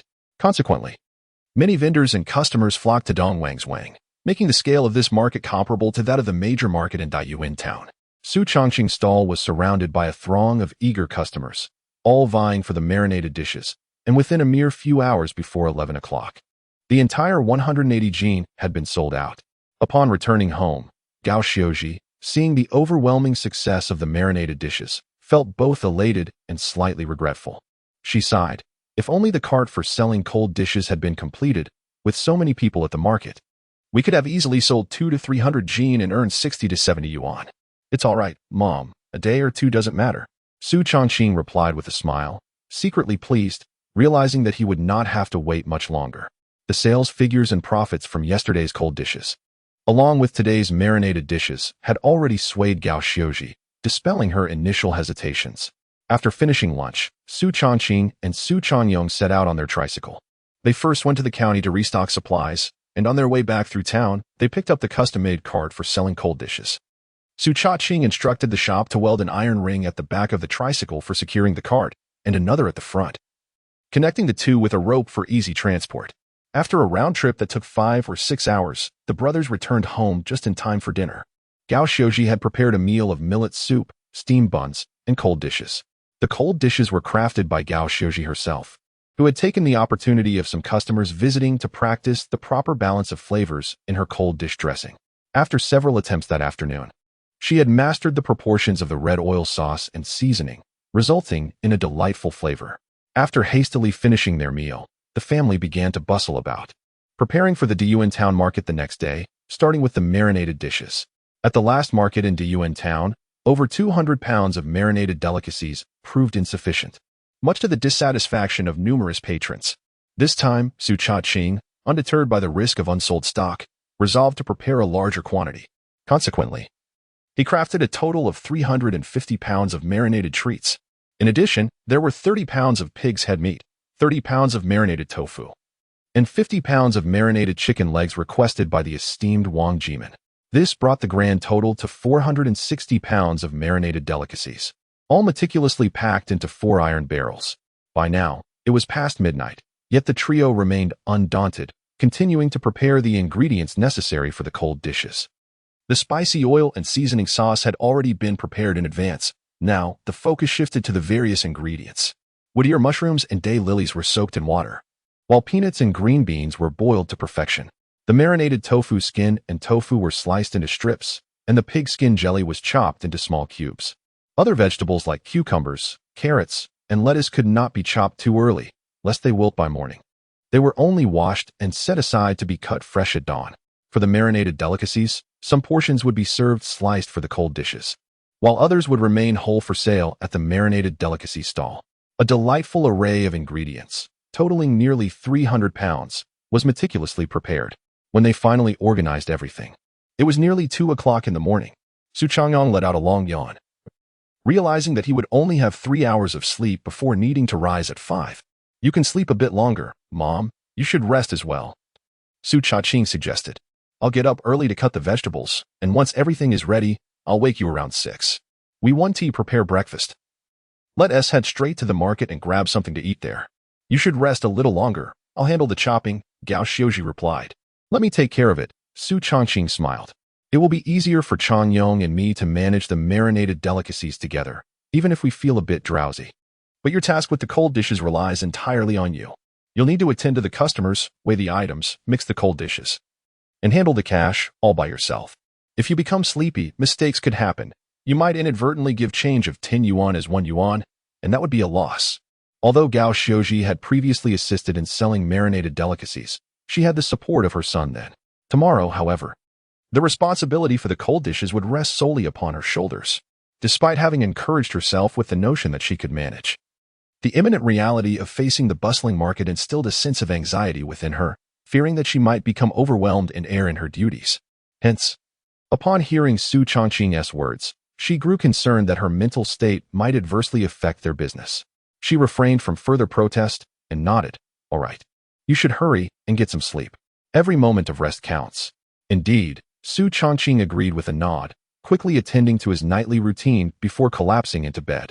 In his previous life, plagued by paralysis and burdened with worries, he often suffered from insomnia, unable to find peace despite his physical exhaustion.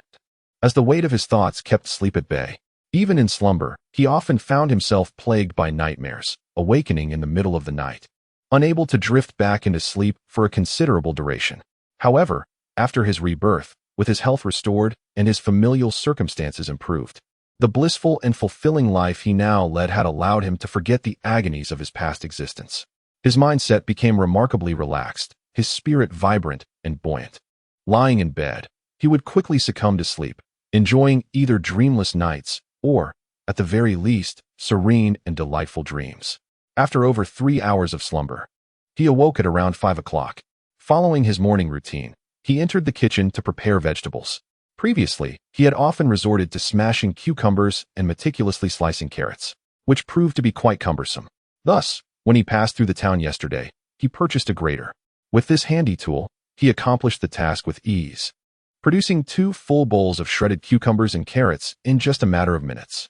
Next, he chopped the previously cooked and now cooled green beans into small segments and lightly sliced the lettuce. Once all the ingredients were prepared and placed into bowls, he called for Gao Xiaoji and Su Changqing to awaken. "Mother, elder brother, I also wish to go to the market," Su Changqing said, rubbing her sleepy eyes and stifling a yawn. "We are going to the market to sell things, not for leisure." "What purpose do you have in going?" Gao Xiaoji replied. "The market is crowded and chaotic, and once we become busy, we won't have the time to watch over you. You're just a little child. You can't wander about freely and would only be left sitting idly beside us. It would be quite dull, and given the heat, you would be better off staying at home to study. When it gets too warm, you can enjoy an ice cream." "No way, I want to go," Su Changqing insisted as she dressed. "If you all go, it won't be fun at all for me to stay home. I also want to go to the market to sell things. Don't forget, I am the 4th boss." Chapter 46. The Unreliable Cold Dish Business. "All right. Then you shall accompany us." Su Changqing affectionately ruffled Su Tiantian's hair and smiled. "While Chang Yong and I sell marinated delicacies, you can assist our mother with the cold dishes. Keep an eye on her to ensure she collects the correct payments, and perhaps help her serve customers. What do you think?" Yes, yes. Su Tiantian vigorously nodded. Thumping her chest, "I will certainly be able to help our mother." "Very well. I shall look forward to it," Su Changqing replied with a grin, as Gao Xiaoying and the other 2 arose and prepared themselves for the day. Su Changqing took the opportunity to load all their goods onto the tricycle and the cold dish cart. Moments later, the family of 4 set off towards the market in Deyuan town. On the way, Su Changyong pedaled the tricycle, towing the cold dish cart behind him, while Su Changqing perched on one side of the vehicle, with Gao Xiaoying and Su Tiantian seated on the opposite side. By a little past 7, they arrived at the Deyuan town market. They had departed later than usual, and upon their arrival, they found that the couple who sold water-fried buns had already set up their stall. "Xiao Su, you arrived a bit late today." The water-fried bun vendor greeted them with a cheerful smile. "We left a little later than planned, and the roads in the village were rather muddy and difficult to navigate. It took some time to push the tricycle onto the main road, and honestly, the tricycle is not as swift as a bicycle, especially with all these goods." Su Changqing explained with a chuckle. "Your tricycle is quite commendable. Though it may be slow, it holds a substantial amount, which is very convenient." The vendor appraised Su Changqing's tricycle, noticing the 4 iron buckets atop it, and couldn't help but feel a twinge of envy. He had witnessed how Su Changqing's iron buckets for storing marinated delicacies had multiplied from 1 to 2, and now to 4. Based on his previous estimations, each bucket of marinated delicacies could yield a profit of 40 to 50 yuan. Thus, with 4 buckets, the potential earnings could reach 200 yuan. Among all the vendors at the Deyuan town market, none could possibly earn more than he could. Even those storefronts that managed to make 200 a day were exceedingly rare. This young man was undoubtedly destined for great wealth. Whichever family's daughter could marry him. or his brother, would surely enjoy a life of comfort without worry about food and clothing. As he entertained these thoughts, he couldn't resist pondering if any of his relatives or neighbors had an eligible daughter to introduce to Su Changqing and Su Changqing. As he mused, his gaze shifted to the rear of the tricycle.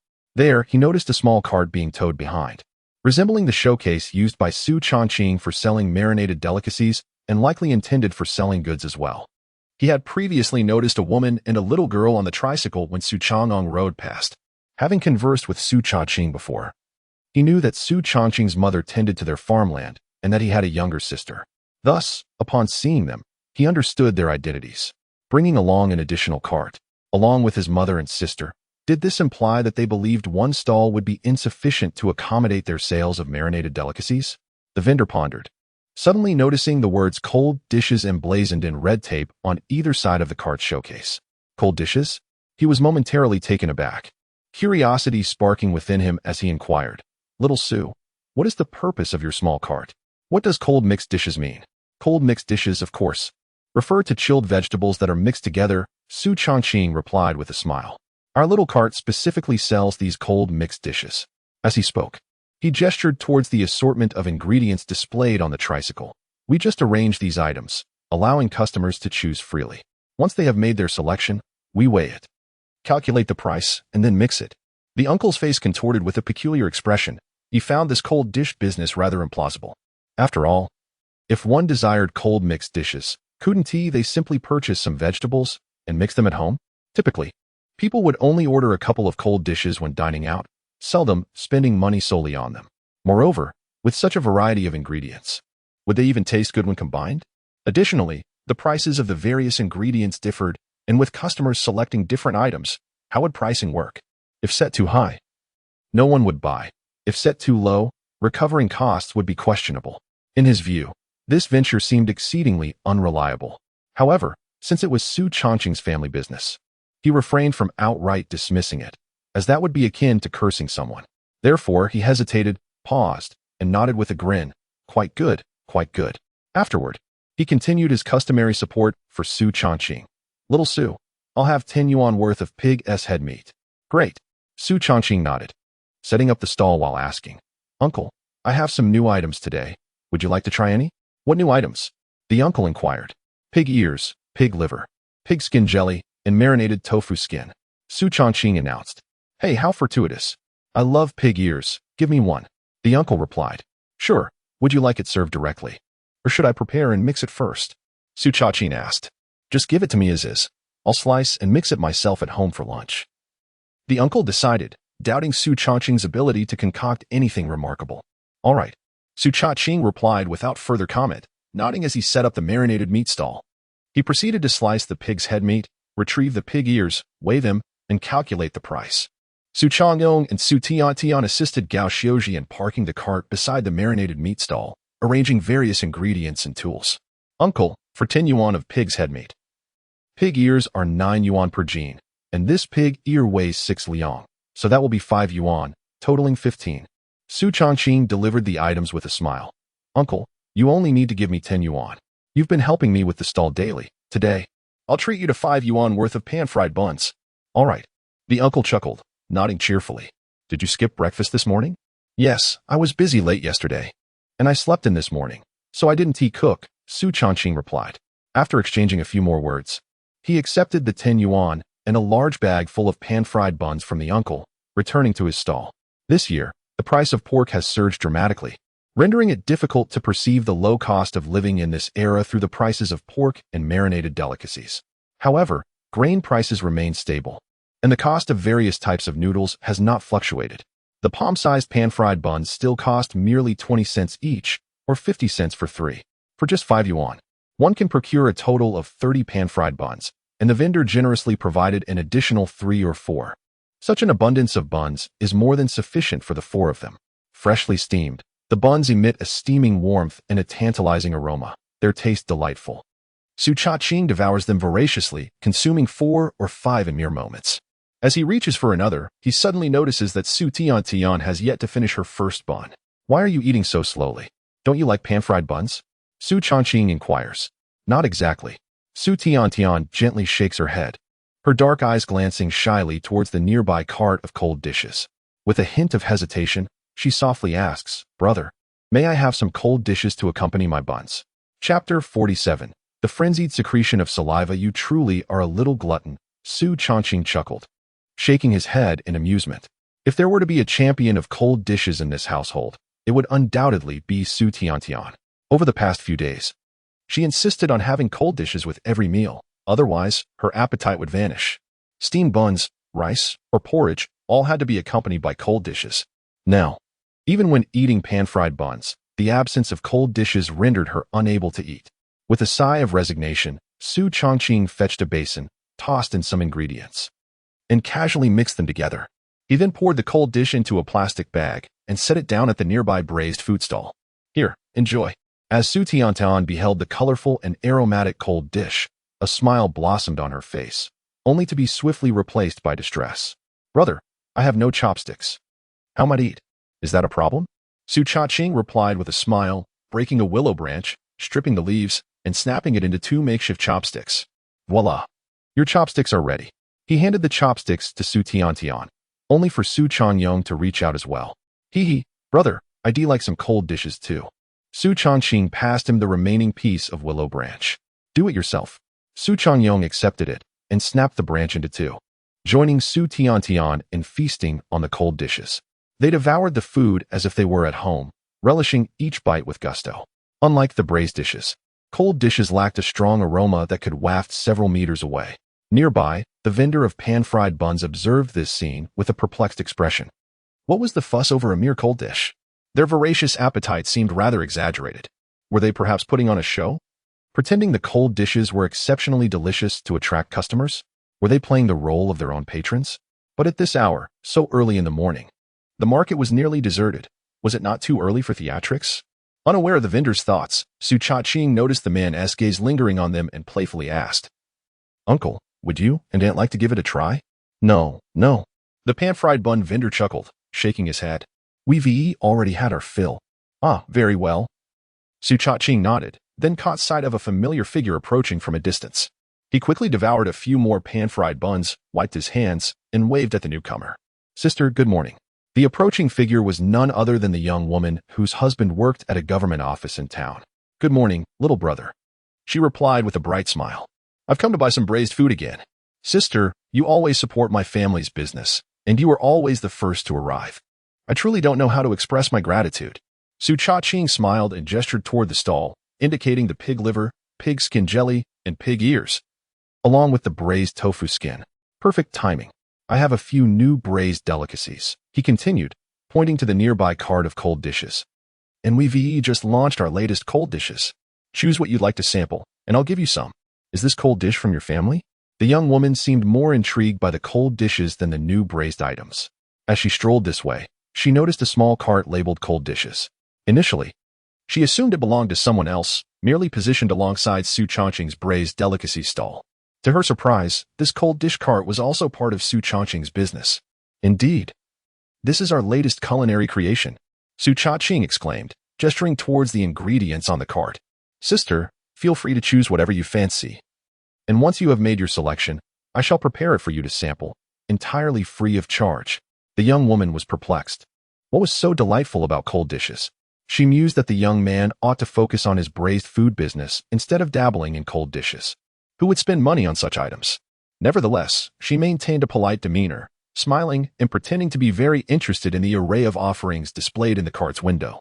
Upon closer inspection, she beheld an assortment of neatly arranged plates, each filled with an array of fresh ingredients: shredded cucumbers, carrots, black fungus, daylilies, lettuce, cut green beans, onion strips, pigskin jelly, braised tofu shreds, and peanuts, an exquisite medley of colors and textures. The vibrant greens, yellows, reds, blacks, and purples dazzled the eye. Such a variety? She gasped in astonishment. "Are all these meant for cold dishes?" "Absolutely," Su Changqing replied with a smile.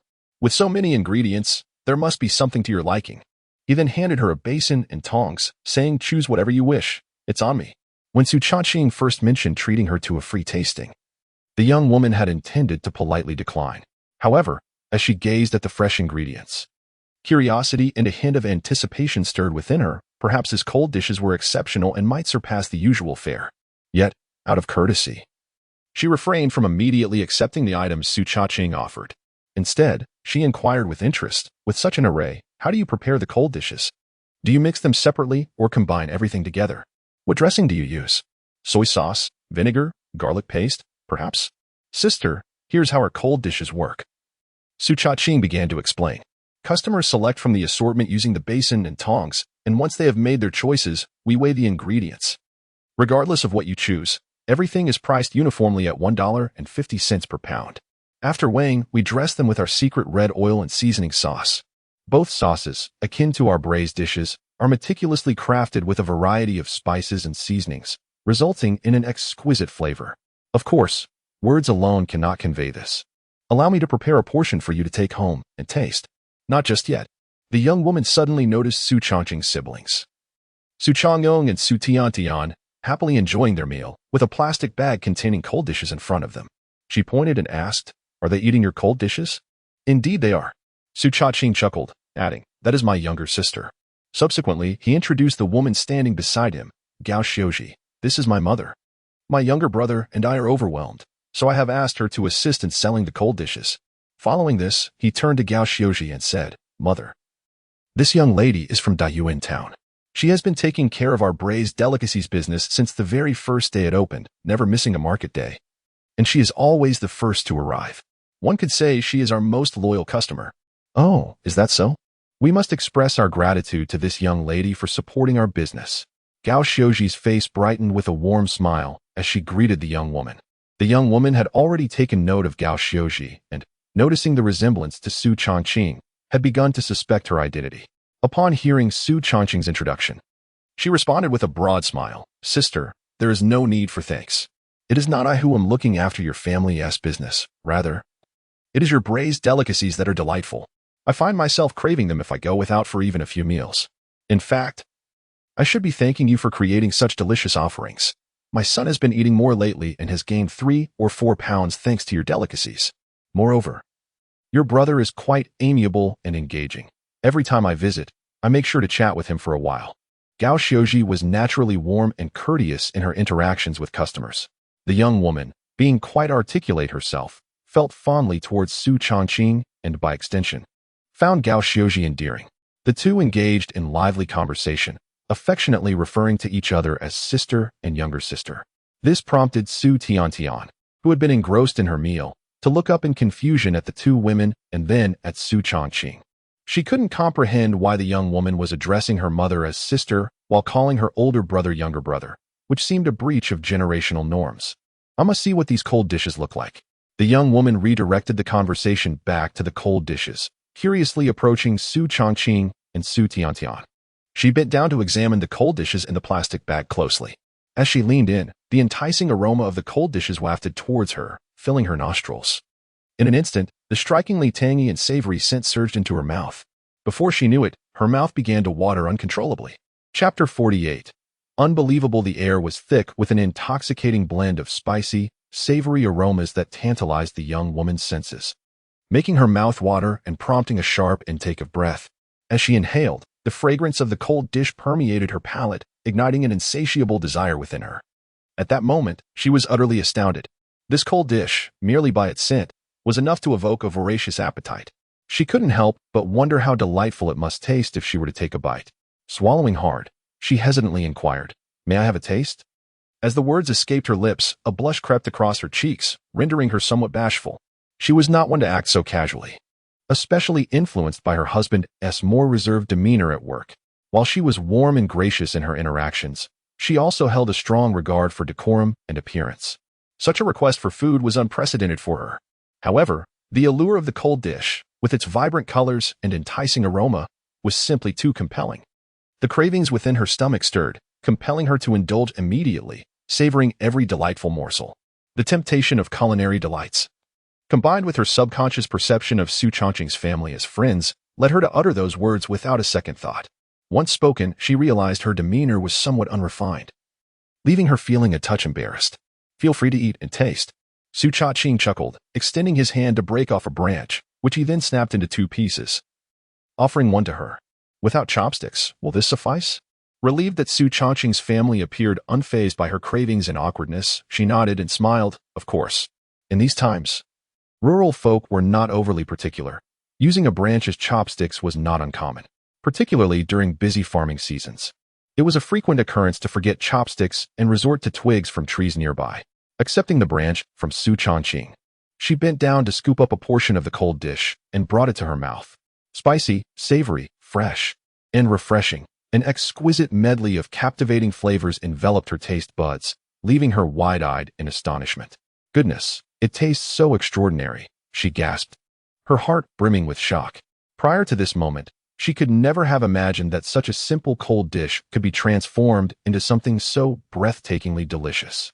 The ingredients were all commonplace, ones she had often used to prepare her own cold dishes, yet the flavor she had produced paled in comparison to this remarkable creation. The familiar ingredients, which she had consumed countless times, seemed to have undergone a metamorphosis, bestowing upon her an unparalleled culinary experience. "Sister, is it delicious?" Su Changqing inquired with a smile. Without needing to inquire, he could discern the young woman's assessment of the cold dishes merely from her expression. "Delicious. Truly delectable." The young woman gave a thumbs up, exclaiming, "The flavor is extraordinary. I have never tasted such delightful cold dishes. Goodness, who would have thought cold dishes could possess such exquisite taste? They are fragrant, spicy, and refreshing. Absolutely phenomenal. Since you find it delightful, let's select some ingredients. I shall prepare it for you," Su Changqing remarked with a smile. "Certainly." The young woman, no longer hesitant, eagerly approached the cold dish cart, taking a bowl and tongs, swiftly filling her bowl with an abundance of ingredients. "Changqing, allow me to mix it," Gao Xiaozhi said, taking the bowl from her. "Tell me, sister, can you handle spicy food?" "Indeed, my entire family relishes spicy dishes," the young woman replied. "Then I shall add extra chili." Gao Xiaozhi ladled in 2 scoops of red oil sauce, along with seasoning, mixed the cold dish, and handed it over.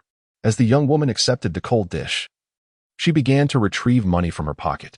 Observing this, Gao Xiaozhi quickly interjected, "Sister, it was agreed that this is a gift for you. How can I accept payment? With all these ingredients, it must weigh at least 3 or 4 jin, costing several yuan. I cannot possibly accept this without payment." The young woman insisted, producing 5 yuan. "Let's settle on this. I won't give you more than 5 yuan. Please accept it." No. This is to express my gratitude for your support of my family's business." Accepting money would negate that sentiment. Gao Xiaozhi firmly declined. After some back and forth, the young woman, seeing that Gao Xiaozhi remained resolute, relented with a smile. "Very well, thank you. Sister, I shall accept this kindness. By the way, I'll buy some marinated delicacies."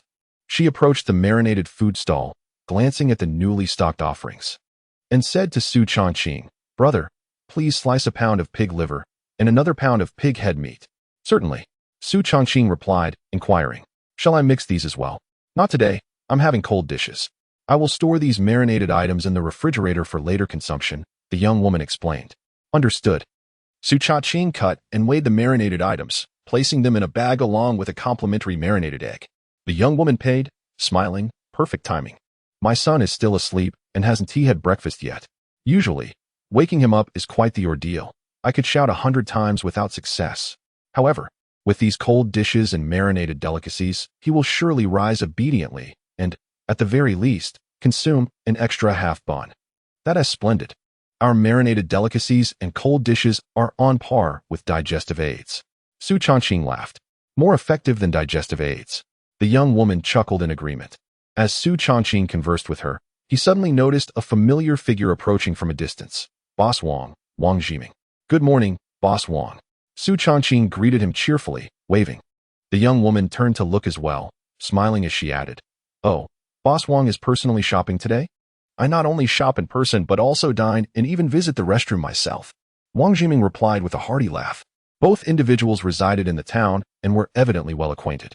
Wang Jiming cast a glance at the plastic bag held by the young woman, his gaze drifting past the bag of marinated delicacies to linger on the vibrant and eye-catching cold dish. "What is this?" "Oh, you wouldn't know, would you?" the young woman teased. "I won't tell you. Take a guess. It looks like a cold dish." Wang Jiming's attention shifted as he noticed a nearby cart of cold dishes, raising his hand to point. "Did you purchase this here?" "No wonder they say that Boss Wang is clever," the young woman replied with a laugh. "In the presence of others, He refrained from mentioning that this cold dish was a complimentary gift from Su Changqing, instead implying it was a purchase to spare Su any embarrassment in his business dealings. Moreover, without needing Su's prompting, she eagerly volunteered. This cold dish is a new offering from my brother's family, and it is absolutely delightful. Boss Wang, I can guarantee that despite the many exquisite delicacies you have savored, you have never tasted a cold dish as delicious as this. Chapter 49. Is it really that extraordinary? Wang Jiming chuckled upon hearing her words. It's merely a cold dish. How delicious can it possibly be? Can it even compare to braised dishes? Cold dishes and braised dishes are fundamentally different. What is there to compare? The young woman replied with a smile. However, when compared to cold dishes from other restaurants, my brother's cold dish is undoubtedly the best. No one can rival it. Is that so? Wang Jiming mused, intrigued by her unwavering confidence. He noticed Su Changqing beside him wore a calm and assured expression, which only piqued his curiosity further. Just as he was about to inquire about the cold dish from Su Changqing, two men rode up swiftly on bicycles, halting before them. One was older and the other younger. Su Changqing recognized them as the uncle from Lydian village and a young man named Xiaoyang, who had previously visited his home to purchase items. Uncle, brother, you're here quite early. Su Changqing greeted them with a smile. I set out without breakfast again, relying solely on your cold dish for my meal. The uncle chuckled. Brother, you didn't have breakfast either? Su Changqing asked Xiaoyang. I've eaten. Xiaoyang replied with a grin. I have guests at home today, so I came to buy some cold dishes for lunch. By the way, I'll also need a pound of pig's head meat and 2 pounds of chicken feet. Certainly. Su Changqing nodded, then asked, would you like some pig ears and pig liver? These are new additions to our braised offerings. You can enjoy them directly or slice them to make cold dishes. Let us get half a pound of each. Xiaoyang responded. I'll mix them with the cold dishes later. Make mine the same, please. The uncle added. A balance of meat and vegetables will surely enhance the flavor of the cold dish. Absolutely. Su Changqing laughed. However, even without meat, my cold dishes are still delicious. With meat, they taste richer, but without it, they are refreshingly delightful. Each has its own charm. That is true. The uncle nodded in agreement. The cold dishes without meat at your place are far superior to those with meat elsewhere. The cold dish I bought the other day was not finished in the morning.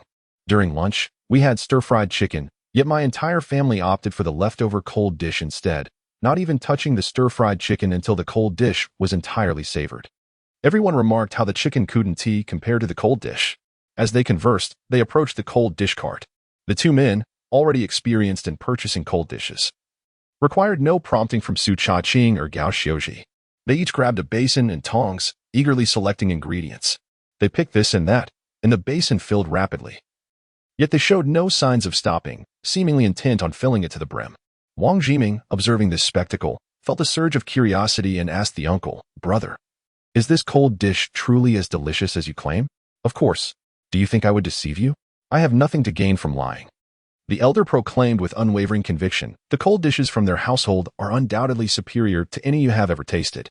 He continued, if you doubt me, once I prepare my cold dishes, you shall have the chance to sample them.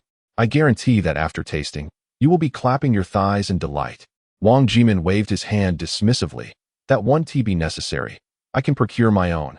Before he could finish his sentence, a voice rang out from a distance. Look, I told you they would come to the market. You all suggested going to their home to buy. But if you truly went, wouldn't it be a wasted trip? By the time you return from Su village to the market, it would be too late. The crowd would be so vast that you could hardly squeeze in. The others turned to see a group of 5 bicycles swiftly approaching, 3 of which carried passengers, summing to 8 individuals, both men and women. The speaker was the man leading the way. This declaration instantly garnered agreement from the rest. Indeed, Juzi was right. Thankfully, we did not venture to Su village. Otherwise, it would have been a fruitless journey. A mere wasted trip to Su village is insignificant. But the concern lies in what Juzi warned, that returning from Su village to the market might be too late. I wonder if you've been to the market recently. That young man's braised delicacies stall is perpetually crowded, and if you arrive even slightly late, everything will be sold out. It would be quite unfortunate to make a fruitless trip to the market. Fortunately, we followed Juzi here. This time, I intend not only to buy braised delicacies, but also to procure cold dishes. I specifically came for the cold dishes. I regret not joining you all on your last visit to Su village for the braised delicacies. If I had gone, I could have enjoyed a complimentary serving of cold dishes, too.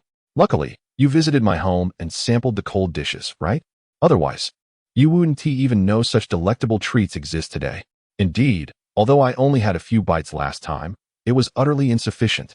Unfortunately, they only offered a single serving, and if I had indulged fully, my family would have missed out. In truth, even if one were to consume the entire serving alone, it would not suffice, for those cold dishes are simply exquisite. 1 or 2 pounds are never too much. Rather, the more you eat, the more appetizing it becomes. Just the other day, I lamented not purchasing some, leaving my family unsatisfied. Today, I shall buy 3 or 4 pounds, ensuring my family can feast to their heart's content.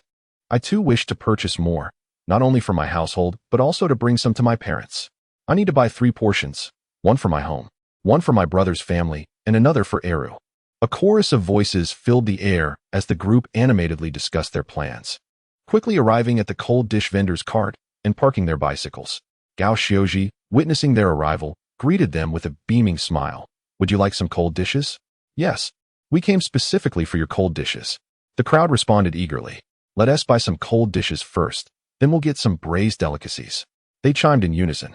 Customers who had visited Su Changqing's home 2 days prior, familiar with the purchasing process for cold dishes, promptly extended their hands to Gao Xiaoji, requesting bowls and tongs. Those who have never visited are, through the narratives of others, already somewhat acquainted with the scene, and upon witnessing it, they eagerly seek bowls and tongs. There are a total of 6 sets of bowls and tongs. The uncle from Lidian village and Xiaoliang are each using 1 set, leaving 4 sets available. 4 of the individuals among them each take a set and begin selecting ingredients, while the remaining 4, observing this, have no choice but to proceed to the marinated delicacies stall to choose and purchase their treats. At this moment, I am convinced that this cold dish must indeed be delectable. Wang Jimin gazes in astonishment at the animated customers selecting ingredients in front of the cold dish cart, murmuring to himself. Meanwhile, not far away, the uncle selling pan-fried buns is experiencing tumultuous waves of disbelief within, quietly exclaiming in astonishment. Is it truly possible for cold dishes to be this popular? How absurd. Chapter 50. The bustling scene. Dear sister, your portion of cold dishes weighs a total of 2 jin and 8 liang. May I add a bit more to make it a full 3 jin? My good fellow, your serving is 4 jin and 1 liang. Let us round it off to 4 jin for 6 yuan. Would you like it spicy? If you can handle the heat, I shall add more. My family's red oil sauce is not overly spicy. Its primary allure lies in its fragrance. Whose portion is this? Oh, I see you prefer it mild. Very well, I shall only add the seasoning sauce. Rest assured it will still be delectable. I will charge you 10 yuan and return 4 yuan. In front of the small cart offering cold dishes, Gao Xiaoji was utterly engrossed in her work, busily weighing, seasoning, collecting payments, and providing change. During this bustling endeavor, she also engaged with customers, informing them of weights and prices, and inquiring about their flavor preferences. As it was her first time venturing into business, she appeared somewhat inexperienced. However, she had adequately prepared herself mentally, and thus remained composed, managing each customer with both diligence and order. The patrons, one after another, purchased increasingly larger quantities, with the minimum being 2 or 3 jin, and the maximum reaching 7 or 8 jin, along with several villagers from Lidian, including Uncle and Xiaoliang. A total of 10 individuals collectively acquired over 40 jin of cold dishes, as some bowls were notably emptied. Gao Xiaoji promptly retrieved more ingredients from the cabinet beneath her cart and replenished the bowls. I shall have some cold dishes as well. At this point, Wang Jiming had no doubts about the delectable nature of the cold dishes. With keen interest and anticipation, he approached the cart, selected a bowl and tongs, and filled it with a generous portion of cold dishes. After weighing it, Gao Xiaoji declared, 3 jin and 2 liang. If I add a bit more, it will total 5 yuan. Does that work for you? That sounds fine, Wang Jiming replied with a nod. Please add extra spice. Absolutely, Gao Xiaoji responded cheerfully. Wang Jiming then proceeded to the marinated meat stall, purchasing 30 yuan worth of delicacies. After completing his purchases, he directly handed Su Changqing 35 yuan, engaging in conversation with a young woman as they departed together. Give 5 yuan to our mother, Su Changqing advised Su Changqing. Let us keep today's accounts separate for easier calculations of income and profit upon returning home. Understood. Su Changqing nodded and handed the 5 yuan to Gao Xiaoji. Just as she tucked the money away, 2 women arrived, riding their bicycles in tandem. Their destination, too, was the cold dishes cart. Once they had completed their purchases and left, it wasn't too long before several more individuals arrived to buy cold dishes.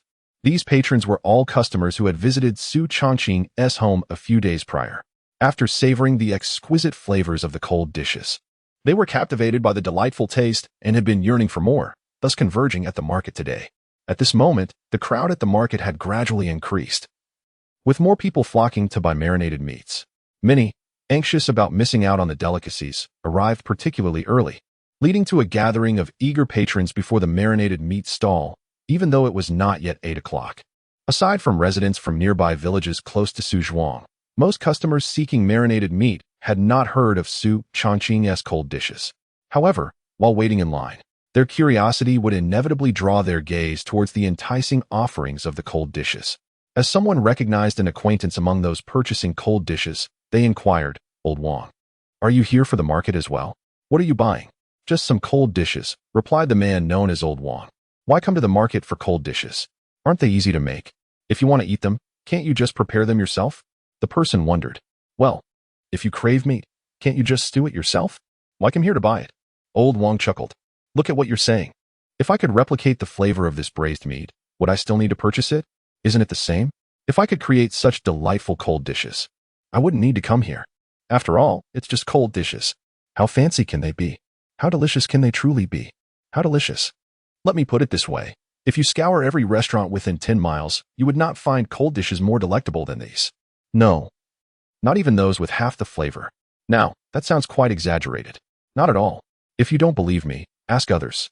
Old Wang laughed, casually beckoning a few individuals nearby. "What do you think? How do these cold dishes taste? Are they good? Absolutely delicious. These cold dishes are fragrant, spicy, and refreshing. Such a delight. I've already had 2 servings, but still crave more. I specifically came to the market today to buy them. Affordable and tasty, great value for money. I recommend you all try some. Yes, give it a taste, and you'll understand just how delicious they are. Honestly, I would say it's unnecessary to even taste them. Just consider, if they already have such a thriving braised meat business, why would they also sell cold dishes? That alone proves these cold dishes must be exceptional, no less than their braised offerings. That's right. Their braised meat and cold dishes are undeniably the best in this area. With these 2 items, starting a restaurant would pose no challenge. If they opened a restaurant, I would certainly order from them whenever hosting guests. That's possible now as well. Just the other day, when guests visited my home, I bought braised meat and cold dishes from them. It was both economical and impressive. The loyal customers were quite animated, each showering praise, and amidst their chatter, the cold dishes were extolled to the heavens. "Well, do you believe it now?" Old Wang chuckled. "If you still doubt, once I prepare my cold dishes, I'll let you have a taste. But it must be understood, only 1 bite is permitted, no more. With so many people praising them, I certainly believe. I will buy some too." The person laughed. "You must buy a good amount, at least 2 pounds. Otherwise, it simply won't be enough." All right. I will definitely buy more."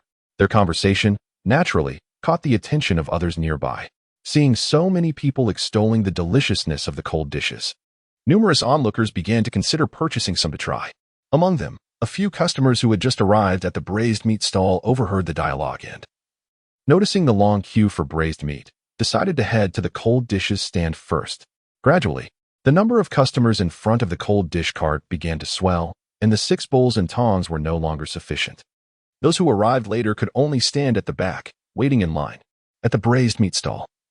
Today's patrons exceeded those from the last market at Du in town. Su Changqing tirelessly inquired about what each customer wished to purchase, slicing meat and weighing it. Becoming increasingly occupied, initially, he had hoped to suggest his family's cold dishes to the customers while selling the braised meat. However, faced with such a multitude of customers eager for braised delicacies, he found himself devoid of the energy to multitask. He could only steal a few glances towards the cold dish area amidst his meat cutting and weighing duties, noticing that business there was thriving as well, with a throng of customers selecting ingredients in front of the cold dish cart, while others queued behind them. Gao Xiuji busily attended to the customers, while Su Tiantian stood nearby, her eyes wide open, vigilantly monitoring Gao Xiuji during transactions to ensure no mistakes were made. "Chang'ong, while you're handling the payments, kindly recommend our cold dishes to everyone. Be sure to inform them that the braised meat can also be enjoyed with the cold dishes." Su Changqing instructed Su Changqing. as he himself had no time to promote the cold dishes, delegating this task to the relatively less busy Changyo. As time slipped away, around 11 o'clock, the braised meat was nearly sold out, with only 30 to 40 pounds remaining. By the time the market concluded around noon, it was anticipated that everything would be sold. Due to the sweltering heat, most customers chose to shop before 10 o'clock, when the temperatures were milder, resulting in a significant decrease in foot traffic.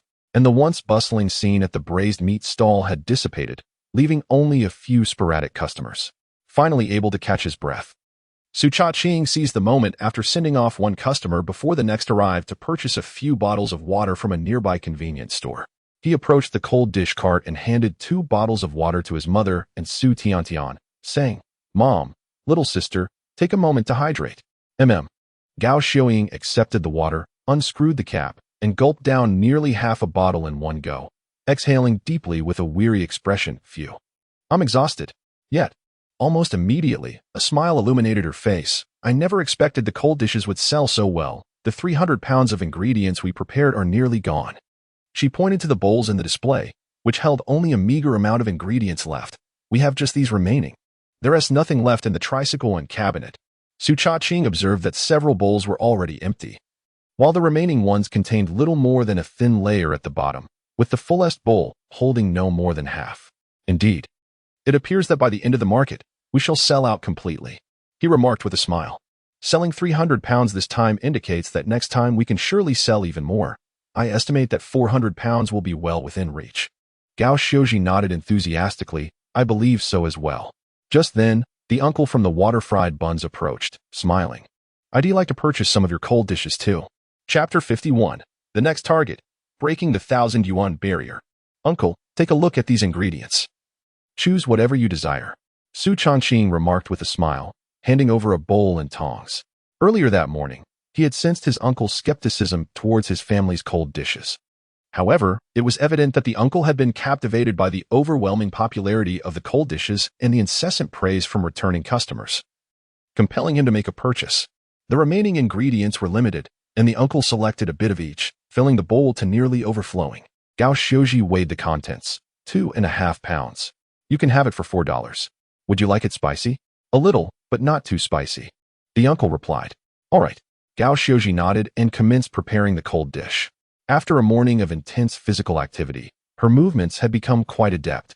She poured the ingredients into the mixing bowl, added red oil and seasoning, gave it a gentle toss, and mixed it with chopsticks until it was ready. She then took a plastic bag, opened it, and poured the cold dish inside, lifting the bag and presenting it. All done. The entire process flowed seamlessly, executed with remarkable efficiency. The uncle paid and accepted the cold dish, opening the bag to inhale its fragrant aroma. The rich, spicy, and savory scent instantly triggered his salivary glands, awakening a hunger he didn't realize he had, causing his stomach to rumble audibly. "It smells divine. Just the aroma has made me hungry."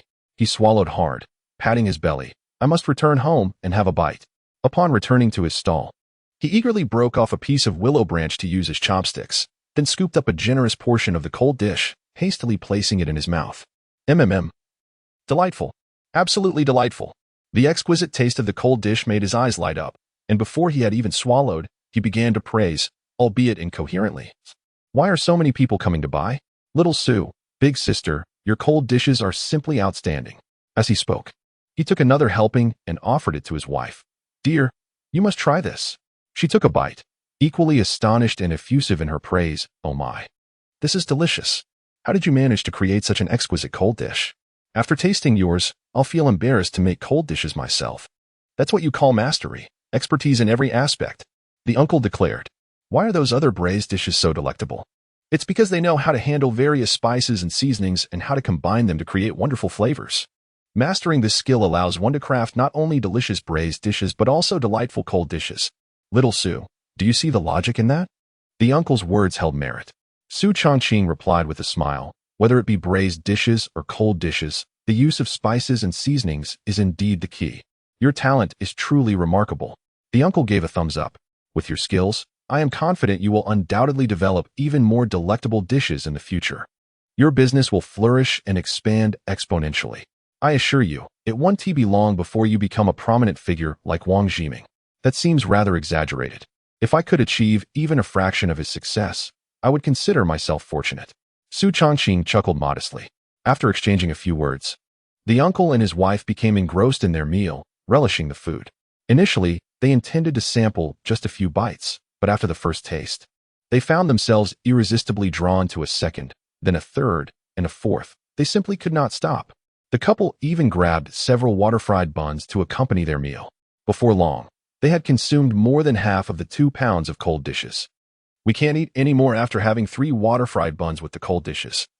The uncle finally set down his chopsticks and smiled at his wife. If we continue eating like this, we won't need lunch when we get home. When the kids ask why we haven't eaten, we can't very well admit that we indulged in delicious food while at the market. Go buy some more. His wife suggested, the remaining portions certainly won't suffice for our lunch. Buy a few more pounds, and let us take some home for our parents as well, so they can enjoy Su's cold dishes too. All right. The uncle nodded and returned to the stall selling cold dishes. This time, he selected an overflowing bowl of ingredients and requested Su Changqing to prepare the marinated items he had purchased earlier to mix in.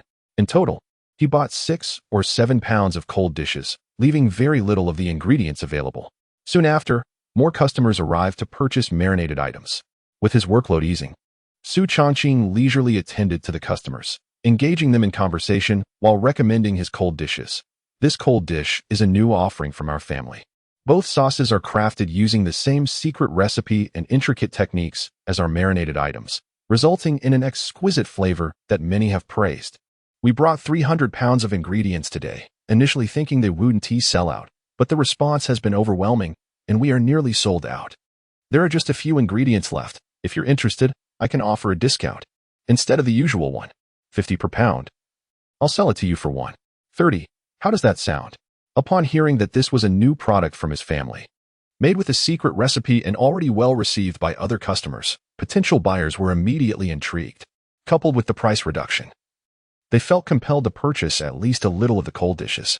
Before long, the cold dishes were completely sold out. As the market began to wind down, all the marinated items were sold as well, and the family commenced their closing duties.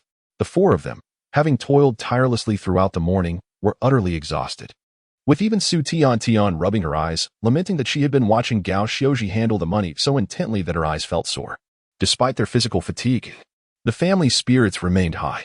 After tidying up, their journey home was filled with laughter and cheer.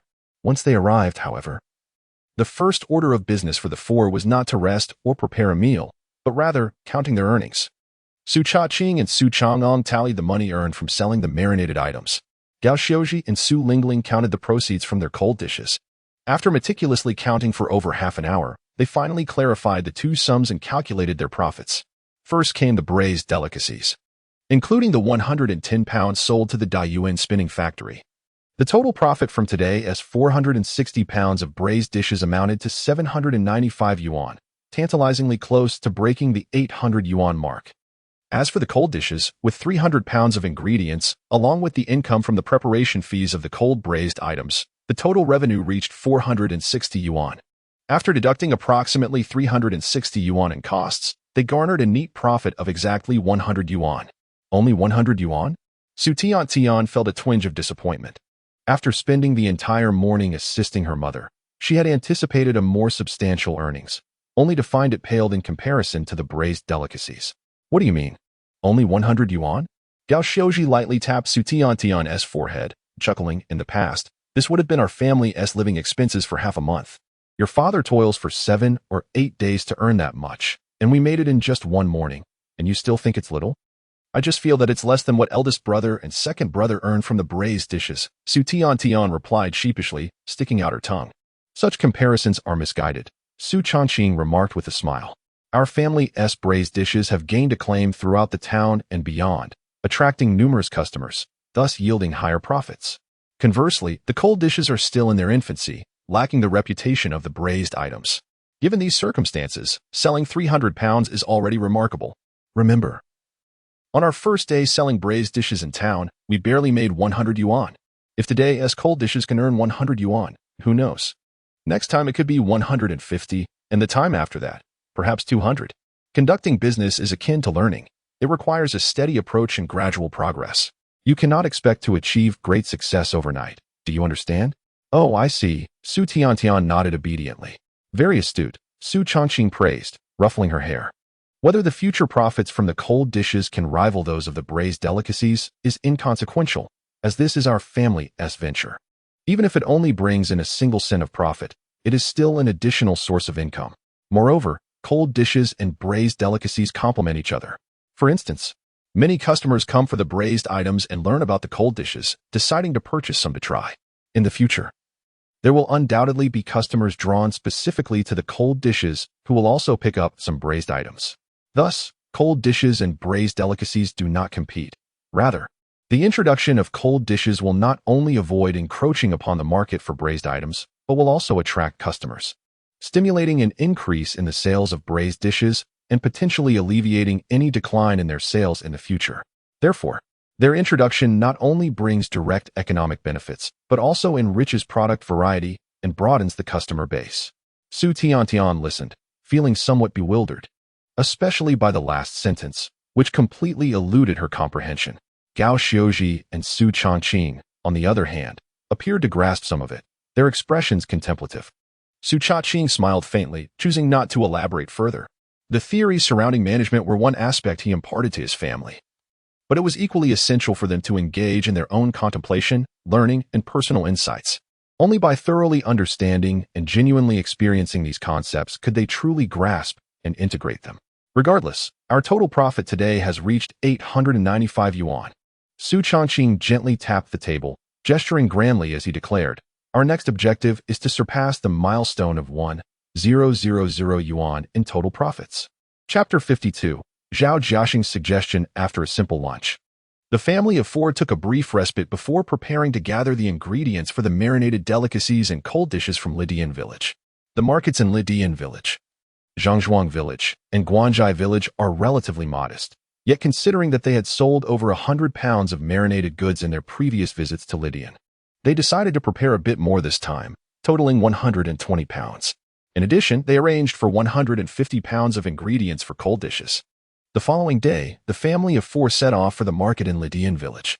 As they approached the market street, Su Changqing spotted 7 or 8 familiar faces at their usual stall, predominantly loyal customers, including the uncle and Xiao Liang, who had been frequent purchasers of their marinated goods and cold dishes in recent days. Upon seeing their arrival, the crowd erupted with joy, calling out from a distance, "They've arrived! Finally, we can buy marinated delicacies and cold dishes right at our doorstep." Indeed, the past few days have been a hassle, either heading to Su Village or the town. Afraid of the trouble? Haha, then don't go? I don't wish to either, but I simply cannot resist the cravings. Without their dishes, I can hardly eat. Absolutely, their marinated delicacies and cold dishes are simply exquisite. Once you've grown accustomed to them, it's nearly impossible to enjoy your own cooking. Forget about your own dishes. Even meals from other restaurants can't compare. I wonder how they prepare their cold dishes. They are so delectable. The ingredients are ordinary, yet it's the 2 special sauces that make all the difference, crafted with a variety of spices and seasonings. A secret recipe that we could never replicate. Where could they have learned these secret recipes? I've never heard of anywhere that specializes in marinated delicacies and cold dishes. Perhaps they quietly traveled to another place to learn. Next time, I should inquire. If I could also learn a secret recipe, wouldn't I be able to create delicious dishes and set up a stall like theirs to earn some money? You? Give it up. You can't even boil porridge properly. And you have no idea how much firewood to add under the stove. Even with a recipe, it would be wasted on you. Amidst the banter, the Su family arrived at their stall. "Good morning, uncle. Good morning, brother. Good morning, auntie. Good morning, brother." Su Changqing greeted everyone with a beaming smile as they set up the stall. "Let the business commence. Who is first?"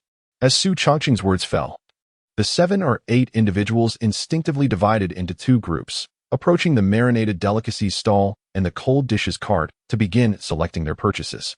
At that moment, some villagers from Lidian, having heard the commotion and realized their presence, gradually made their way over. From 6:30 in the morning until around 8.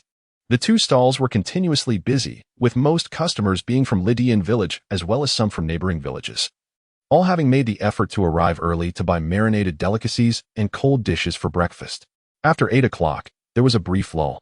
But then customers from other villages began to arrive in succession. The 2 stalls were lively for a while, but as the clock struck 10 and the temperature soared, the number of customers gradually diminished. However, by that time, the braised delicacies and cold dishes were also running low. By 11 o'clock, both items were completely sold out, and the family began to pack up and head home.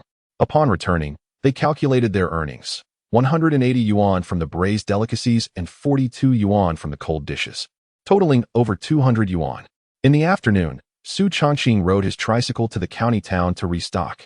On his way, he brought along 2 portions of braised delicacies and cold dishes, one for the pork shop owner Zhao Jiaxing and another for Han Jinxing. Upon arriving in the county, he first visited Han Jinxing, only to find him absent.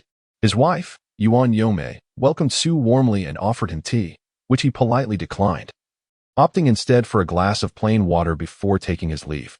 Next, he headed to the pork shop, where he invited Zhao Jiaxing to sample the cold dishes. "Xiao Su, I dare not speak for other places, but in our Qinghe County, your culinary skills are unmatched," Zhao Jiaxing praised, savoring several bites and giving a thumbs up. Yet, he soon shook his head and sighed. "But it's a pity." "What a pity?" Su Changqing inquired with a smile. "It's a pity you only set up your stall in your town. I can only enjoy your dishes sporadically," Zhao Jiaxing lamented. He then suggested, "Xiao Su, why not consider opening a shop in the county town? There are more people here, and many affluent customers with strong purchasing power. With your delectable braised delicacies and cold dishes, you would undoubtedly attract a large clientele. The sales in the county would far exceed those from your stall in Daiyuan town. Moreover, the county town is the heart of our district. Once you establish a reputation here, people from surrounding towns will flock to you. Eventually, the entire county could become your customer base, leading to great prosperity." Furthermore, he added, "Opening a shop in the county not only means higher earnings, but also less hassle. You won't have to travel long distances for supplies or endure the hardships of setting up a stall. You could simply wait for customers to come to you, shielded from the elements. How wonderful that would be." Concluding earnestly, he said, "Xiao Su, I am not joking. This is a serious suggestion, and I urge you to consider it carefully." "Thank you, Brother Zhao, for your valuable advice." Su Changqing nodded and smiled. "Indeed, opening a shop in the county is an excellent idea, but it requires careful planning and cannot be rushed. I first need to earn some money to pay off our debts, then save up before contemplating the shop. When the time comes, I will certainly seek your assistance." Hearing this, Zhao Jiaxing thumped his chest enthusiastically. "No problem. If there is anything I can help with, just let me know, and I will certainly make it happen." After chatting for a while, Zhao Jiaxing accompanied Su Changqing to select pork. They purchased 500 to 600 jin of various cuts: pig heads, trotters, liver, ears, and skin. With the increasing sales of braised delicacies, the previous procurement volume of over 300 jin at a time had become insufficient. After the pork is transformed into braised meat, its weight diminishes significantly, particularly in the case of pig heads, where 1 pound of pig head yields merely half a pound of meat. With over 300 pounds of ingredients, only about 200 pounds of braised meat can be produced. This braised meat can easily be sold out at the small markets in Lidian Village, Zhangzhuang Village, and Guanzhai Village. Therefore, Su Changqing intends to purchase a larger quantity to ensure that the supply is sufficient for the markets of all 4 villages. As for the delicacies required for the market in Daiyuan town, due to the larger demand, a separate supply will be needed. Consequently, this means that within a 5-day market cycle, 2 deliveries are required. Acquiring enough ingredients for 5 days in one go is currently unfeasible. The total ingredients needed over 5 days exceed 1,000 pounds. While a tricycle can indeed accommodate this weight, the household freezer cannot hold such a substantial amount, and storing it outside in the summer is impractical. Thus, it must be divided into 2 trips. In fact, acquiring an additional freezer could be beneficial, as it will eventually be needed. However, the cost of freezers these days is exorbitant, often ranging from 3,000 to 4,000 yuan for a basic model, and upwards of 10,000 for a high-quality, spacious one. Considering the family's limited savings and the substantial debt they already owe, Su Changqing has decided to postpone purchasing a freezer until after the autumn harvest, when he can settle the debts and then acquire various appliances and equipment based on the circumstances at that time. For now, making 2 trips within 5 days is manageable. The sales performance over the past few days indicates that pig liver, pig ears, and pig skin jelly are all quite popular, especially the pig skin jelly, which stands out among the cold dishes as the only meat-based item and is exceedingly well received. Almost every customer purchasing cold dishes opts to include some pig skin jelly. Thus, this time, Su Changqing has procured a substantial 70 to 80 pounds of pig skin, along with dozens of pounds of pig liver and pig ears. After leaving the butcher's shop, he also bought some chicken products, dried goods, and vegetables that were inconvenient to procure at home, filling his tricycle to the brim before heading back. Upon arriving home, he diligently processed the ingredients, prepared the braised dishes, cooked the sauce, and got the cold dish ingredients ready. His bustling activities continued until late into the night. The following day, he set off for Zhangzhuang village. The situation there was quite similar to that in Lidian village, with braised dishes and cold dishes both enjoying immense popularity, each type selling over 100 pounds and yielding a total profit exceeding 200 yuan. Next, he proceeded to Guanzhai village, where the market scale was comparable to those of Lidian and Zhangzhuang villages. Thus, they prepared 120 pounds of braised dishes and 150 pounds of cold dishes. Early in the morning, after breakfast, the family made their way to Guanzhai village. Upon nearing his aunt's doorstep, they noticed that the gate was already ajar, and lively chatter resonated from the courtyard. "Why are there so many people at your aunt's house so early in the morning? Is something amiss?"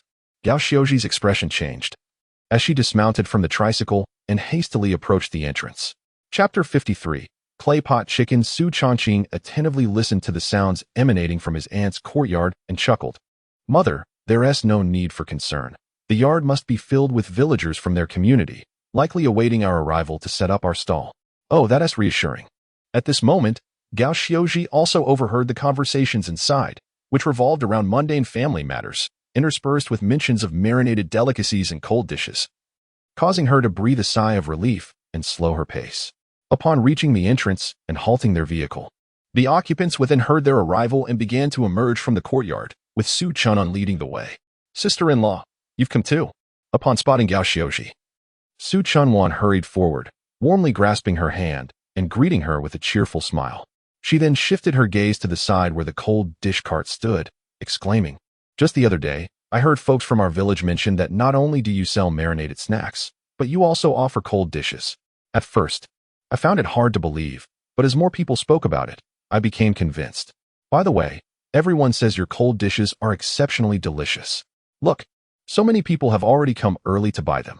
They claim that without your cold dishes, meals lack flavor. Let us set up the stall first. We can chat later once everyone has made their purchases," Gao Xiuji replied with a smile. "All right, you set up. I'll go buy some buns and fried dough sticks for us to share later," Su Changqing said. "No need, no need. We had breakfast before coming," Gao Xiuji countered. "Just prepare something for your family of 3. Have Ruru and Yi woken up yet? Those 2 lazy ones, how could they possibly rise so early?" With so many visitors at home, they were stirred awake but remained stubbornly in bed. Su Changqing laughed. "I'll go wake them." Su Tiantian darted into the house. "Then you go prepare the meal," Gao Xiuji instructed. "Make a soup, steam some buns, and I'll whip up some cold dishes for you to taste from our new recipes. No rush on the cooking. I'll assist you in setting up the stall first." Su Changqing insisted, promptly helping to arrange the stall before returning home to cook. After attending to a wave of customers, Su Changqing sliced a pig's ear and a piece of pig liver, then approached the cold dish cart to select some ingredients. He prepared a large bowl of cold dishes, dividing it into 3 portions, and called out to Guan Ruru and Guan Yi, who were frolicking in the yard. "Ruru, Yi, come here." Hearing his call, Guan Ruru and Guan Yi rushed over, with Su Tiantian bouncing along behind them. "I have a task for you." Su Changqing smiled, handing each of them a plastic bag. "Sweetie, this portion of cold dishes is for your aunt's house, while Ruru and Yi will deliver the other 2 portions to Grandma and Annie. Is that all right? If you complete the task, I shall reward you with pocket money." "Yes, yes, yes. We promise to complete the task." The prospect of pocket money excited the 3 little girls, who nodded vigorously. They first delivered 1 portion of cold dishes home before skipping away with the other 2 bags in hand. Before long, the trio returned, accompanied by their grandmother and aunt. Upon receiving the cold dishes, they made a special visit to express their gratitude. Gao Xiuji, with a warm smile, engaged in delightful conversation with them, while Su Changqing gently patted the heads of the 3 young girls, commending them on a task well done. He then produced 3 50-cent notes, handing one to each of them. "Once you finish your meal, take this to the market and buy some snacks." "Thank you, brother. Thank you, brother. Thank you, brother." The joyful exchange elicited 3 radiant smiles and heartfelt expressions of gratitude. The village market was not particularly bustling, allowing Su Changqing and his companions to navigate it with ease. After finishing her meal, Su Changqing, realizing she could not contribute, suggested, "Sister-in-law, Changqing, Changyong, I will go buy some vegetables. You all stay home for lunch." "Aunt, it's fine to eat, but you need not buy any vegetables." Su Changqing replied with a smile. "Here, we have plenty of meat and fresh greens. There is no need to shop for ingredients. That won't do. Now that you're all here, I must cook. Otherwise, people will think poorly of me. Saying that when family visits, I neglect to provide a meal and just mooch off them. I refuse to be labeled as stingy. You should keep the marinated delicacies and cold dishes you brought for sale. It would be ideal if nothing remains." Su Changqing chuckled, disregarding the advice from Su Changqing and Gao Xiuji. She meandered through the market and purchased a white feathered chicken along with some potatoes, evidently planning to prepare a chicken and potato stew. Seeing this, Su Changqing felt a spark of inspiration.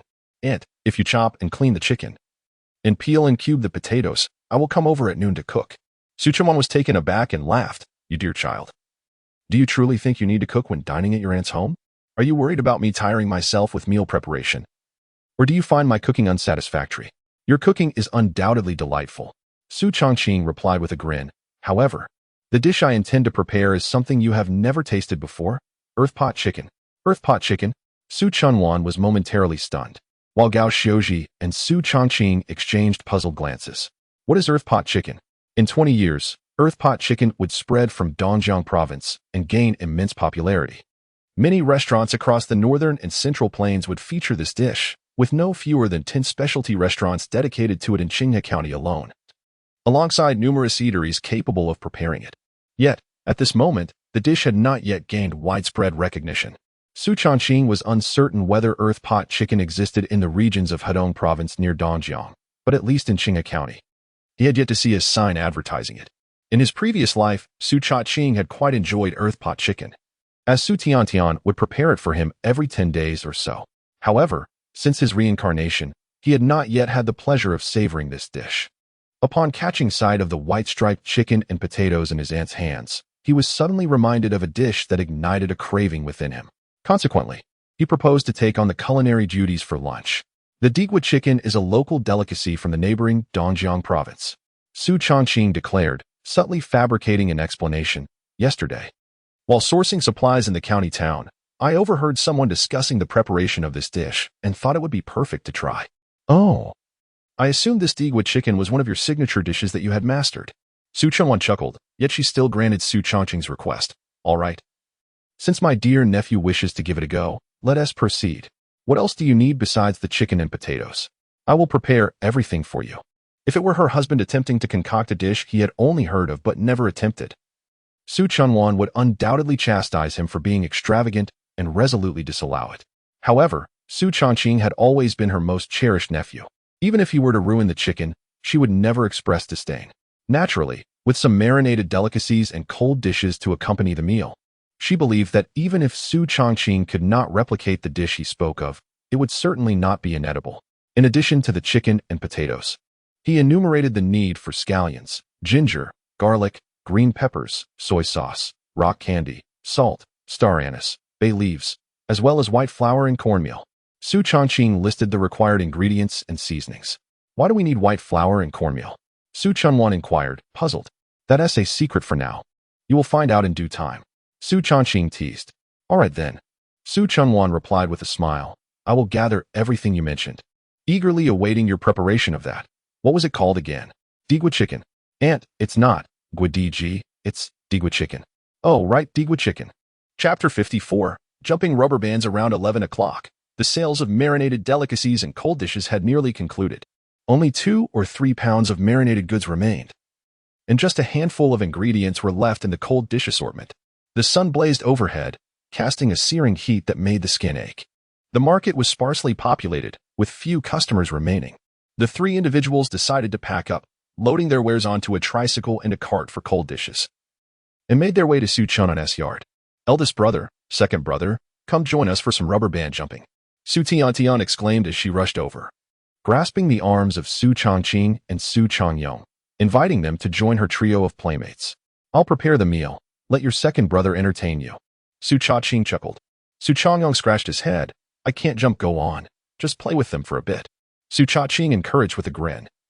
turning to wash his hands in preparation for cooking. Second brother, come on. Su Tian tugged at Su Changqing, while Guan Ru and Guan Yi joined in. Clinging to his shirt, second brother, jump, jump.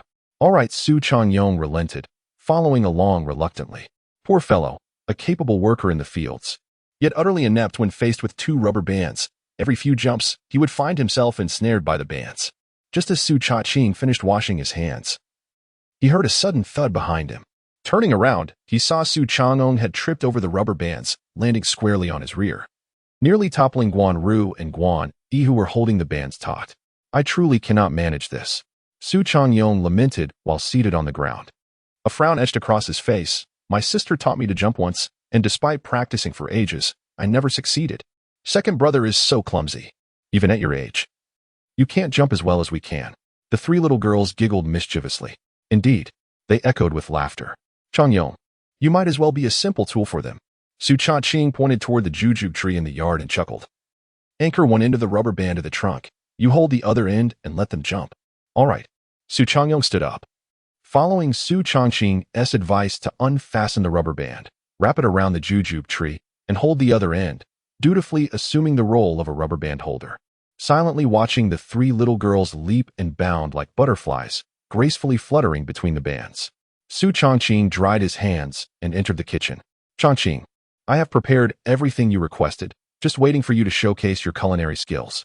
Su Changqing gestured towards the kitchen counter, where neatly cut chicken, potatoes, and various other ingredients awaited, alongside seasonings like scallions, ginger, and garlic. She smiled. You cook, and I'll assist you. There's nothing I need help with for now. Come back in a few minutes to light the fire, Su Changqing replied with a smile. All right. Su Changqing nodded, though she remained in the kitchen, curiously observing.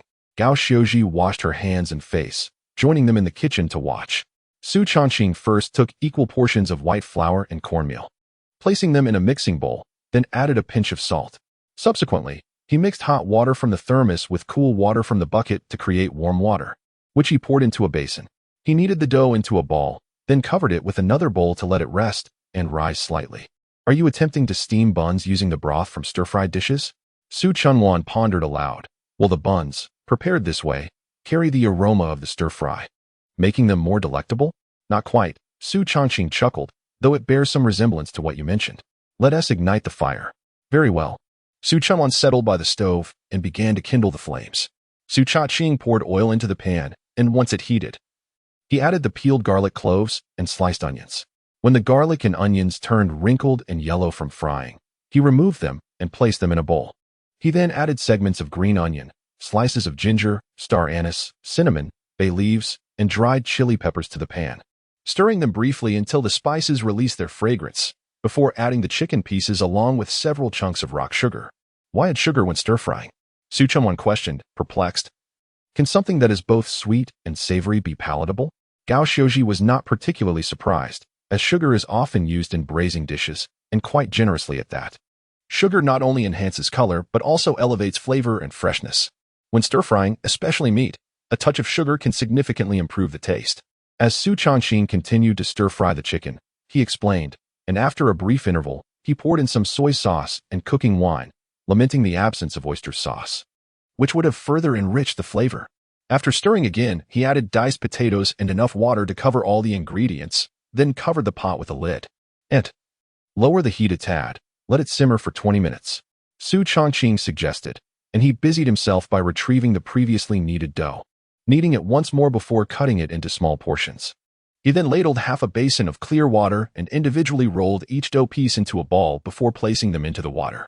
Gao Xiaoji and Su Changqing watched in astonishment, unable to comprehend his intentions. Suddenly, as Su Changqing was placing the dough into the water, he paused, glancing at the dough floating in the slightly murky water. A realization struck him. I can also incorporate 2 additional ingredients into the cold dish, sheet noodles and gluten. The preparation of sheet noodles and gluten involves continuously kneading the dough in water, ultimately using the resulting doughy water to create sheet noodles, while the remaining protein, when steamed, becomes gluten. These 2 components would be particularly suitable for the cold dish. Thus, the ingredients would include not only vegetables but also noodles, alongside the meaty essence of pigskin jelly and the tofu skin and dried tofu of braised products. creating a diverse and enticing array. I shall head to the town this afternoon to order a large iron tray for making cold noodles, and tonight I will prepare the noodles and steam the gluten, ensuring they are added to the cold dish tomorrow. With this plan in mind, he submerged all the dough pieces in water to soak. The kitchen is too warm.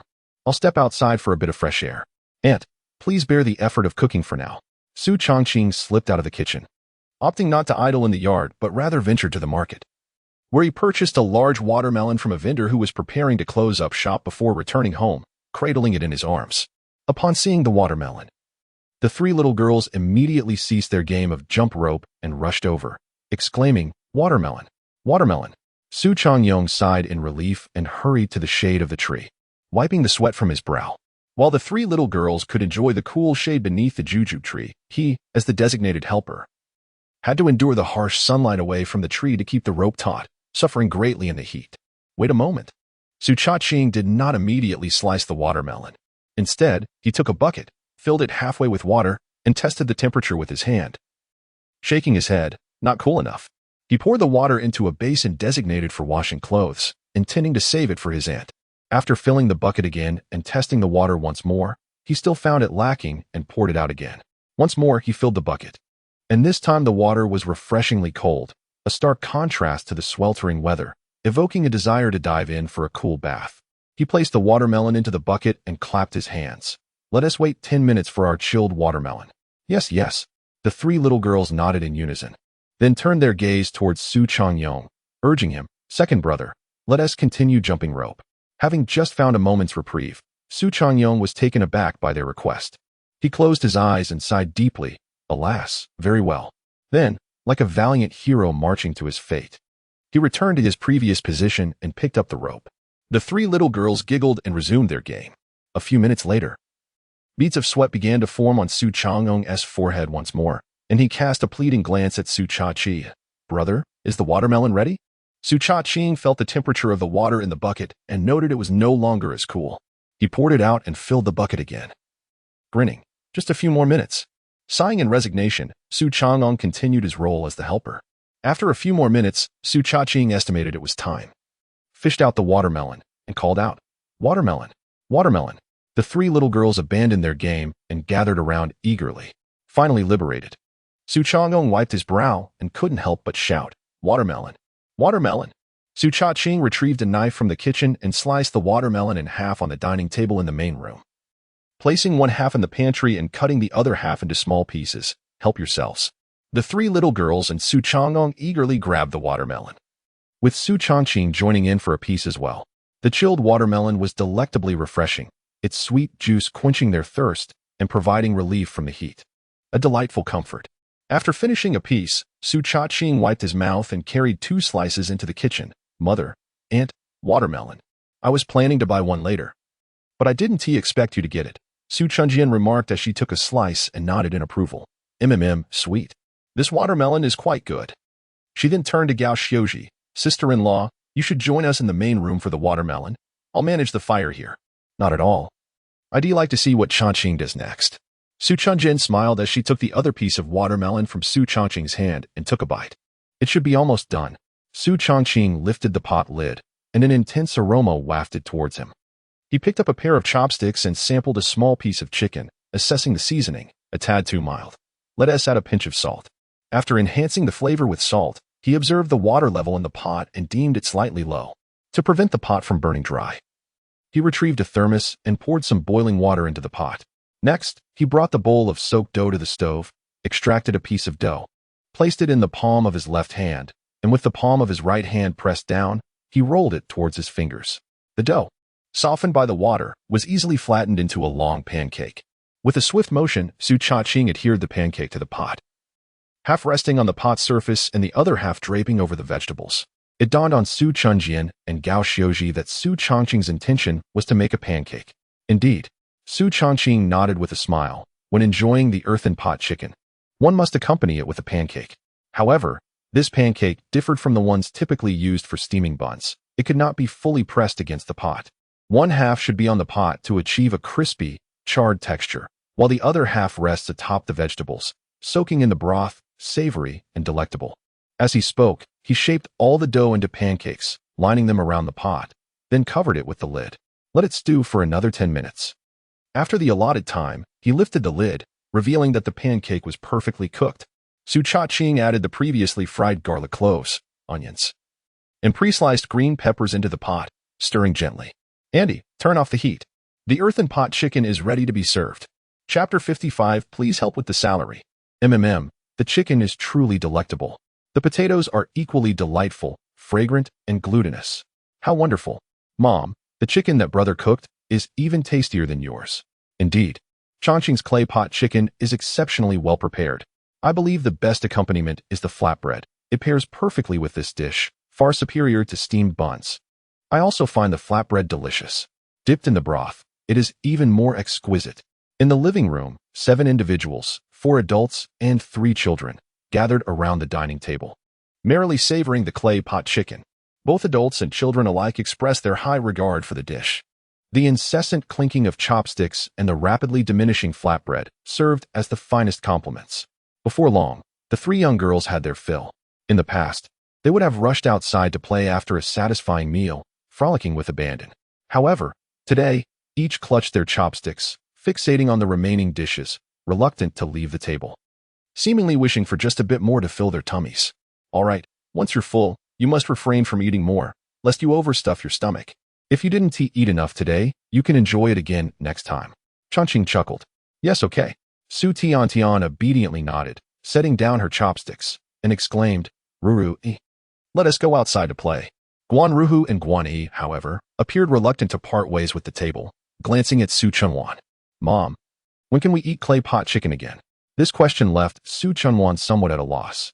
The family's financial situation was modest, and meat, even chicken, was not something they could indulge in at will. Today, she had purchased a chicken to treat her family, considering that her sister-in-law and nieces had come to visit. Typically, if it were just the 3 of them, they would have to wait at least a month or 2 before they could afford to buy meat. Based on past experience, the next opportunity to enjoy meat might not arise until her daughters returned to school, or perhaps even until the autumn harvest when her husband, Guan Weigua, returned home for a family meal. Yet, the eager expressions on her daughters' faces made it difficult for her to voice such disappointing news. Moreover, she had no desire to deceive them with false promises, which would only hurt their feelings. Thus, she found herself momentarily at a loss for words. Seeing this, Changqing chuckled. How about next time at the Guanzhai market, my elder brother will bring a chicken, and I'll prepare clay pot chicken for you again, all right? Yes. That sounds wonderful. Let us go play. Guan Ruhu and Guan Yi cheered joyfully, dropping their chopsticks and rushing outside with Su Changqing. Changqing, you needn't buy a chicken next time. I'll prepare everything as I did today, and you can just cook. Su Changqing remarked. I've learned quite a bit today. If I observe you cook once more, I should be able to remember, and then I can prepare it myself in the future. With that, she emphasized, it's settled then. You must not buy a chicken.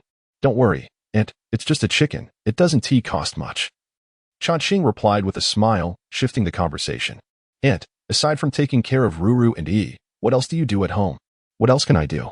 Su Changqing chuckled. If there are tasks in the fields, I'll head out. If not, I'll go to Lanlin's house in our village to embroider carpets. How much can one earn from embroidering carpets? Su Changqing inquired. If I can sit down and work diligently for about 10 hours, I could earn around 5 or 6 yuan. However, since I have to tend to Ruru and Yi, I can only manage to embroider for about 7 or 8 hours a day, which yields roughly 4 yuan. When the time comes for weeding or spraying the crops, I simply lack the time and energy to embroider. All in all, I can earn about 100 yuan a month, which is sufficient for the 3 of us to eat. Su Changqing explained. Oh. Su Changqing nodded and remarked, Aunt, there is actually something I wish to discuss with you today. Su Changqing was taken aback. What is it? Please, go on. Recently, our family's business of selling marinated delicacies has been thriving, and now we've also ventured into cold dishes, which have proven to be equally popular. You're aware of this, of course, Su Changqing stated. I certainly am, Su Changqing replied with a smile.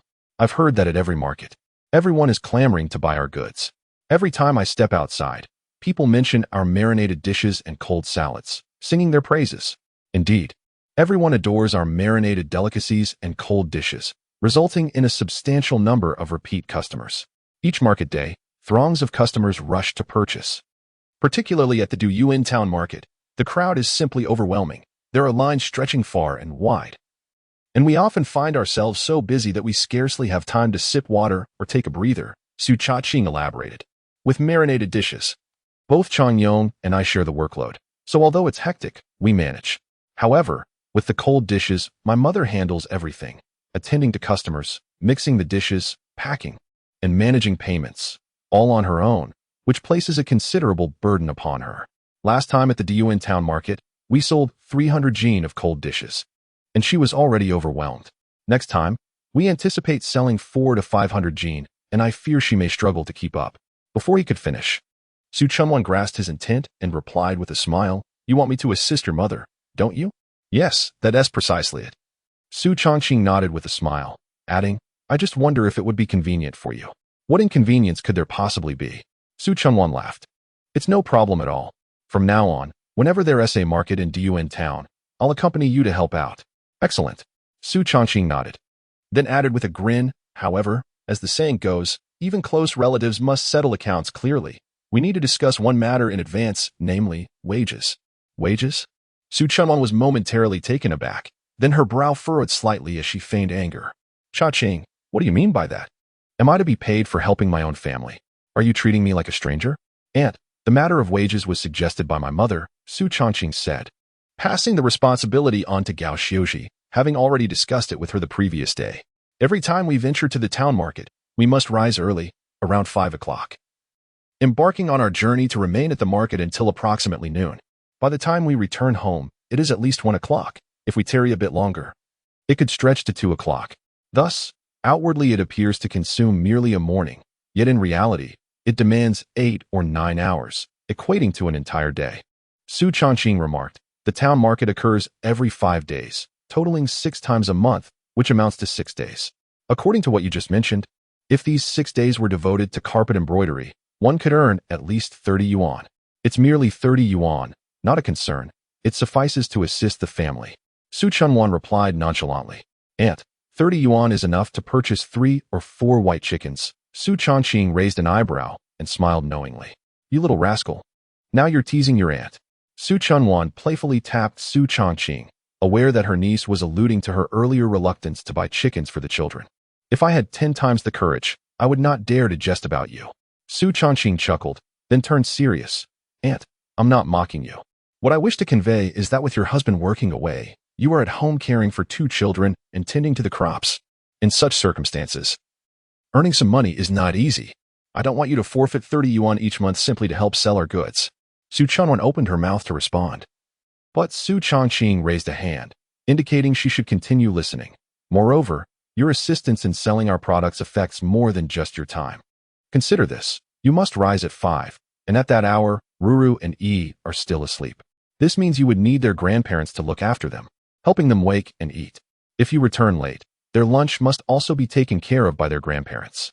Therefore, this situation burdens the elderly couple and increases their expenses. It's just a matter of cooking a bit more, which may cost a little extra. Besides, they have little else to do, and looking after 2 children is no trouble," Su Changqing reasoned. "Such a perspective cannot be so lightly dismissed." Su Changqing smiled. "Aunt, your view may not align with theirs. Even if they think that way, outsiders might not share the same sentiment.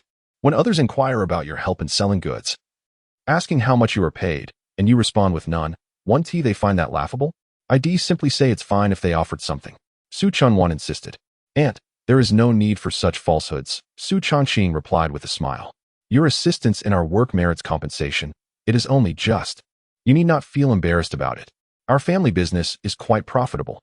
Offering you a modest wage will not lead to loss. Rest assured, I will not propose an exorbitant salary. If you were to request 100 yuan a day, that is out of the question. I could offer you 10 yuan a day. How does that sound?" 10 yuan? Absolutely not." Su Changqing shook her head vigorously.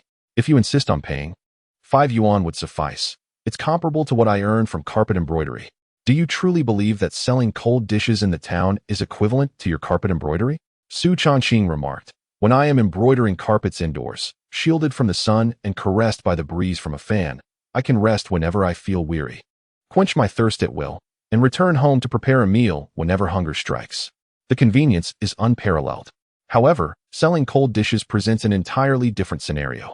You have yet to witness the multitude of customers in town and the frenetic pace of service. Customers arrive in a continuous stream, sometimes in groups, from dawn until after 10 o'clock, leaving no respite. Although the flow diminishes slightly after that, patrons continue to trickle in until around noon. The notion of taking a proper break is utterly unattainable. Moreover, from morning until midday, one must remain standing, constantly mixing dishes, bagging them, and handling payments. The mouth cannot rest either. Familiar faces require greetings, while newcomers must be introduced to our cold dishes, explaining their essence and pricing. When a customer brings something from the braised meat stall to mix with our cold dishes, it necessitates separate weighing and pricing. During transactions, one must ensure the accounts are clear, be vigilant for any damaged or counterfeit bills, and accuracy in providing change is paramount. In summary, this work is incredibly taxing, physically exhausting, verbally demanding, and mentally draining. Yet, Su Changqing was about to speak again when she was interrupted by Gao Xiuji. Chunwan, enough with the objections. Take the 10 yuan salary I offer, or I shall seek someone else to fill your role at the same rate.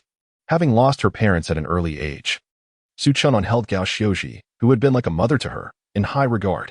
She had always heeded her advice both before and after marriage. Upon hearing this, she ceased to argue, instead smiling and conceding, "Very well, sister-in-law, Changqing, I shall accept. It is said that good fortune should not flow to outsiders.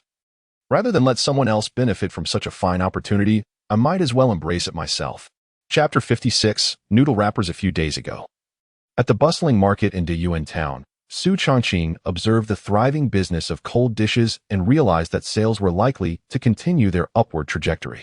It became evident that in future markets, Gao Xiuji would be overwhelmed managing the sales alone. Consequently, he conceived the idea of hiring his aunt to assist. During dinner the previous night, he discussed this matter with Gao Xiuji, who readily agreed. Given the necessity for assistance, it seemed far more prudent to enlist a family member rather than an outsider. After all, when it comes to financial transactions, an outsider might harbor ulterior motives, potentially pocketing a few coins without anyone noticing, especially if the sum were insignificant. Therefore, it was reassuring to rely on a family member. While it would be advantageous to have Su Changqing return to lend a hand, Gao Xiuji felt she could manage the village market alone. Even if Su Changqing were to come back, his help would only be beneficial during the market days in Dayuan town, making it less worthwhile. It would be better for him to continue working elsewhere, earning whatever he could. Thus, Su Changqing thought of asking his aunt for assistance. As for remuneration, offering 10 yuan seemed quite reasonable. As he mentioned, selling cold dishes is indeed a laborious task, and 5 yuan would be woefully inadequate. Of course, if they were to hire someone else, they could simply add 2 or 3 yuan to offer a wage of 7 or 8 yuan, which would attract numerous rural women eager for the job. However, when it came to compensating his own aunt, he felt it necessary to extend a bit more consideration. Hence, he proposed a wage of 10 yuan, which both Gao Xiuji and Su Changqing found acceptable. This arrangement not only alleviated Gao Xiuji's burden of selling cold dishes alone, but also promised to improve his aunt's living conditions to some extent. Had I known I would be helping, I would have joined my sister-in-law today to learn how to sell cold dishes. Su Changqing expressed with a hint of regret. Are you all going to the market in Dongwangswang tomorrow? I would like to accompany you to practice a bit, so as not to be flustered when we reach Dayuan town. Sure, Su Changqing nodded. Although the market in Dongwangswang is not as grand as Dayuan town, it is considerably larger than the market in your village, with a good number of customers. It should be quite busy, so your assistance would be timely. All right, Su Changqing agreed enthusiastically. After dinner, and a brief respite, the family departed from Guanzhai and returned home. Upon arrival, the three of them promptly set to work. Gao Xiuji went to the town to order a large iron tray for making noodle wrappers, while Su Changqing and Su Changqing began preparing the marinated meats and cold dishes they intended to sell at the market in Dongwangswang. The market there was bustling, and they had sold an impressive 180 jin of marinated meats last time. Therefore, this time they prepared an additional quantity, totaling 200 jin of marinated meats. In addition, they planned to gather materials for 200 jin of cold dishes. Having sold cold dishes for a few days, Su Changqing had already calculated an approximate consumption ratio based on the usage and speed of various ingredients. However, during their preparations, they did not strictly adhere to this ratio. Instead, a slight increase was made in the proportion of dried ingredients such as wood-ear mushrooms, daylilies, marinated tofu skin, and cooked green beans, as well as vegetables requiring prior preparation, while the ratio of leafy greens was slightly reduced. This adjustment was made because, should the ingredients run low at the market, readily available vegetables like cucumbers and carrots could be easily purchased from local farmers and vendors. In contrast, ingredients such as wood ear mushrooms, daylilies, and cooked green beans, which necessitate pre-preparation, cannot be acquired on a whim, thus requiring a more ample supply. 3 hours later, Gao Xiuji returned from town, carrying 2 iron trays approximately 40 centimeters in diameter and 4 to 5 centimeters in height. Su Changqing commenced the preparation of cold noodles and gluten. He began by kneading the dough, washing it until it transformed into a soft, pliable gluten mass. The resulting wash water was set aside to settle, while a small amount of yeast was kneaded into the gluten mixture, which was then allowed to rest for half an hour. A large pot of water was brought to a boil, into which the rested gluten was placed to steam until fully cooked. At this moment, the wash water had settled. Most of the clear water on top was poured off, leaving a thick, sticky layer of dough and a thin film of clear water, which was then mixed thoroughly. After cleaning one of the iron trays, a thin layer of oil was brushed onto its surface, followed by the addition of some dough mixture, which was gently swirled to cover the tray evenly. The tray was then placed over the boiling water, covered with a lid, and steamed for 2 minutes. During this time, the large basin used for washing clothes was cleaned and filled with half a basin of cold water. Estimating that the time was right, the lid was lifted to reveal the cooked noodle skin, now adorned with bubbles. Su Changqing, using a towel to protect his hands, removed the tray and placed it into the basin of cold water to cool. Concurrently, another tray was oiled and filled with dough mixture, which was then placed over the boiling water and covered. At this point, the noodle skin in the cold water had cooled down, and due to the oil layer beneath, it easily detached with a gentle pull. The oiled noodle skin not only facilitated easy removal, but also ensured convenient storage, allowing the sheets to be stacked without sticking together. The 2 iron trays alternated in use, and within an hour, a complete stack of over 30 sheets of noodle skin was prepared. Su Changqing cut a piece of noodle skin along with some gluten and mixed them with the cold dishes, tasting it at dinner to find the flavor quite pleasing, confident that the customers would also appreciate it. After an early rest post-dinner, he rose early the next day to continue preparing the ingredients. Once everything was ready, Gao Xiuji began cooking while Su Changqing and Su Chang'ong loaded the vehicle. Suddenly, a knock echoed through the door. Almost immediately, the voice of Su Chunwan rang out from outside. Sister-in-law, Changqing, Changyong, it's me. Su Changqing hurried to open the door, surprised to see Su Chunwan standing outside, supporting herself against her bicycle. Aunt, what brings you here? He exclaimed. Did you forget our agreement from yesterday so soon? Su Chunwan parked her bicycle at the entrance, laughing as she entered. I'm here to join you in selling cold dishes. There is no need for you to rise so early and make a trip to my home. You could simply proceed directly to Dongwang's Wang. Su Changqing chuckled and inquired, have you had your meal yet? My mother is currently preparing lunch. We can dine together shortly. I have already eaten, replied Su Chunwan. You two go ahead. I can wait. Do have a little more. After an entire morning, several hours have passed, and it would be unwise to go hungry, Su Changqing insisted. I have just prepared some noodles and gluten. You can try a bit shortly. Very well, Su Chunwan responded, smiling and nodding. There's no need for formality at my family's home. I shall have a bit more. She assisted Su Changqing and Su Chang'ong in tidying up, while Gao Xiuji completed the meal. After waking Su Tiantian, the group enjoyed breakfast together before setting off for Dongwang's Wang. Chapter 57. What happened? At the Dongwang's Wang market, the sales of marinated delicacies and cold dishes remained fervent. Su Changqing paid particular attention and noticed that apart from the pork skin jelly, marinated tofu, and marinated tofu skin, the new offerings of noodle skins and gluten were the most popular. Over 30 sheets of noodle skins and a basin of gluten made yesterday were sold out shortly after 10 o'clock. Customers who had queued but couldn't purchase were inevitably disappointed and voiced their grievances. Su Changqing and Gao Xiuji had no choice but to promise to prepare more noodle skins and gluten next time. While selling cold dishes, Su Chunwan assisted by bagging, collecting payments, and making change while observing how Gao Xiuji interacted with the customers. She noted the quantities of the 2 condiments used when mixing cold dishes, such as how much chili oil to add if customers requested spiciness, or how much to use if they could only tolerate a hint of heat. Her perceptiveness was commendable. After watching for a while, she had nearly mastered the technique. As the clock struck 10 and the number of customers dwindled, she began to greet the new arrivals and mix the cold dishes under Gao Xiuji's guidance.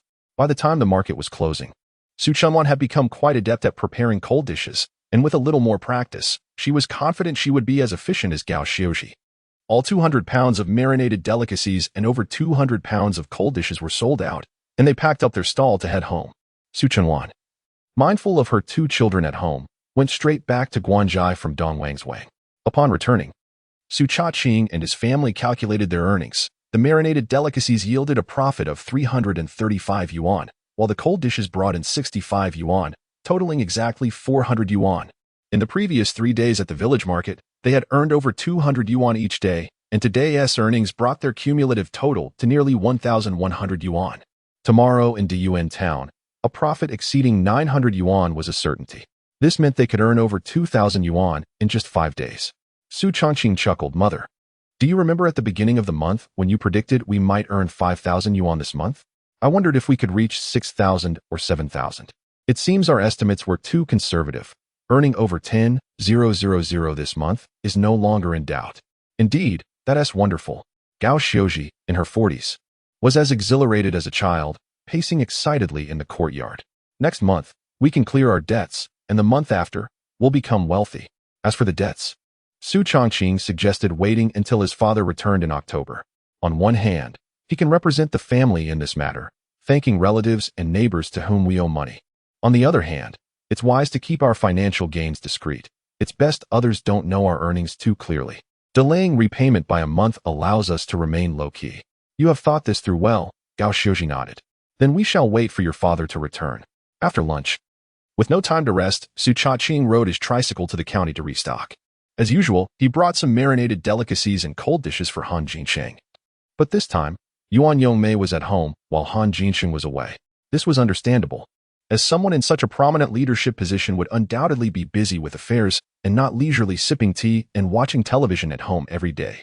The first time he delivered the marinated delicacies, it was merely a coincidence that Han Jinsheng was taking a day off. After completing his deliveries, he hurried home. Upon his arrival, Gao Xiuji and Su Changqing had already prepared the ingredients for the cold dishes, with just some vegetables needing to be shredded in the morning. The total weight of all the ingredients exceeded 400 jin. Su Changqing remarked, "Brother, should this be sufficient?" "Approximately, this will suffice," Su Changqing replied. "Now, let's prepare the meat for the marinated dishes." "All right, how much should we prepare?" Su Changqing inquired. "Let us make 50 jin more than last time," Su Changqing stated. "Last time we sold a total of 460 jin, so this time we'll prepare 510 jin. After setting aside 110 jin for Diyuan Spinning Factory, we will have exactly 400 jin left. I estimate that the sales in town have nearly saturated at this level. Any further increase will be quite limited, perhaps just over 400 jin at most. Selling this much is already commendable," Su Changqing responded. Indeed, Su Changqing nodded slightly, contemplating the next steps in his plan. Since the market in Diyuan town had approached saturation, it was the right time to consider expanding the market reach. Initially, he had assured Han Jinsheng that he would find ways to stabilize the income. One of the strategies was already in motion, increasing the variety of marinated dishes and introducing cold salads as a new product. Furthermore, another strategy was to venture beyond Diyuan town, broadening the market and increasing the customer base. However, the manner and direction of this expansion still needed careful consideration, whether to develop in the neighboring town or to heed the advice of the pork shop owner, Zhao Jiaxing, and open a store in the county town. These matters required thorough contemplation and meticulous planning. After processing the ingredients and preparing the marinated delicacies, it was already deep into the night. Early the next morning, the trio rose once more to handle the ingredients and load the vehicle. Just as they were busy, Su Changqing, their aunt, arrived. "Sister-in-law, is my breakfast ready?" Upon entering, she headed straight for the kitchen and addressed Gao Xiuji, who was preparing breakfast. "Sister-in-law, I haven't had breakfast yet, so make a bit more. I didn't prepare any for you." Gao Xiuji feigned a stern expression. "Well, that is not my concern. I must eat. If you don't prepare my meal, I'll just have your portion." Su Changqing chuckled, not waiting for Gao Xiuji to respond, and turned to help Su Changqing and Su Changqing with their tasks. After having breakfast at home the previous day, Su Changqing had decided to rise early today to join Su Changqing's family for breakfast. The reason for this was not merely convenience or the allure of marinated delicacies and cold dishes, but rather her fondness for the lively atmosphere of being at her natal home, sharing a meal with her family. When with her 2 daughters, She was the pillar of the household, shouldering all responsibilities and pressures. In her maternal home, surrounded by her sister-in-law and nephew, she finds respite, allowing her to momentarily shed the burdens of mental and emotional fatigue and to faintly reclaim the cherished memories of her youthful days before marriage. After dining, the family embarks towards the UN town. Today, they have procured over 900 pounds of marinated delicacies and cold dishes, along with various tools, filling an entire tricycle to the brim, while the small cart for the cold dishes is similarly overflowing.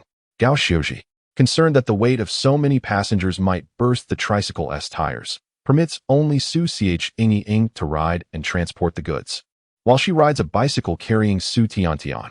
Su Changqing also rides Su Changqing's bicycle, with Su Changqing accompanying him. Upon reaching the town, they spot a considerable gathering of people, either squatting or standing beneath the large poplar tree, even from a distance.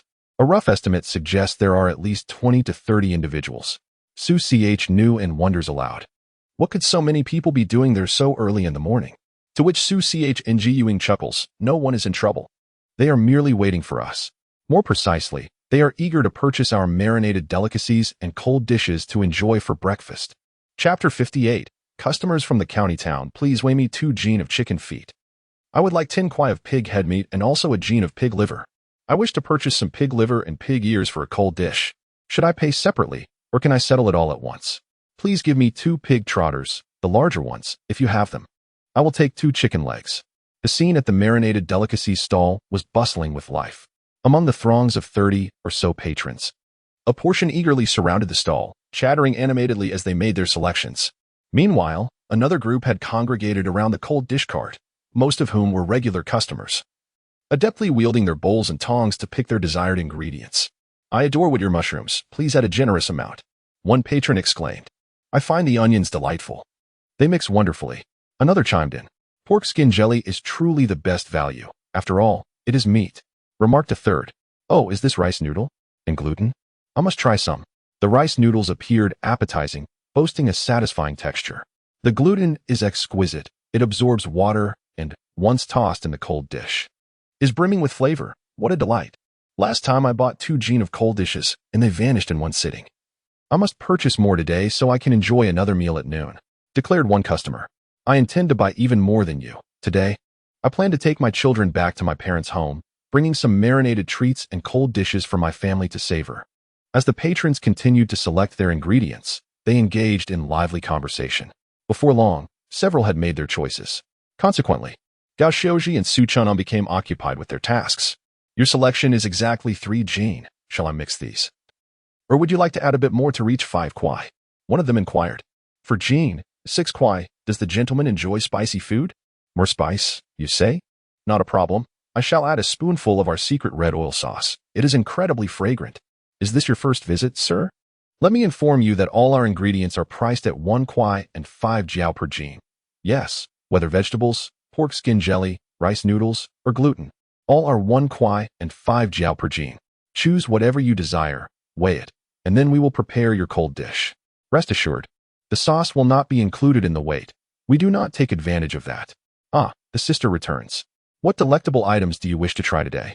As they prepared the cold dishes, they also attended to the customers, readying 2 bowls for mixing, thus enhancing their efficiency. In a short time, the first batch of customers gathered beneath the large willow tree departed with their marinated delicacies and cold dishes. Yet, soon after, a new wave of customers arrived in quick succession. Wang Dazong, Wang Jimin, arrived and purchased 10 kwai of pig head meat and 10 kwai of pig ears, requesting, please slice the pig ears. I will prepare a cold dish over there. Certainly, please hold on. Su Changqing placed the pig ears on the cutting board, skillfully slicing them with impressive precision, his knife skills having improved significantly, yielding slices that were both fine and uniform, rivaling those of a professional chef. How much cold dish did you bring last time? Wang Jimin inquired. 300 jin, Su Changqing replied. Did you sell out by the time the market dispersed?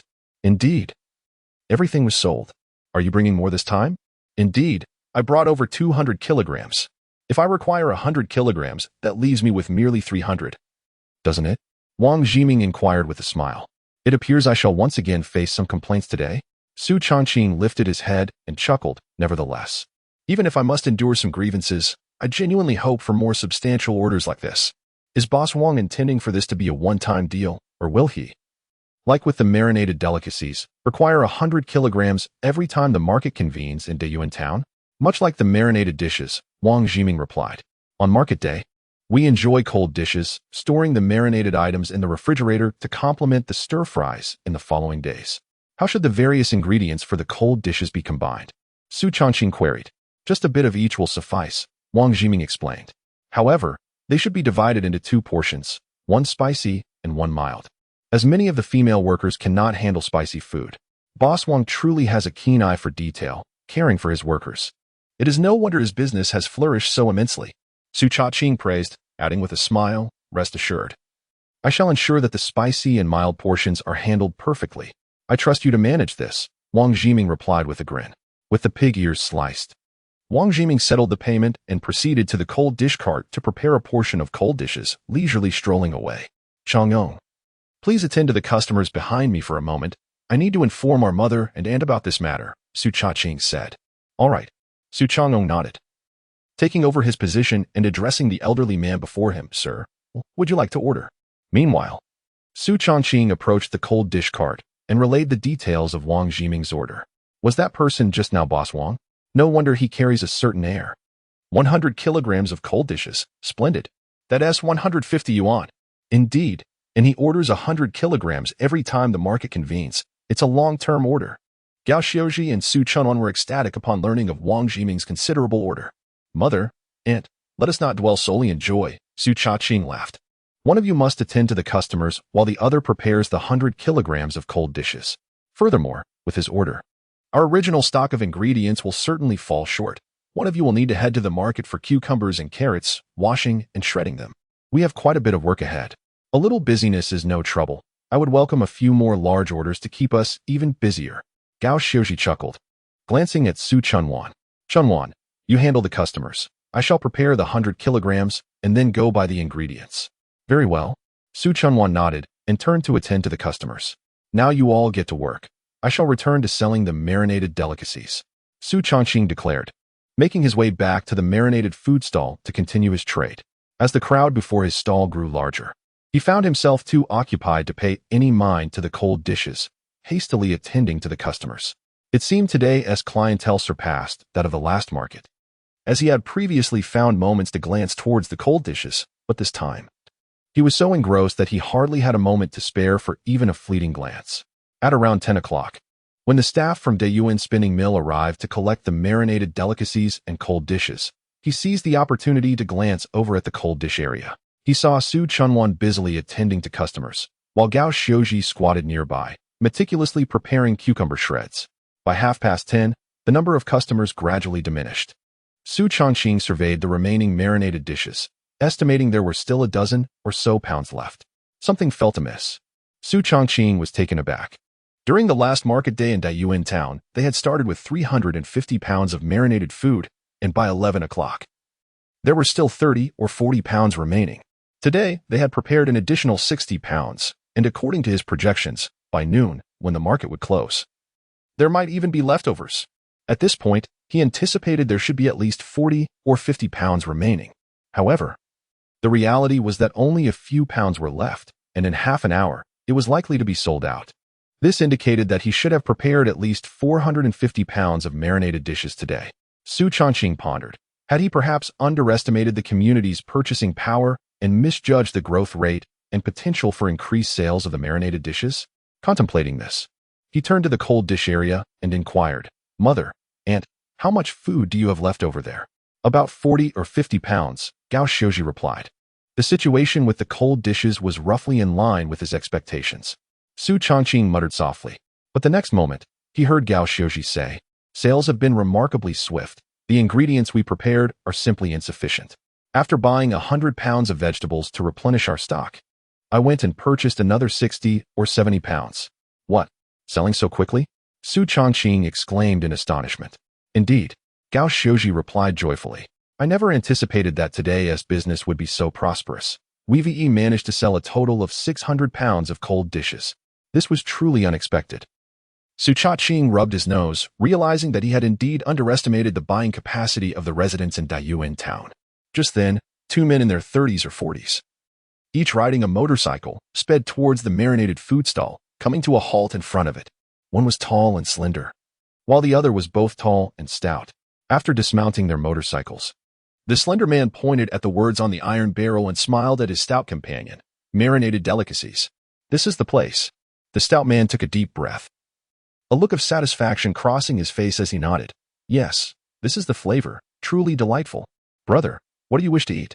Su Changqing promptly greeted them warmly, gesturing toward the dwindling selection of marinated dishes on the counter.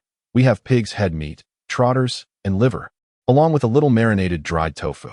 If you buy a substantial amount, I will gift you the remaining tofu. We will definitely buy a lot. The slender man chuckled, glancing at the counter and frowning slightly. Is this all the marinated food you have? Have the chicken legs and feet sold out? Yes, they sold quickly. And this is all that's left, Su Changqing apologized. I'm sorry, brother. If you wish to have chicken legs and feet, you'll have to come back next time. Alas, we arrived too late. The slender man sighed, turning to his stout companion and lamenting. I told you we should come earlier, but you insisted on dawdling. Now look at this. There's hardly anything left. I had not yet finished my work, so what could be done? The stout man lamented. I intended to purchase more to share with my parents and my mother-in-law, but to my dismay, only these remain. If we split them, there won't be enough for us. Brother, this time our purchase was insufficient. We shall return another time, Su Changqing cheerfully suggested, or you could visit Lydian village tomorrow. We will be there for the market. Generally, due to the demands of work, one must wait for the weekend to make such trips. Considering the nearly 100-mile round trip from the county town, which takes over an hour even on a motorcycle, the tall, slender man inquired further. Where will you set up your stall this weekend? Today is Thursday, Su Changqing replied. We will be at Zhangzhuang village on Saturday and at Guanzhai village on Sunday. Very well, then we shall wait until the weekend to procure more. The tall man stated, gesturing towards the assortment of marinated delicacies. Let us divide each item into 2 portions, one for each of us. Certainly, Su Changqing thought that at least 5 or 6 customers would be needed to sell the several dozen pounds of marinated goods. Yet these 2 were quite extravagant and decided to purchase them all. As he divided and weighed the delicacies, he inquired, Brother, did you come here from the county town for business, or specifically to buy marinated goods? Certainly, we came specifically for the marinated delicacies. The tall man sighed. In this sweltering heat, we traveled such a distance, hoping to buy more to share with our family and enjoy over the days, but alas, it is not yet 11 o'clock, and we are left with so little. I have long heard that your marinated goods are in high demand. One must arrive early to secure them, or else they risk missing out, and today has proven just that. In fact, we prepared a substantial amount of marinated goods today, significantly more than last time. We sold out just before noon last time and thought we might have leftovers today, yet they are selling far quicker than anticipated. After explaining, Su Changqing further inquired, Brother, how did you learn about my family's marinated delicacies while in the county town? Chapter 59. The next plan. My cousin resides in our DUN town. The tall, slender man remarked, initially. It was he who brought some marinated delicacies to my home during his visit. After we savored them, we found them particularly delightful, prompting me to request him to bring some more on his next trip. Regrettably, he is currently abroad to earn a living, and with no one to carry the goods for me, I had no choice but to come and purchase them myself. Ah, I see, Su Changqing finally comprehended. So, the older brother who previously brought marinated delicacies to the relatives in the county town is indeed your cousin. No wonder I haven't seen him at the market these past 2 gatherings. He has gone abroad to earn money? Which country is he in? The land of cherry blossoms, the slender man replied. Recently, he has been busy with his overseas paperwork, necessitating frequent trips to the county. I understand now, Su Changqing nodded, stating, working abroad is quite advantageous. Laboring in the land of cherry blossoms can yield substantial earnings. Indeed, I've heard one can earn in a month what we make in a year, the slender man added. And that is not all. Su Changqing shook his head. The wage levels in the land of cherry blossoms are remarkably high, even for unskilled labor, as long as one is willing to endure hardship. One can earn at least 10,000 yuan a month. Our country's average annual salary is merely over 4,000 yuan. Thus, working in the land of cherry blossoms could potentially yield more than 2 years' worth of our wages in just a single month. Is it really that much? The slender man was momentarily taken aback, then chuckled. It appears my cousin is set to become wealthy. Indeed, working abroad at present can indeed lead to fortune. However, there are hardships abroad as well, Su Changqing cautioned. It's an unfamiliar land, with language barriers and entirely different lifestyles. If one can work peacefully and earn money, that would be ideal. Otherwise, encountering issues can become exceedingly troublesome. In summary, it is a venture fraught with both rewards and risks. Indeed, the slender man nodded in agreement. After exchanging a few more words, Su Changqing turned his gaze to the stout man. May I inquire how you came to know about my family's marinated delicacies? We are neighbors. The stout man pointed at the slender man and chuckled. During the sweltering summer, we typically leave our doors open. One day, he was enjoying marinated delicacies at home, and the enticing aroma wafted through the door into my house, making my mouth water. After much coaxing, I managed to acquire a pound of pig's head meat from him, and upon tasting it at home, my entire family became enamored with it. My son has been clamoring for marinated delicacies lately. Had I not been so busy with work, I would have come to purchase some long ago. So that is how it is. Su Changqing smiled. In fact, I have heard about your marinated delicacies not only from him. The stout man continued. I have two colleagues, one from Sanhe Town and the other from Baishan Town, and both have spoken highly of your family's marinated delicacies. According to them, your delicacies have gained considerable fame in both towns. Many individuals travel to DU in town specifically to buy your marinated treats. Is that so? I truly appreciate everyone's generosity, Su Changqing chuckled. At the same time, he realized why the sales of marinated delicacies were experiencing a significant surge. It was not that he underestimated the purchasing power of the residents of DU in town. Rather, it was the burgeoning fame of his marinated delicacies that had created a sensational wave in the neighboring township. An increasing number of people were traveling from that township to procure his delicacies, leading to a surge in customer numbers and, consequently, sales. Now, many individuals in the county had also heard of his delectable offerings, with numerous colleagues expressing their intent to visit and purchase. Brother, Fatty remarked, your marinated dishes are so exceptionally delicious. Why not open a shop in the county? If you establish a store there, I would surely frequent it every few days.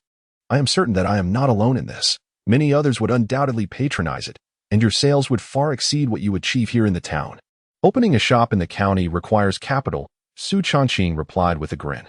There are expenses for rent and decor, which can be quite substantial. We are still burdened with considerable debt at home. How could we possibly afford to open a shop? Once we manage to clear our debts and save enough, we will venture into the county. Very well, we shall await that day. Fatty chuckled. As they conversed, Su Changqing had already prepared the marinated dishes but did not hand them over immediately. Instead, he inquired, Gentlemen, would you like to take all these marinated dishes as they are, or would you prefer some to be mixed with a salad? Mixed salad? The two men were taken aback.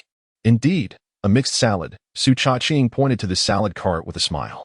The salad ingredients are also from my family. You can have some of these marinated dishes sliced and combined with those ingredients to create a salad. Trust me, the flavor is exquisite. Oh, your family also sells salads? The two men, intrigued, approached to take a closer look and asked, How do you sell these salads? All ingredients are available for your selection at a price of $1.50 per pound. Once you have made your selections, they will be weighed for the salad, Su Changqing explained. If you purchase marinated dishes from me and wish to have a salad, there will be an additional fee of 10 cents per pound for the mixing. However, since you gentlemen have made the effort to come all this way from the county on such a hot day, we shall waive the mixing fee. The uniform pricing for various ingredients and the freedom to choose was quite appealing. The tall, slender man laughed. All right, I will take some. Su Changqing promptly handed over a bowl and tongs, saying, Here, choose as you please. She then retrieved another set for Fatty, asking, Big brother, do you want some? Of course.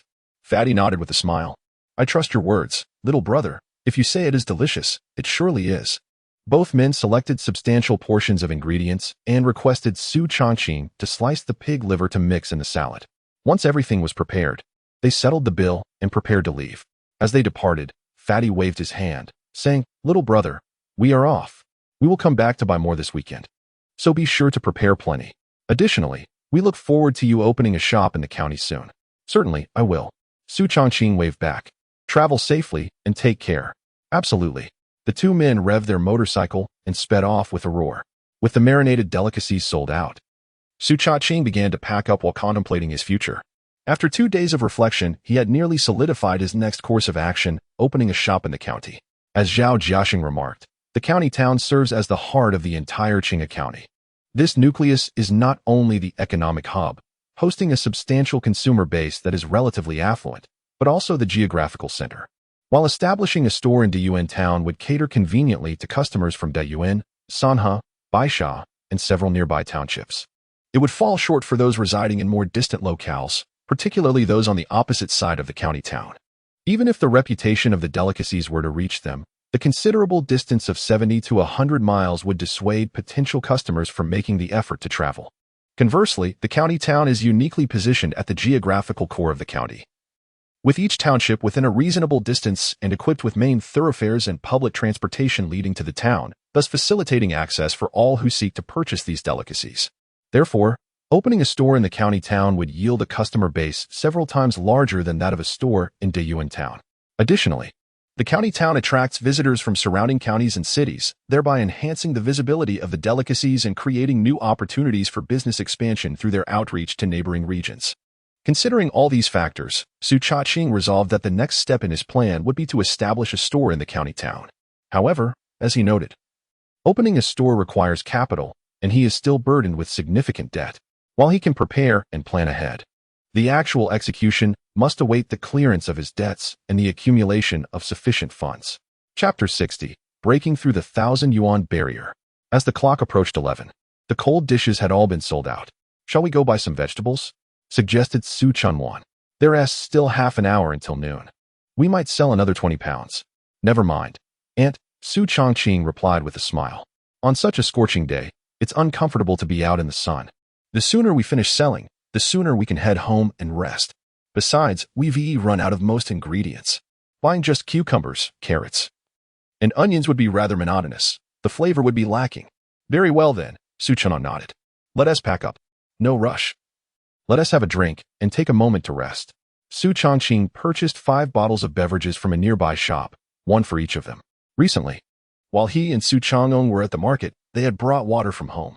However, they quickly realized that in such high temperatures, the water would become warm after a few hours in the heat, proving far less refreshing than drinks taken directly from the refrigerator. Thus, they decided to forego bringing water altogether, opting to buy drinks when they felt thirsty while packing up. After all, with their improved economic circumstances, they were not overly concerned about the few dimes spent. Twisting the cap off a bottle, Su Changqing gulped it down, relishing the icy sensation coursing through his body, which instantly made him feel much more refreshed. "Aunt, how do you feel? Is it more exhausting to embroider carpets or to sell cold dishes?"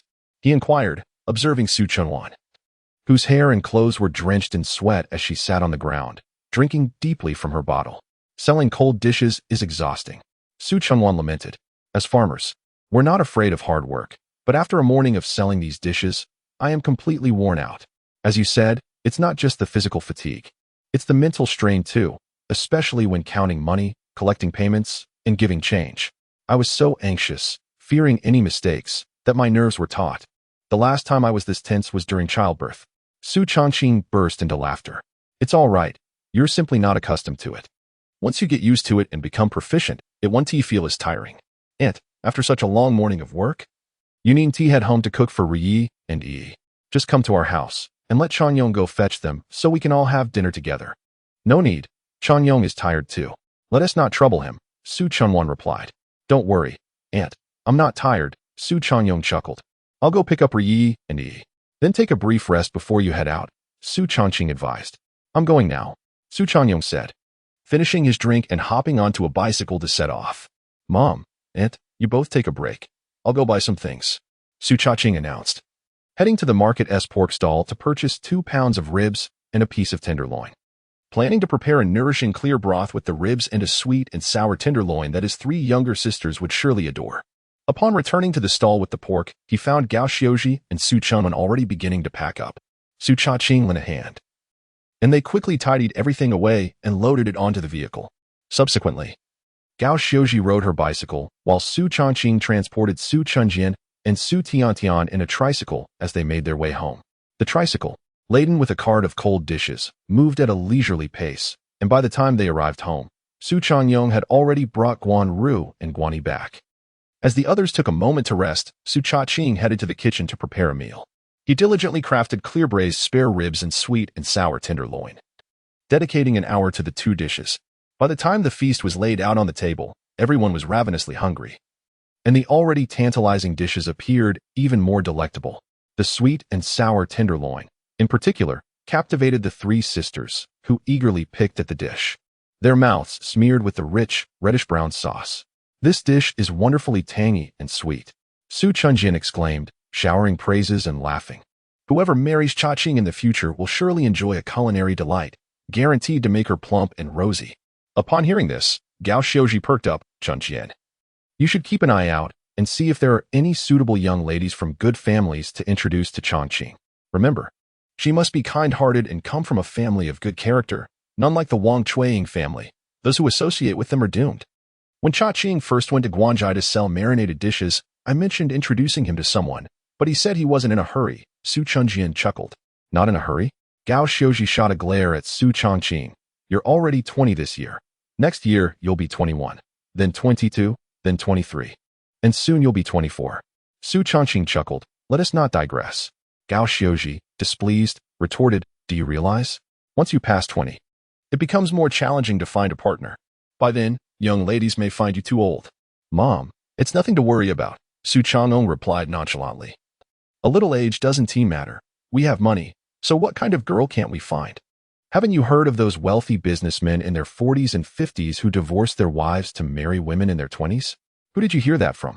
Gao Xiaoji raised an eyebrow and smacked Su Changqing on the back of his head. "I warned you not to be foolish." Ouch! Su Changqing nearly dipped his face into his bowl of soup from the impact, spilling some of the broth as he trembled. "Mom, I was wrong. I was just joking." He quickly backtracked, assuring her, "You can rest assured. My brother is definitely not that kind of person." Gao Xiaoji fixed her gaze on him. "And what about you?" "I am not either." "I am not." Su Changqing shrank his neck, repeatedly promising, "If I hear you listening to such nonsense again, I will twist your ears off." Gao Xiaoji huffed, then added earnestly, "Regardless of our financial status, we must resolutely avoid becoming corrupt and engaging in unscrupulous deeds. I do not wish for you to marry someone like Wang Chuiying, nor do I want you to turn into duplicitous individuals, the subject of ridicule. Understood?" "Understood. Understood." Su Changqing nodded vigorously.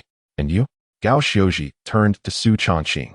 He raised his hand and, facing the light, vowed, "I understand as well." "That is good to hear." Gao Xiaoji nodded in satisfaction. In truth, she was aware that both of her sons possessed kind-hearted and honest natures. However, having heard numerous tales of men who succumbed to corruption upon acquiring wealth, she could not help but harbor some concerns. Thus, seizing the opportunity, she embarked on a brief moral discourse with them. "Changqing, you are already 20 years old. The matter of finding a partner cannot be taken lightly." After imparting her wisdom, Gao Xiaoji swiftly redirected the conversation, stating, "Your aunt and I will help you inquire about suitable candidates. If someone feels right, then you must pursue it. Of course, if you have your eye on a particular young lady, that would be even better. I shall directly seek assistance in proposing." "All right, no problem." Su Changqing nodded, understanding that to bring this topic to a close, he must acquiesce to Gao Xiaoji's words and play the role of a compliant son.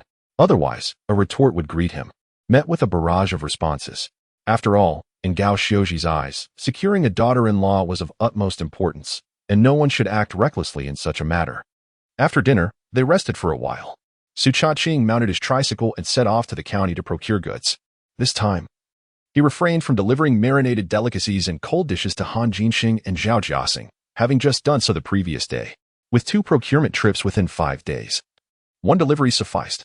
Otherwise, they would be left with excess, making him appear as if he were forcing unwanted sales, which would be inappropriate. Social exchanges must adhere to a sense of balance. Excess is as undesirable as deficiency. Upon returning home after his errands, he found Gao Xiaoji and Su Changqing preparing ingredients for cold dishes, while Su Changqing and Guan Ruyiyi were absent. "Changqing, have Aunt and Ruyiyi gone home?" Su Changqing inquired. "Yes, they have returned. They should be home by now," Su Changqing replied, his expression brimming with excitement. "Brother, Mother and I have already calculated today's income and expenses. Can you guess how much profit we made today? Is it over 1,000? Su Changqing asked with a smile. "Indeed." Su Changqing nodded vigorously, his tone filled with enthusiasm. "Today's profit is 1,047 yuan. Brother, we've crossed the 1,000 yuan threshold." Chapter 61. Uncle at the gate. The news of achieving over 1,000 in daily profits is indeed a cause for celebration. Even more promising is the expectation that, with the continued influx of customers from the neighboring township, this figure will rise further in the short term. To what extent will it increase? To 1,200? 1,500? Or perhaps even higher? Su Changqing could not say for certain, but one thing is clear. The next market day in Dun Town will undoubtedly yield greater profits than today.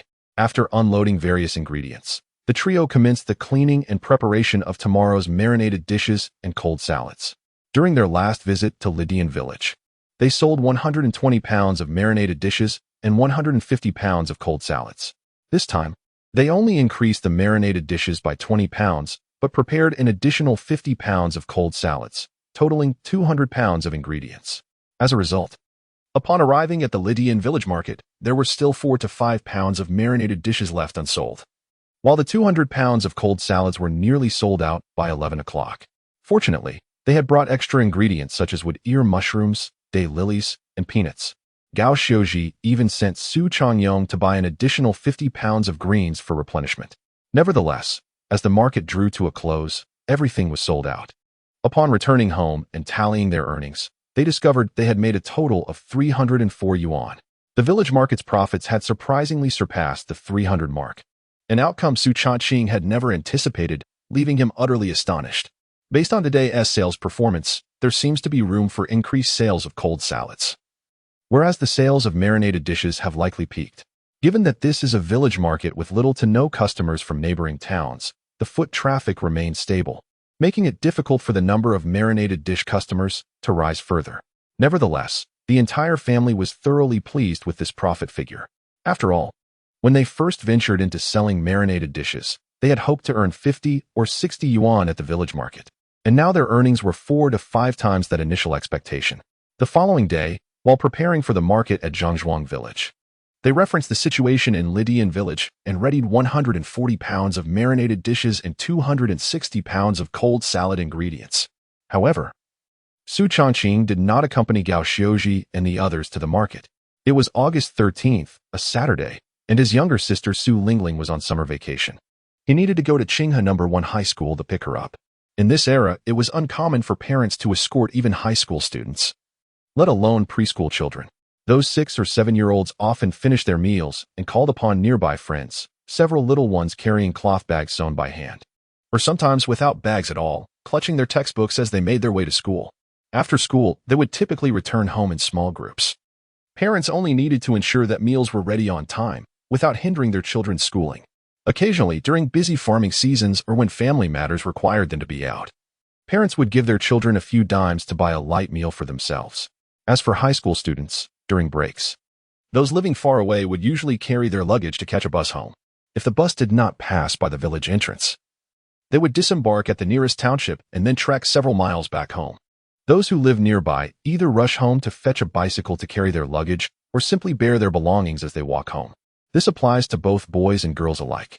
Although it may appear strenuous, such is the reality of this era, especially for rural students, who are not accustomed to pampered lifestyles. They are accustomed to toiling in the fields year-round, possessing the strength and resilience to endure fatigue, and do not perceive the act of carrying their luggage home as particularly arduous, nor do they feel any sorrow or grievance over it. Su Changqing's decision to pick up Su Lingling primarily stems from the mindset and habits of parents from later generations, who believe that when students have a holiday and are burdened with numerous belongings, they ought to be met with assistance to ensure a more effortless journey home. After all, today is the village market day, and Su Changqing can manage selling his delicacies alone. Before setting off, Su Changqing prepared 2 portions of delicacies, each containing a pound of pig's head meat, a pound of braised chicken legs, a pound of braised tofu, and a pound of braised tofu skin. These portions were not intended for Han Jinsheng and Zhao Jiaxing, but rather for the 2 female classmates of Su Lingling. During the incident when he defended Su Lingling against Zhou Hai, he had promised to treat the 2 girls to a meal as a token of gratitude for their kindness towards her. To ensure they would not decline his invitation due to shyness or other reasons, he brought along the 2 portions as gifts. Should they refuse the meal, they could still accept the delicacies. Of course, if they were amenable to dining together, he could easily bring additional gifts.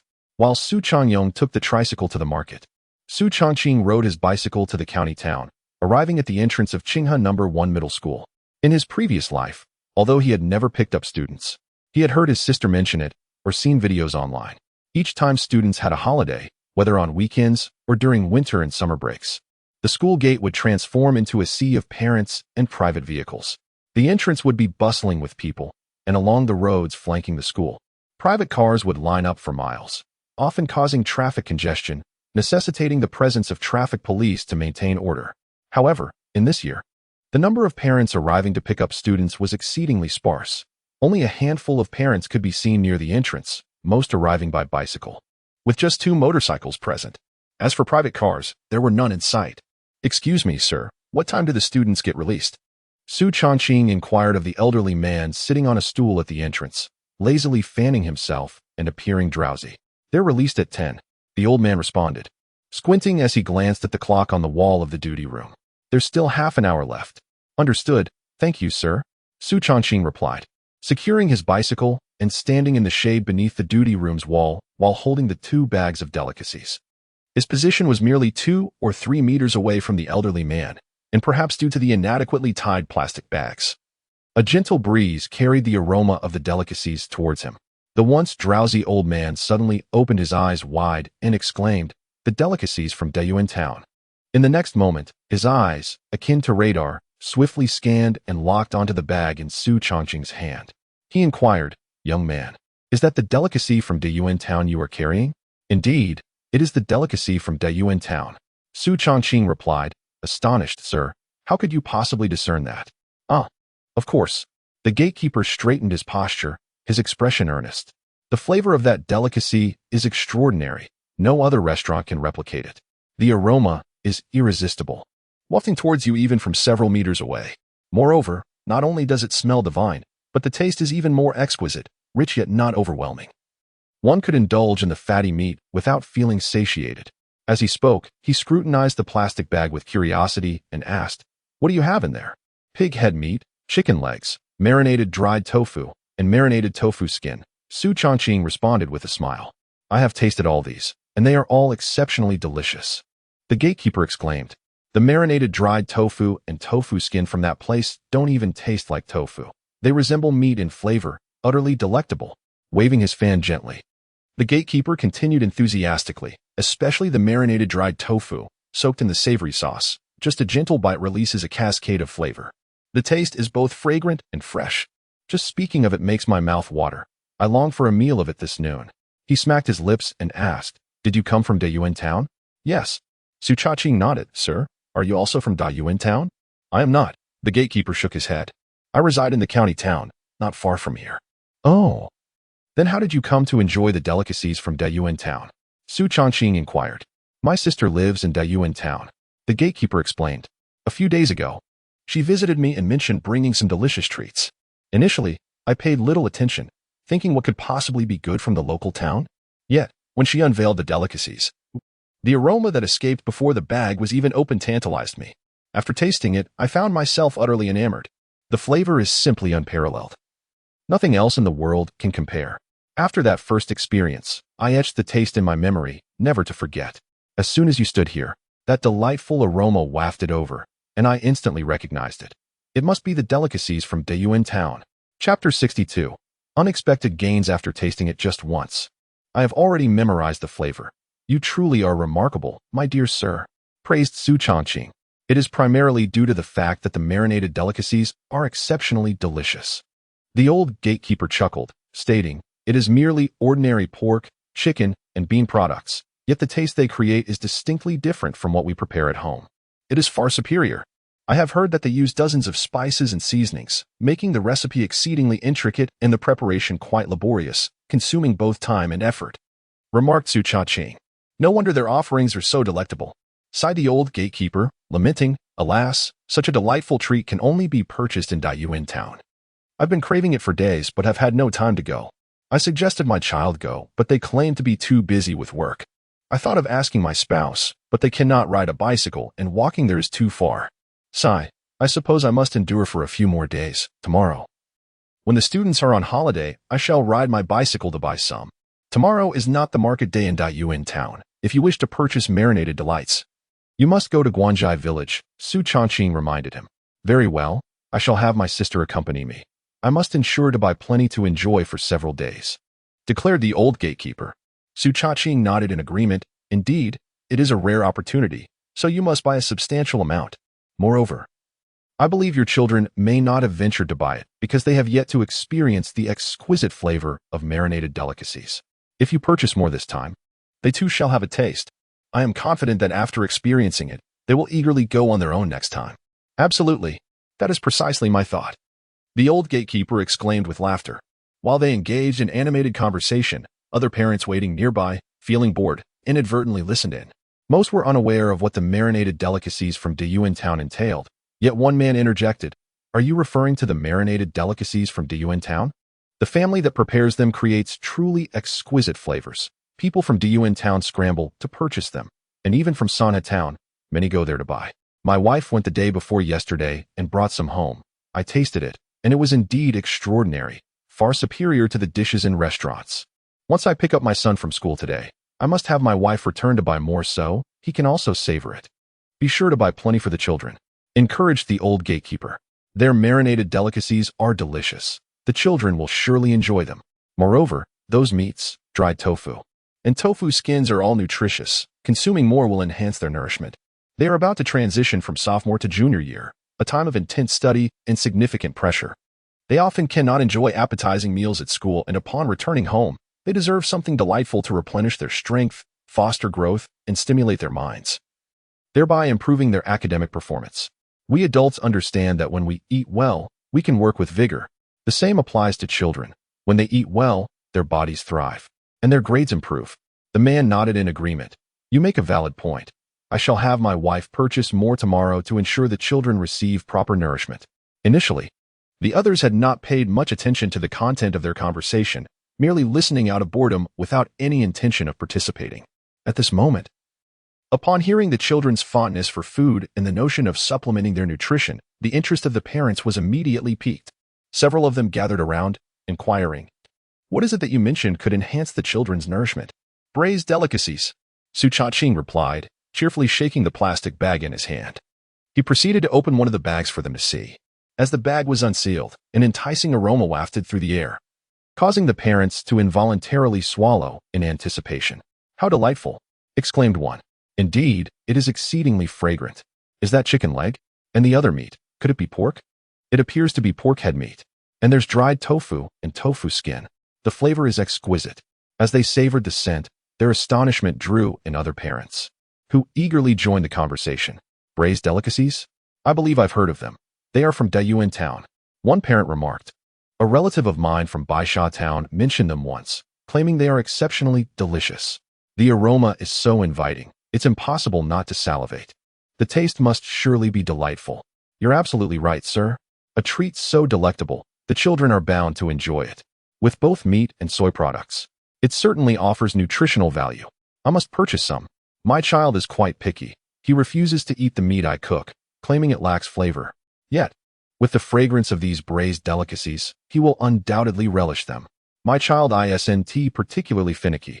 However, due to his lack of selectiveness, he tends to be frugal, opting only for inexpensive meals. Now that school is out, it's time to indulge him with something tasty. I originally planned to buy a chicken to cook for him tomorrow, but I think I'll opt for these braised delicacies instead." The parents swiftly reached a consensus. Braised delicacies were indeed a splendid choice, perfectly suited to tantalize the children's palates and enrich their nutrition. They should be purchased abundantly. "Excuse me, young man, do these braised delicacies only sell in Diyuan Town?" one parent inquired. "Indeed," Su Changqing nodded. "Currently, they only set up stalls in Diyuan Town and a few surrounding villages. If you wish to purchase the braised delicacies, it's essential to know their market schedule. From the 1st to the 5th of the lunar month, they visit Lidian Village, Zhangzhuang Village, Guanzhai Village, Dongwangswang Village, and Diyuan Town. Then they cycle through this sequence again from the 6th to the 10th day. For instance, today being the 7th, they are in Zhangzhuang Village, and tomorrow they will move to Guanzhai Village." "Understood. Thank you, young man. I shall go to Guanzhai tomorrow. I will join you." "Where is Guanzhai?" "Not far from Diyuan Town. You'll find out once you inquire in town." "Oh, then I shall go too. I have commitments tomorrow and the day after, so I can only visit the town in a couple of days." Numerous parents eagerly expressed their intent to purchase the braised delicacies. However, A few parents appeared quite disheartened. Alas, you must be near Tycoon town. But I'm enjoying town, over 70 miles away. It's simply too far for me, so I want to be going. I'm in Gallon Township, even farther than you, over 80 miles away. Having a motorcycle is certainly advantageous, allowing for a round trip of merely 2 to 3 hours. Yet, my household is limited to a bicycle. Departing in the morning may not guarantee a timely return by noon. Indeed, it would be wise to procure some meat to simmer and salt for the children. The aroma of home-cooked meals is unmatched. What alternatives do we have? Surely, we cannot endure a day of toiling back and forth merely for sustenance. In this sweltering heat, who could withstand cycling over 100 miles? Parents from distant villages can only shake their heads in resignation. Su Changqing observed the varied expressions of the parents, secretly amused. He had not anticipated that in fetching Su Lingling, he would inadvertently attract such a plethora of customers for himself, an unforeseen boon. As he noticed several potential customers contemplating abandoning their purchase of marinated delicacies due to the distance, he quickly interjected, "Dear friends, there are indeed more efficient ways to traverse the distance. You could take a bus from your township to the county bus station during the market day at Tycoon town, and subsequently transfer to another bus heading to Tycoon town. Though this would incur a few yuan for the fare, it would be significantly quicker than cycling, and you would avoid the sun's rays and the exhaustion. It's quite a pleasant alternative, wouldn't you agree?" That is a viable solution. However, taking 4 bus rides would cost 6 yuan in fare. In that case, why not purchase more marinated delicacies? Spending 40 or 50 yuan would render the 6 yuan fare negligible. I have an idea. Once I return, I could recommend Tycoon town's marinated delicacies to relatives and friends, and we could send a representative from each household to make the purchase, thereby sharing the travel expenses. What a splendid way to save money. That is indeed a good plan. We should give it a try. Our village has several children attending high school. I shall discuss this with them upon my return. These marinated delicacies are not solely for the children. They can be enjoyed by everyone, including the elderly. Nutritional benefits abound for all ages.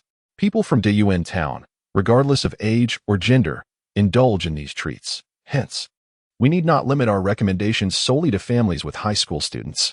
Absolutely. I shall make a concerted effort to recommend this to more individuals, rallying a larger group to ensure the travel costs are minimized to mere cents per person. Chapter 63. Arrival. A few individuals engaged in lively discussion on methods to reduce transportation costs. Su Changqing stood silently nearby, yet his heart brimmed with delight. He had not anticipated that their strategy to lower fare expenses would inadvertently involve attracting more customers for him. If each of them managed to gather 4 or 5 companions, that would amount to 20 or 30 individuals altogether. It seemed prudent to prepare an ample supply of marinated delicacies in the coming days.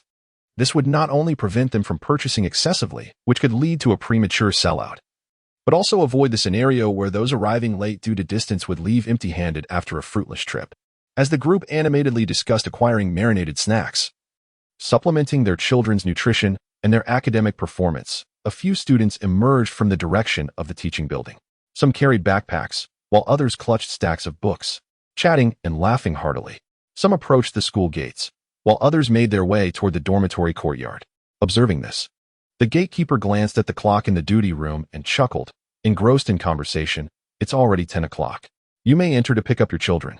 He rose and opened the gate, allowing the parents to enter the school. Some headed toward the teaching building, while others waited at the dormitory entrance. Su Changqing pedaled directly to the teaching building, securing his bicycle at the entrance. He ascended the stairs with the marinated snacks, inquiring with a student before locating class 7 of the second year on the 3rd floor, as indicated by the sign at the classroom door. Upon reaching the entrance, he spotted Su Lingling emerging. She was cradling a stack of books, turning to converse with a girl behind her, oblivious to the presence in front, and collided directly with Su Changqing. "Oh dear, I'm so sorry." Upon realizing she had bumped into someone, Su Lingling instinctively apologized, then turned her head upward to find Su Changqing's expression of resigned amusement. Carrying so many books, and yet not paying attention while walking. "What would you do if you fell?" He chided in a mock serious tone, extending a hand to receive the books, cradling them in his own arms. "Brother," Su Lingling exclaimed in surprise upon recognizing her brother as the person she had collided with. Although Su Changqing had mentioned during his last visit that he would come to pick her up for the holiday, she had not truly expected him to follow through, considering he had never done so before and that the family was rather busy at home. Now, seeing Su Changqing before her, she felt a mix of astonishment and genuine joy. Brother, you really came. I did say I would come to pick you up last time. Su Changqing replied with a warm smile, glancing at the books in his arms. Is this all you have?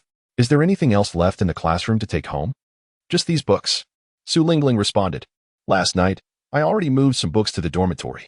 Those can stay there for the senior review. Today, these are all the assignments and study materials for the holiday that need to come home. All right.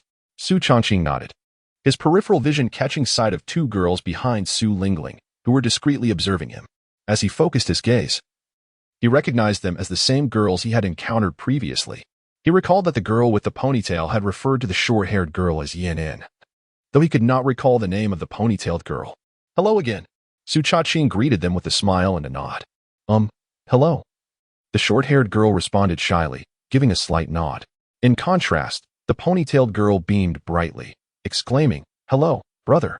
Noticing that they both carried books, Su Changqing chuckled. May I assist you with your books while you help me with this? He gestured with the plastic bag in his hand. No, we can manage. The two girls insisted, shaking their heads. Not a problem. I'm quite strong, Su Changqing laughed, reaching to take their books while handing over the plastic bag. There are 2 bags. Could you each take one? Oh, okay. The girls accepted the bags, expressing their gratitude. Thank you. Thank you, brother. You're welcome. Now, let us head downstairs, Su Changqing replied with a smile. We'll lead the way, Su Lingling said, walking ahead with the 2 girls to clear the path for Su Changqing, who followed closely behind with the stack of books. Brother, what's inside this bag? Su Lingling inquired, glancing curiously at the plastic bags the girls held. She took a gentle sniff and added, It smells delightful, almost like meat. You have quite an impressive nose. Su Changqing chuckled. Inside are some of our family's marinated delicacies, including marinated meat. Marinated delicacies? Brother, what do you intend to do with these? Su Lingling asked in surprise. Are you selling them at the county fair? I'm delivering them as gifts, Su Changqing replied with a smile. Oh, I see. Su Lingling nodded. In that case, why don't you deliver the marinated treats first? I need to go to the dormitory to tidy up my clothes and bedding. By the time you return from your delivery, I should be finished packing. No need for that, Su Changqing laughed. The items have already been delivered. What? Su Lingling paused, puzzled. Delivered? The 2 girls exchanged bewildered glances, staring at the plastic bags they held. But we have the items in our hands. How could they be delivered? The short-haired girl questioned, confusion evident in her voice. Indeed, in our hands. The ponytailed girl trailed off mid-sentence, her expression shifting to one of disbelief. Could it be, for us? She did not finish her thought but glanced at the short-haired girl and then down at herself. In an instant, Su Lingling comprehended her implication, exclaiming in realization, Oh, I understand now. These are gifts for you too. Haha, brother, is that correct? Indeed, Su Changqing confirmed. Su Changqing smiled warmly and nodded, promptly elucidating. The last time I was in the cafeteria, I overheard your discussion about wanting to assist Lingling. Subsequently, when I visited that restaurant, you followed suit, clearly showing your concern for her situation. To express my gratitude for your care and support, I have brought some marinated delicacies for you. I hope you will not refuse them. But we cannot accept this. The short-haired girl's face flushed crimson in an instant, rendering her quite embarrassed and awkward. Clutching the plastic bag as if it were a scalding iron, she extended her hand, intending to return it to Su Changqing. We haven't been of much help. How could we accept your gifts? The girl with the ponytail, while less overtly flustered, also felt a tinge of discomfort. Brother. Regarding that incident, we were of no assistance whatsoever. As for our usual interactions, Lingling and I are good friends. We support each other in life, yet academically, our grades are average, and it is Lingling who has been aiding us. Consequently, she too attempted to return the marinated delicacies to Su Changqing. Su Changqing gestured to the stack of books he was holding. Do not return it to me. I am carrying these books. I would hate for them to spill. Furthermore, you have already accepted the items. How could you return them now? We had no idea this was meant for us. Had we known earlier, we wouldn't have accepted them. The ponytailed girl, seeing Su Changqing's refusal, reluctantly offered them to Su Lingling. Lingling, here, take it. The short-haired girl followed suit, extending the bag as well. No. I don't want it. Su Lingling stepped forward, creating distance between them, and laughed. This is a gift from my brother to you, not from me. Why would you return it to me? Lingling, these items are quite valuable. We cannot accept them. The ponytailed girl insisted. That is of no concern to me. This matter does not involve me. Su Lingling replied cheerfully, crossing her arms defiantly and resolutely refusing to accept their return. Chapter 64. The Invitation. Alas. The girl with the ponytail sighed heavily upon witnessing Su Changqing and Su Lingling's reluctance to accept her offering. With a sense of resignation, she implored, Lingling, brother, how can you both be this way? Since it has been given to you, you should graciously accept it without overthinking. Su Changqing replied with a smile. I am unsure if Lingling has informed you, but our family is currently engaged in the production of marinated delicacies. These are all homemade, akin to the local produce such as peanuts and sweet potatoes. Besides, do not regard these as formal tokens of gratitude. You and Lingling share a friendship, and such items are merely snacks that friends ought to share with one another. Snacks. The ponytail girl opened the bag and peered inside, her eyes widening at the sight of the copious amounts of meat. Even if it's homemade, it must be worth quite a bit. Not really, Su Changqing chuckled, then feigned seriousness as he queried, do you truly believe that the bond between you and Lingling is worth less than these items? Are you unwilling to accept such a small gift from a friend? Well, the ponytailed girl realized that Su Changqing was not genuinely upset, yet she found herself at a loss for words in response to his statement. Jiao jiao, yin yin. Su Lingling cheerfully linked her arms with theirs. Let these be my gift to you, all right? But you must not return them, for they are presents for good friends. If you refuse, it would mean you do not regard me as a good friend, and that would make me quite sad. The short-haired girl was uncertain about how to respond. After contemplating for a moment, the ponytailed girl sighed softly and nodded. Fine, we shall accept them. Yin yin, let us take them. In return, we can bring Lingling some delicious treats later. But I don't have anything tasty at home. The short-haired girl lamented. How can that be? Su Lingling laughed. I recall a time when you brought that delightful egg sauce your mother made. It was so delicious. I didn't even buy vegetables that day and just had 2 buns with the egg sauce. Have you forgotten? How about this? When school starts again, you can bring a bottle of that egg sauce with you, all right? Well, all right then. The short-haired girl nodded gently and added, thank you, Lingling. She then turned to Su Changqing, saying, thank you, brother. Following this incident, her address to Su Changqing transformed into brother. You're welcome. Su Changqing responded with a slight smile. Alas, at this moment, the ponytailed girl suddenly sighed again. In truth, the one who should be worried is I. Yin Yin can at least bring some egg sauce. But I truly have nothing delectable at home. You have no idea. My mother's culinary skills are simply, well, let me put it this way. While others return home from vacation 3 pounds heavier, I return home 3 pounds lighter, shedding tears while longing for the cafeteria food. Haha. Su Lingling burst into laughter. Jiao jiao, you're too amusing. How could it possibly be that exaggerated? I assure you that I have employed no fictitious, embellished, or exaggerated rhetorical devices. The girl with the ponytail remarked, when you were children, you surely often visited your friends' homes for meals, right? But I never went to anyone else's house for dinner, as I felt too embarrassed to invite them over to mine afterward. You can hardly imagine how I have managed all these years. At times, I even marvel at my own ability to grow up healthy and strong. Alas, do you know what my greatest wish is now? It is not to gain admission to a prestigious university, but rather for my brother to find me a sister-in-law who can cook, to swiftly rescue our entire family from the sea of hardship. Her words brought laughter to Su Changqing and the others. Observing the trio chuckling heartily, the ponytail girl turned her gaze and said, brother, I recall you mentioned treating me and Yin Yin to a meal last time, didn't you? Su Changqing chuckled. Indeed, what would you like to eat? The short-haired girl tugged at the ponytail girl's sleeve, saying, Jiao jiao. Let us not go out to eat. She had previously felt that Su Changqing should not be the one treating, and now, having accepted the delicacies he had given her, she felt even more reluctant to impose upon him for another meal. We certainly must eat, the ponytail girl retorted with a smile. However, we must agree first that it is not you treating, but rather I shall treat, all right? No. Su Changqing shook his head vehemently. It was agreed that I would treat. How could I let you pay? You are still a student. What of it? The ponytail girl exclaimed in surprise. Lingling is also a student. She can gift us delicacies, so why can't I invite her to a meal as a gift? Brother, do you truly believe that my friendship with Lingling is worth less than a meal, to the extent that you would refuse to accept such a small token of friendship? Su Changqing never anticipated that the very words he had used to persuade them would be swiftly turned against him by her. Seeing his flustered expression, the ponytail girl smirked triumphantly, yet soon she became earnest and explained, Brother, I genuinely cannot think of anything delicious I could bring back home for Lingling. So please allow me to treat. Otherwise, if I return home with so many gifts, I would feel genuinely embarrassed and uneasy." This just as Su Changqing was about to respond, she interrupted him. "Brother, think carefully," the ponytail girl said with a serious expression. "If I were to simply return home carrying these items, and my mother asked where they came from, I would have to say they were gifts from my classmates. My mother would surely inquire further, if your classmates gave you something, did you give them anything in return? To which I could only reply that I did not. Although my mother's culinary skills are not exceptional, she is exceedingly generous, and she would undoubtedly be displeased upon hearing this. She might very well say, in that case, 'Let us invite your classmates over for dinner one day.'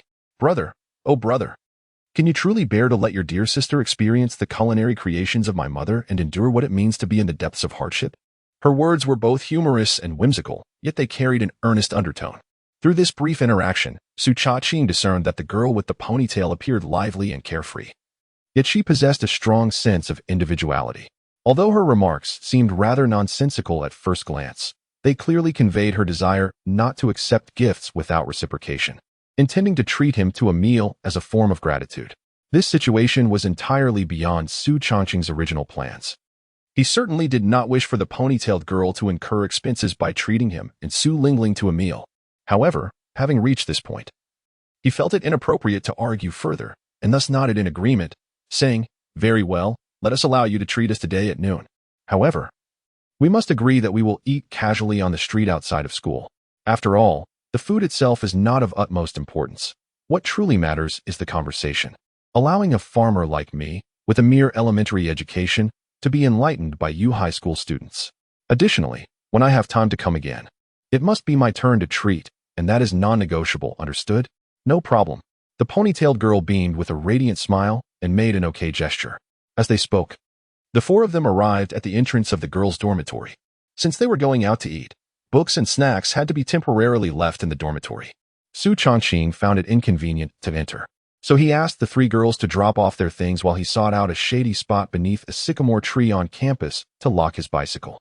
When he returned to the dormitory entrance, the three girls had just emerged, allowing the four of them to exit the school and venture onto the street lined with eateries.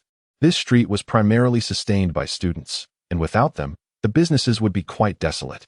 Consequently, during holidays, many of these restaurants would close, with owners taking a break or seeking alternative means of income.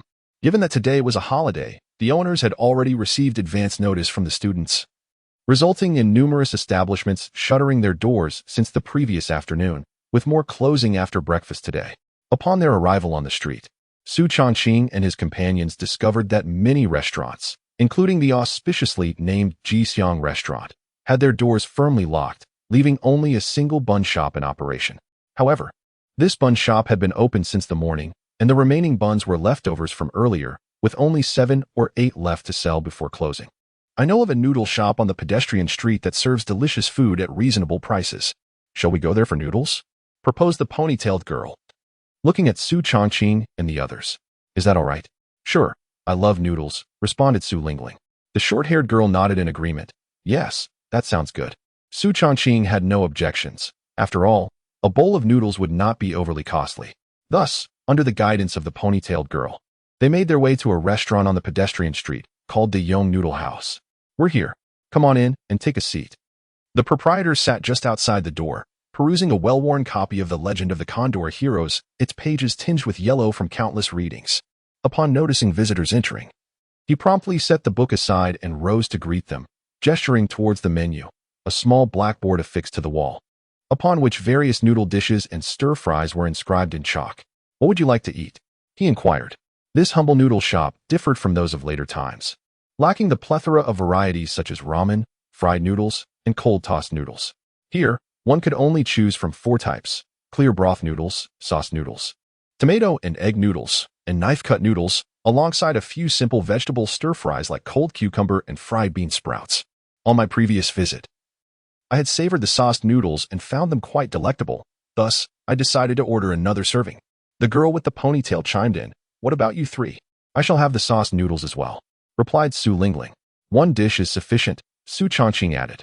"I will opt for the clear broth noodles," said the girl with short hair, having noticed that the price was 5 times lower than that of the sauced noodles. The sauce noodles are simply the clear broth noodles enhanced with sauce, the ponytail girl explained.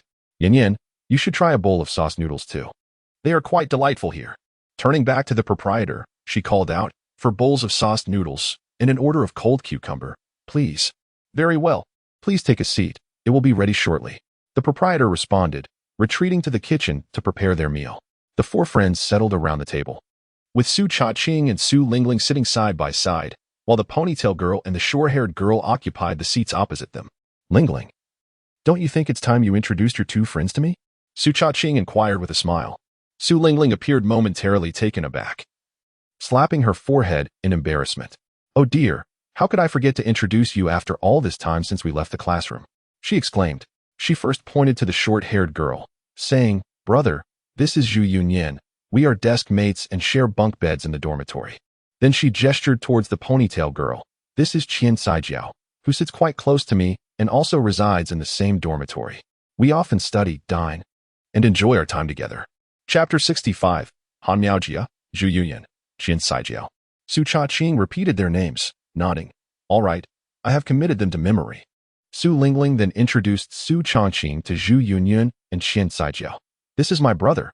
Heh. There's no need for a detailed introduction. Just his name will suffice. He is called Su Changqing. Oh. Zhu Yunyan nodded, indicating her understanding. Qian Saijiao, with a cheerful smile, remarked, I've remembered it, Brother Changqing. Lingling, you mentioned that you usually play together. What activities do you engage in at school? Su Changqing inquired. There are many games to enjoy, such as playing gamoku, jumping rope, volleyball, badminton. Su Lingling replied. However, we don't have much time for play since our schoolwork is quite demanding, and there is a plethora of assignments. We only indulge in some fun when we are utterly exhausted and can no longer concentrate on our studies. Perhaps spending a little time on the playground or playing a couple of rounds of gamoku in the classroom. It's essential to rest when needed. A balance between work and leisure enhances learning efficiency. Su Changqing remarked. Is there a lot of homework during the summer vacation? Indeed. Su Lingling nodded, then chuckled, but I've already completed half of it. Truly impressive. Su Changqing laughed heartily. This diligent habit had been ingrained in Su Lingling since childhood. Every time a holiday approached, she would promptly begin her assignments as soon as the teacher assigned them. By the time the vacation commenced, she would have completed a significant portion, returning home to finish the remaining tasks in a day or two. Subsequently, she would borrow the textbooks for the upcoming semester from older students in the village, self-studying and previewing the lessons. In stark contrast, Su Changqing held an entirely different perspective. Homework. What homework? ISNT summer and winter vacation meant for enjoyment? Write assignments? Nonsense. When teachers assigned homework, he was either frolicking with classmates or lost in his own thoughts, utterly oblivious to any tasks given. How could he write something he didn't even know about? And as for previewing the next semester's lessons? Absurd. He could barely grasp the current semester's material.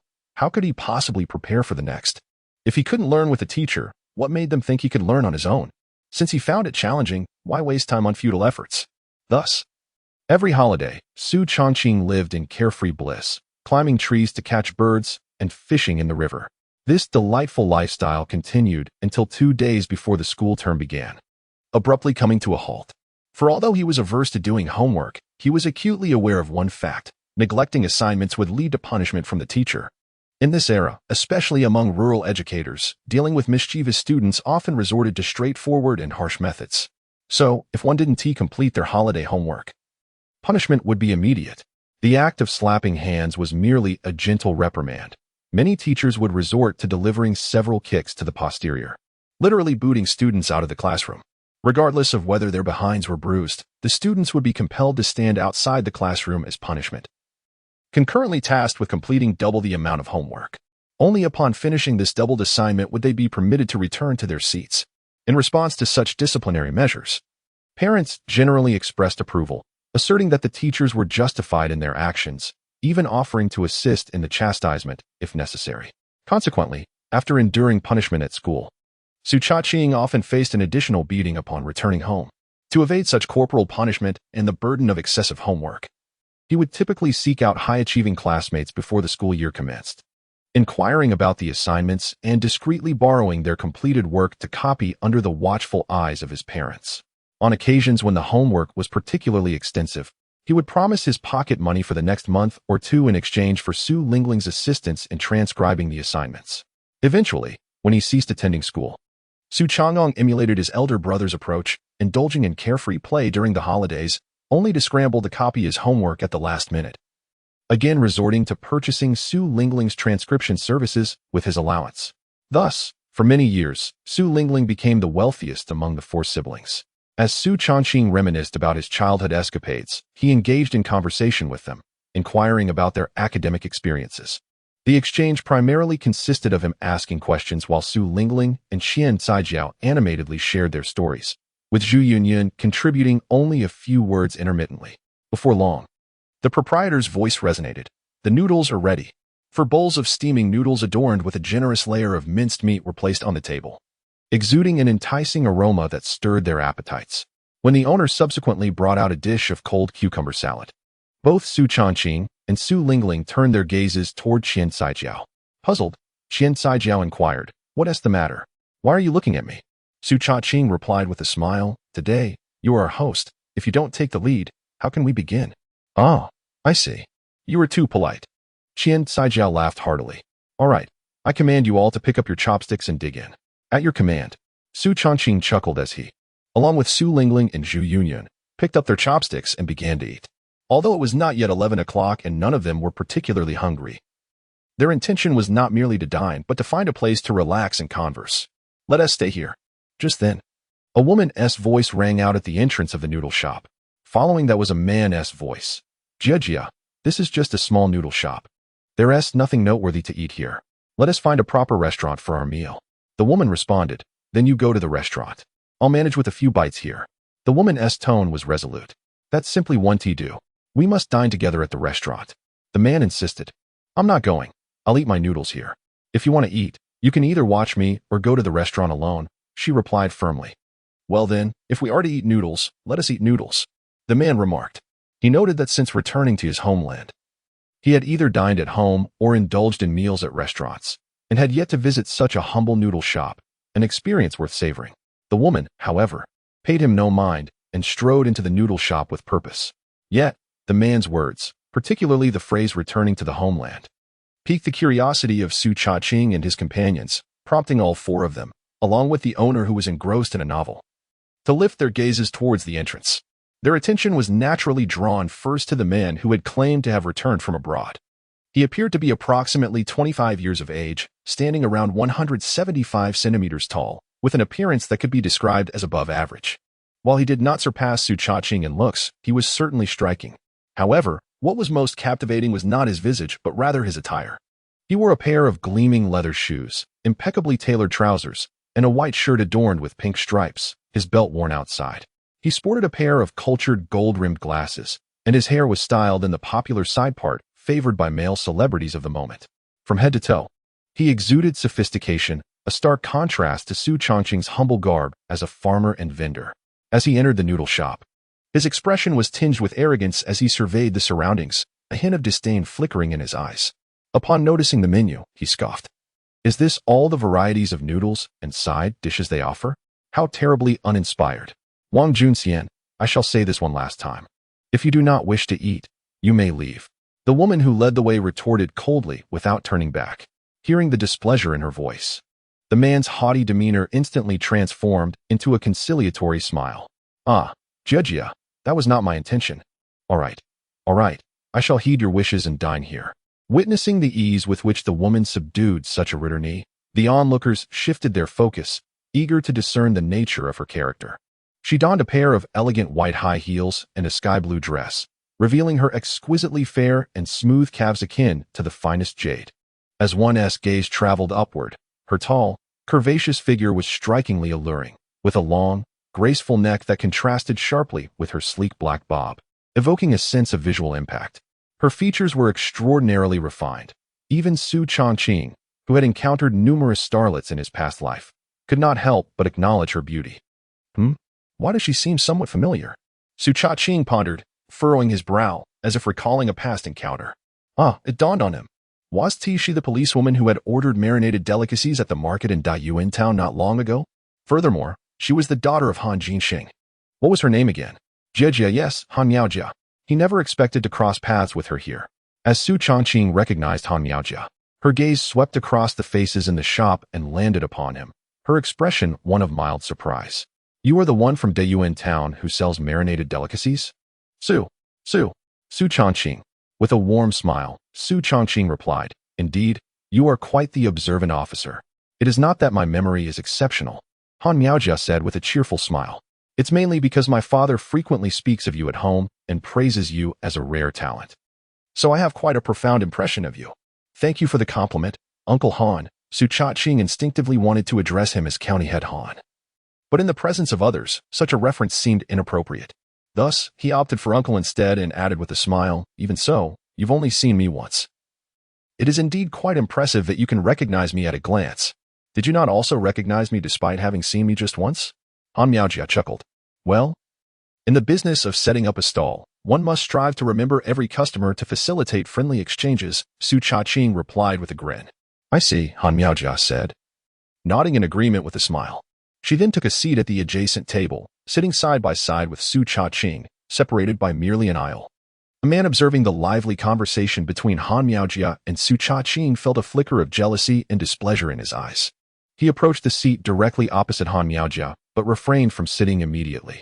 Instead, he looked down at Su Changqing from a superior angle, extending his right hand with an air of arrogance and subtle hostility, saying, "Hello, my name is Wang Junxian, and I am a close friend of Jiejia." Su Changqing lifted his eyelids to glance at him, set down his chopsticks, but did not rise.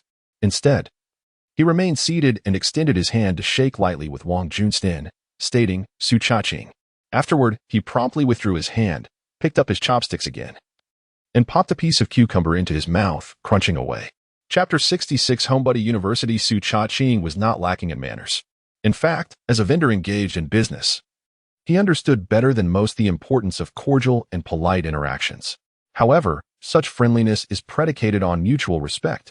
If you do not respect me, then I see no reason to extend my respect to you, for I am not one to be trifled with. Thus, upon witnessing Wang Junxian addressing him with such an attitude and tone, he refrained from offering any polite smiles and instead offered a perfunctory handshake, radiating indifference. Wang Junxian found this demeanor of Su Changqing exceedingly displeasing.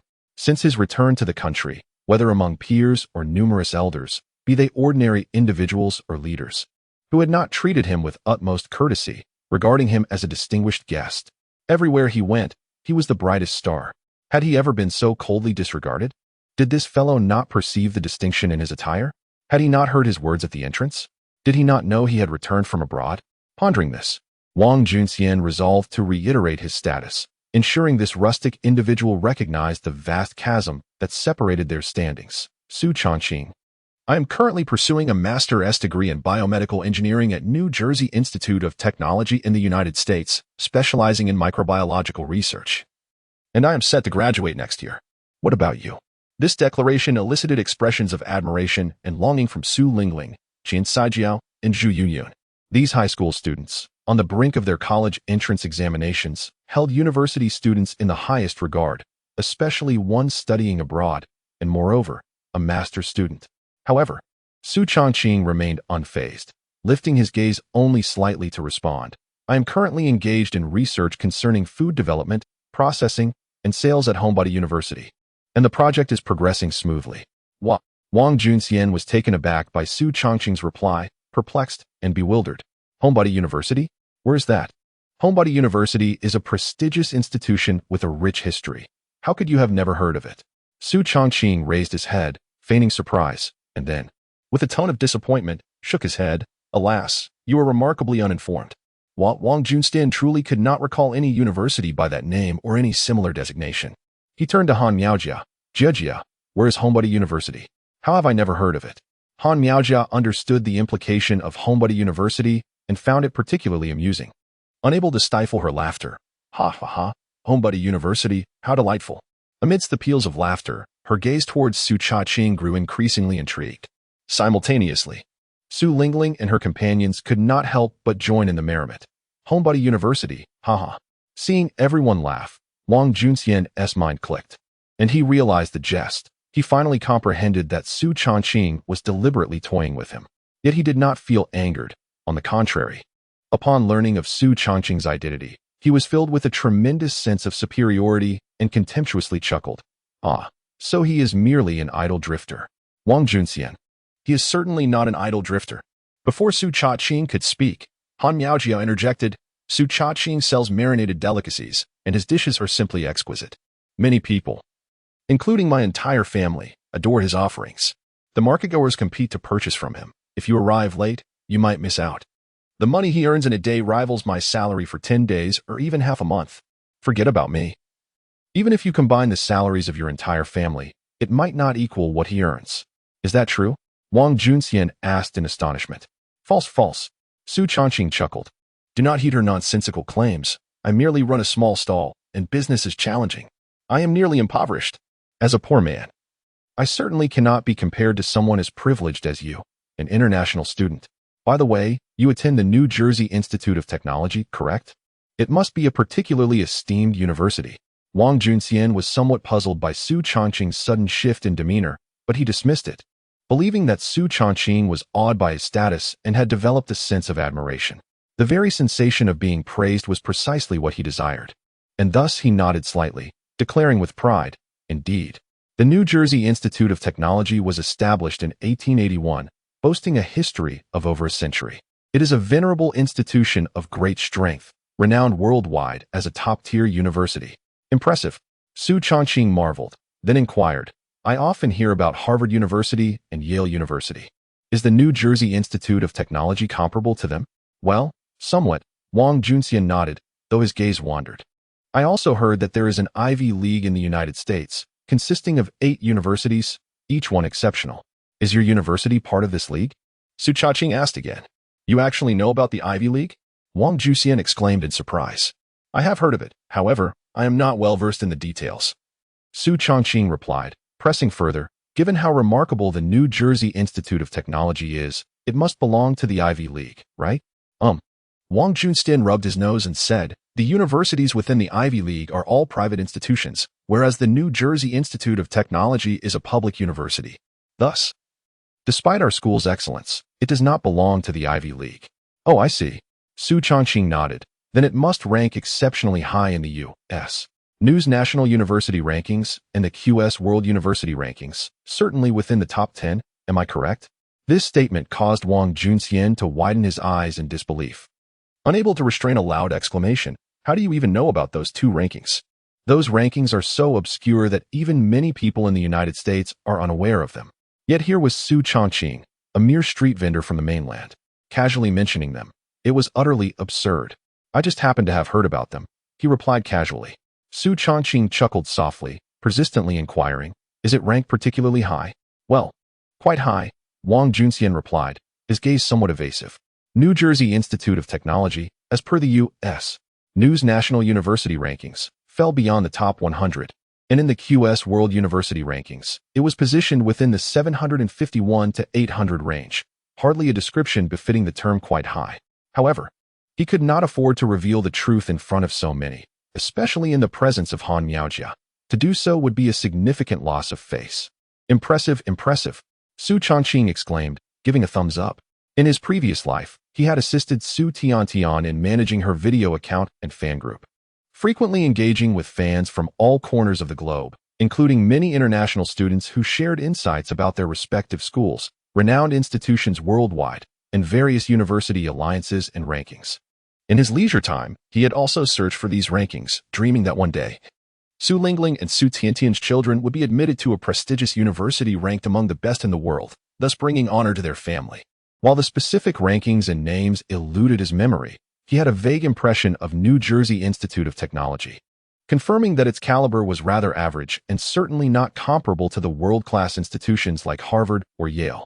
Nevertheless, he was disinclined to confront Wang Junxian directly, fearing that the latter would stubbornly deny the facts, leading to an endless argument. Thus, after offering his compliment, Su Changqing returned to his meal in silence.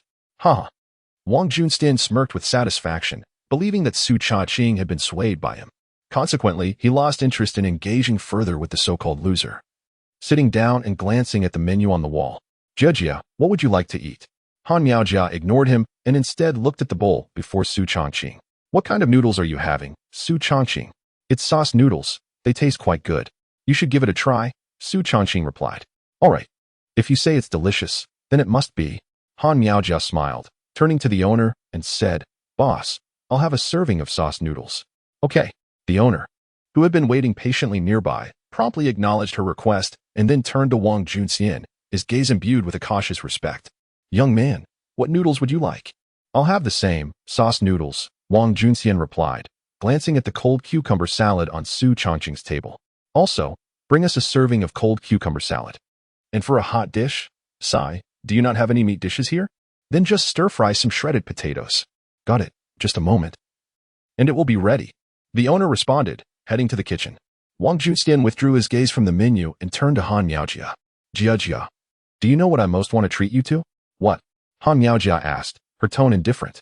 KFC, Wang Junxian declared, wearing a proud expression. Have you heard of it? As he spoke, he cast a slightly smug glance at Su Changqing and the others. Chapter 67, The Store I've Never Tried It. Han Miaojia replied noncommittally, shaking her head. KFC is a renowned fast food franchise offering a plethora of delectable dishes and beverages, including hamburgers, fried chicken legs, grilled chicken wings, French fries, cola, and juice, among others. Not only is the variety extensive, but the flavors are also exceptional, making it immensely popular across the United States and worldwide. My favorite dish at KFC is the fried chicken leg. Do you know how it is prepared? One must first make a few incisions on the chicken leg, then marinate it with seasoning. After marination, it is coated in flour, followed by dipping it in egg wash and rolling it in breadcrumbs, a multi-step process. Wang Junxian's tone was tinged with boastfulness. I often dine at KFC in the United States. I'm nearly tired of it. However, since you haven't had the experience, I would love to take you to try it. You will undoubtedly enjoy it. Unfortunately, as far as I know, although they have opened branches domestically, their numbers are exceedingly limited. In our entire Hedong province, it seems there is only one KFC in Shanghai City. At this point, Wang Junxian eagerly proposed. Why don't we take a trip to Shanghai City this afternoon? We could travel by bus for the entire afternoon, arrive in Shanghai City by evening, enjoy KFC, and then spend the next morning at the beach, feeding seagulls and collecting seashells, before returning in the afternoon. It won't interfere with your work the day after tomorrow. What do you think? Not a chance, Han Miaojia replied coolly, unwilling to engage with Wang Junxian. Instead, she turned to Su Changqing, saying, Su Changqing, the cold dishes you brought to my home last time were delightful. My entire family loved them. Next time you come, could you please bring more cold dishes? Also, bring some braised delicacies. I intend to share them with my colleagues at the office. Of course. How much do you need? Su Changqing thought to himself that he was indeed fortunate today. Not only did he attract a batch of business at the school gate, but he also had the opportunity to receive an order while dining. Han Miaojia pondered for a moment before stating, let us go with 10 pounds of both braised delicacies and cold dishes. As for the types, you can decide on the combinations. I will inform my mother when I return home this evening, and she will settle the payment when you deliver. No rush on the payment, Su Changqing chuckled. Rest assured. When I come to the county city to stock up next time, I will make sure to take care of this for you. All right. Han Miaojia nodded and inquired, do you come to the county city for supplies every time? Indeed, Su Changqing affirmed. The variety of goods in the county city is vast, making it convenient to procure everything at once. Moreover, the wholesale prices are somewhat lower compared to those in the towns. Additionally, I have established stable long-term supply relationships with several vendors who offer me prices even lower than the wholesale rates. Thus, the ingredients for our braised delicacies and some of the cold dishes are sourced from the county city. Oh, I see. It must be quite troublesome to travel such a distance back and forth, Han Miaojia remarked. Not really. It's typically just twice a week. So it's not much of a hassle, Su Changqing replied. If I were to buy everything in the town, picking up a bit here and a bit there, that would be far more cumbersome. Besides, in the interest of minimizing costs, even if it is a bit more inconvenient, it is well worth it. In the realm of commerce, one accumulates wealth gradually through both earnings and frugality. How insightful, Han Miaojia remarked with a smile. No wonder my father claims you possess the talent for business. I wouldn't call it talent, Su Changqing replied with a chuckle. It is merely a collection of rudimentary experiences gleaned from the journey of entrepreneurship. Uncle Han, you flatter me. In comparison, true talents are individuals like you and Uncle Han, who dedicate themselves to serving the public. Is your business thriving more now than when I last visited you in town? Han Miaojia inquired. Indeed, our sales have improved somewhat since then, Su Changqing affirmed. The delightful flavors of your marinated dishes and cold appetizers are bound to attract an increasing number of patrons, drawn by your reputation, who will savor them and become fond of them. Han Miaojia continued, recently, I have overheard numerous conversations in the county town praising your marinated dishes. I believe you should consider opening a store in the county town. It would not only yield greater sales but also simplify your supply logistics, sparing you the arduous trips. You certainly have a knack for business. Su Changqing laughed. I do have intentions of opening a store in the county town, but currently, I lack the necessary resources. Once I save enough capital and find a suitable location, I will certainly establish a presence there. Oh, Han Miaojia nodded, suddenly recalling something. I happen to know of a storefront with a prime location. Where is it? Su Changqing asked. Not too far from here. Han Miaojia replied. It is at the intersection of Wenhua Road and Xingli Street, specifically the storefront in the southeastern corner, which is up for sale. The southeastern corner of Wenhua Road and Xingli Street. Su Changqing pondered. Isn't there a Baozi shop there? Has the owner ceased operations? Yes, Han Miaojia confirmed. The owner's son ventured south for business a couple of years ago and seems to have struck it rich. He intends to bring his parents to assist him. Hence they are selling the shop. Oh, Su Changqing nodded, acknowledging that is indeed a favorable location. However, that storefront is quite spacious, likely around 50 to 60 square meters. If I were to purchase it, I would estimate the cost to be around 30 to 40,000 yuan. Alas, I lack such funds. Otherwise, I would certainly inquire. The intersection of Wenhua Road and Xingli Street is not only a bustling area at present but will, in the years to come, evolve into a unique prime location within Qinghe County. Currently, Wenhua Road serves as the commercial artery of Qinghe County, lined with department stores, cinemas, and numerous shops, attracting many shoppers. In the future, this street will continue to develop, expand, and host an array of establishments, including shopping malls, cinemas, KTVs, bars, hot pot restaurants, and gold shops, making it the most prosperous street in Qinghe County. As for Xingli Street, it remains relatively inconspicuous at this time. However, Su Changqing was acutely aware that with the development of Qinghe County, the current pedestrian street would gradually be phased out due to its dilapidated buildings and aging roads. Victory Street would replace it as the new pedestrian thoroughfare, bustling with various snack shops, tea houses, and clothing boutiques, making it a favored retreat for many young people seeking relaxation. Therefore, the shops at the intersection of these two streets undoubtedly represented the prime location in all of Qinghe County. Su Changqing recalled that in his past life, the shop located at the southeast corner of this intersection was a pastry and dessert establishment, thriving with business every day, drawing long queues of customers. After establishing his first shop, the owner opened a second one in another location within 6 months, followed by 2 more in the county. It was rumored that he had also invested in other ventures. One can only imagine the profitability of such an establishment. Faced with such an advantageous position, Su Changqing felt a stirring in his heart. Yet, as he had mentioned, even in this era of remarkably low property prices, acquiring this shop would require at least 30 to 40,000 yuan, while his current savings barely exceeded 10,000, rendering the purchase impossible. Nevertheless, it would be a pity to miss this golden opportunity. After contemplating, Su Changqing inquired, do you know if the owner would be willing to lease it temporarily? If so, I could rent the shop and save up enough to buy it later. I'm not sure about that, Han Miaojia replied. Just then, her peripheral vision caught sight of Wang Junxin, and a spark of inspiration struck her. However, I happen to be quite familiar with the owner of that shop. How about after we finish our meal, I take you to inquire? Absolutely. I would be immensely grateful, Su Changqing exclaimed, thrilled at the prospect of having a friend accompany him, as it would facilitate the conversation greatly. Not at all. I have no plans for the afternoon anyway. Han Miaojia replied with a smile. As these words left her lips, Wang Junxian, sitting opposite her and already visibly agitated, interjected with a frown, Jia, didn't we agree to go watch a movie this afternoon?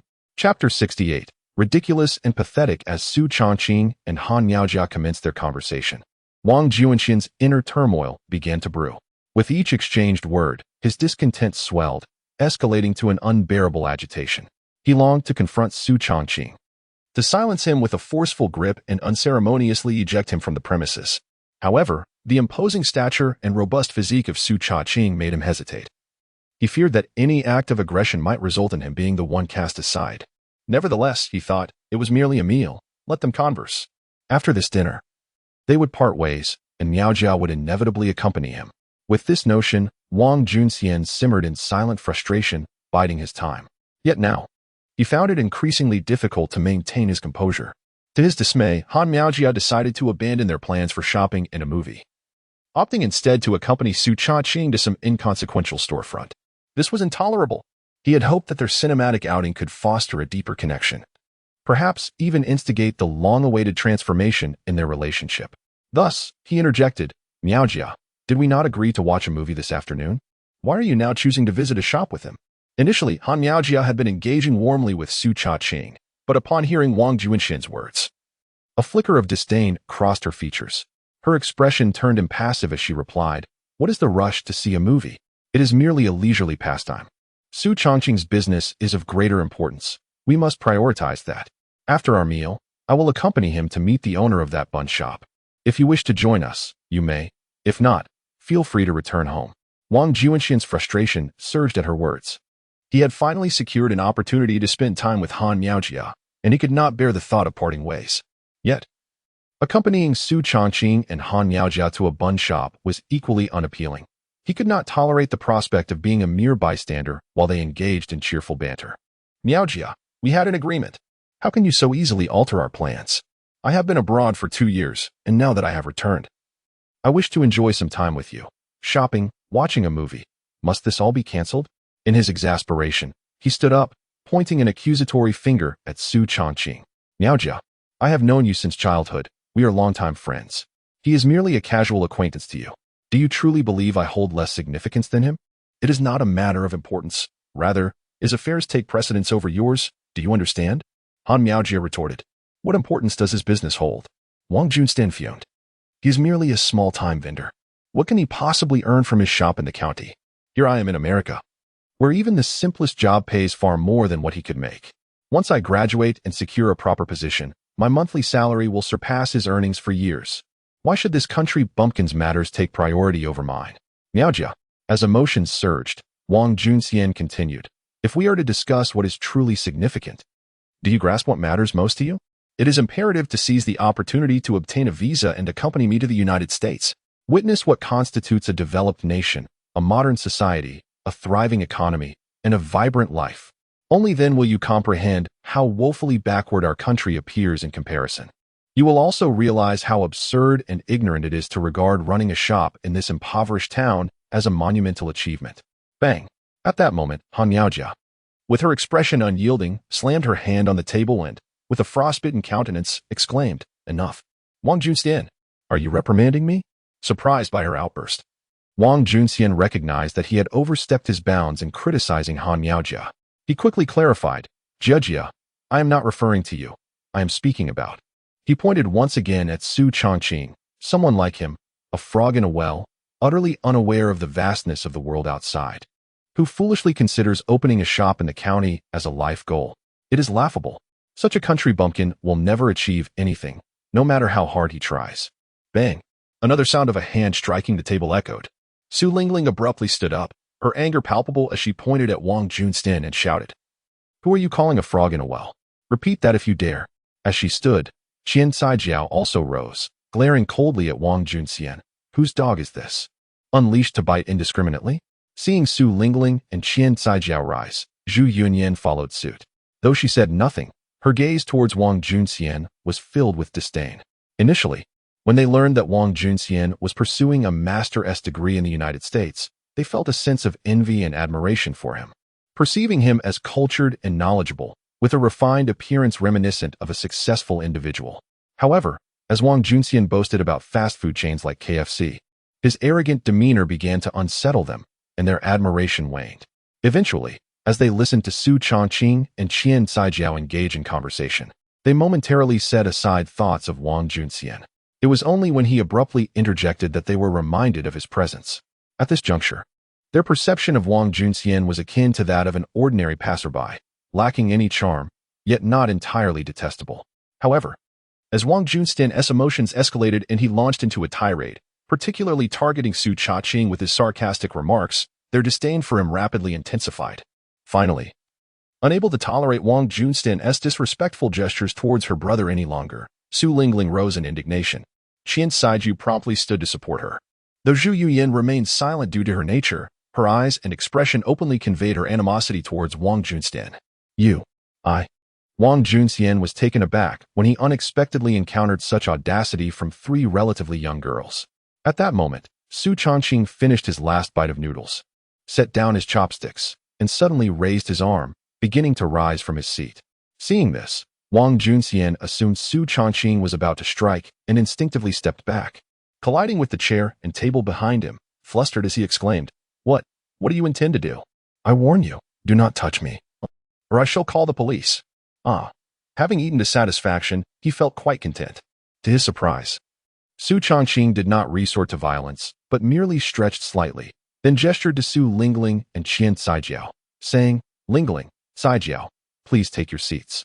Brother, his words are infuriating. He truly deserves a good beating. Su Lingling retorted angrily.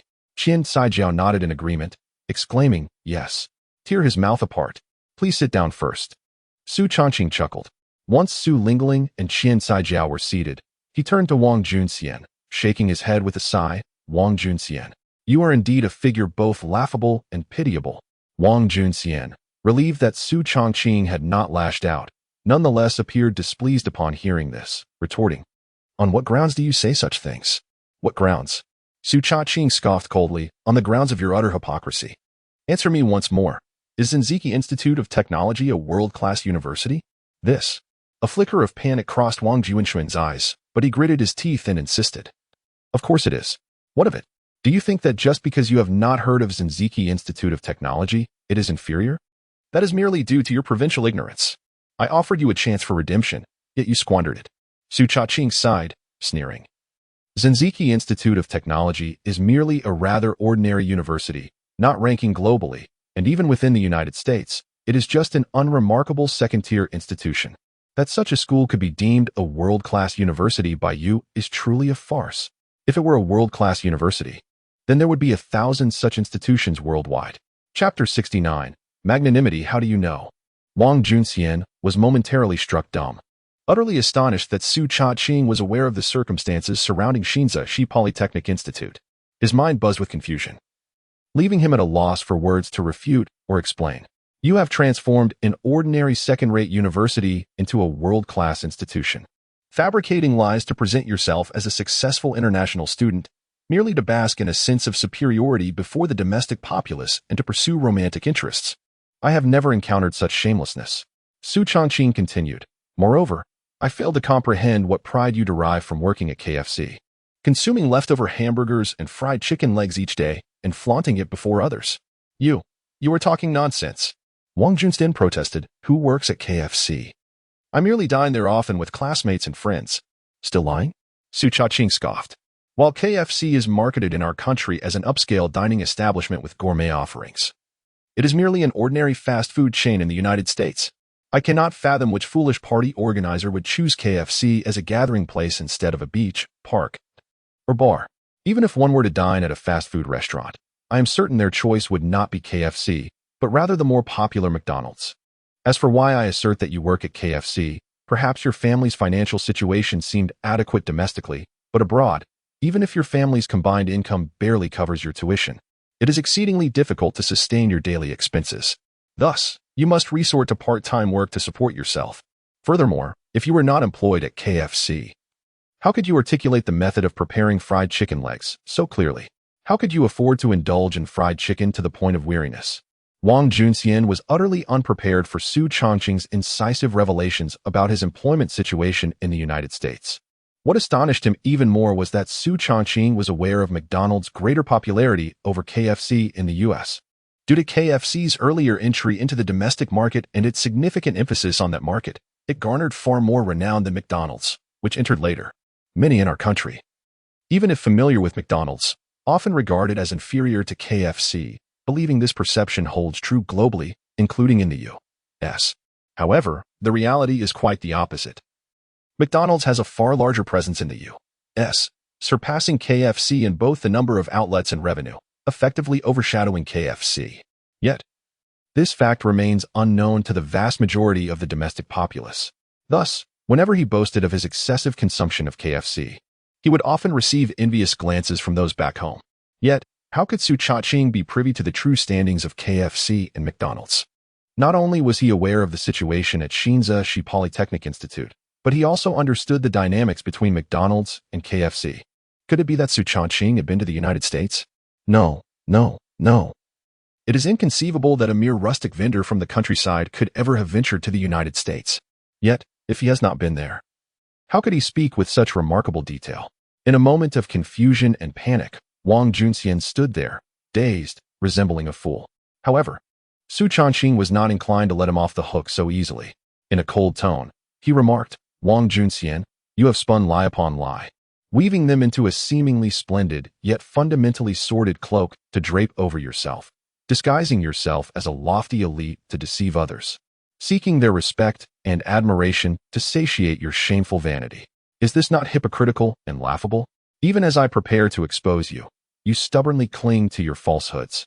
And when I completely unveil the truth, you are left speechless. Is this not absurd and tragic? Furthermore," Su Changqing's voice took on a more severe tone.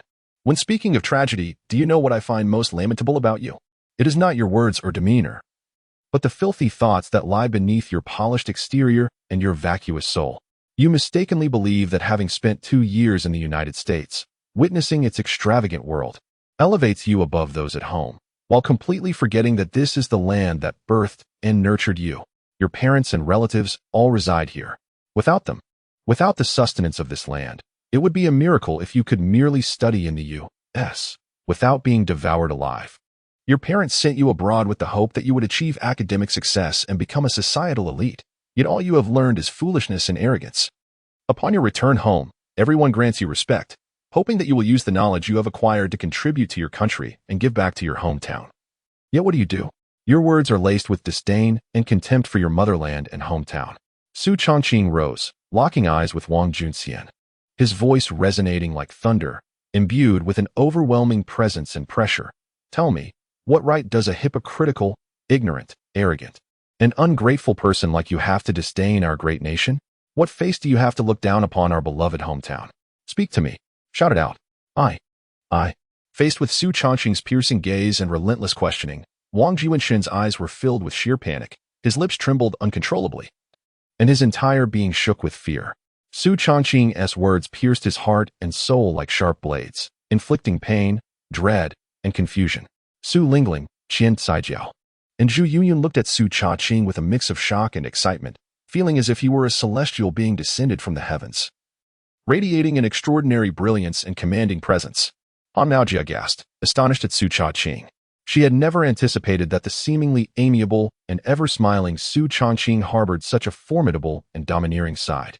Moreover, this form of dominance starkly contrasts with the superficial bravado exhibited by thugs. It embodies a profound confidence and innate talent that evokes an irresistible sense of admiration. No wonder my father holds him in such high regard. This individual is indeed remarkable, Han Miaojia mused, her gaze transfixed on Su Changqing, whose enchanting eyes shimmered with brilliance. "Wang Junxian, speak," Su Changqing suddenly bellowed. Startled, Wang Junxian's legs buckled, and with a thud, he collapsed onto the floor, knocking over several nearby stools and nearly toppling the table behind him. The owner of the noodle shop, who had emerged from the kitchen, stood helplessly by, quickly steadying the table while casting a look of both admiration and trepidation towards Su Changqing. With a wry smile, he implored, "Young man, grant me some grace. Let us consider this matter settled." Su Changqing remained silent, his gaze still fixed coldly on Wang Junxian. Only when Wang Junxian, overwhelmed by the intensity of his stare, buried his head deep into his chest did Su Changqing finally turn to the shop owner, nodding slightly. "I apologize, brother, for disrupting your business. Please inspect the furniture for any damages. I shall compensate you accordingly." No worries, the shop owner quickly replied. "These items are hardly fragile."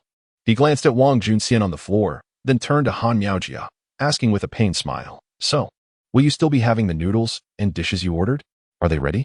"The noodles are prepared and just about to be boiled, but the dishes are not yet done. I was thinking, if you choose not to eat, I will set the noodles aside for any other customers that may arrive," the shop owner explained. "Then let us not proceed with the order," Han Miaojia said. "I sincerely apologize for the trouble." "Not a problem at all," the owner replied, relieved that they might leave before any further disturbances ensued.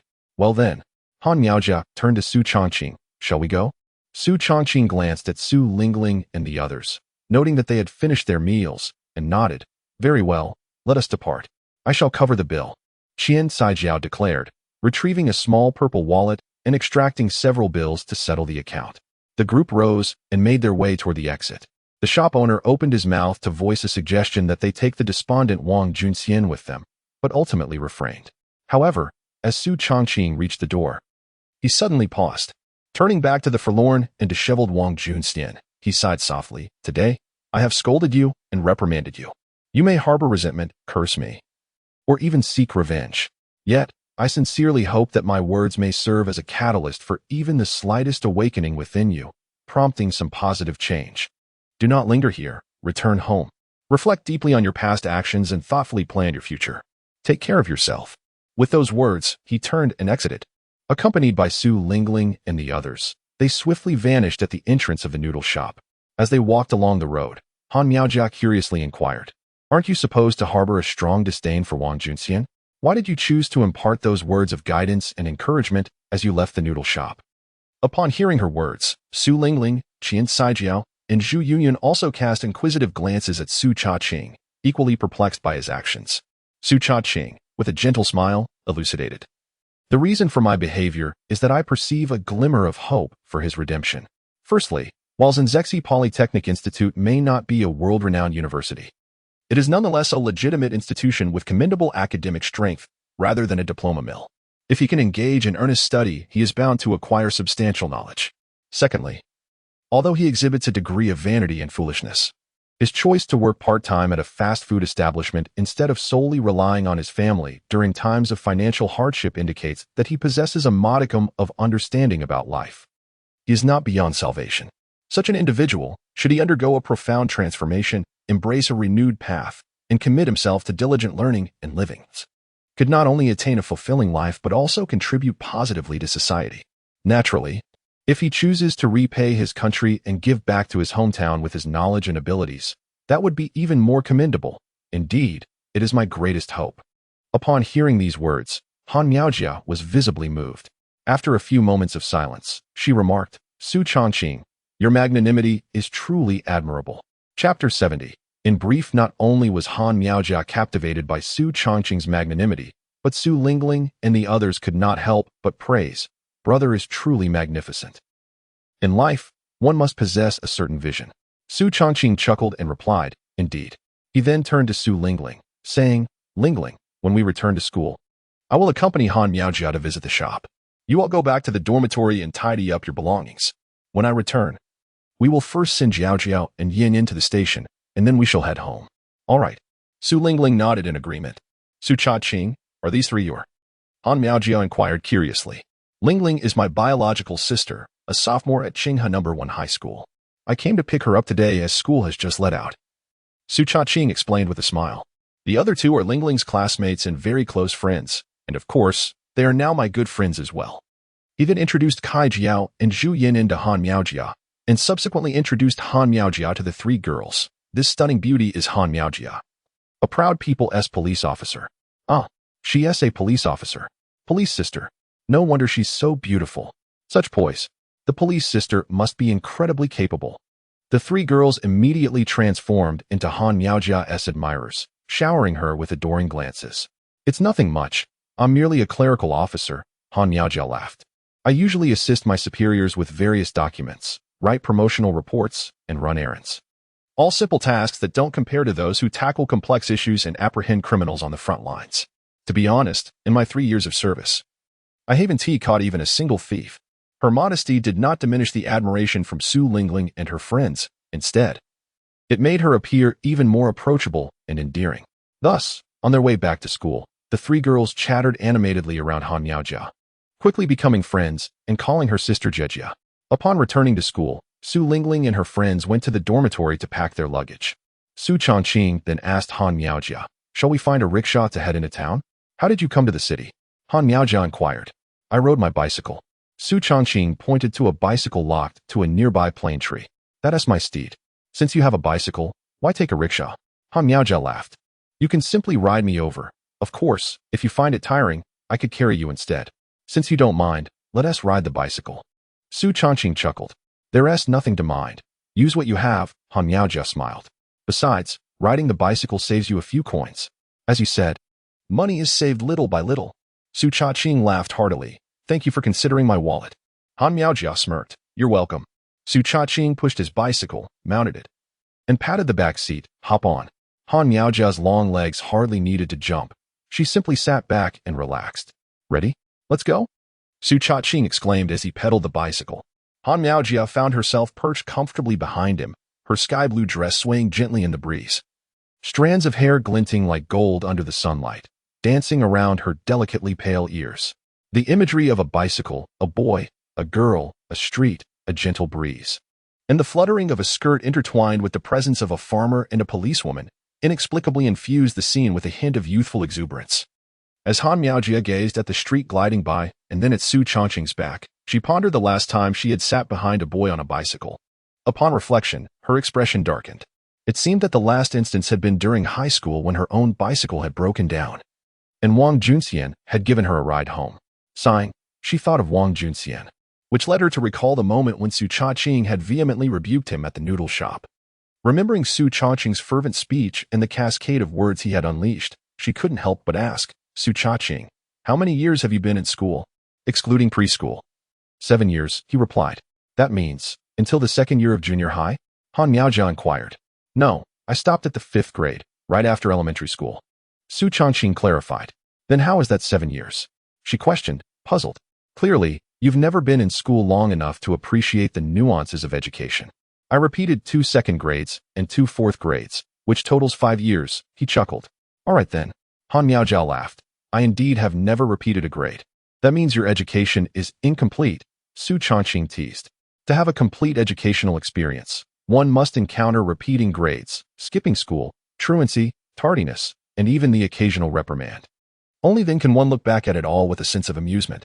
Getting reprimanded is not amusing at all, Han Miaojia laughed, before asking, how is it that you only completed elementary school, yet can articulate so many, well, profound thoughts? You seem quite knowledgeable about affairs in the United States as well. How do you manage that? I just watch television and learn. Su Changqing grinned. Honestly, I'm just rambling. I say whatever comes to mind. It's not that I'm particularly knowledgeable. It's just that Wang Junxian's level is so abysmally low that his childish lies were easily unraveled by me. While I was the only one talking incessantly, it made me appear quite impressive.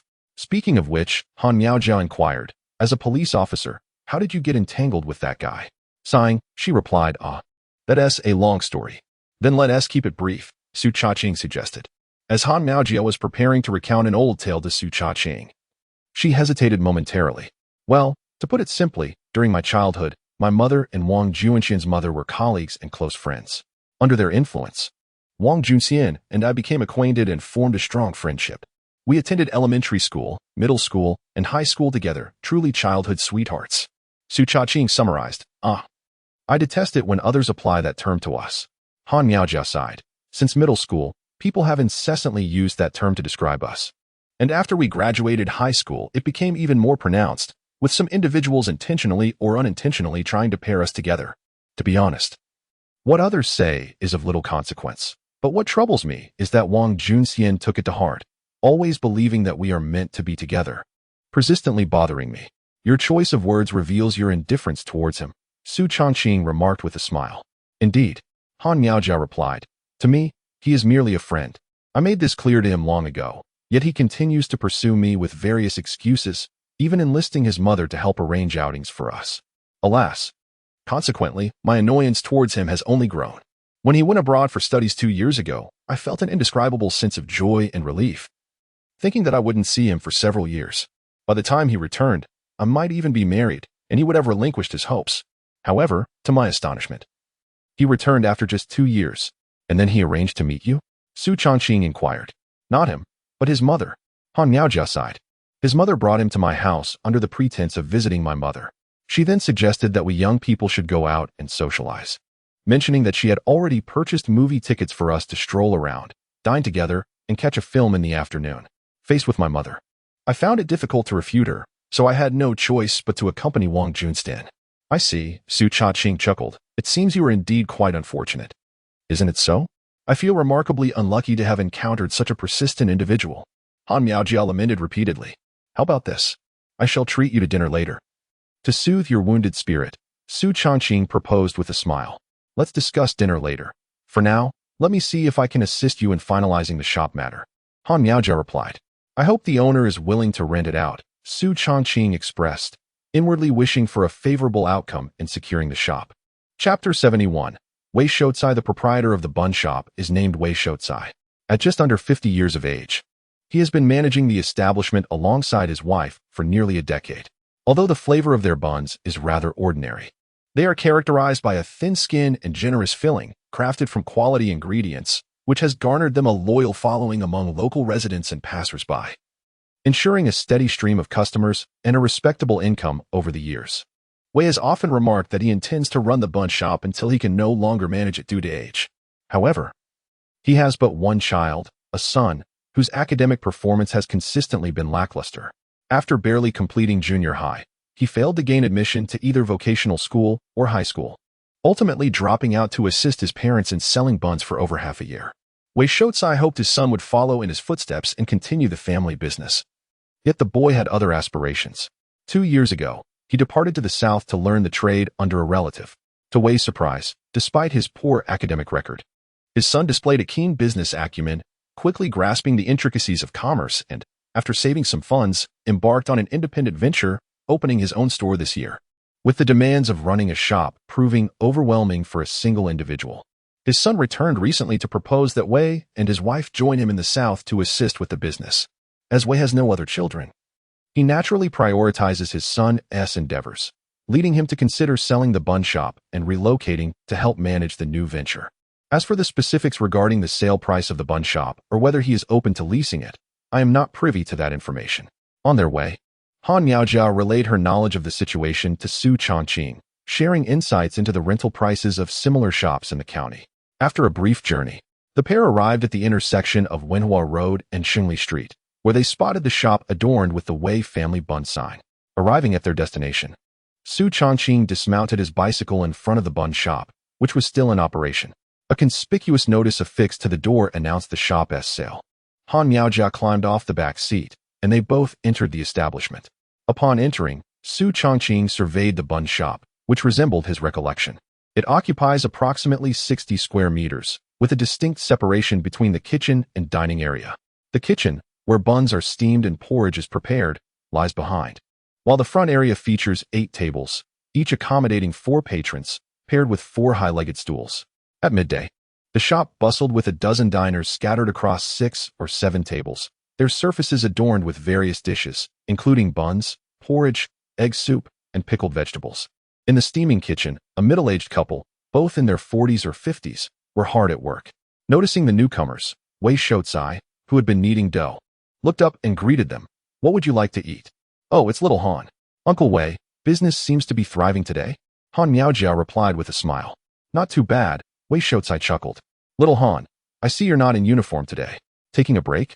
He cast a glance at Su Changqing. Have you brought a friend to dine with you? What shall we have? Perhaps pork and celery buns accompanied by egg soup? Uncle Wei, I'm not here for a meal today, Han Miaojia chuckled, gesturing towards Su Changqing. This is my friend, who is considering exploring storefront opportunities in the county. Since you're planning to sell your establishment, I thought I would bring him to learn more about the specifics from you. Oh, splendid. Welcome. Wei Shouzai responded with a smile. My son has been urging us to sell the stores soon, so we can pack our things and set off. Hello, Uncle Wei. Su Changqing stepped forward with a smile. I'm Su Changqing, visiting from Dayuan town. You can simply call me Xiao Su. Ah, Xiao Su, is it? Nice to meet you. Wei Shouzai nodded amiably, indicating an empty table nearby. Please, have a seat. By the way, would you like some buns while we talk? Thank you, Uncle Wei. But we've already had our meal, Su Changqing replied with a grin. All right then, let us sit and chat, Wei Shouzai said, pulling out a stool for himself. Su Changqing and Han Miaojia took their seats as well. Su Changqing then got straight to the point. Uncle Wei, may I inquire about the price you are considering for this store? The store spans a total of 64 square meters, and the layout is quite apparent at first glance. As for the location, I dare say you want to find a better spot in the entire county. This building was originally our family's. and the land belongs to us as well. All documentation is in order, making the transfer quite convenient, with no foreseeable issues in the future. After praising his establishment, Wei Shouzai continued, as for the price, I initially intended to sell it for 38,000. I've had a few inquiries recently, and I've quoted them the same. However, since you were brought by Xiao Han and are a local, I can lower it to 37,000. What do you think? That is still too high. Su Changqing replied calmly, a slight smile on his face. Uncle Wei, while the location is decent, claiming it to be the best in the county is rather exaggerated. This intersection of Wenhua Road and Xingli Street is bustling, yet Xingli Street remains quite deserted, with hardly anyone traversing it. Therefore, when compared to other storefronts on Wenhua Road, this position lacks a competitive edge. In fact, the intersection of Wenhua Road and Yucai Road is more favorable, as it is near Qinghe No. 2 Middle School, No. 7 Middle School, and Experimental Primary School, attracting a significant flow of students, parents, and teachers daily. Moreover, this building appears to have been constructed quite some time ago. Exceeding 20 years, I presume? Not quite. It's only around 14 or 15 years old, Wei Shouzai replied. It certainly looks older than that, Su Changqing remarked, surveying the surroundings. Just look at the walls. There are numerous cracks, and the bricks are already exposed. It seems that when this building was erected, mud was used instead of concrete for the bricks. In a few years, it is likely to become unstable and will require a complete renovation. Thus, when considering all factors, this establishment is not worth 37,000. This statement left Wei Shouzai somewhat taken aback. He had initially assumed that due to Su Changqing's youth, he could gain an advantage in negotiations by lavishly complimenting the premises. However, he was surprised to find Su Changqing so composed, unaffected by his remarks. Instead, Su calmly and methodically countered his assertions while pointing out several flaws in the establishment. Meanwhile, Han Miaojia, seated beside him, propped her chin on one hand. Her gaze fixed on Su Changqing, filled with a profound sense of wonder and interest. To her, Su Changqing exuded a serene, steady, kind, and resolute demeanor, which, in stark contrast to the domineering presence he displayed in the noodle shop, revealed a distinctly different, yet equally captivating aura. Chapter 72. Turning point. How much are you willing to offer? Wei Shouzai inquired, his demeanor shifting from casual to serious, as he discerned that the young man before him was not to be underestimated. 32,000, Su Changqing replied. Wei Shouzai furrowed his brow. 32,000. Su Changqing nodded affirmatively. Indeed, 32,000. No, that is far too little. Wei Shouzai shook his head vigorously. Young Su, you must consider that 36,000 is the bare minimum. Uncle Wei, given the condition of your establishment, I can only extend an offer of 32,000, Su Changqing stated earnestly. You've cut off 4,000. That is quite a significant reduction, Wei Shouzai remarked, pondering for a moment before suggesting, how about this? I'll lower it by another 1,000, making it 35,000. You may inquire around and see if this is a reasonable price. Honestly, if it weren't for my son pressuring us to head south soon, I wouldn't even consider selling it for 35,000, let alone 40,000. Should you agree to this price, we can proceed with the paperwork next Monday. If not, then so be it. With that, he stood up, indicating a desire to conclude the conversation. Su Changqing, however, was not deterred. He understood that the 35,000 price point aligned with his expectations. If he had the funds at hand, he would have been inclined to negotiate further, regardless of whether he could achieve a better deal. Yet, he found himself lacking the necessary capital at present. His inquiries had not been solely aimed at purchasing the shop, but rather to gauge Wei Shouzai's expectations through this dialogue. It appeared that Wei's asking price was not excessively inflated. This also suggested that he was as straightforward as the dumplings he sold, a quality Su Changqing appreciated in his dealings. Wait. As Wei Shouzai began to retreat to the kitchen, Su Changqing called out, a smile gracing his face. Uncle Wei, if you cannot accept 32,000, might we explore an alternative arrangement? An alternative arrangement? What do you mean? Wei Shouzai asked. Uncle Wei, I propose to rent the shop. Offering you a monthly rental of 260 yuan, Su Changqing began to outline his plan. The figure of 260 had been carefully calculated. Generally, the monthly rent of a store multiplied by 20 years approximates the sale price of that establishment. By this formula, the rent for this shop should have been less than 200 yuan. However, due to significant inflation in recent years, rental prices have risen above that calculation. On his way here, Han Miaojia had informed Su Changqing that storefronts similar in size to Wei Shouzai's typically rented for about 200 to 250 yuan per month along Wenhua Road. Taking this into account, Su Changqing had increased his offer by 10 yuan, presenting a rental price of 260 yuan, thus demonstrating his sincerity. However, to his surprise, before he could finish, Wei Shouzai shook his head repeatedly. No, young Su, I only sell this shop, I do not rent it. Su Changqing was momentarily taken aback. Why not, Uncle Wei? He inquired. Han Miaojia also questioned. You see, if you sell it outright, it's just a one-time transaction, earning money only this once. However, if you choose to rent it first, you can collect rental income and subsequently sell it, thereby gaining additional profits from the sale of the property. Doesn't that equate to earning extra rental income over time? How splendid that would be. To be honest, I initially intended to rent out the shop, Wei Shouzai sighed. I thought if I couldn't adapt to life in the South, I could always return to selling buns. He continued. But my son mentioned that his business currently requires a sum of money for inventory, urging me to find a way to gather a few tens of thousands. Yet, I simply do not possess that much. Thus, I was left with no choice but to consider selling the shop to provide him with the funds he needs. Therefore, I can only sell the property, not rent it. Upon realizing this, Su Changqing responded, I see in that case, let it be. It is indeed a pity not to rent this shop, but I do not mind overly much. After all, a good product speaks for itself. With the excellent reputation of my family's marinated delicacies, I am confident that even if I were to open a shop in a less favorable location, it would thrive. Of course, securing a prime location would only be the icing on the cake. However, if that proves unattainable, it is not a grave concern. Uncle Wei, I apologize for the interruption, Su Changqing said as he rose. Not at all, not at all.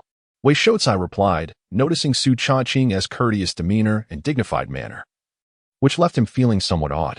It is I who should feel embarrassed for not clarifying that the shop is for sale only. I appreciate you coming all this way. I will make sure to post a notice on the door. He added, since you are here, take some buns home with you. As he spoke, he began to fetch a plastic bag to pack the buns. Uncle Wei, that's unnecessary, Su Changqing quickly declined, but at that moment, a voice called from the entrance. Old Wei. Old Wei. Turning to look, Su Changqing saw a woman standing at the door, calling out to Wei Shouzai, Old Wei, your son's on the phone. Hurry and answer. Coming. Wei Shouzai responded, swiftly washing his flour-dusted hands before hastening out of the bun shop. Su Changqing and Han Miaojia followed him outside. Once outside, Wei Shouzai approached a small convenience store located 2 doors down and took the phone receiver from the woman who had called him. Hello, son. The receiver emitted a slight echo, akin to being on speakerphone, and even from a distance of 2 to 3 meters. Su Changqing and Han Miaojia could clearly hear his son's voice. Dad, when are you and Mom coming over? Soon. Wei Shouzai replied. I'm trying to sell the shop to bring you some extra money for your business. But don't we already have 20,000? His son asked. True. But didn't you say you needed 50 or 60,000? Wei Shouzai countered. That much isn't necessary. His son said. I have just received a payment of 20,000. You need to find a way to gather another 20,000. Oh, I see. Wei Shouzai replied. But if it's 20,000, I would have to sell the store. Dad, if the price offered is reasonable, just sell the store without getting too hung up on 1,000 or 2. His son insisted. Hurry and gather the 20,000. Securing this batch of goods is the most crucial task. Once these goods are sold, I could earn at least 10 to 20,000. Oh, all right then. I will sell it as quickly as possible. Yes, make it urgent, Dad. Otherwise, if someone else snatches this batch away, I will be left with nothing. Understood. Well then. Dad, I'm busy here, so I'll hang up for now. All right, get back to it. Wei Shouzai listened as his son ended the call and placed the receiver back on the hook. After pondering for a few seconds, he looked up at Su Changqing and said, Xiao Su, you must have heard what my son just said. He urged me to sell the store quickly to gather the funds. Here's the deal. If you are willing to purchase it directly, I can reduce the price by 2,000, making it 33,000. However, there is one condition. You must provide the money by the day after tomorrow, Monday, so we can finalize the paperwork, and the store will be yours. 33,000 was certainly beyond Su Changqing's means. Yet, that phone call had unveiled a glimmer of opportunity, presenting him with a new perspective. Wei Shu, didn't your son just mention that he only needs 20,000? Chapter 73. I lend you it is merely a matter of 20,000. Wei Shouzai nodded, a look of astonishment crossing his face. Xiao Su. You cannot possibly be contemplating purchasing my shop for just 20,000, can you? Uncle Wei, that is certainly not my intention. Su Changqing replied with a smile. What I propose is this. I can pay 34,000 for your establishment, but for now, I would only provide you with 20,000, which you may use to support your son. The remaining 14,000, I assure you, will be repaid within 3 months at the latest, before the year's end. Uncle Wei, you are a person of integrity, and I will not conceal the truth from you. My current financial situation is rather tight, and I cannot muster such a sum. This is precisely why I am considering renting your shop. To be frank, even the 20,000 requires a bank loan for me to gather. However, rest assured, my financial constraints are merely temporary, and repaying the remaining 14,000 will pose no issue whatsoever before the year concludes. Uncle Wei, I did not have the chance to introduce my situation earlier. I am currently selling marinated delicacies in Tycoon town, and the business is thriving. Earning several thousand each month is quite feasible. Therefore, you need not worry about my ability to repay the loan. Moreover, I am a local, residing in Su Village, Tycoon town, so you need not fret about me defaulting or disappearing. What do you think of this proposal? Uncle Wei, this plan is quite advantageous. Before Wei Shoucai could respond, Han Miaojia interjected with a smile. This way, it does not hinder your son from raising funds for his business. Nor does it obstruct Su Changqing from acquiring the shop to open a store in the county. Additionally, you would earn a little extra, making it a win-win situation. I have indeed heard of a marinated delicacies vendor in Tycoon town who is doing very well. Wei Shoucai murmured, contemplating the feasibility of the proposal, yet still somewhat indecisive. Uncle Wei, Han Miaojia reassured him, how about this? When you both sign the contract, I can act as a guarantor for Su Changqing, signing my name on the document. Should he fail to repay, you may seek me out, and I will cover it. Wei Shoucai had already regarded Su Changqing as an exceptional individual, one unlikely to engage in the act of defaulting on a debt. With Han Miaojia, a police officer, vouching for him, he felt reassured and nodded in agreement. All right, let us proceed with this plan. On Monday, Xiao Su, bring the 20,000, and we shall sign the contract and handle the formalities. Uncle Wei, it may be challenging to bring the money on Monday, Su Changqing replied. I must go to the bank to arrange for a loan. The loan process takes time, and it is unlikely to be approved immediately, so it may take a few more days. Wei Shoucai sighed. Xiao Su, I agreed to your proposal with the hope of receiving the 20,000 sooner so I could provide it to my son. However, if we wait for you to secure the loan and for the approval to come through, my son's business might suffer delays. Speaking of which, given that your marinated delicacies business is thriving, you must have some funds on hand. Surely, it would not be difficult to borrow 20,000 from relatives or friends. Is it truly necessary to go through the bank for a loan? Uncle Wei, every family has its own struggles. Su Changqing sighed softly, burdened by the fact that his family already owed relatives and friends over 10,000 yuan. Where could he possibly borrow another 10,000? Xiao Su, let us do this. I'll grant you one more day, until Tuesday. If you cannot bring 2,000 yuan by then, I will have no choice but to sell this shop to someone else, Wei Shoucai declared. Whether it's 33,000 or 34,000. My price is already as low as it can go. In fact, just a few days ago, someone offered me that amount, but I declined as it was too low. Today, however, my son has been pressing me, and I find you to be a promising young man. Furthermore, with Xiao Han vouching for you, I am willing to sell to you and allow you to pay only part of the amount up front. However, if you can't even muster 2,000 yuan and continue to delay, I will truly be at my wit's end. Uncle Wei, Su Changqing intended to persuade Wei Shoucai for a few more days of grace. Just then, Han Miaojia, standing behind him, tugged at his arm and stepped forward. Addressing Wei Shoucai with a smile, Uncle Wei, rest assured, we will definitely have the 2,000 yuan. And there's no need to wait until Monday or Tuesday. We will come to you tomorrow. Tomorrow, Su Changqing and I will bring the 2,000 yuan, sign the contract, and he will hand over the money to you. After which we will promptly handle the necessary formalities. Although tomorrow is Sunday, there will surely be staff on duty in various departments. I have acquaintances at the Land Administration Bureau. With a little nudge, we can quickly finalize the paperwork. Uncle Wei, what do you think of this arrangement? That would be splendid. Wei Shoucai responded with a smile. The sooner we receive the money and complete the formalities, the sooner my wife and I can depart to help my son. Excellent. It's settled then, Han Miaojia exclaimed. Uncle Wei, we won't linger here any longer. Su Changqing will go borrow the money, and you prepare the necessary documents for tomorrow as procedures. All right, All right, no problem. Wei Shoucai nodded. I'll head back to the shop now. Xiao Su, I'm off. Uncle Wei, you take care. Han Miaojia nodded in agreement. Good, Uncle Wei, you go ahead. I will figure out how to borrow the money. With matters reaching this point, Su Changqing could say no more and could only await Wei Shoucai's return to the bun shop, casting a puzzled glance at Han Miaojia. However, before he could voice his questions, Han Miaojia inquired first, how much can you gather? About 7 or 8,000, at most 10,000.